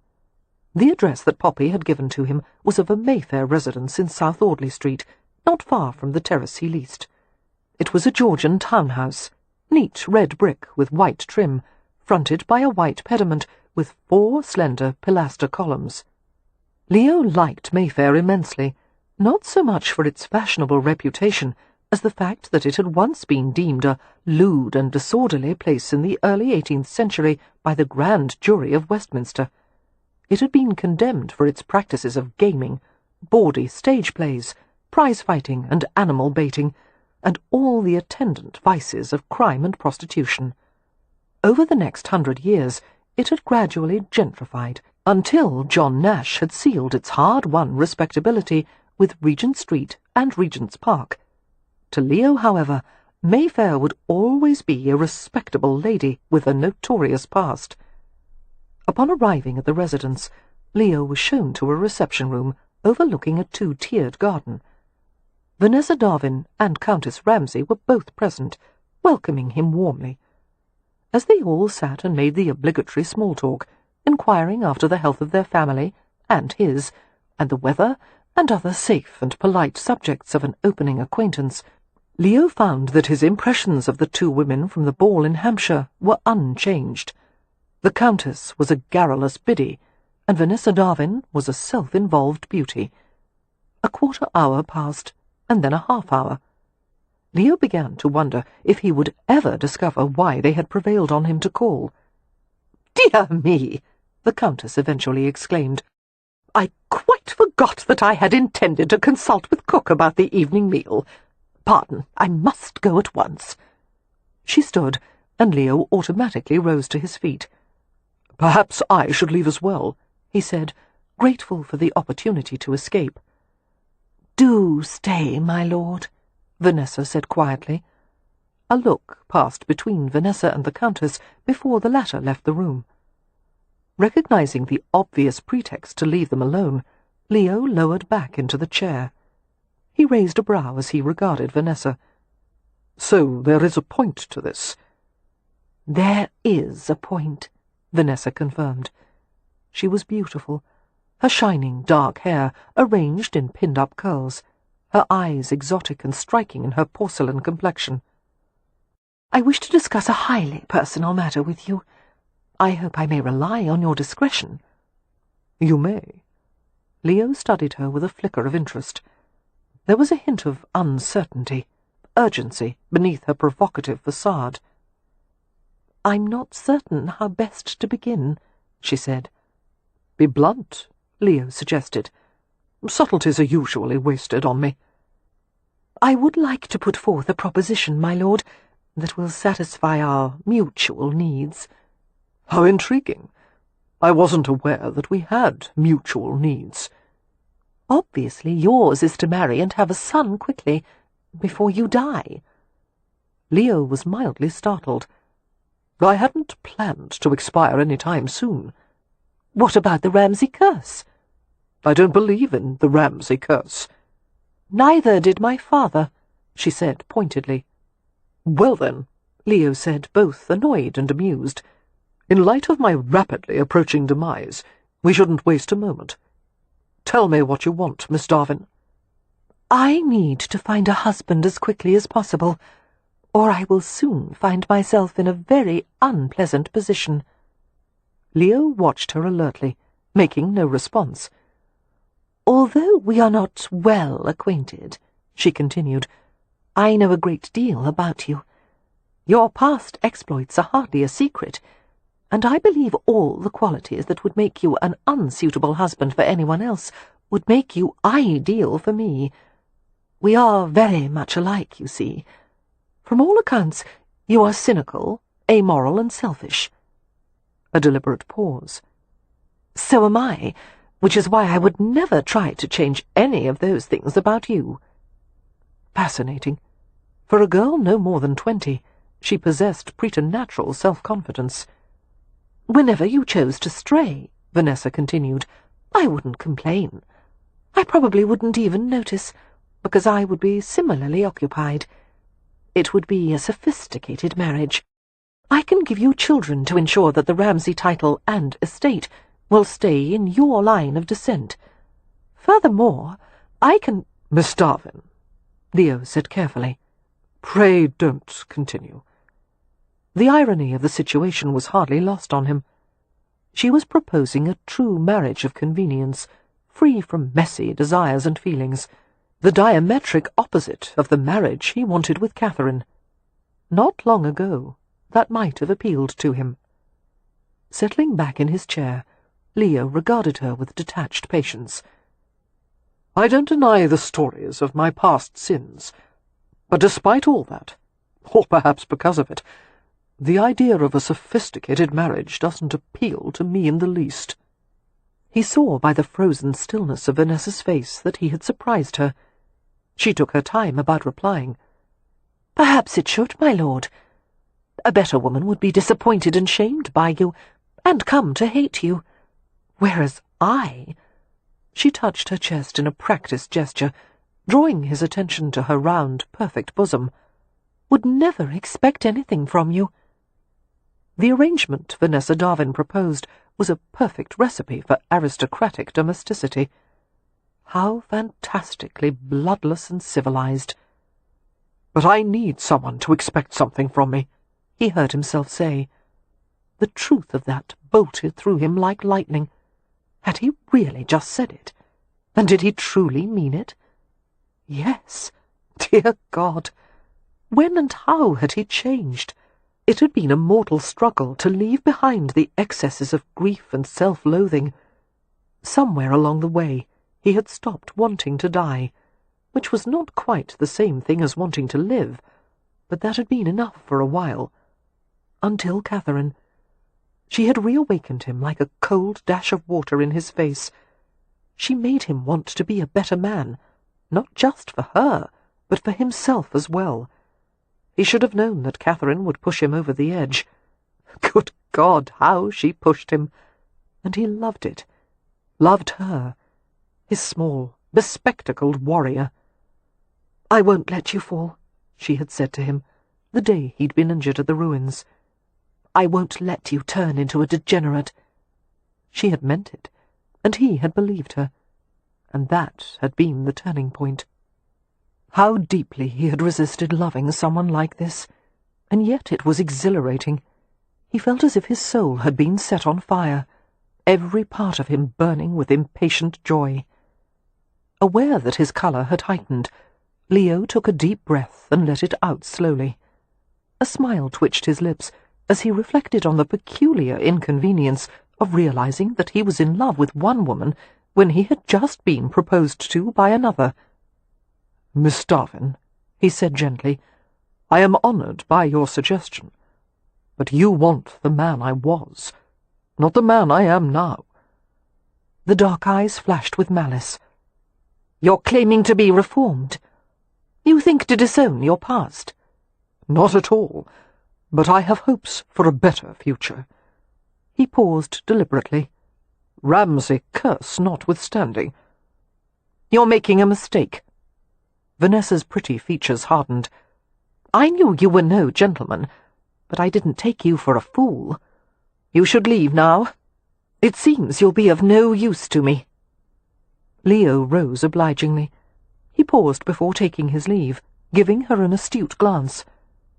"I can't help but ask, Miss Darwin, why don't you simply marry the baby's father?" It turned out to be a very good guess. Vanessa's eyes flared before she managed to school her expression. "He is too far beneath me," she said in a tight little voice. "I'm rather more discriminating than your sisters, my lord." "A pity," Leo murmured. "They seem to be very happy in their lack of discrimination." He bowed politely. "Farewell, Miss Darwin. I wish you luck in your search for a husband who's not beneath you." "I don't need luck, my lord. I will marry, and soon, and I've no doubt my future husband and I will be happy indeed when we come to take possession of Ramsay House." Returning to the hotel from a morning dressmaker's appointment with Poppy, Catherine shivered in pleasure as they entered the Rutledge apartments. It was raining steadily, in fat, chilling drops that heralded the approach of autumn. Despite the precautions of cloaks and umbrellas, she and Poppy had not escaped entirely from the damp. They both went to the parlour hearth, standing before the snapping fire. "Harry ought to be coming back from Bow Street soon," Poppy said, pushing back a wet tendril of hair that had stuck to her cheek. He had gone for a meeting with a special constable and a Bow Street magistrate to discuss Lord Latimer. So far, Harry had been maddeningly close-mouthed as to the specifics of the situation, promising that after he'd gone to the magistrate's office he would explain in detail. "And so should my brother, after seeing Miss Darwin." Catherine removed her spectacles and used a fold of her sleeve to clear the steam from the lenses. She heard a welcoming sound from Dodger, a sort of Verity chuckling noise, and he came loping toward her out of seemingly nowhere. Replacing her spectacles, she bent to pick him up, and he wriggled into her arms. "You odious rat," she murmured, cradling his long, sleek body. "He loves you, Catherine," Poppy said, shaking her head and smiling. "Nevertheless, I'm returning him to Beatrix at the first opportunity." But she furtively lowered her cheek and let Dodger kiss her. There was a knock at the door, followed by the bustle of someone entering, a masculine murmur, a maid taking his coat and hat. Leo entered the parlour, bringing in the scents of damp wool and rain. His hair was wet at the ends, curling slightly against his neck. "Leo!" Poppy exclaimed with a laugh. "How wet you are! Didn't you take an umbrella?" "Umbrellas are of little use when it's raining sideways," he informed her. "I'll fetch a towel." Poppy darted out of the room. Left alone with Leo, Catherine met his gaze. His smile faded, and he stared at her with alarming intensity. Why did he look at her that way? It seemed as if something had been cut loose in him, his eyes demon blue and dangerous. "How was your conversation with Miss Darwin?" she asked, tensing as he approached her. "Illuminating." She frowned at the brief reply, taking refuge in a show of exasperation. "What did she ask of you?" "She proposed a marriage of convenience." Catherine blinked. It was what she had expected, and yet to hear it caused a stab of jealousy. Leo stopped beside her, the firelight flickering over his features. Tiny droplets of rain glittered like jewels on his sun-browned face. She wanted to touch that light mist, put her mouth on it, taste his skin. "What was your response?" she forced herself to ask. "I was flattered, of course," he said smoothly. "One always appreciates being wanted." He knew she was jealous. He was toying with her. Catherine struggled to keep her temper from igniting. "Perhaps you should accept her," she said coolly. His gaze didn't move from hers. "Perhaps I did." Catherine drew in a sharp breath. "Here you are," Poppy said cheerfully, oblivious to the tension between them as she entered the room with a neat stack of toweling. She brought a cloth to Leo, who took it and blotted his face. Catherine sat on the settee, letting Dodger coil in her lap. "What did Miss Darwin want?" she heard Poppy ask. Leo's voice was muffled in the towel. "She proposed to me." "Good heavens," Poppy said. "She clearly hasn't any idea of what it's like to tolerate you on a daily basis." "In her situation," he returned, "a woman can't afford to be particular." "What situation is that?" Catherine asked tersely. Leo handed the towel back to Poppy. "She's expecting a child, and she doesn't care to marry the father. That's not to go any further than this room, of course." The two women were silent. Catherine wrestled with a curious mixture of feelings: sympathy, hostility, jealousy, fear. With this bit of news, the advantages of a match between Leo and Miss Darwin were abundantly clear. Poppy regarded her brother gravely. "Her circumstances must be quite desperate, for her to confide in you like that." Leo's reply was forestalled as Harry entered the apartments, his coat and hat streaming with water. "Good afternoon," Harry said, flashing a smile. The maid took the sodden hat and coat, and Poppy approached him with a fresh towel. "You walked?" she asked, her gaze sweeping from the sodden hems of his trouser legs to his rain-dappled features. She reached up to dry his face with wifely solicitude. "I very nearly swam," Harry told her, seeming to enjoy her ministrations. "Why didn't you take a hackney, or send for a carriage?" "All the hackneys were taken as soon as the rain started," Harry replied. "And it's a short distance. Only a milksop would send for a carriage." "Better a milksop than to catch your death of cold," Poppy fussed, following as he drew near the hearth. Harry smiled and leaned down to steal a kiss from her as he worked at the wet knot of his cravat. "I never catch cold." Drawing off the damp length of linen, he tossed it aside and stood by the fire. He glanced at Leo expectantly. "What of your meeting with Miss Darwin?" Leo sat and leaned forward, with his elbows braced on his knees. "Never mind that. Tell us about the visit to Bow Street. Special Constable Hembry has considered the information you provided, and he's willing to take up an investigation." "What kind of investigation?" Catherine asked, looking from Harry to Leo. Leo's face was impassive as he explained. "A few years ago, Lord Latimer invited me to join an exclusive club, a kind of rake-hell society, with secret meetings held in a former abbey." Catherine's eyes widened. "What is the purpose of the society?" Harry and Leo were both silent. Eventually, Leo replied in a flat tone, his gaze fixed on a distant point outside the rain-streaked windows. "Unmitigated depravity, mock religious rituals, assaults, unnatural crimes. I'll spare you the details, except to say they were so distasteful that even at the height of my debauchery, I turned down Latimer's invitation." Catherine watched him carefully. His face was set, a small muscle in his jaw flexing. The firelight gilded the taut lines of his face. "Latimer was so certain I would want to participate," Leo continued, "that he went into some detail regarding some of the crimes he was involved in. And by some fluke, I happened to be sober enough to remember most of what he said." "Is the information enough to support prosecution?" Catherine asked. "And, as a peer, doesn't Lord Latimer have the right of freedom from arrest?" "Only in civil cases," Harry told her. "Not in criminal ones." "Then you think he'll be brought to trial?" "No, it won't come to that," Leo said quietly. "The society can't allow their activities to be exposed. When they realize that Latimer is the focus of an investigation, they'll probably force him to leave England before he can be prosecuted. Or, better yet, they'll see to it that he ends up as a floater in the Thames." "Will Constable Hembry want to depose me?" Catherine brought herself to ask. "Absolutely not," Leo said with reassuring firmness. "There's more than enough evidence against him without your involvement. However it plays out," Harry added, "Latimer will be far too busy to trouble you further, Cat." "Thank you," Catherine told Harry.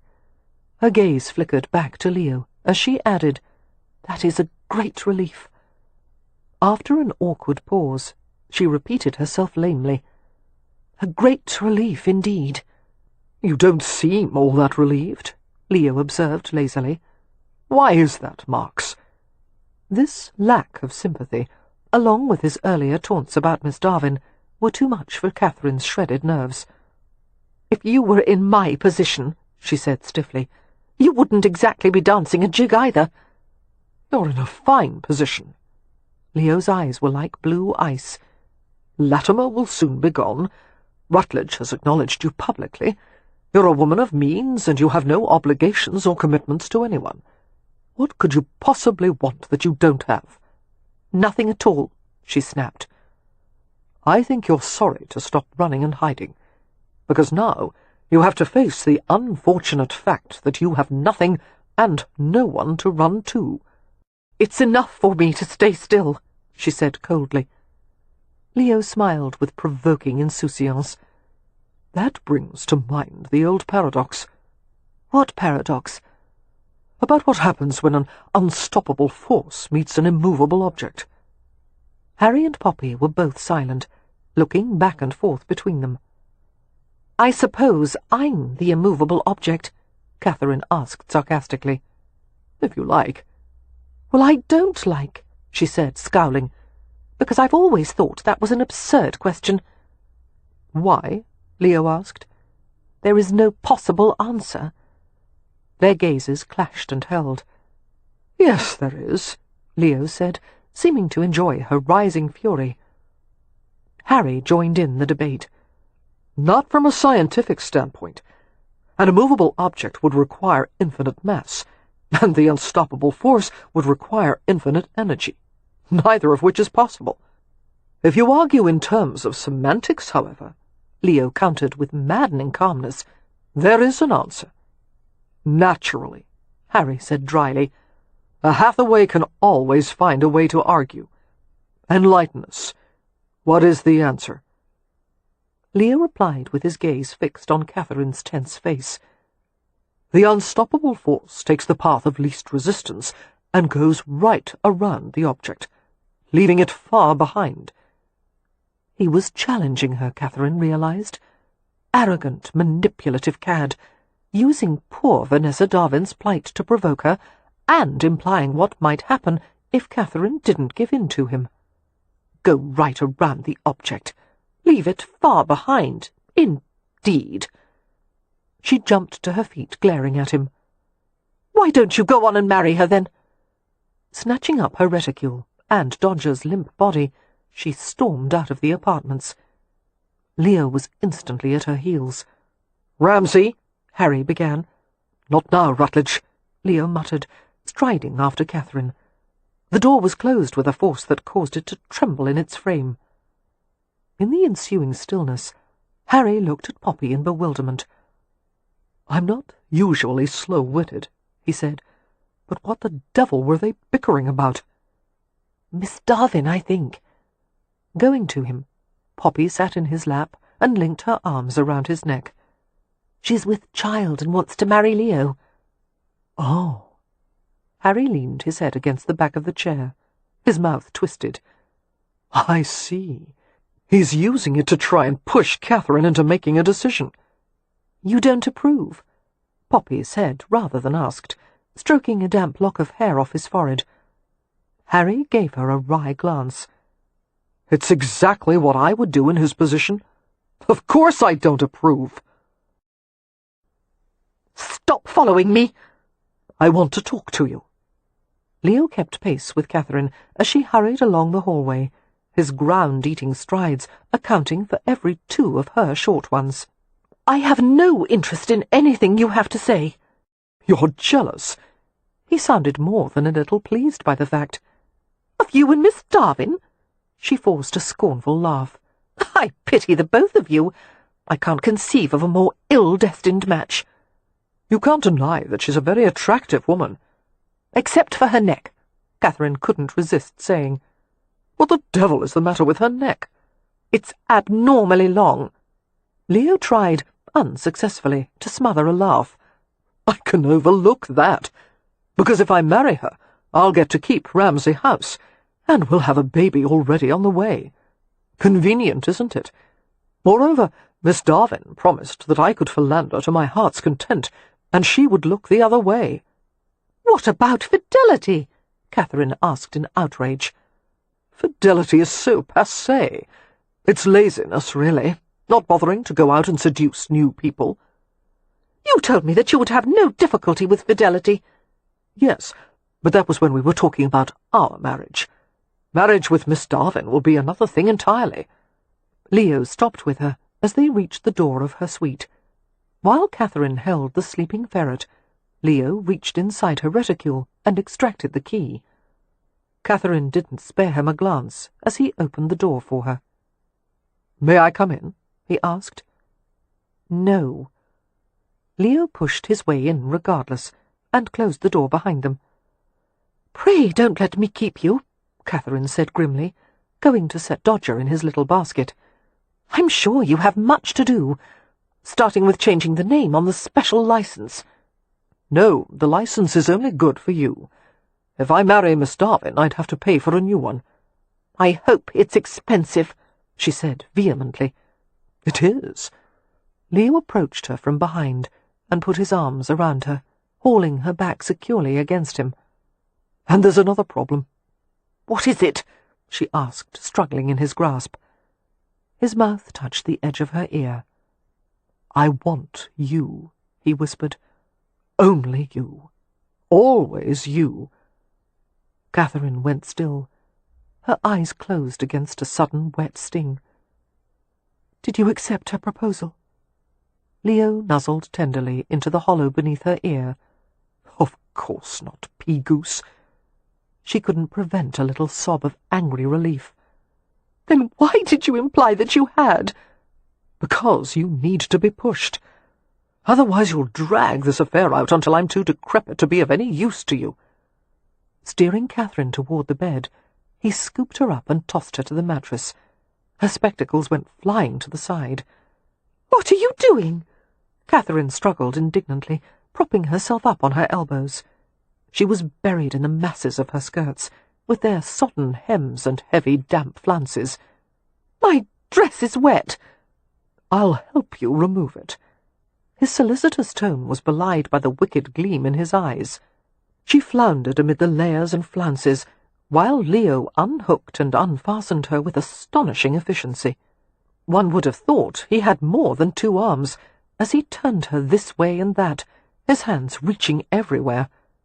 Ignoring her protests, he pulled the heavy skirt, with its stiffened muslin lining, away from the detachable bodice, and tossed it to the floor.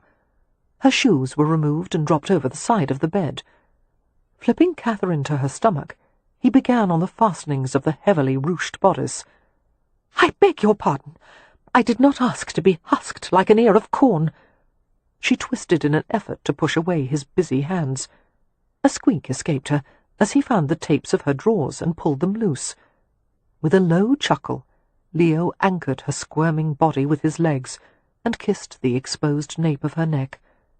She felt warm all over, her nerves sparked by the touch of his sensuous mouth. "Did you kiss her?" she heard herself blurt out, her voice muffled in the bedclothes. "No, love.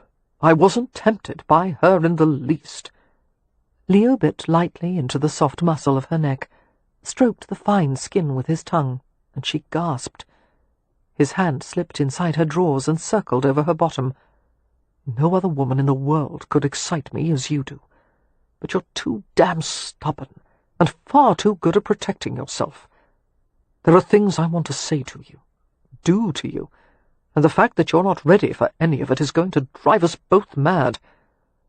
He touched further between her thighs, finding wetness, stroking in soft circles. She moaned and writhed beneath him. Her corset was still snugly laced, the compression of her waist seeming to divert sensation down between her thighs. Although part of her rebelled at the feeling of being held down and caressed, her body reacted with helpless pleasure. "I want to make love to you." Leo traced the inner structure of her ear with the tip of his tongue. "I want to go as deep as you can take me, and feel you tighten around me, and I want to come inside you." A finger slid inside her, and another, and she whimpered softly. "You know how good it would feel," he whispered, stroking her slowly. "Yield to me, and I'll love you without stopping. I'll stay in you all night." Catherine gasped for breath, while her heart thumped madly. "You would have me in the same position as Miss Darwin," she said, "pregnant, and pleading for you to marry me." "God, yes, I would love that." She nearly choked with indignation, while his long fingers teased her inside and out. Her body began to clench in a slow, steady pulse of desire. There were great swathes of fabric caught between their bodies, layers of remaining clothing, and all she could feel was his mouth at the back of her neck and that devilishly persuasive hand. "I have never said this to anyone before." Leo's voice was like ragged velvet. "But the idea of you with child is the most insanely arousing thing I've ever imagined. Your belly all swollen, your breasts heavy, the funny little way you would walk. I would worship you. I would take care of your every need. and everyone would know that I'd made you that way, that you belonged to me. You are so—" She couldn't even think of a suitable word. "I know, woefully primitive." Laughter threaded through his voice. "But I must be tolerated, because I'm a man, and I really can't help it." He caressed her with gentle, explicit manipulation, his fingers slick and tireless. She felt a new flush of arousal, the liquid heat spreading out to her fingers and toes. Moving behind her, he tugged her drawers to her knees and fumbled with the fastenings of his trousers. He let his weight settle on her deliciously. A blunt, moist pressure slipped between her thighs, not quite entering. White fire raced through her senses, and her body trembled at the verge of release. So close. "You have a decision to make, Cat." Leo kissed the side of her throat hungrily, his mouth strong and wet. "Either tell me to stop right now, or let me take you all the way. Because I can't withdraw at the last moment any longer. I want you too much, and I probably will make you pregnant, love, because I'm feeling rather potent at the moment. So it's all or nothing. Tell me yes or no." "I can't!" Catherine thrashed in frustration as his hips lifted from hers. As he rolled her over to face him, she glared up at him. Unable to stop himself, he lowered his head and kissed her voraciously, savouring the sound of need that came from her throat. "A pity," he said, breathing heavily. "I was working up to something really lascivious." Rolling off her, he reached for the fall of his trousers, muttering something about the risk of doing himself permanent injury as he tried to fasten them again. Catherine watched him incredulously. "You're not going to finish?" He let out an unsteady sigh. "As I said, all or nothing." She wrapped her arms around herself, trembling with desire until her teeth chattered. "Why are you trying to torture me?" "It's becoming clear that a lifetime of patience wouldn't be enough to break through your guard. So I'll have to try something else." Leo kissed her gently and left the bed. After he raked both hands through his dishevelled hair and straightened his clothes, he gave her a smouldering glance, followed by a grin that seemed to mock both of them simultaneously. "I'm waging war, love, and the only way to win this kind of war is to make you want to lose."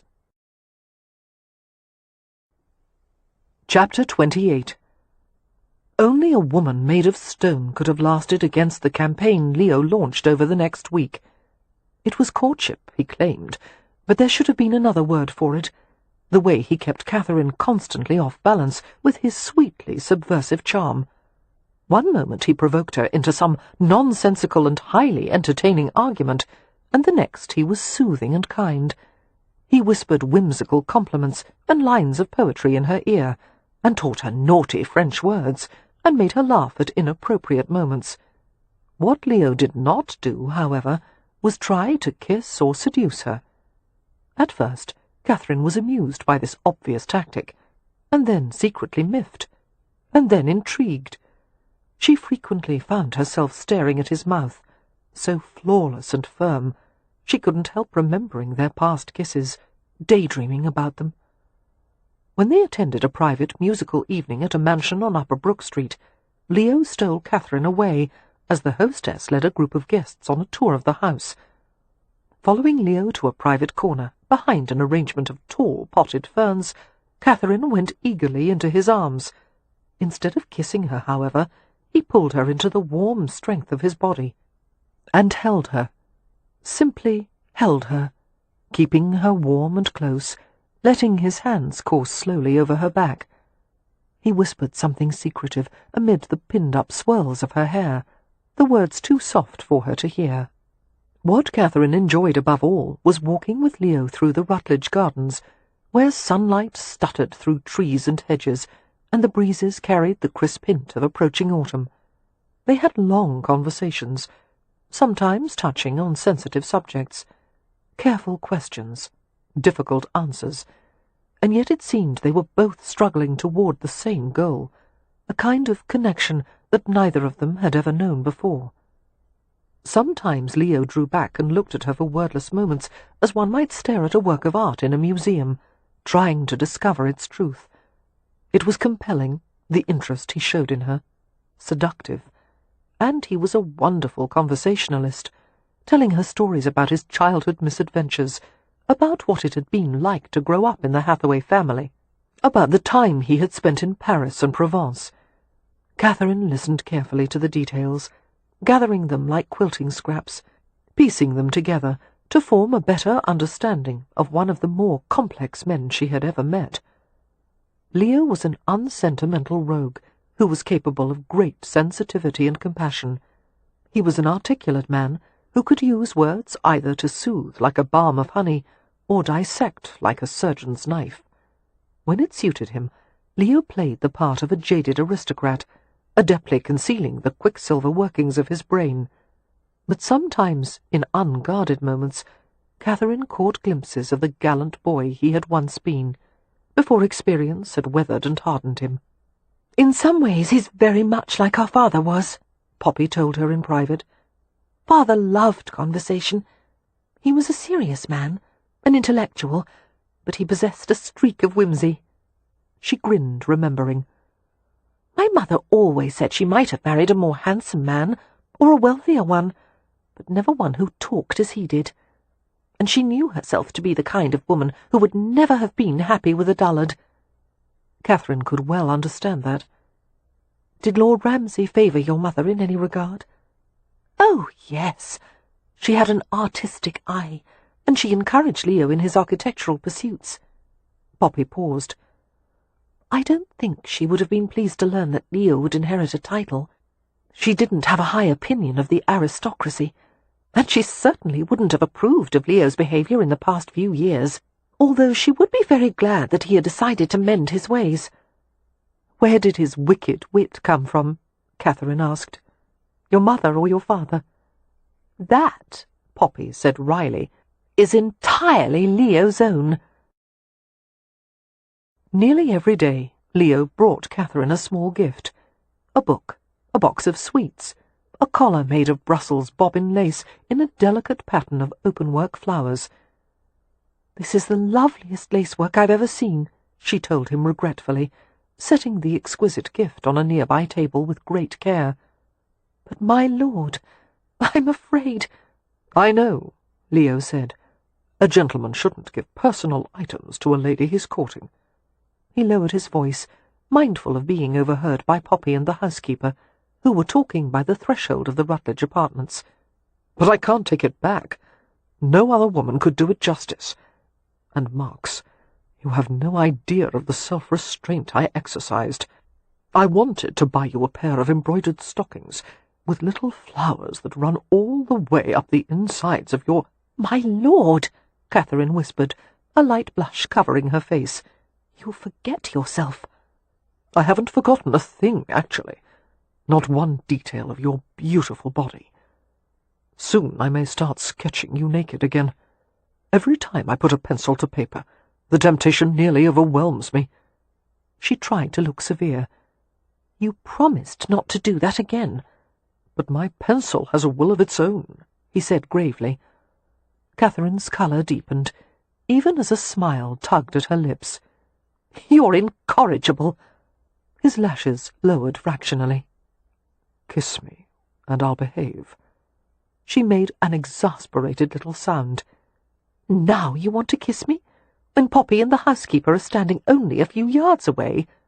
"They won't notice. They're involved in a riveting conversation about hotel toweling." Leo's voice lowered to a whisper. "Kiss me.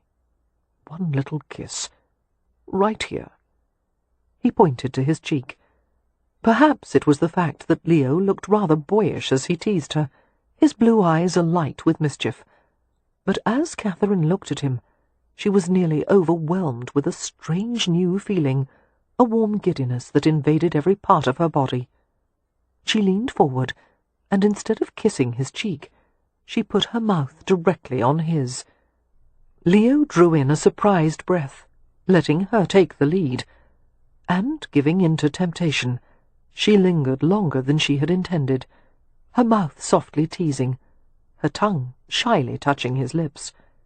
He responded with a low sound, his arms going around her.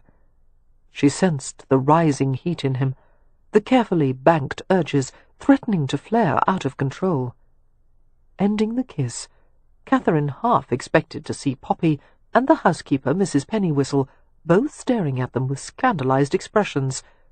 But as she peeked over Leo's shoulder, she saw that the housekeeper's back was still turned toward them. Poppy had taken in the situation with an astute glance. "Mrs. Pennywhistle," she said glibly, ushering the housekeeper away from the threshold, "do come out into the hallway with me. I thought I saw a dreadful stain on the carpeting the other day, and I wanted to show you. Is it here? No, perhaps over there. Oh, drat, where is it?" Left in temporary privacy, Catherine looked into Leo's heavy-lidded blue eyes. "Why did you do that?" he asked, his voice husky. She tried to think of an answer that would amuse him. "I wanted you to test my higher brain function." A smile tugged at the corners of his lips. Taking a deep breath, he let it out slowly. "If you have a match when you enter a dark room," he finally said, "which would you light first? The oil lamp on the table or the kindling in the hearth?" Catherine squinted as she considered the question. "The lamp." "The match," he said, shaking his head. His tone was soft and chiding. "Marks, you're not even trying." "Another one," she prompted, and he complied without hesitation, his head bending over hers. He gave her a long, smouldering kiss, and she relaxed against him, her fingers sinking into his hair. He finished the kiss with a voluptuous nudge. "Is it legal or illegal for a man to marry his widowed sister?" he asked. "Illegal," she said languidly, trying to pull his head back to hers. "Impossible, because he's dead." Leo resisted her efforts and looked down at her with a crooked grin. "It's time to stop." "No," she protested, straining toward him. "Easy, Marks," he whispered. "One of us has to have some self-control, and it really should be you." He brushed his lips against her forehead. "I have another present for you." "What is it?" "Look in my pockets." He jumped a little and laughed unsteadily as she began to search him. "No, you little ravisher, not my trouser pockets." Grabbing her wrists in his hands, he held them suspended in the air, as if he were trying to subdue a playful kitten. Seeming unable to resist, he leaned forward and took her mouth again. Being kissed while he held her wrists might have frightened her once, but now it awakened something deep and ticklish inside. Leo tore his mouth away and released her with a gasping laugh. "Coat pocket! My God, I want to— Nope, I won't say it. Yes, there's your present." Catherine drew out an object wrapped in soft cloth. Gently, she unwrapped a new pair of spectacles made of silver, gleaming and perfect, the oval lenses sparkling. Marvelling at the workmanship, she drew a finger along one of the intricate filigreed earpieces, all the way to the curved tip. "They're so beautiful," she said in wonder. "If they please you, we'll have another pair made in gold. Here, let me help you." Leo gently drew the old spectacles off her face, seeming to savour the gesture. She put the new ones on. They felt light and secure on the bridge of her nose. As she looked around the room, everything was wonderfully detailed and in focus. In her excitement, she jumped up and hurried to the looking-glass that hung over the entryway table. She inspected her own glowing reflection. "How pretty you are!" Leo's tall, elegant form appeared behind hers. "I do love spectacles on a woman." Catherine's smiling gaze met his in the silvered glass. "Do you? What an odd preference." "Not at all." His hands came to her shoulders, lightly fondling up to her throat and back again. "They emphasize your beautiful eyes, and they make you look capable of secrets and surprises, which, as we know, you are." His voice lowered. Most of all, I love the act of removing them, getting you ready for a tumble in bed." She shivered at his bluntness, her eyes half closing as she felt him pull her back against him. His mouth went to the side of her neck.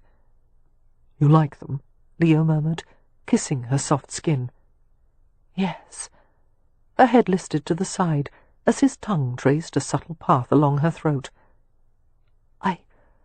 I don't know why you went to such trouble. It was very kind." Leo's dark head lifted, and he met her drowsy gaze in the looking-glass. His fingers went to the side of her throat, stroking as if to rub the feel of his mouth into her skin. "I wasn't being kind," he murmured, a smile touching his lips. "I merely wanted you to see clearly." "I'm beginning to," she was tempted to tell him, but Poppy returned to the apartment before she was able. That night, Catherine slept badly, stumbling into the nightmare world that seemed as real, if not more real, than the infinitely kinder world she inhabited in her waking moments.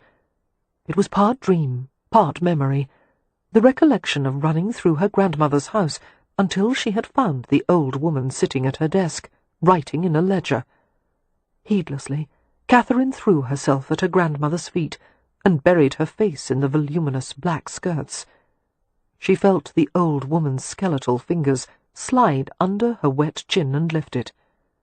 Her grandmother's face was masked with a sediment of powder, the ashy whiteness contrasting with her artificially darkened brows and hair.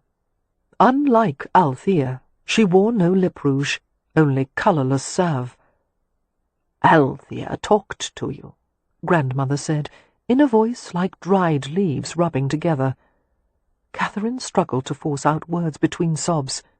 "Yes, and I don't understand." Grandmother responded with a scratchy croon, pressing Catherine's head on her lap. She stroked her hair, narrow fingers combing lightly through the loose locks. "Did Althea fail to explain adequately? Come, you're not a clever girl, but neither are you stupid. What don't you understand? Stop crying. You know I detest it." Catherine squeezed her eyes tightly, trying to stop the tears from slipping out. Her throat was tight with misery. "I want something else. Anything else. I want a choice." "You don't want to be like Althea?" The question was spoken with unnerving gentleness. "No." "And you don't want to be like me?" Catherine hesitated and shook her head slightly, afraid to say no again. She had learned in the past that the word should be used sparingly with her grandmother. It was an unfailing irritant, regardless of the circumstances. "But you already are," Grandmother told her. "You're a woman. All women have a whore's life, child." Catherine froze, afraid to move. Her grandmother's fingers became talons, the stroking changing into a sort of slow, rhythmic clawing on her head. "All women sell themselves to men," her grandmother continued. "Marriage itself is a transaction, in which a woman's value is tied to purposes of copulation and breeding. At least we, in our time-honoured profession, are honest about it." Her tone turned reflective. "Men are foul, brutish creatures, but they own the world, and always will, and to get the most from them, you must practice submission. You'll be very good at it, Catherine. I've seen the instinct in you. You like being told what to do. You'll like it even more when you're paid for it." Her hand lifted from Catherine's head. "Now, don't trouble me again. You may ask Althea all the questions you like. Mind you, when she began on her career, she was no happier about it than you, but she quickly saw the advantages of her situation. And we all have to earn our keep, don't we? Even you, dear.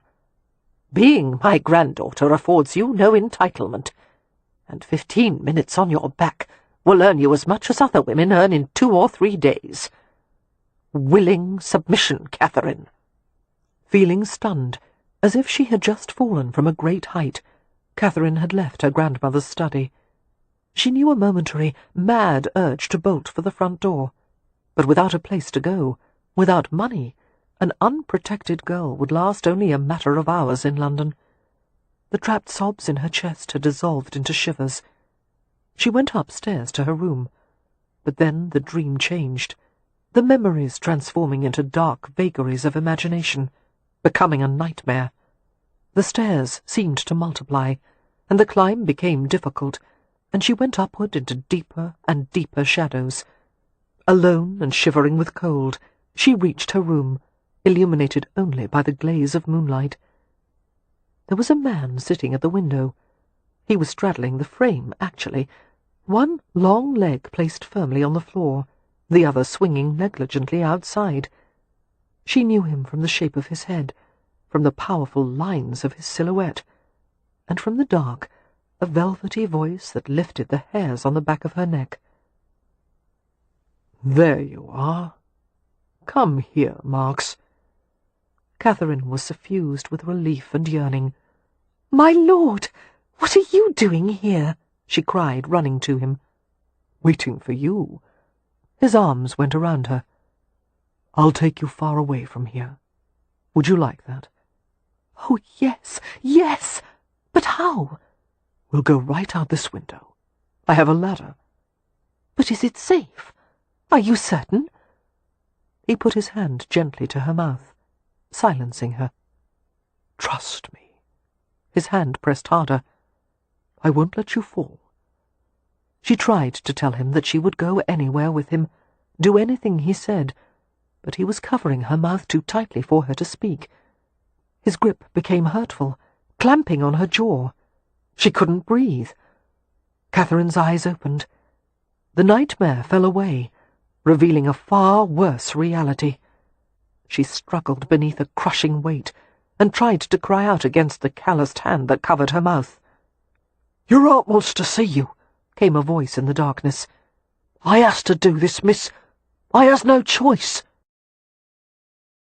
In the space of just a few minutes, it was done. William gagged her with a tight cloth that bit into her mouth, a large knot pressing hard against her tongue. After binding her hands and feet, he went to light a lamp.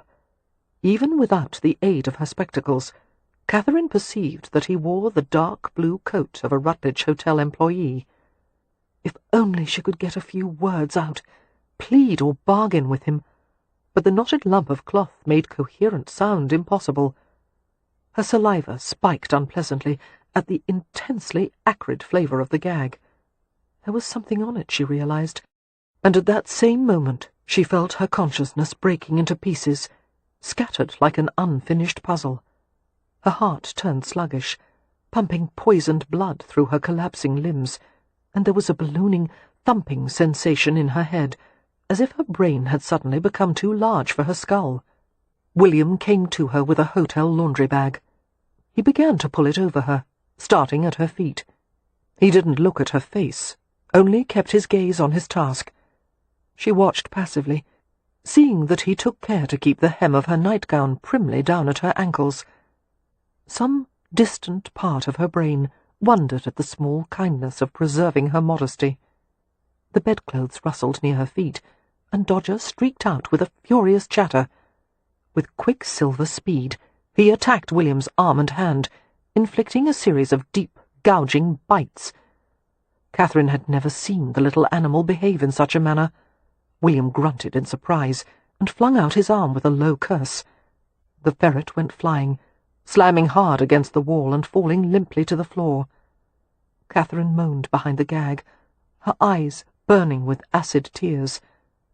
Breathing heavily, William examined his bleeding hand, found a cloth at the washstand to wrap around it, and returned to Catherine. The laundry bag was pulled higher and higher until it went over her head. She understood that Althea didn't really want to see her. Althea wanted to destroy her. Perhaps William didn't know, or perhaps he thought it was kinder to lie. It didn't matter. She felt nothing, No fear, no anguish, although tears leaked steadily from the outward corners of her eyes. What a terrible fate to leave the world feeling nothing at all. She was nothing more than a tangle of limbs in a sack, a headless doll, all memories receding, all sensation falling away. A few thoughts needled through the blanket of nothingness, pinpricks of light in the dark. Leo would never know that she had loved him. She thought of his eyes, all those colours of blue. Her mind was filled with a constellation of high summer, stars in a lion's shape. The brightest star marks his heart. He would grieve. If only she could spare him that. Oh, what they could have had! A life together. Such a simple thing. To watch that handsome face weather with age. She had to admit now that she had never been happier than in the moments with him. Her heart beat faintly beneath her ribs. It was heavy, aching with contained feeling, a hard knot within the numbness. I didn't want to need you, Leo. I fought so hard to stay standing at the edge of my own life, when I should have had the courage to walk into yours. Chapter 29. Late in the morning, Leo returned from a visit with his old mentor, Roland Temple.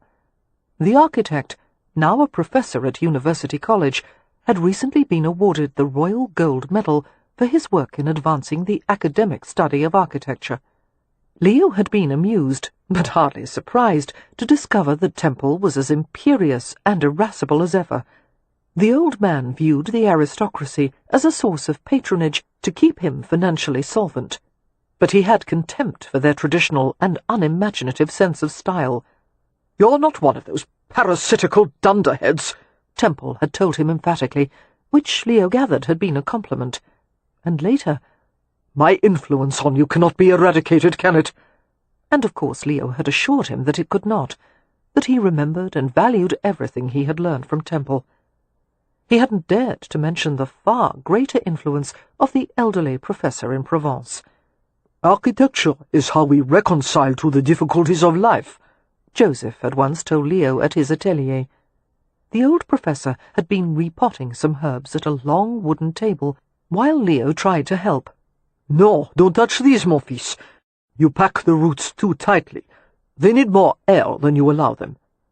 He took a pot away from Leo and resumed the lecture.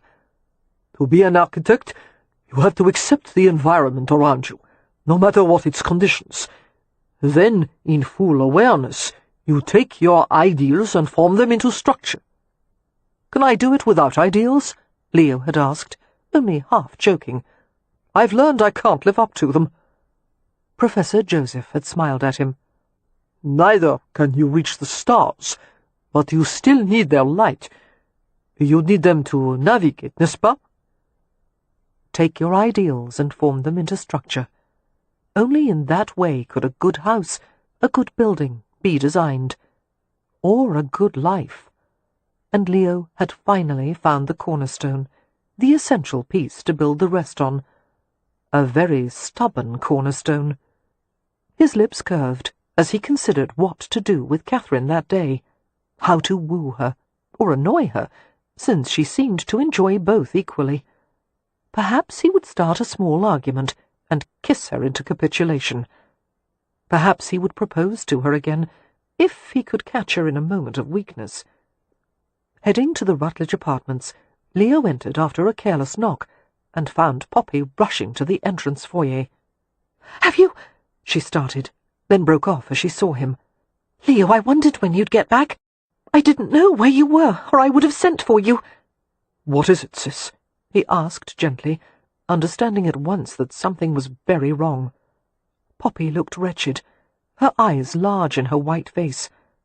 "Catherine didn't come up for breakfast this morning. I assumed that she wanted to sleep late. Sometimes her nightmares—" "Yes, I know." Leo gripped her cold hands, staring at her alertly. "Out with it, Poppy."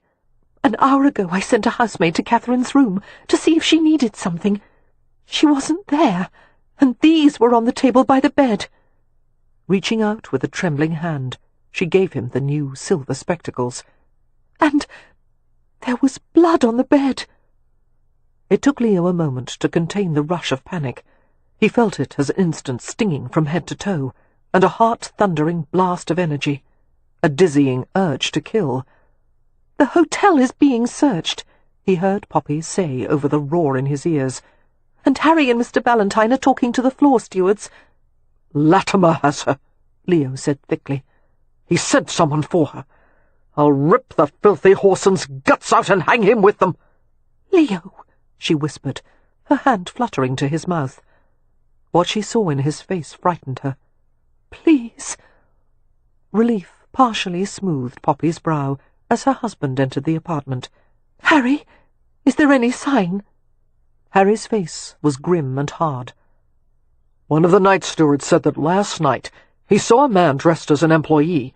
He assumed he was newly hired, carrying a laundry sack down the back stairs. He noticed it because the housemaids usually take care of laundry, and never at that time of night. He put a restraining hand on Leo's shoulder, and Leo shook him off. Ramsay, keep your head. I know what you assume, and you're probably right, but you can't go dashing off like a madman. We need to try and stop me, Leo said in a guttural tone. There was no controlling what had been unleashed in him. He was gone before Harry could draw another breath.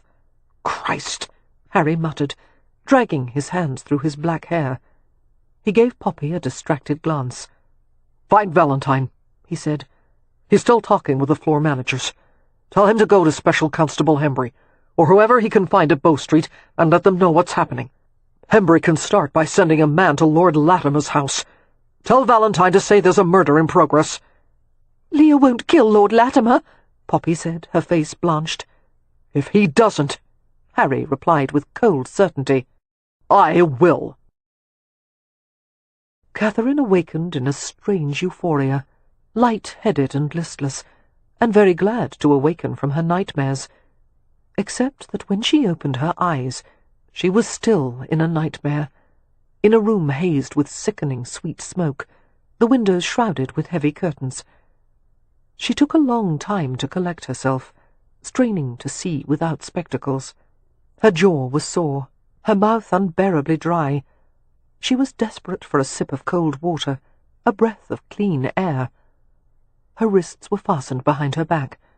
She half reclined, half sat on a settee, dressed in her nightgown. Awkwardly, she used her shoulder to try to push back some of the loose tangles of her hair that had fallen over her face. Catherine knew this room, blurry as it was, and she knew the old woman sitting near her, stick-thin and dressed in black.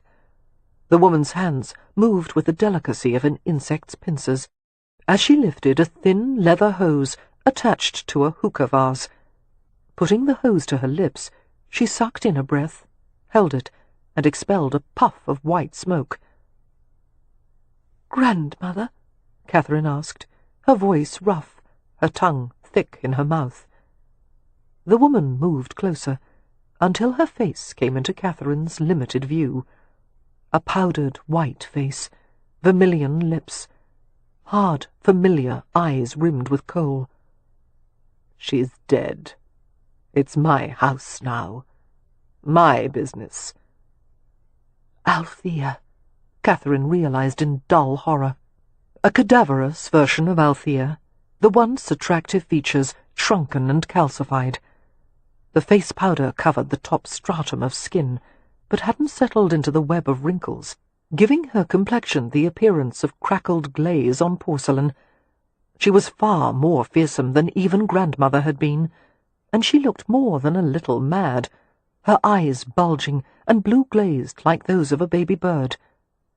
"William told me he'd seen you," Althea said, "and I said, we must fetch her for a long overdue visit, mustn't we? It took a bit of planning on his part, but he executed it nicely." She glanced into a shadowed corner. "You're a good boy, William." He replied in an unintelligible murmur, or at least it was unintelligible to Catherine, through the irregular pulse that thumped in her ears. It seemed the inner systems of her body had been rearranged, a new order of channels and nerves that she couldn't quite integrate. "May I have some water?" she asked hoarsely. "William, give our guest some water." He complied clumsily, going to fill a glass, standing over Catherine. Holding the cup to her lips, he watched as she sipped carefully. The water was instantly absorbed into the parched tissue of her lips, in her cheeks, throat. It carried a dusty, brackish taint, or perhaps that was just the taste of her mouth.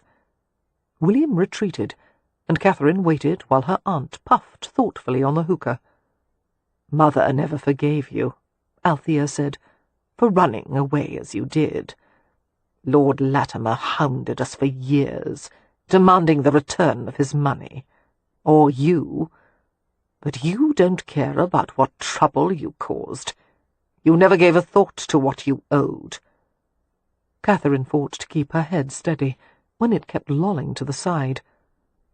"I didn't owe you my body." "You thought you were too good for that. You wanted to avoid my downfall.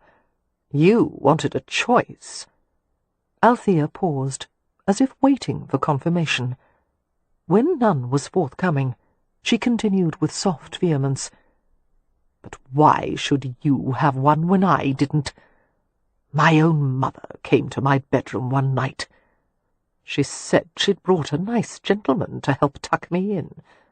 But first he was going to show me some new games. After that night, there was no innocent part of me left. I was 12. Another long inhalation through the hookah, another dizzying puff of smoke. There was no way for Catherine to avoid breathing in more. The room seemed to sway gently, as Catherine had imagined the deck of a ship would rock at sea. She floated on the waves, buoyant, listening to Althea's seething, and she felt a stirring of sympathy, but, like the rest of her emotions, it remained deep under the surface, drowning. "I thought of running away," Althea said. "I asked my brother, your father, to help me.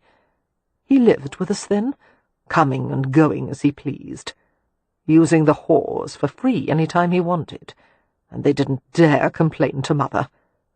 'I need just a little money,' I told him. 'I'll go far away to the country.' But he went to Mother and told her what I'd asked. I wasn't let out of the house for months afterward." From what little Catherine remembered of her father, a brusque and pitiless individual, this story was easy to believe. But she found herself asking distantly, "Why didn't he help you?" "My brother liked the situation as it was. He had the best of everything without lifting a finger. Mother gave him whatever he wanted, and the selfish pig didn't mind sacrificing me to keep himself comfortable. He was a man, you see." She paused. "So I became a whore, and for years I prayed for rescue. But God doesn't hear the prayers of women. He cares only for those he made in his own image." Befuddled and squinting, Catherine laboured to keep her thoughts in order. "Aunt," she said carefully, "why did you bring me here? If that was done to you, why must it be done to me?" "Why should you escape when I couldn't? I want you to become me, just as I became Mother." Yes, this was one of Catherine's fears, the worst one, that if she were put in the wrong situation, the wickedness in her own nature would take over all the rest. Except it wouldn't. Catherine's foggy brain seized on the idea and turned it over, examining it. The past was not the future. "I'm not like you," she said slowly. "Won't ever be. I grieve for what was done to you, Aunt, but I didn't make the same choice."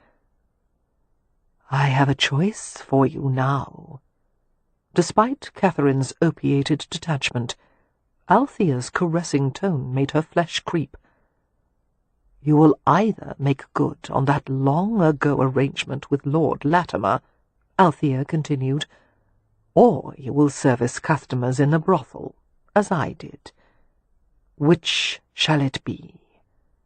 Catherine refused to choose. Doesn't matter what you do, she said, drugged but intractable. Nothing will change who I am. And who are you?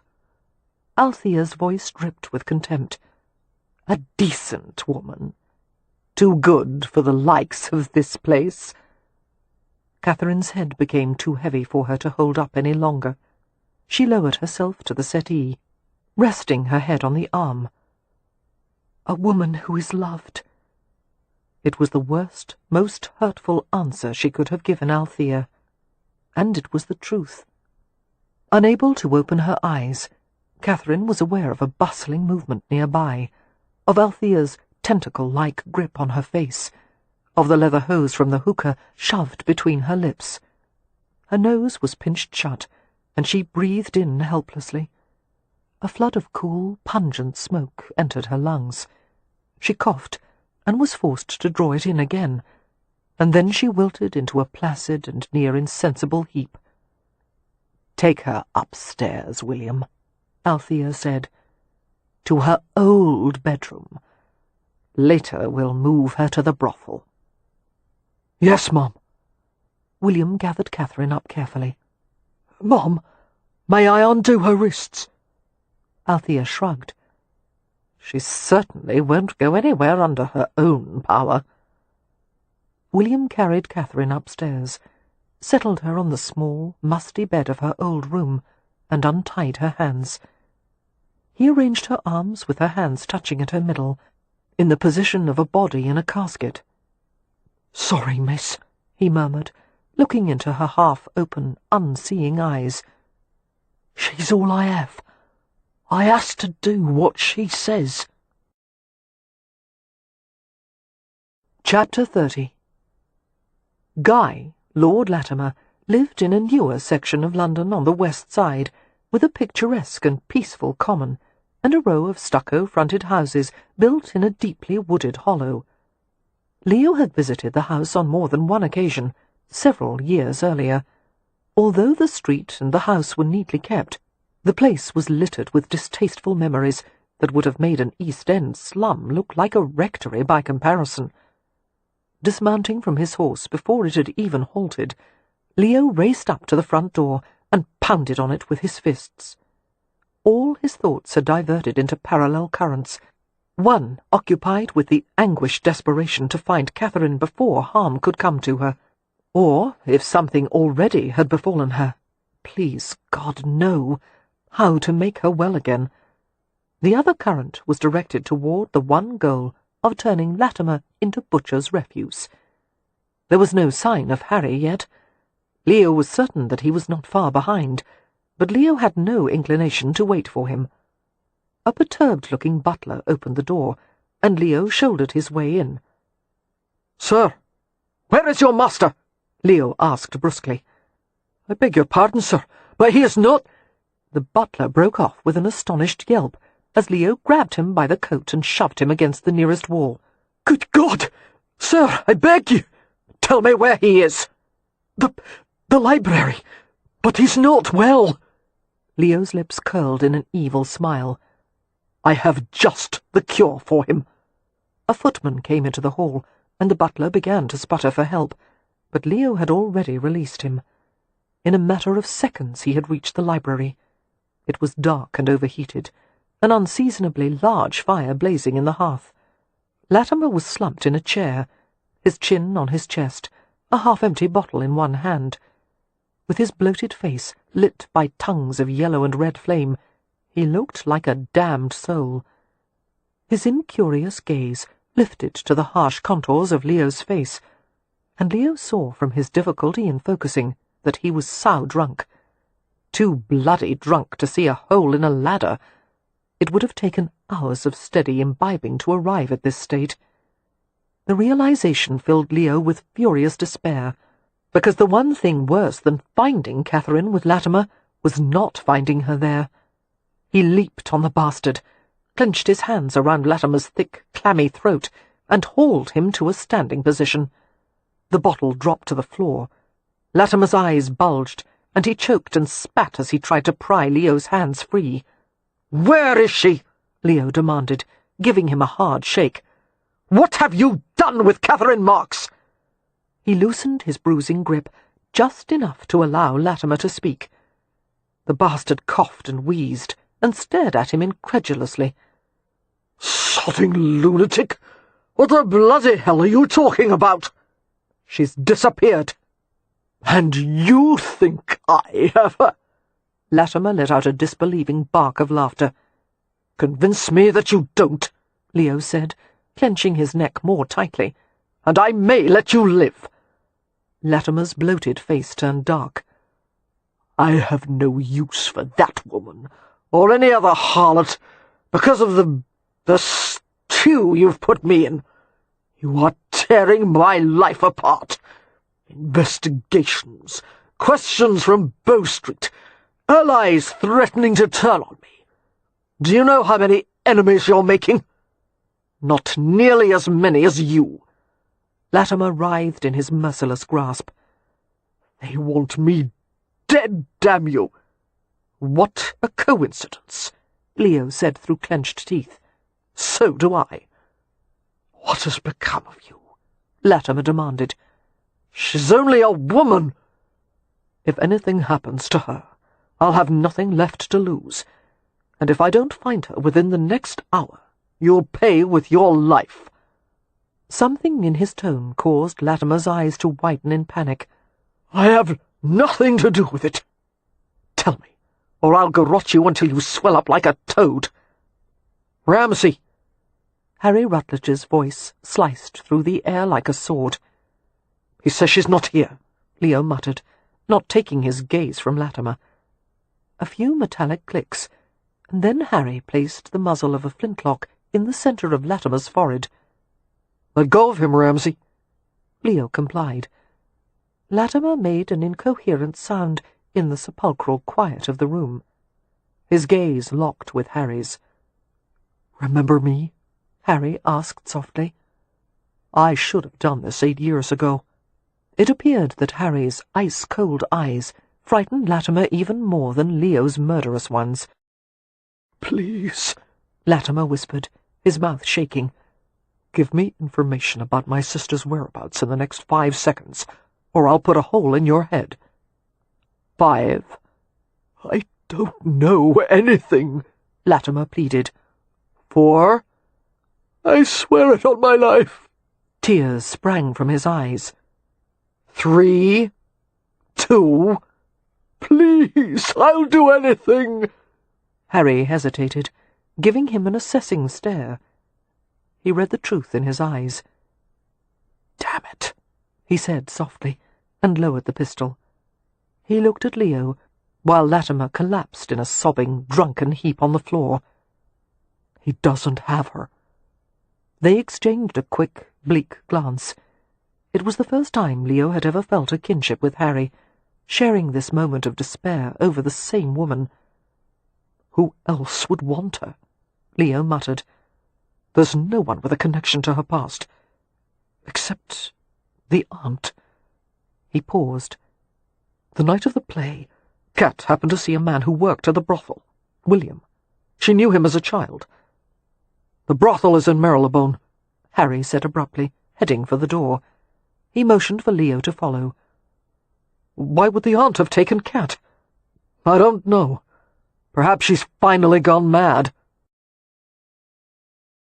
The brothel was sagging and flat-breasted, with trim that had chipped and been painted 1,000 times until someone had finally decided the effort was no longer worth it. The windows were soot-darkened, the front door askew, like a lascivious half-smile. The house next door was far smaller, stoop-shouldered, a maltreated child standing next to its promiscuous older sister. It was often the arrangement that when a brothel was a family business, the owners lived in a separate dwelling. Leo recognized the house from Catherine's description. This was where she had lived as a naive young girl, unaware that her future had already been stolen from her. They rode through a cross-street to a fetid alley behind the brothel, a crumbling mews with tilting sides, one of many in the labyrinth of nooks and tiny streets concealed behind the main thoroughfare. Two men lounged in the doorway of the larger building, the brothel, one of them possessing a massive physical stature that distinguished him as the bully of the house. In the world of prostitution, the office of bully was to keep order at a brothel, and settle disputes between whores and clients. The other man was small and slight, a hawker of some manner, with a pocketed apron knotted around his waist, and a small covered handchaise at the side of the alley. Noting the attention the visitors paid to the back entrance of the brothel, the bully spoke in an affable tone. "Sporting ladies aren't working yet, governess. You has to come back at nightfall." Leo summoned all his will to keep his tone pleasant as he spoke to the strong man. "I have business with the mistress of the house. She won't see you, I expect, but you can ask Willie." The bully gestured toward the dilapidated house with a meaty hand, his manner relaxed, his eyes sharp. Leo and Harry went to the dilapidated entrance of the smaller house.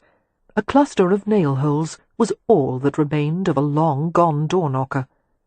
Leo struck the door with his knuckles in a controlled hammer, when he longed to kick it down with the full force of his impatience. In a moment the door creaked open, and Leo was faced with the pale and undernourished countenance of William.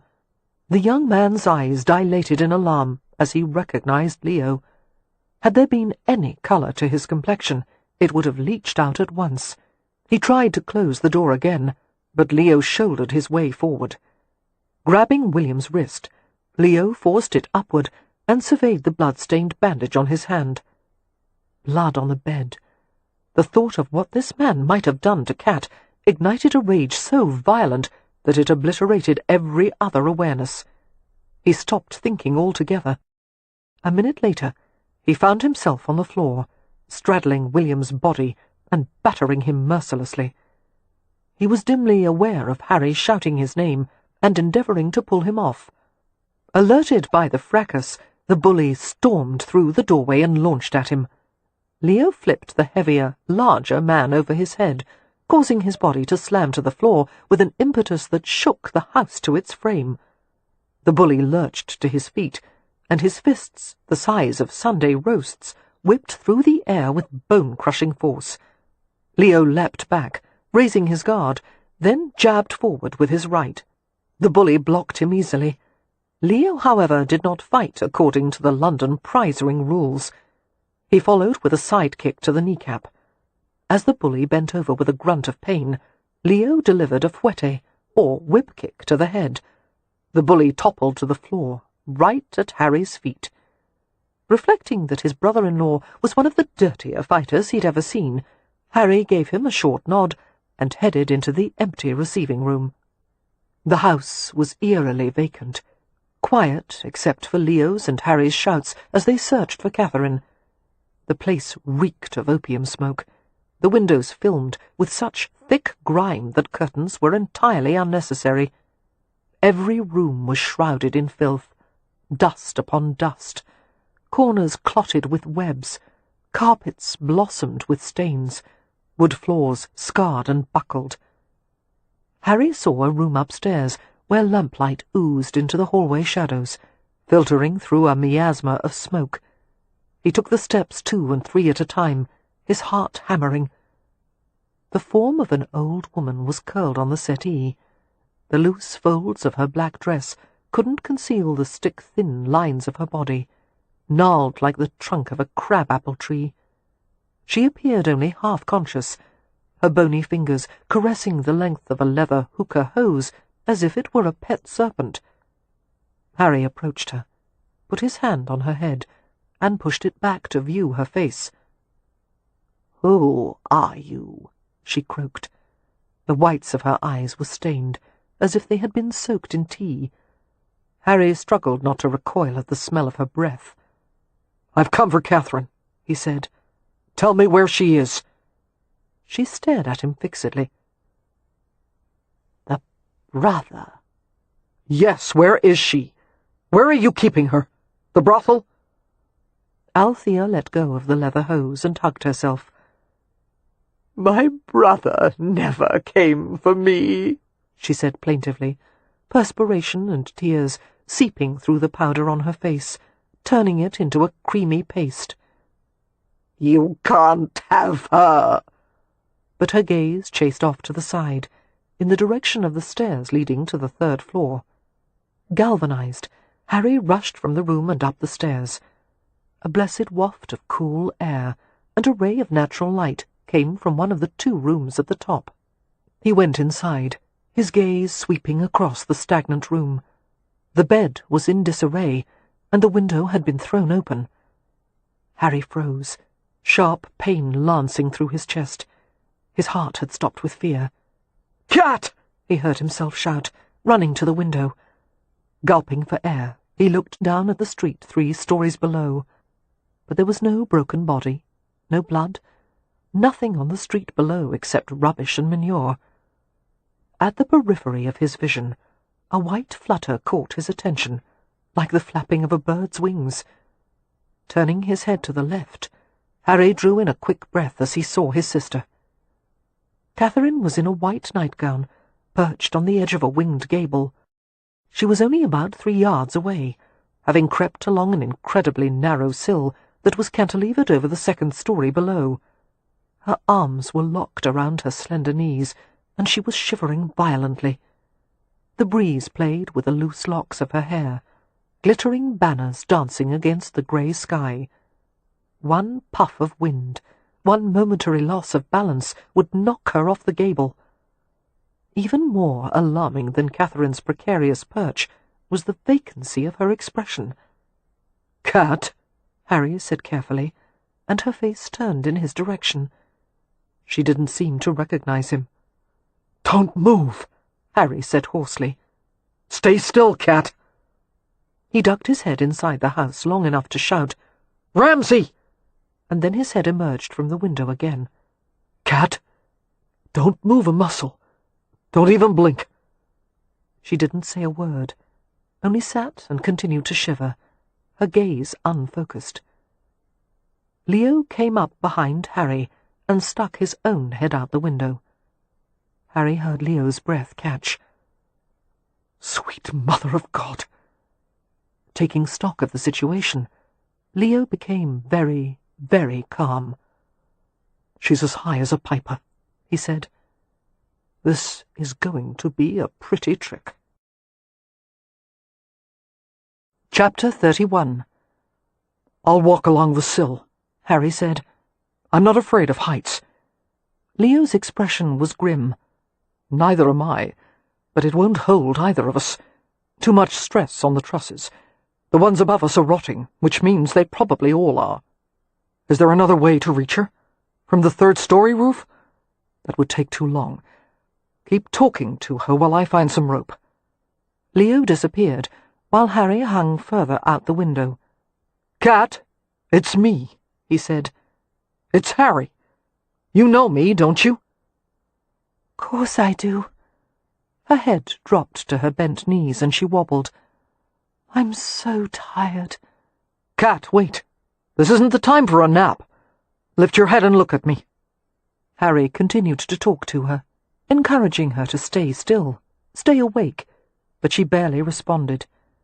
More than once she altered her position, and Harry's heart plummeted as he expected her to roll right off the winged gable. To his relief, Leo returned in no time at all with a substantial length of rope. His face was misted with sweat, and he was drawing in deep lungfuls of air. "That was fast," Harry said, taking the rope from him. "We're next door to a notorious whipping den," Leo said. "There was a lot of rope." Harry measured 2 spans of rope with his arms and began to tie a knot. "If you're planning to coax her to come back to the window," he said, "it won't work. She won't respond to anything I say. You tie the knot. I'll do the talking." Leo had never experienced fear like this before, not even when Laura had died. That had been a slow process of loss, watching her life slip away like sand from an hourglass. This was even worse. This was the deepest level of hell. Leaning out the window, Leo stared at Catherine's huddled, exhausted form. He understood the effects of the opium, the confusion and dizziness, the sense that one's limbs were too heavy to move, and at the same time a feeling of buoyant lightness, as if one could fly. And added to that, Catherine couldn't even see. If he managed to get her to safety, he was never going to let her out of his arms again.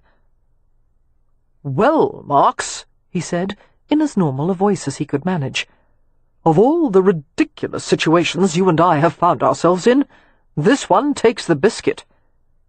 Her head lifted from her knees, and she squinted blindly in his direction. "My lord?"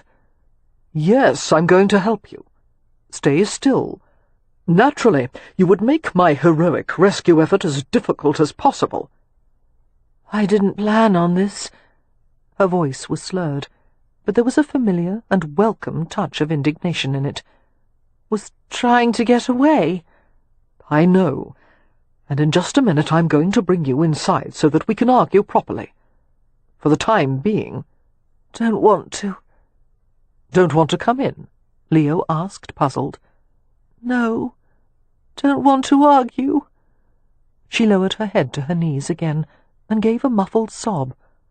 "Christ," Leo said, his emotions nearly getting the better of him. "Darling love, please, we won't argue. I promise. Don't cry." He took a shuddering breath as Harry handed him the rope, looped with a perfect bowline knot. "Cat, listen to me. Lift your head and put your knees down just a little. I'm going to throw a rope to you, but it's very important that you not reach for it. Do you understand? Just sit still and let it fall into your lap." She held obediently still, squinting and blinking. Leo let the loop swing a few times, testing its weight, estimating how much line to allow. He tossed it in a slow, careful motion, but the loop fell short of its mark, bouncing off the shingles near Catherine's feet. "You need to throw it harder," she said. Despite Leo's desperation and bone-deep anxiety, he had to bite back a grin. "Will you ever stop telling me what to do, Marks?" "I don't think so," she said after a moment's reflection. He gathered up the rope and tossed the loop again, and this time it caught neatly on her knees. "I've got it." "Good girl," Leo said. He fought to keep his voice calm. "Now, put your arms through the circle and lift it over your head. I want it to go around your chest. Not too fast. Keep your balance." His breath quickened as she fumbled with the loop. "Yes, just so. Yes! God, I love you." He let out a breath of relief as he saw that the rope was in place, fitting just above her breasts and beneath her arms. He gave the other end of the rope to Harry. "Don't let go. Not a chance." Harry quickly tied it around his own waist. Leo's attention returned to Catherine, who was saying something to him, her face drawn with a frown. "What is it, Marks?" "You didn't have to say that."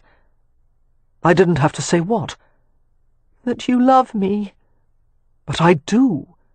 "No, you don't. I heard you say to Wynne that—" Catherine paused, struggling to recollect. "That you would only marry a woman you were certain never to love." "I often say idiotic things," Leo protested. "It never crossed my mind that anyone actually listens to me." A window opened in the brothel next door, and an annoyed prostitute leaned out. "There's girls what's trying to sleep in here, and you're shouting fit to wake the dead."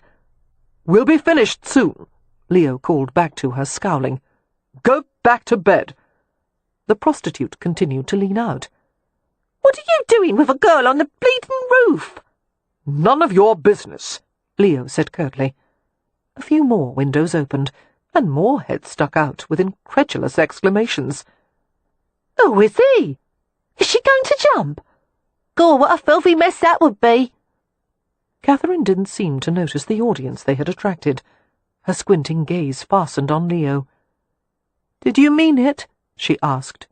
"What you said?" "We'll talk about it later," Leo said, straddling the windowsill, holding onto the frame. "For now, I want you to put your hand against the side of the house and step onto the sill. Carefully." "Did you mean it?" Catherine repeated, unmoving. Leo gave her an incredulous glance. "Good God, Marks, do you have to be stubborn now of all times? Do you want me to declare myself in front of a chorus of prostitutes?" She nodded emphatically.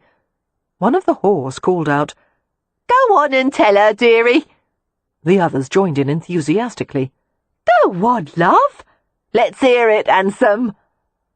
Harry, who was standing just behind Leo, was shaking his head slowly.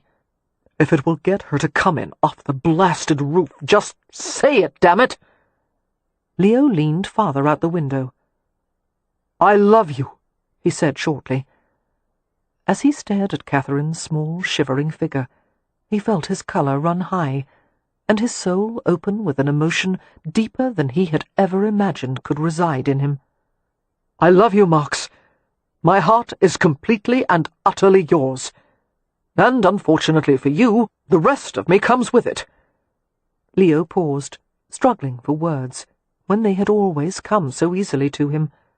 But these had to be the right words. They meant too much. "I know I'm a bad bargain, but I'm begging you to have me anyway, because I want the chance to make you as happy as you make me. I want to build a life with you." He fought to steady his voice. "Please come to me, Cat, because there's no surviving you. You don't have to love me back. You don't have to be mine. Just let me be yours." "Oh," one of the prostitutes sighed. Another blotted her eyes. "If she won't have him," she sniffled, "I'll take him." Before Leo had even finished, Catherine had gotten to her feet and was creeping to the sill. "I'm coming," she said. "Slowly," Leo cautioned, tightening his grip on the rope as he watched the movements of her small, bare feet. "Do it exactly the way you did before." She inched toward him, her back to the wall. "I don't remember doing it before," she said breathlessly. "Don't look down." "I can't see anyway." "That's just as well. Keep moving." Gradually Leo gathered the excess rope, as if he were reeling her in. Closer and closer she came, until she was finally within arm's reach. Leo stretched his hand as far as possible, his fingers trembling with effort. Another step, another, and then he finally had his arm around her, and he dragged her inside. Cheers erupted from the brothel, and the multitude of windows began to close. Leo sank to the floor with his knees splayed, his face buried in Catherine's hair. Tremors of relief ran through his body, and he let out a shuddering sigh. "I have you. I have you. Oh, Marks, you've just put me through the worst 2 minutes of my entire life. And for that you're going to spend years atoning." "It was only 2 minutes," she protested, and he choked on a laugh. Fumbling at his pocket, he pulled out her spectacles and placed them carefully on her nose. The world became clear again. Harry knelt beside them and touched Catherine's shoulder. She turned and put her arms around him, hugging him tightly. "My big brother," she whispered. "You came for me again." She felt Harry's smile against her hair. "Always. Whenever you need me." Lifting his head, he glanced ruefully at Leo as he continued, "You'd better marry him, Cat. Any man willing to put himself through that is probably worth keeping." It was with the greatest reluctance that Leo surrendered Catherine to Poppy and Mrs. Pennywhistle when they arrived back at the hotel. The two women brought her to her room and helped her to bathe and wash her hair. She was exhausted and disoriented, and infinitely grateful for the soothing attention. Clad in a fresh nightgown and dressing robe, she sat before the fire while Poppy combed out her hair. The room had been cleaned and tidied, the bed changed and freshly made. The housekeeper left with an armload of damp toweling, allowing Catherine and Poppy some privacy. There was no sign of Dodger anywhere. Remembering what had happened to him, Catherine felt her throat clench in grief. Tomorrow she would ask about the gallant little creature, but for now she couldn't quite bring herself to face it. Hearing her sniffle, Poppy reached around to give her a handkerchief. The comb moved gently through her hair. "Harry told me not to bother you with this tonight, dear, but if it were me, I would want to know. After you left with Leo, Harry stayed behind until the police came to your aunt's house. They went upstairs to find your aunt, but she was dead. They found raw opium paste in her mouth." "Poor Althea," Catherine whispered, pressing the handkerchief against her welling eyes. "You're very kind, to have any sympathy at all for her. I'm sure I wouldn't." "What about William?" "He ran off before they could arrest him. I heard Harry and Leo discussing it. They're going to commission a runner to find him." "I don't want that," Catherine protested. "I want them to let him go." "I have no doubt Leo will agree to whatever you ask," Poppy said. "But why, after what that dreadful man did to you?" "William was a victim as surely as I," Catherine said earnestly. "He was only trying to survive. Life was brutally unfair to him. And to you, dear, but you made something far better of it than he did." "But I had Harry, and I had you and your family." "And Leo," Poppy said, a smile in her voice. "I would say you have him without question. For a man who was so determined to go through life as an observer, he's certainly been pulled back into the stream. Because of you." "Would you mind if I marry him, Poppy?" she asked almost timidly. Poppy hugged her from behind and rested her head briefly against Catherine's. "I'm sure I speak for all the Hathaways in saying that we would be eternally grateful if you would marry him. I can't imagine who else would dare to take him on." After a light supper of toast and broth, Catherine went to bed and dozed for a while, waking every now and then with a fearful start. Each time she was reassured to see Poppy reading in a chair by the bed, her hair gleaming like mahogany in the glow of lamplight. "You should go back to the apartment," Catherine finally mumbled, not wishing to seem like a child afraid of the dark. "I'll stay a little longer," came the soft answer. The next time Catherine awoke, Leo was sitting in the chair. Her drowsy gaze moved over him, taking in the contours of his handsome face, his serious blue eyes. His shirt was partly unbuttoned, revealing a shadow of chest hair. Suddenly desperate to be held against that hard, strong chest, she reached for him wordlessly. Leo came to her at once. Wrapping his arms around her, he reclined back against the pillows with her. Catherine luxuriated in the feel and scent of him. "Only I," she whispered, "would feel so safe in the arms of the wickedest man in London." He made a sound of amusement. "You like them wicked, Marks. An ordinary man would be tame sport for a woman like you." She snuggled closer, her legs tense beneath the bed linens. "I'm so weary," she said, "but I can't sleep." "You'll be better tomorrow morning, I promise." His hand settled on her hip, over the covers. "Close your eyes, love, and let me take care of you." She tried to obey, but as the minutes ticked by, she was plagued by increasing restlessness and irritated nerves, a sense of dryness that permeated to her bones.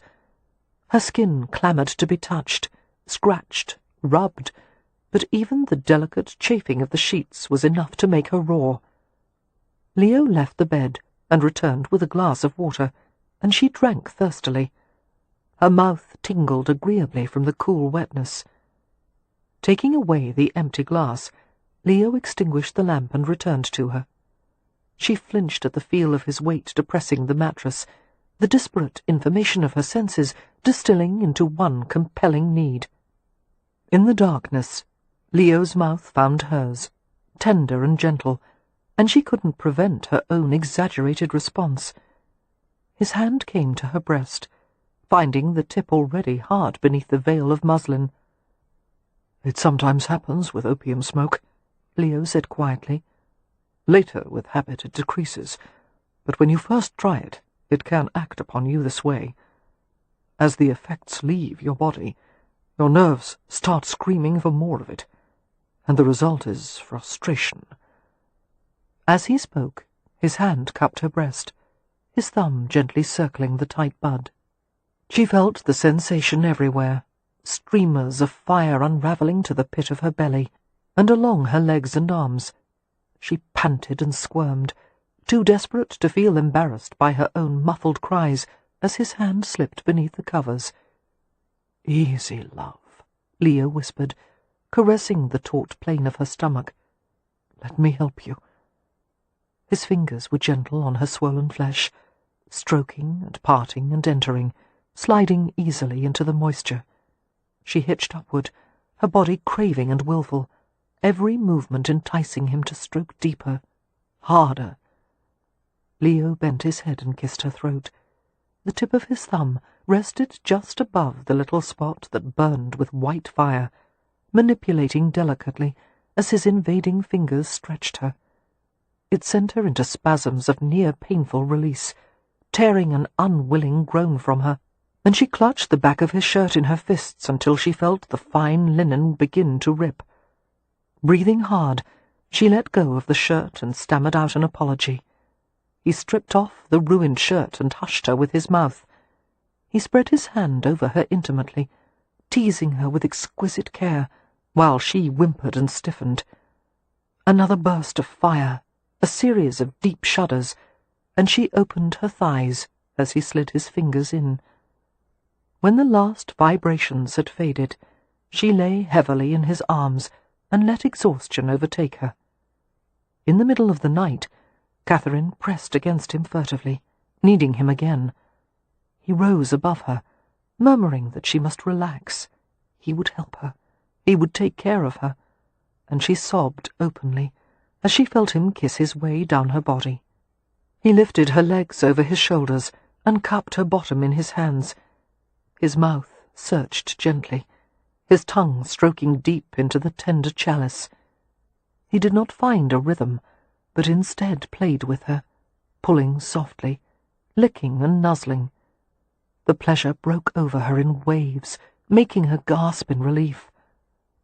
"Take me," she whispered, as he lay beside her again. "No," Leo said gently, turning to pin her to the mattress. "No chance of that tonight. We'll have to wait until your judgment isn't clouded. By morning, most of the opium will have worn off. If you still want me then, I'll be ready and willing." "I want you now," she said, but he held her down and pleasured her with his mouth once more. Catherine woke a few hours later, glimpsing the plum-coloured sky as it began to lighten with the premonition of dawn. Leo's long body was tucked comfortably behind hers, one arm beneath her neck, the other draped across her middle.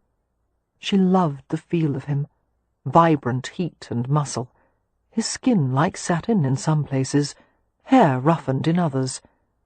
Although she was careful not to move, Leo stirred and murmured. Slowly, she reached for his hand and drew it to her breast. Leo began to fondle her before he was even awake. His lips touched the back of her neck. Feeling him harden against her bottom, she pressed against him. One of his legs intruded between hers, as his hand slid down to the light fleece of curls. She felt the taut pressure of him, nudging against her entrance, circling into the moisture. He pushed part way inside her and stopped, while her flesh, swollen from the night's excesses, had difficulty accommodating him. His soft, amused voice tickled her ear. You'll have to try harder, Marks. We both know you can take more than this." "Help me," she gasped. With a sympathetic murmur, he lifted her top leg and adjusted her position. Her eyes closed as she felt him slide inside her. "There," he whispered. "Is this what you want?" "Harder, harder." "No, love. Let me be gentle with you. Just for now." He moved inside her with slow, deliberate drives, his caressing hand sliding back between her thighs. He took his time, and she had no choice but to let him. She was suffused with warmth, sensation building as he courted her, stroked her. Pressing love words and kisses against her neck, he sank more deeply inside her. She cried out his name, cresting, and he gently urged her even higher. Her shaking hand went to his hip and gripped the flexing surface. "Don't leave me, please, Leo." He understood. As her wet flesh clenched around him once more, delicately wringing and pulling at the hardness, he pumped forcefully, letting himself go. And at last she knew the feel of his release, the way his belly tightened, the trembling of a powerful man rendered helpless in that ultimate moment. They stayed joined as long as possible, resting together, and watching as the dawn seeped through the parted curtains. "I love you," she whispered, "so dearly, my lord. My Leo." He smiled and kissed her. Rising, he went to drag on his trousers. While Leo sluiced his face at the washstand, Catherine reached for her spectacles. Her gaze happened to fall on Dodger's empty basket by the door, and her smile dimmed. "Poor weasel," she murmured. Leo returned to her, instantly concerned as he saw her watering eyes. "What is it?" "Dodger," she said with a sniffle. "I miss him already." Leo sat and drew her up against him. "Would you like to see him?" "Yes, but I can't." "Why not?"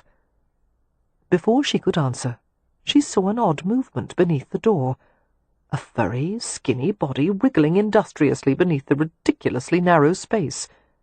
Catherine blinked, afraid to move. "Dodger?"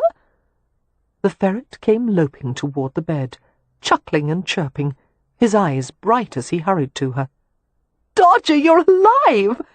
"Of course he's alive," Leo said. "We put him in Poppy's apartment last night to allow you some rest." He smiled as the ferret bounded onto the mattress.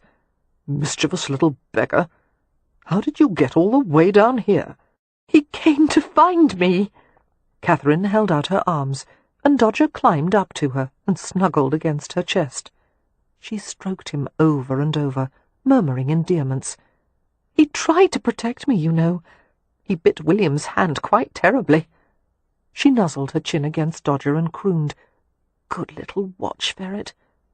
"Well done, Dodger," Leo said. Leaving the bed for a moment, he went to his discarded coat and rummaged through the pockets. "I suppose that leads to the question. In marrying you, am I going to be gaining a ferret as well?" "Do you think Beatrix would let me keep him?" "There's no doubt of it." Leo returned to sit beside her. "She's always said that he belongs to you." "Has she?" "Well, it's rather obvious, in light of his fascination for your garters, and one certainly can't blame him for that." Leo reached for her hand. "I have something to ask you, Marks." She sat up eagerly, letting Dodger drape around her neck. "I can't remember if this is the 5th or 6th proposal," he said. "It's only the 4th. "I asked you yesterday. Are you counting that one?" "No, that wasn't really, 'Will you marry me?' That was more, 'Will you come down off the roof?'" One of Leo's brows arched. "By all means, let's be technical." He slid a ring onto the 4th finger of her left hand. It was the most breathtaking ring she had ever seen, a flawless silver opal with flashes of blue and green fire hidden deep inside. With every movement of her hand, the opal glimmered with unearthly colour. It was encircled by a rim of glittering small diamonds. "This reminded me of your eyes," he said, "only not nearly as beautiful." He paused, looking at her intently. "Catherine Marks, love of my life, will you marry me?" "I want to answer another question first," she told him. "Something you asked me before." He smiled and put his forehead against hers. "The one about the farmer and the sheep?" "No, the one about what happens when an unstoppable force meets an immovable object." A laugh rustled in his throat. "Tell me your answer, love." "The unstoppable force stops, and the immovable object moves." I like that." His lips brushed hers tenderly. "My lord, I'd rather not wake up as Catherine Marks ever again. I want to be your wife as soon as possible." "Tomorrow morning?" Catherine nodded. "Although I will miss you calling me Marks. I've gotten rather fond of it." "I'll still call you Marks from time to time, during moments of lurid passion. Let's try it." His voice lowered to a seductive whisper. "Kiss me, Marks." And she lifted her smiling mouth to his. Epilogue. 1 year later. The cry of an infant broke through the silence.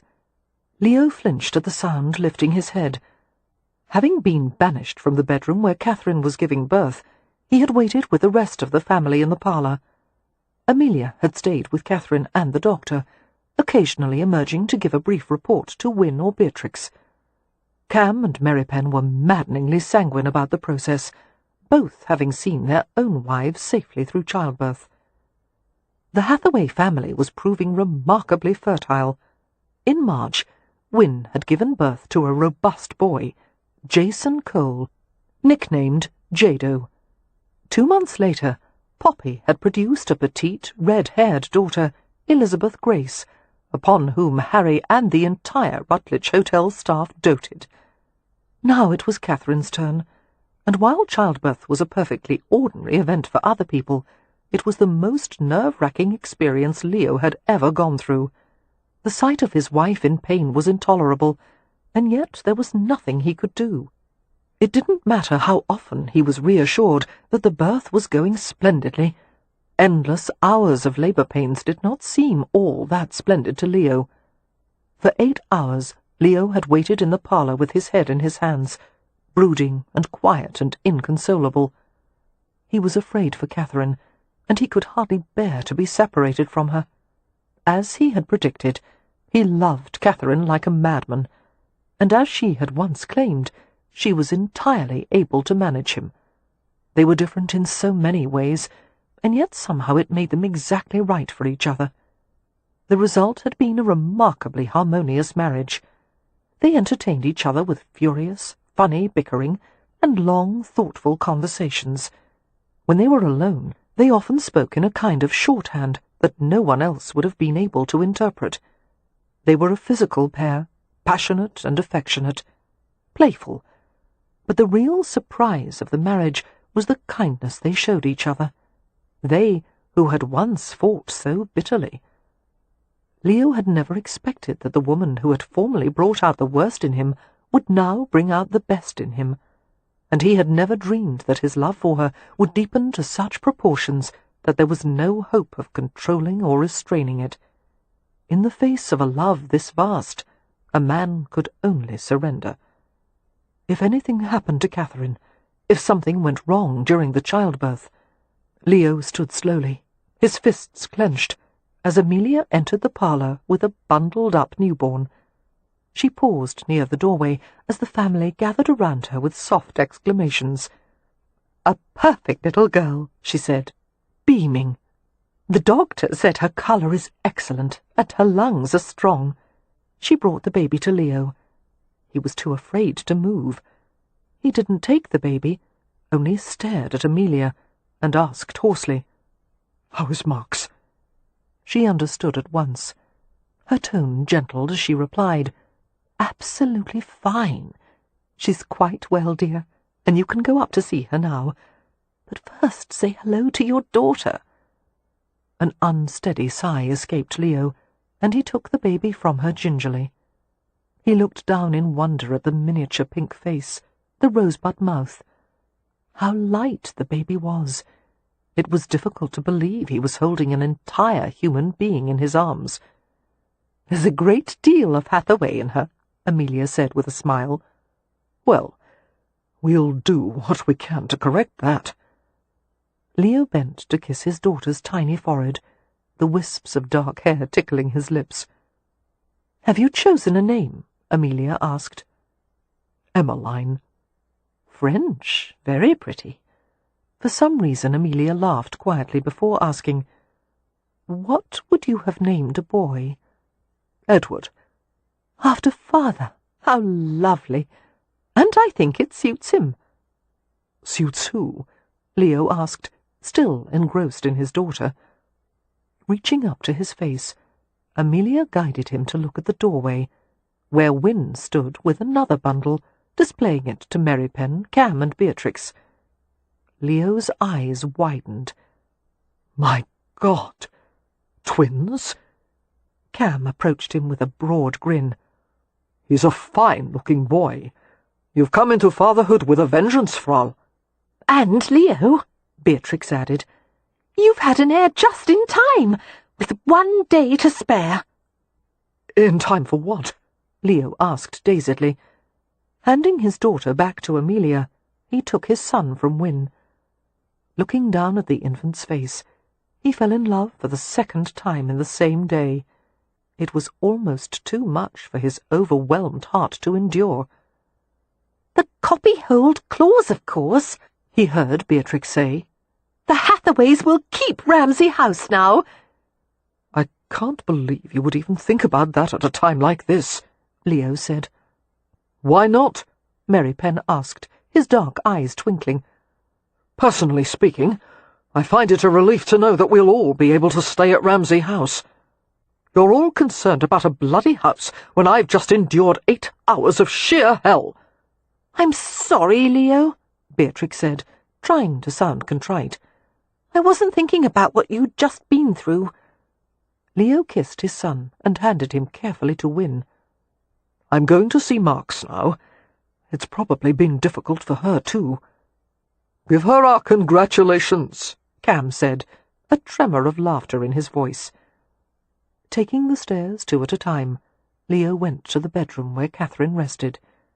She looked very small beneath the covers, her face exhausted and pale. A weary grin curved her lips as she saw him. He went to her and pressed his mouth to hers. "What can I do for you, love?" "Nothing at all. The doctor gave me some laudanum for the pain. He's coming back in just a moment." Continuing to lean over her, Leo smoothed her hair. "Damn you for not letting me stay," he whispered against her cheek. He felt her smile. "You were frightening the doctor," she said. "I merely asked if he knew what he was doing." "Forcefully," she pointed out. Leo turned to rummage through the articles on the bedside table. "That was only because he'd pulled out a case of instruments that looked more suited to a medieval inquisition than childbirth." He found a little pot of salve and applied a dab of the unguent to Catherine's dry lips. "Sit with me," she said against his fingertips. "I don't want to hurt you." "You won't." She patted the mattress invitingly. Leo sat beside her with extreme caution, trying not to jostle her. "I'm not at all surprised that you produced 2 children at once," he said, taking her hand and kissing her fingers. "You're terrifyingly efficient, as usual." "What do they look like?" she asked. "I didn't see them after they were washed." "Bow-legged with large heads." Catherine chuckled and winced. "Please, please don't make me laugh." "They're beautiful, actually." "My dearest love." Leo pressed a kiss into her palm. "I never fully realized what a woman went through during childbirth. You are the bravest, strongest person who's ever lived. A warrior." "Not really." "Oh, yes. Attila the Hun, Genghis Khan, Saladin, all milksops compared to you." Leo paused, a grin spreading across his face. "It was well done of you to make certain one of the babies was a boy. The family is rejoicing, of course." "Because we can keep Ramsay House?" "Partly. But I suspect what they're truly ecstatic about is that now I'll have to contend with twins." He paused. "You know they'll be hellions." "I should hope so.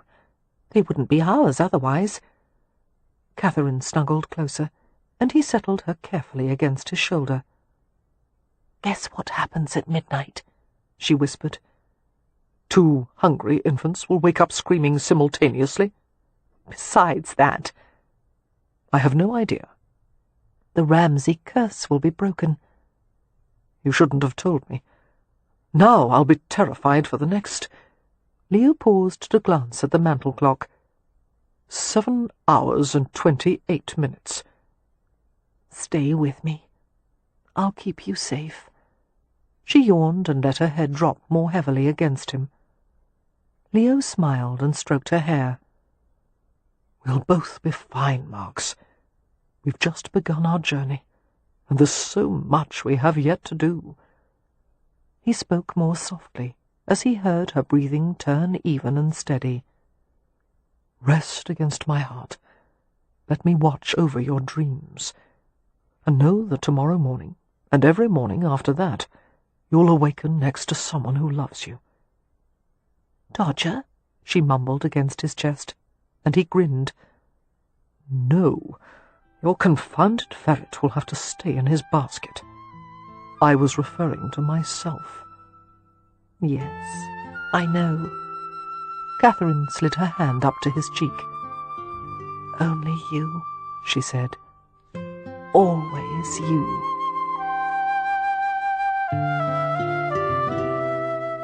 We hope you have enjoyed our presentation of Married by Morning by Lisa Kleypas. Copyright 2010 by Lisa Kleypas. Performed by Rosalind Landor.